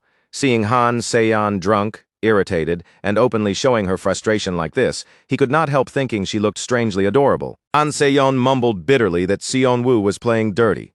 After she had already come this far with the Dungeon Hotel, he had suddenly dropped a warning that the whole thing was going to fail. She told him that if his warning turned out to be wrong, he had better take responsibility for it. With her eyes growing watery and her emotions slipping past her usual composure, she somehow looked even more endearing than before. Seonwoo promised that he would take responsibility, then asked her once again if they had a deal.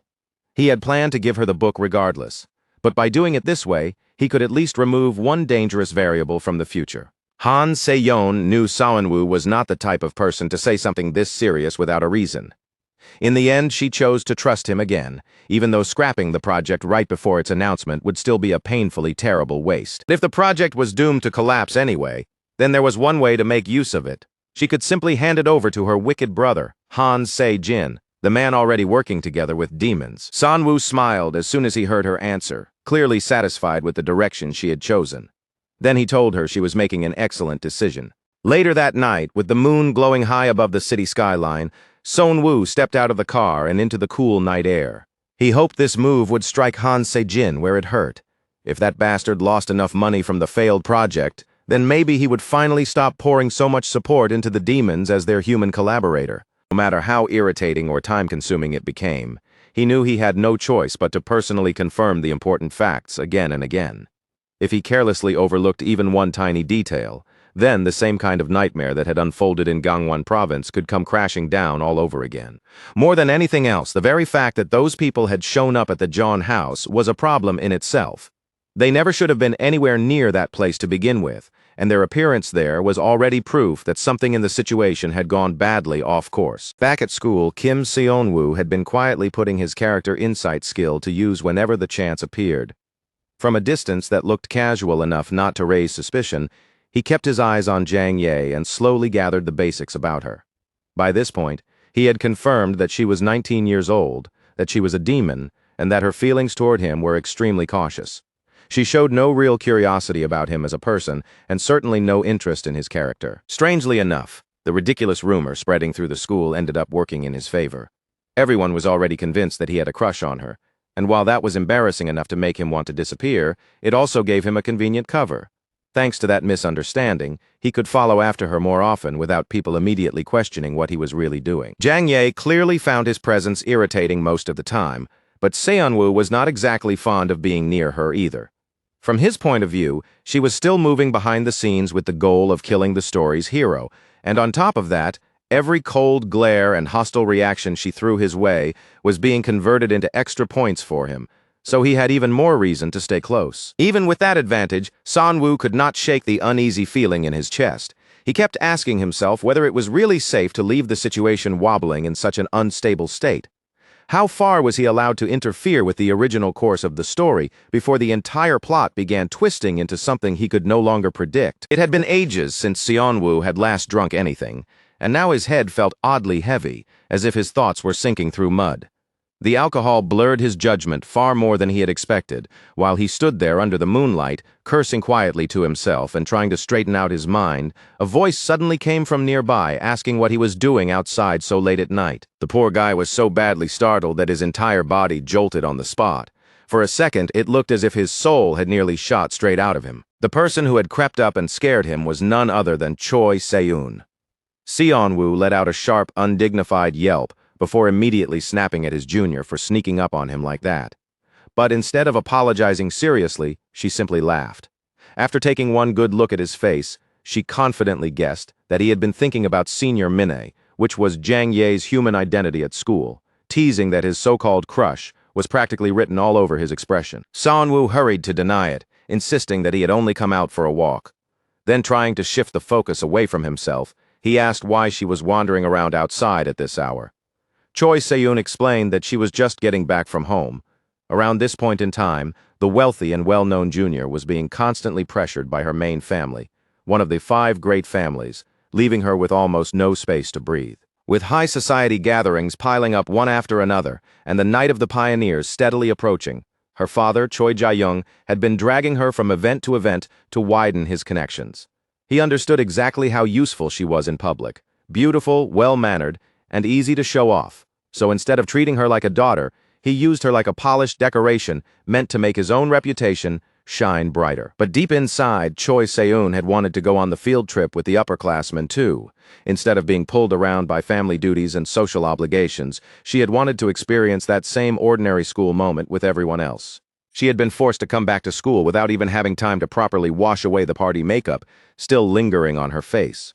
Seeing her like that, Seonwoo let out a small sigh and casually said that she must have had a hard time. But the words had barely left his mouth before he realized his mistake. He was not supposed to know anything about what she had been going through. Every time Choi Se-eun was dragged into those family events, and treated less like a living person and more like some elegant accessory to be displayed, the same painful question rose inside her. Why did her life have to be like this? And whenever those heavy thoughts started pressing down on her, she would find herself remembering the person who had once saved her life. That memory alone became like a faint but steady light, glowing quietly in the middle of the darkness surrounding her. According to the original flow of the story, that person should have been Lee Se-jin. But now, the one standing in that place was Kim Seonwoo. In Choi Se-eun's eyes, he was someone who had chosen his own goal and kept pushing toward it desperately, even when the path looked painful, difficult, or nearly impossible. To her, he had become the kind of person she wished she could be one day. Just standing beside him and talking with him like this was enough to make warmth rise into her cheeks, and before she could control it, her heart began to flutter. Then, all at once, Choi Se-eun seemed to notice that something about him was off. She pointed out that she could smell alcohol on him, and Seonwoo immediately froze in panic. From his own perspective, he was certainly old enough to drink, since he had already lived through an entire adult life before regressing. But right now, in the eyes of everyone else, he was still standing there in a teenage body. No matter how he tried to justify it, having alcohol on his breath was incredibly awkward. Once he realized he had been caught, Seonwoo turned toward her with the expression of a man who had already lost. He practically begged her not to tell anyone about the alcohol.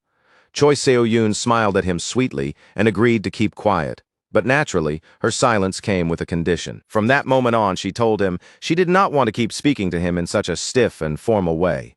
Instead, she wanted permission to call him senior in a warmer, more affectionate manner. Oppa. Seonwoo's face turned red as he grumbled that she had absolutely no sense of boundaries. Even so, after a moment of embarrassment, he ended up giving in and allowing it. Now that she had his permission, Choi Se-eun looked pleased as she reminded her Oppa that the two of them were no longer sharing just one secret, but two. She then said she would head inside first. Before leaving, she gently told her Oppa not to drink too much and reminded him to get some proper sleep. As Choi Se-eun walked away, the image of Seonwoo drinking alone beneath the night sky stayed in her mind. It was such an unexpected side of him, quiet and strangely vulnerable, that she could not stop thinking about it. Seonwoo watched her run off happily, then let out a long breath of relief. At the very least, she had only noticed the smell of alcohol.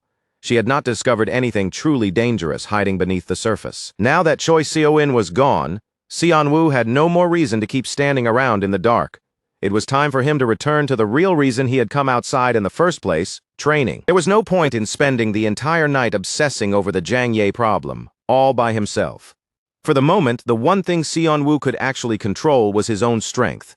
So instead of drowning in uncertainty, he needed to focus on growing stronger in whatever way he could. He had already accepted the possibility that he might have to step in and interfere with the original direction of the story. If Jiang Ye made even the smallest suspicious move toward taking Li Xiujin's life, then Xianwu was fully prepared to kill her with his own hands. Meanwhile, the girl at the center of his worries was already involved in something far more ominous.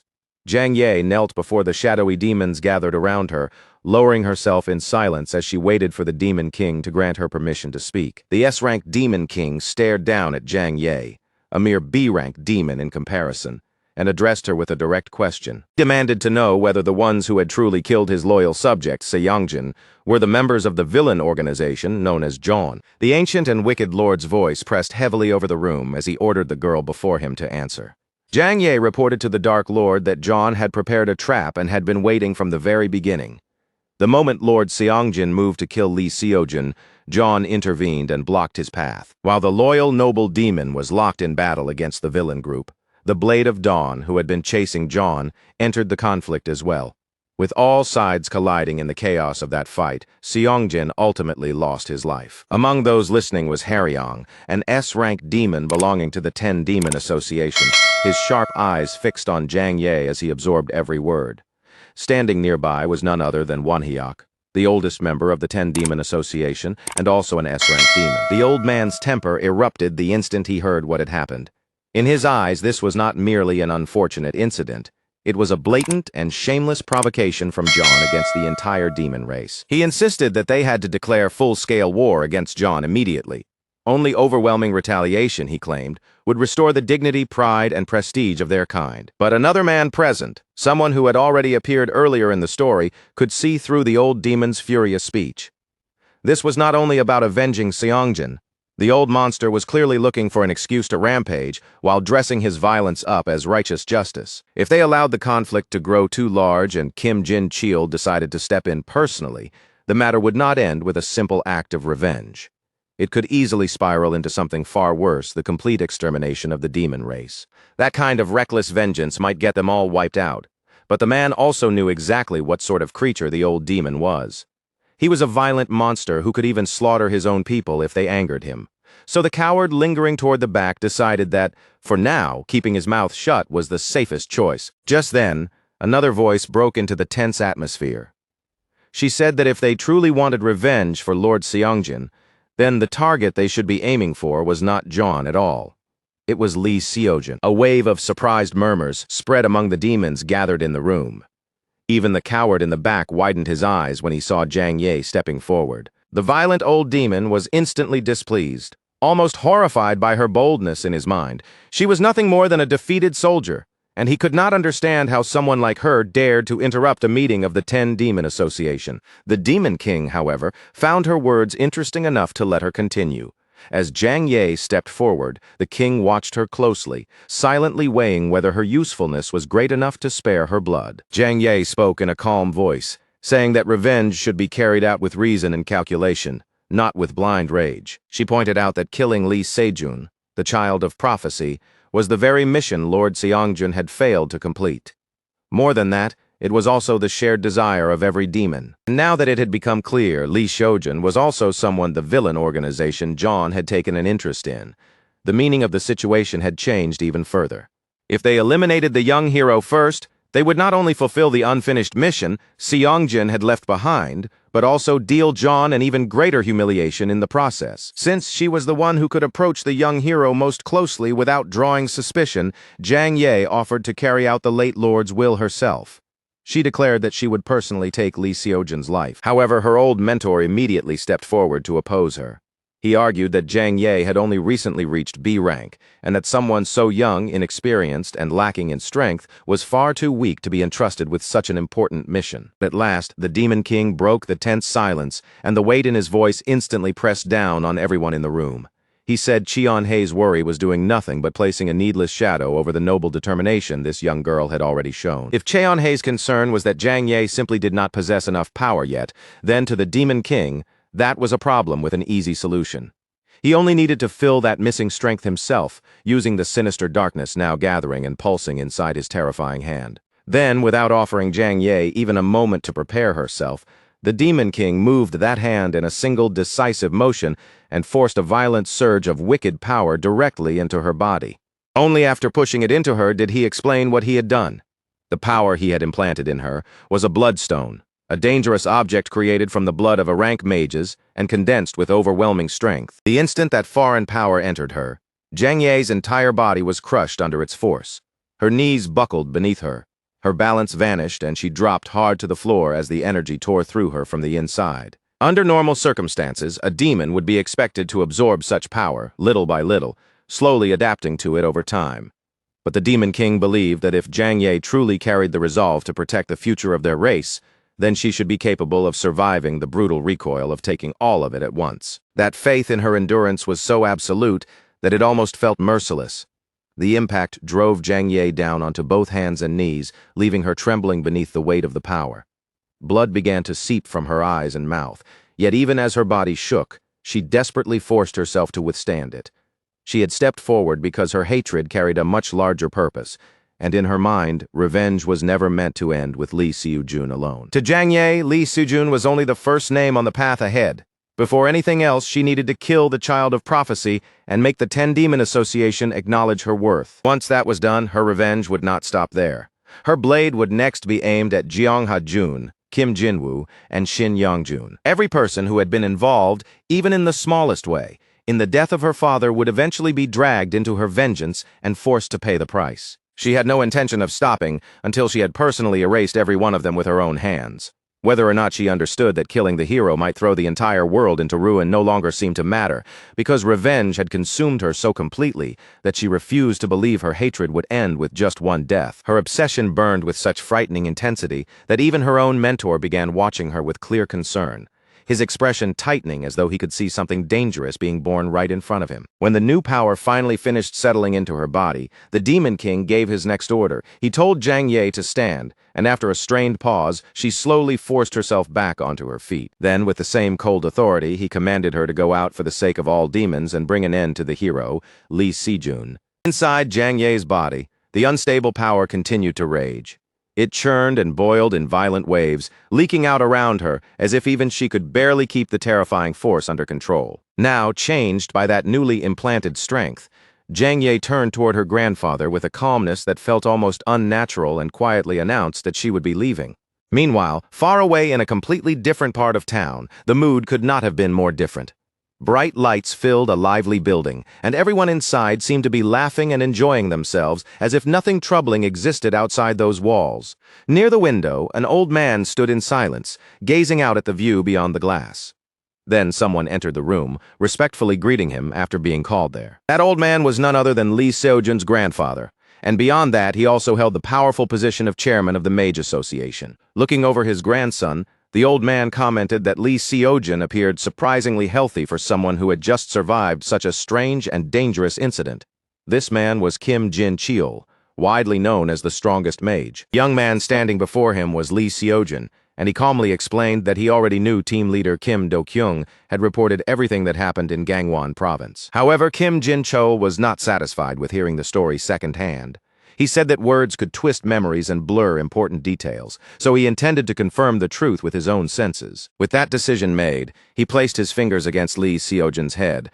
The moment his ability activated, a faint, shield-like current of mana formed around the young hero's head, wrapping it in a subtle magical flow. This was Kim Jin-cheol's unique ability, a power known as mana scan. Through simple physical contact alone, he could sense, examine, and understand the magic that another person had used. And by following the remaining traces of that magic backward, he could go even deeper, reading the memories and emotions connected to those lingering magical remnants. Using mana scan, the old man began drawing up the memories tied to the brown-haired figures who had appeared during the incident. From there, his vision shifted onward, moving to the blonde and sinister figure who had emerged in the middle of that terrifying ordeal.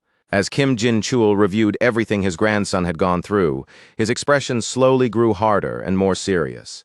Only after he had seen enough of those memories did he finally remove his hand. Lee Seojun immediately gasped in disbelief, his face showing clear frustration as he realized his grandfather had gone ahead and read through his memories anyway. He complained that he had already told the old man not to look into his memories without permission. But Kim Jin-chul brushed off the objection, insisting that Lee Seojun had nothing to hide in the first place, so there was no need for him to get so worked up. Even so, Lee Seojun could not hide how irritated he felt. What bothered him most was the fact that he had been unable to react to his grandfather's movement for even a single second. That was the sheer, overwhelming strength of the strongest mage, a man who had reached the very summit in all three fields of magic: enhancement, support, and manifestation. Then Kim Jin-chul's demeanor softened. He reached out and gently ruffled the hair of the child he had raised and protected with so much care. In a quieter and warmer voice, he asked whether Lee Seojun had been hurt or bothered by what Bert had said about his family. But Lee Seojun simply smiled back at him and answered honestly that he had never felt lonely, not even once in his life. After all, his grandfather had taken him in and raised him, and the members of the special task force had always looked after him. And now, on top of all that, he had friends at school standing beside him too. Hearing that bright and steady answer, Kim Jin-chul looked genuinely pleased. His expression showed quiet satisfaction, as if he was proud that his grandson had grown up with such a positive heart. Putting that emotional topic aside, the old man then casually asked whether Lee Seojun was still the strongest among his school friends. Lee Seojun answered with full confidence that he was, and the two of them ended up sharing a light, easy laugh. After that, Kim Jin-chul shifted the conversation to another subject, bringing up a particularly interesting young man he had noticed while looking through Lee Seojun's memories. Lee Seojun understood right away who his grandfather was talking about. The person who had caught Kim Jin-chul's attention was Kim Seonwoo. From Lee Seojun's perspective, that unpredictable first-year genius often behaved in ways that were difficult to figure out. But whenever a real crisis appeared, Seonwoo always proved dependable, somehow finding a way to deliver the best result even when nobody around him could fully read what he was thinking. Lee Seojun admitted that he still did not know very much about Kim Seonwoo, especially since Seonwoo was only a first-year student. Even so, his grades had suddenly climbed at an unbelievable speed, and if he continued growing stronger, Lee Seojun honestly wanted to face him in a duel someday. Kim Jin-chul quietly listened to those words, then fell into thought for a moment, as if he was seriously considering the possibility of that duel becoming real. Then the old man let out a small chuckle and said that it might not take as long as Lee Seojun imagined for that boy to reach his level. Lee Seojun was visibly surprised by that evaluation. He knew Seonwoo was talented at catching people off guard, but he had not believed the boy had already climbed to such a height. Kim Jin-chul only smiled softly and said that people often notice a flower only when it finally blooms, then assume it appeared out of nowhere overnight. But before any flower can bloom in the open, its seed has to spend a long time hidden beneath the ground, slowly taking root and surviving the cold winter where no one can see it. To Kim Jin-chul, Kim Seonwoo's green eyes seemed to hold countless secrets.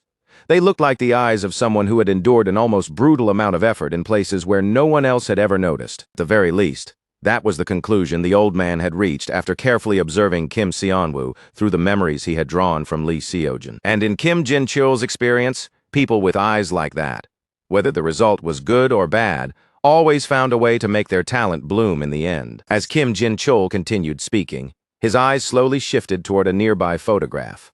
It looked like an old picture from many years ago, showing him standing together with students from his past. And among those familiar faces, one person carried a faint resemblance to Lee Seojun. Either way, Kim Jin-chul made one thing clear to Lee Seojun. He told him not to take his eyes off that boy, Kim Seonwoo, because in his opinion, Seonwoo had the potential to make up for the weaknesses Lee Seojun still could not cover on his own. After giving it some thought, Seojun found himself agreeing with his grandfather's judgment. But just as Kim Jin-chul was about to leave, Lee Seojun suddenly called out and stopped him, as if one final question had been sitting heavily in his chest. His grandfather had probably already seen it while scanning through his memories, but Lee Seojun still wanted to hear the answer directly. So he asked whether Kim Jin-chul knew anything at all about the so-called power of ruin. Later on, while sitting quietly in class, Lee Seojun let out a small, frustrated sigh. No matter how hard he tried to focus, the answer his grandfather had given him kept echoing through his mind. He could not stop turning those words over again and again. What exactly had Kim Jin-keol meant when he said it was nothing more than an old legend, a story that had simply been passed from person to person across the years? According to that legend, 300 years in the past, there had supposedly been a human who possessed a special power that naturally stood against demons. But the problem was, no one knew who that person had been. In fact, no one could even say for certain whether such a person had ever truly existed. A demon-slaying attribute that was completely separate from the light attribute sounded almost unreal, and the more Lee Seojun thought about it, the deeper he sank into his own thoughts. He found himself wondering whether that strange power might have been the very thing that saved him from the demon's attack back then, right when danger had closed in around him. But when he carefully replayed that moment in his head, the spell he had seen did not look especially mysterious. If anything, it seemed like a normal A-rank non-elemental attack. That only made the whole thing feel even more confusing. If that power was not the answer, then who in the world was the special child of prophecy supposed to be? While Lee Seojun sat there silently wrestling with those questions, a certain brown-haired boy nearby was watching him with sharp attention. A demon-destroying attribute that existed apart from light magic was not the kind of phrase anyone could hear and simply ignore. Lee Seojun kept circling back to the same possibility, wondering once more if that unknown force really had been what saved him in the final instant. Still, the more he thought about it, the less convincing that answer became. What he had witnessed back then had looked far too ordinary, nothing more than an A-rank shot, without any obvious special trait. And so the question remained stuck in his mind, refusing to disappear. Who had interfered at that last possible moment and saved him when everything seemed about to end? Ironically, the real culprit was sitting right beside him the entire time, quietly observing as the hero slipped further and further into serious thought. Lee Seojun, 18 years old, human, calm in personality, already carrying A-rank mana, and currently holding a level 2 interest in Kim Seon-woo. Since this boy's survival was directly connected to the fate of the entire world, Seon-woo knew he had no choice but to keep watching him more carefully than anyone else. For the moment, Lee Seojun looked no different from usual, steady, composed, and perfectly normal. Even so, Seon-woo could not completely suppress a little jealousy over the fact that this guy had already reached A-rank mana at only 18 years old. Just then, the teacher's voice cut through the classroom and drew everyone's attention forward. The teacher announced that all students would be participating the following week, then finally revealed the format for the second midterm exam. This time, the exam would be held on a deserted island owned by the school.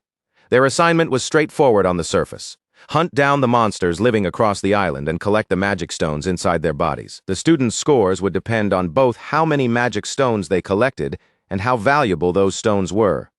Alliances between students were allowed, even across different grades, but duels or direct fights against other students were completely forbidden. For safety, the school had already placed surveillance drones throughout the entire island.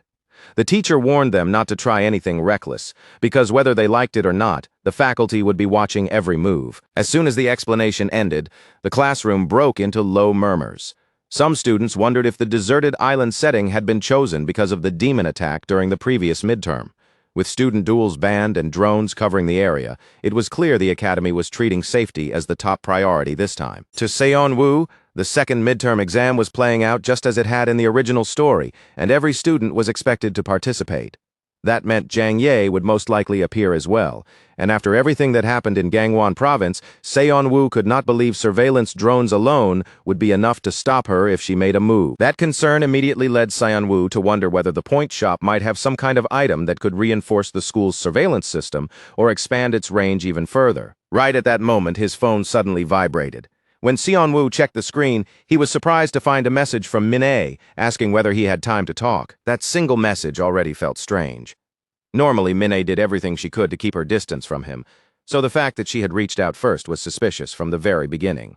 Even so, Seon-woo went to the place she had asked him to meet, and just as expected, she was already there ahead of him, waiting as though she had been prepared for his arrival. Min-ae greeted him with a soft smile and said she had been worried because he had not shown up at the training room since the Gangwon incident. She put on her sweetest and prettiest expression, gently asking how he had been and whether he was feeling all right. Seon-woo gave an awkward little laugh and replied that he had been thinking about her day and night. In truth, he had been spending every night training while drinking elixirs, which made it almost impossible for him to wake up early enough to join everyone at the training center. A few days earlier, Seon-woo had checked and confirmed that Jang Ye's mana rank was only B, since she had not seemed like someone he needed to fear in a direct fight. He kept his expression calm and asked whether she needed something from him. Almost out of habit, Sanwoo activated character insight once again while facing her, quietly checking her information. At first glance, the senior standing in front of him did not seem to have changed much until one terrifying detail caught his eye. For some unknown reason, this already dangerously unpredictable girl had suddenly risen to a rank mana almost overnight. The instant Seonwoo registered that impossible jump, a cold chill ran straight through him. Her mana rank had not merely climbed to A. Now Seonwoo could also feel a dark aura seeping out from her power. Jang Ye was clearly preparing something terrible, and every piece of that realization set off alarms in his mind. In most cases, a mage's mana rank was determined by combining two major factors: how powerful their manifestation was, and how well they could control it. Normally, even B rank was already considered professional level. A mage at that stage could make a living through magic, and for a teenager to reach it meant they were unquestionably talented. But a rank was on a completely different scale. A mage who reached that level could become an agent for a government organization and stand on the front lines against serious, high-level villains. A rank mages could also become the central fighting power of guilds or mercenary groups, and above them, the rare S-rank beings scattered throughout the world were treated less like ordinary people and more like walking natural disasters. That category included terrifying existences like the superhuman working with the pharmacist, along with a handful of other overwhelming figures whose names had been recorded throughout history. Raising one's mana rank was never supposed to be easy. At the very least, it usually required years of relentless training. And for some people, an entire lifetime of effort still would not be enough. That was precisely why Lee Shojun stood in a league of his own. As a teenager who already possessed A-rank mana, he was the kind of genius who simply could not be measured by normal standards. Jang Ye was certainly impressive, but she was not the sort of explosive prodigy who should be able to leap from B rank to A in only a few days. As Seonwoo struggled to process that impossible change, she looked at him with concern and pointed out that his face had suddenly gone pale. Sanwoo nearly stiffened when she suddenly leaned closer, her smile appearing right in front of his face as she asked whether being alone and talking with her made him uncomfortable. His cheeks flushed, and he quickly turned his head away, boldly claiming that being alone with her was making his heart beat too fast. Minhwa laughed softly at his reaction, then gently led him away while saying they should sit down and talk for a little while. But inside, Seonwoo was already calculating how dangerous the situation had become. One part of him even wondered if he should start a fight right there, before things grew even harder to control. The problem was that Seonwoo could only use a rank mana for a limited time. If he forced a battle now, there was a good chance he would lose, and if Minhwa's identity as a demon was not exposed, he would end up looking like the one who caused the trouble. He could not help questioning whether he could truly beat an A-rank demon in a direct confrontation. Meanwhile, Minhwa seemed to have an entirely different goal in mind as she shifted her focus toward him. For the upcoming second midterm, she asked whether he would be willing to team up with her, to Seonwoo. The offer was suspicious, but also useful.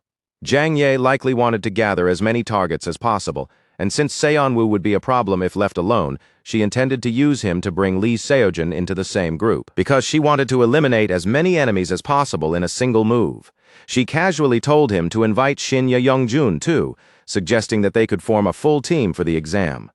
On the surface, she made it sound like it would be fun and exciting for everyone, but Seonwoo could see the truth clearly. What she really wanted was to tear them all apart. Shin Young-jun had also been tied to the death of her father, so in Jang Ye's mind, this exam was the perfect chance to wipe him out along with the others. And while she was already setting the stage, she also intended to get rid of that irritating stalker who had kept circling around her for far too long. Seonwoo parted his lips, as if he was about to answer, wearing a nervous little smile on his face. But after hesitating for just a brief moment, he rejected her invitation completely and without leaving any room for misunderstanding. If her trap was already this obvious to him, then there was no way Seonwoo would politely walk into it. He had no intention of handing this absurdly dangerous woman the perfect chance to gather them all together and slaughter them in one clean sweep. So he told her that in an exam like this, teaming up would only force them to divide the rewards afterward. From his point of view, hunting alone and keeping everything for himself was the smarter choice. Minhwa let out a soft sigh at that, pointing out that he usually clung to her so desperately. Yet now that she was the one reaching out, he was suddenly trying to pull away. Then the corner of her mouth lifted into a small, mocking smirk. She suggested that maybe the real reason was Lee Shujun, and that perhaps Seonwoo was afraid standing next to Seojun would make it painfully clear that he could never measure up to him. She went even further, reminding him that during the hidden stage, he had been lying there unconscious and completely helpless until Lee Seojun came and saved him. It was clearly meant to stab at his pride, but instead of snapping back, Seon-woo only let a wicked little smile form in his own mind. Then, rather than denying her insult or trying to defend himself, Seon-woo accepted it with surprising calm and told her that she was absolutely right. He openly admitted that he really was just a pathetic guy who had stayed unconscious on the ground, until Lee Seo-jun stepped in and saved his life. And since both of them apparently understood that already, Seon-woo said there was nothing more to discuss, and that he would be going now. The written exam was about to begin soon, and he had no reason to keep wasting time standing there with her. Jang Ye watched him leave with a sharp glare, silently calling him a useless clown in her head. No matter how carefully she looked at him, she still could not read what he was thinking, and that only made her question what he was truly trying to accomplish. Not long after that tense exchange, the written portion of the second midterm exam finally began, and the classroom settled into the stiff silence of students facing their papers. Lee Seo-jun was already bent over his desk, focused on the questions as his pencil moved steadily across the page. Seon-woo, however, sat at his own seat, trying to solve the exam, while his mind kept drifting toward the much more dangerous problem waiting in front of him. Jang Ye had tried to use him as a bridge to get closer to Lee Seo-jun, but from Seon-woo's perspective, that careless move had actually created an opening for him instead. There was no normal explanation for her sudden increase in strength. As far as Seon-woo could tell, the 10 Demon Association had to be moving behind the scenes and interfering directly. Before Jang Ye could become an even greater threat than she already was, Seon-woo understood that he had to find a way to eliminate her during this exam. The real issue was not whether she needed to be stopped. The problem was figuring out how to take her down without ruining his own position and turning the situation against himself.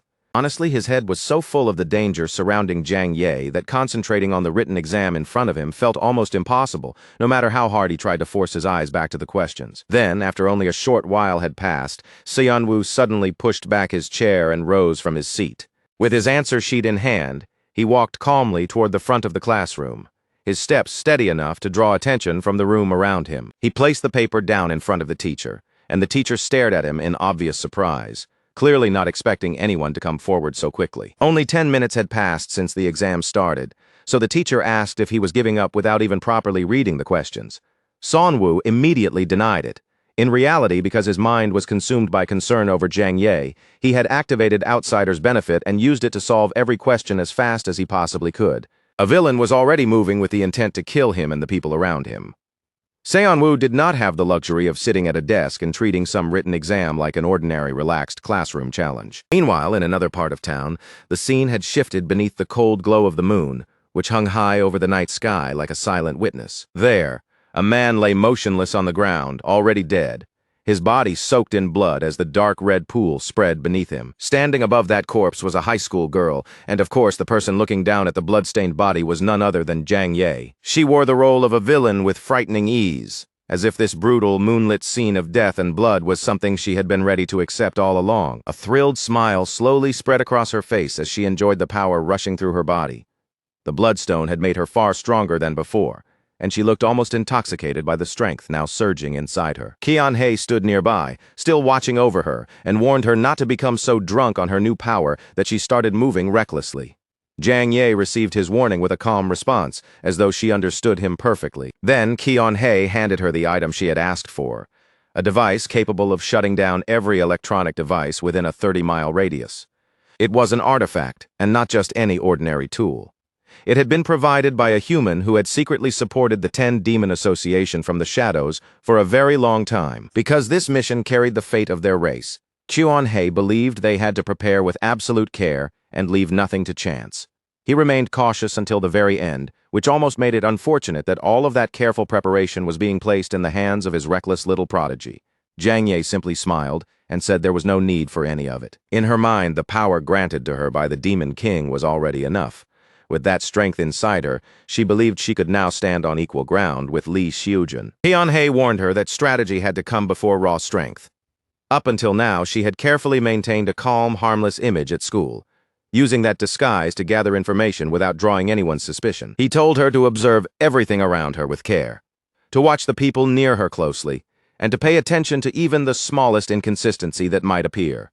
If there was someone among them who was lying to her, then that person was most likely the true child of prophecy. But Jang Ye told her mentor not to worry so much. This time, she would definitely aim at the correct target, and at last she would claim the revenge she had been chasing. That very same time, Soundwoo was also making his own preparations, moving carefully in a completely different place. He looked down at the tools laid out before him, his thoughts fixed entirely on Jiang Ye, and just as sharply, Jiang Ye's own mind remained locked on Li Shiyujin. With murderous intent burning in both of their eyes, each of them silently made the same kind of vow. No matter what it took, they would be the one to take their enemy's life. That deadly resolve became the promise driving them forward, pulling both Xianwu and Jiang Ye toward the violent clash waiting just ahead.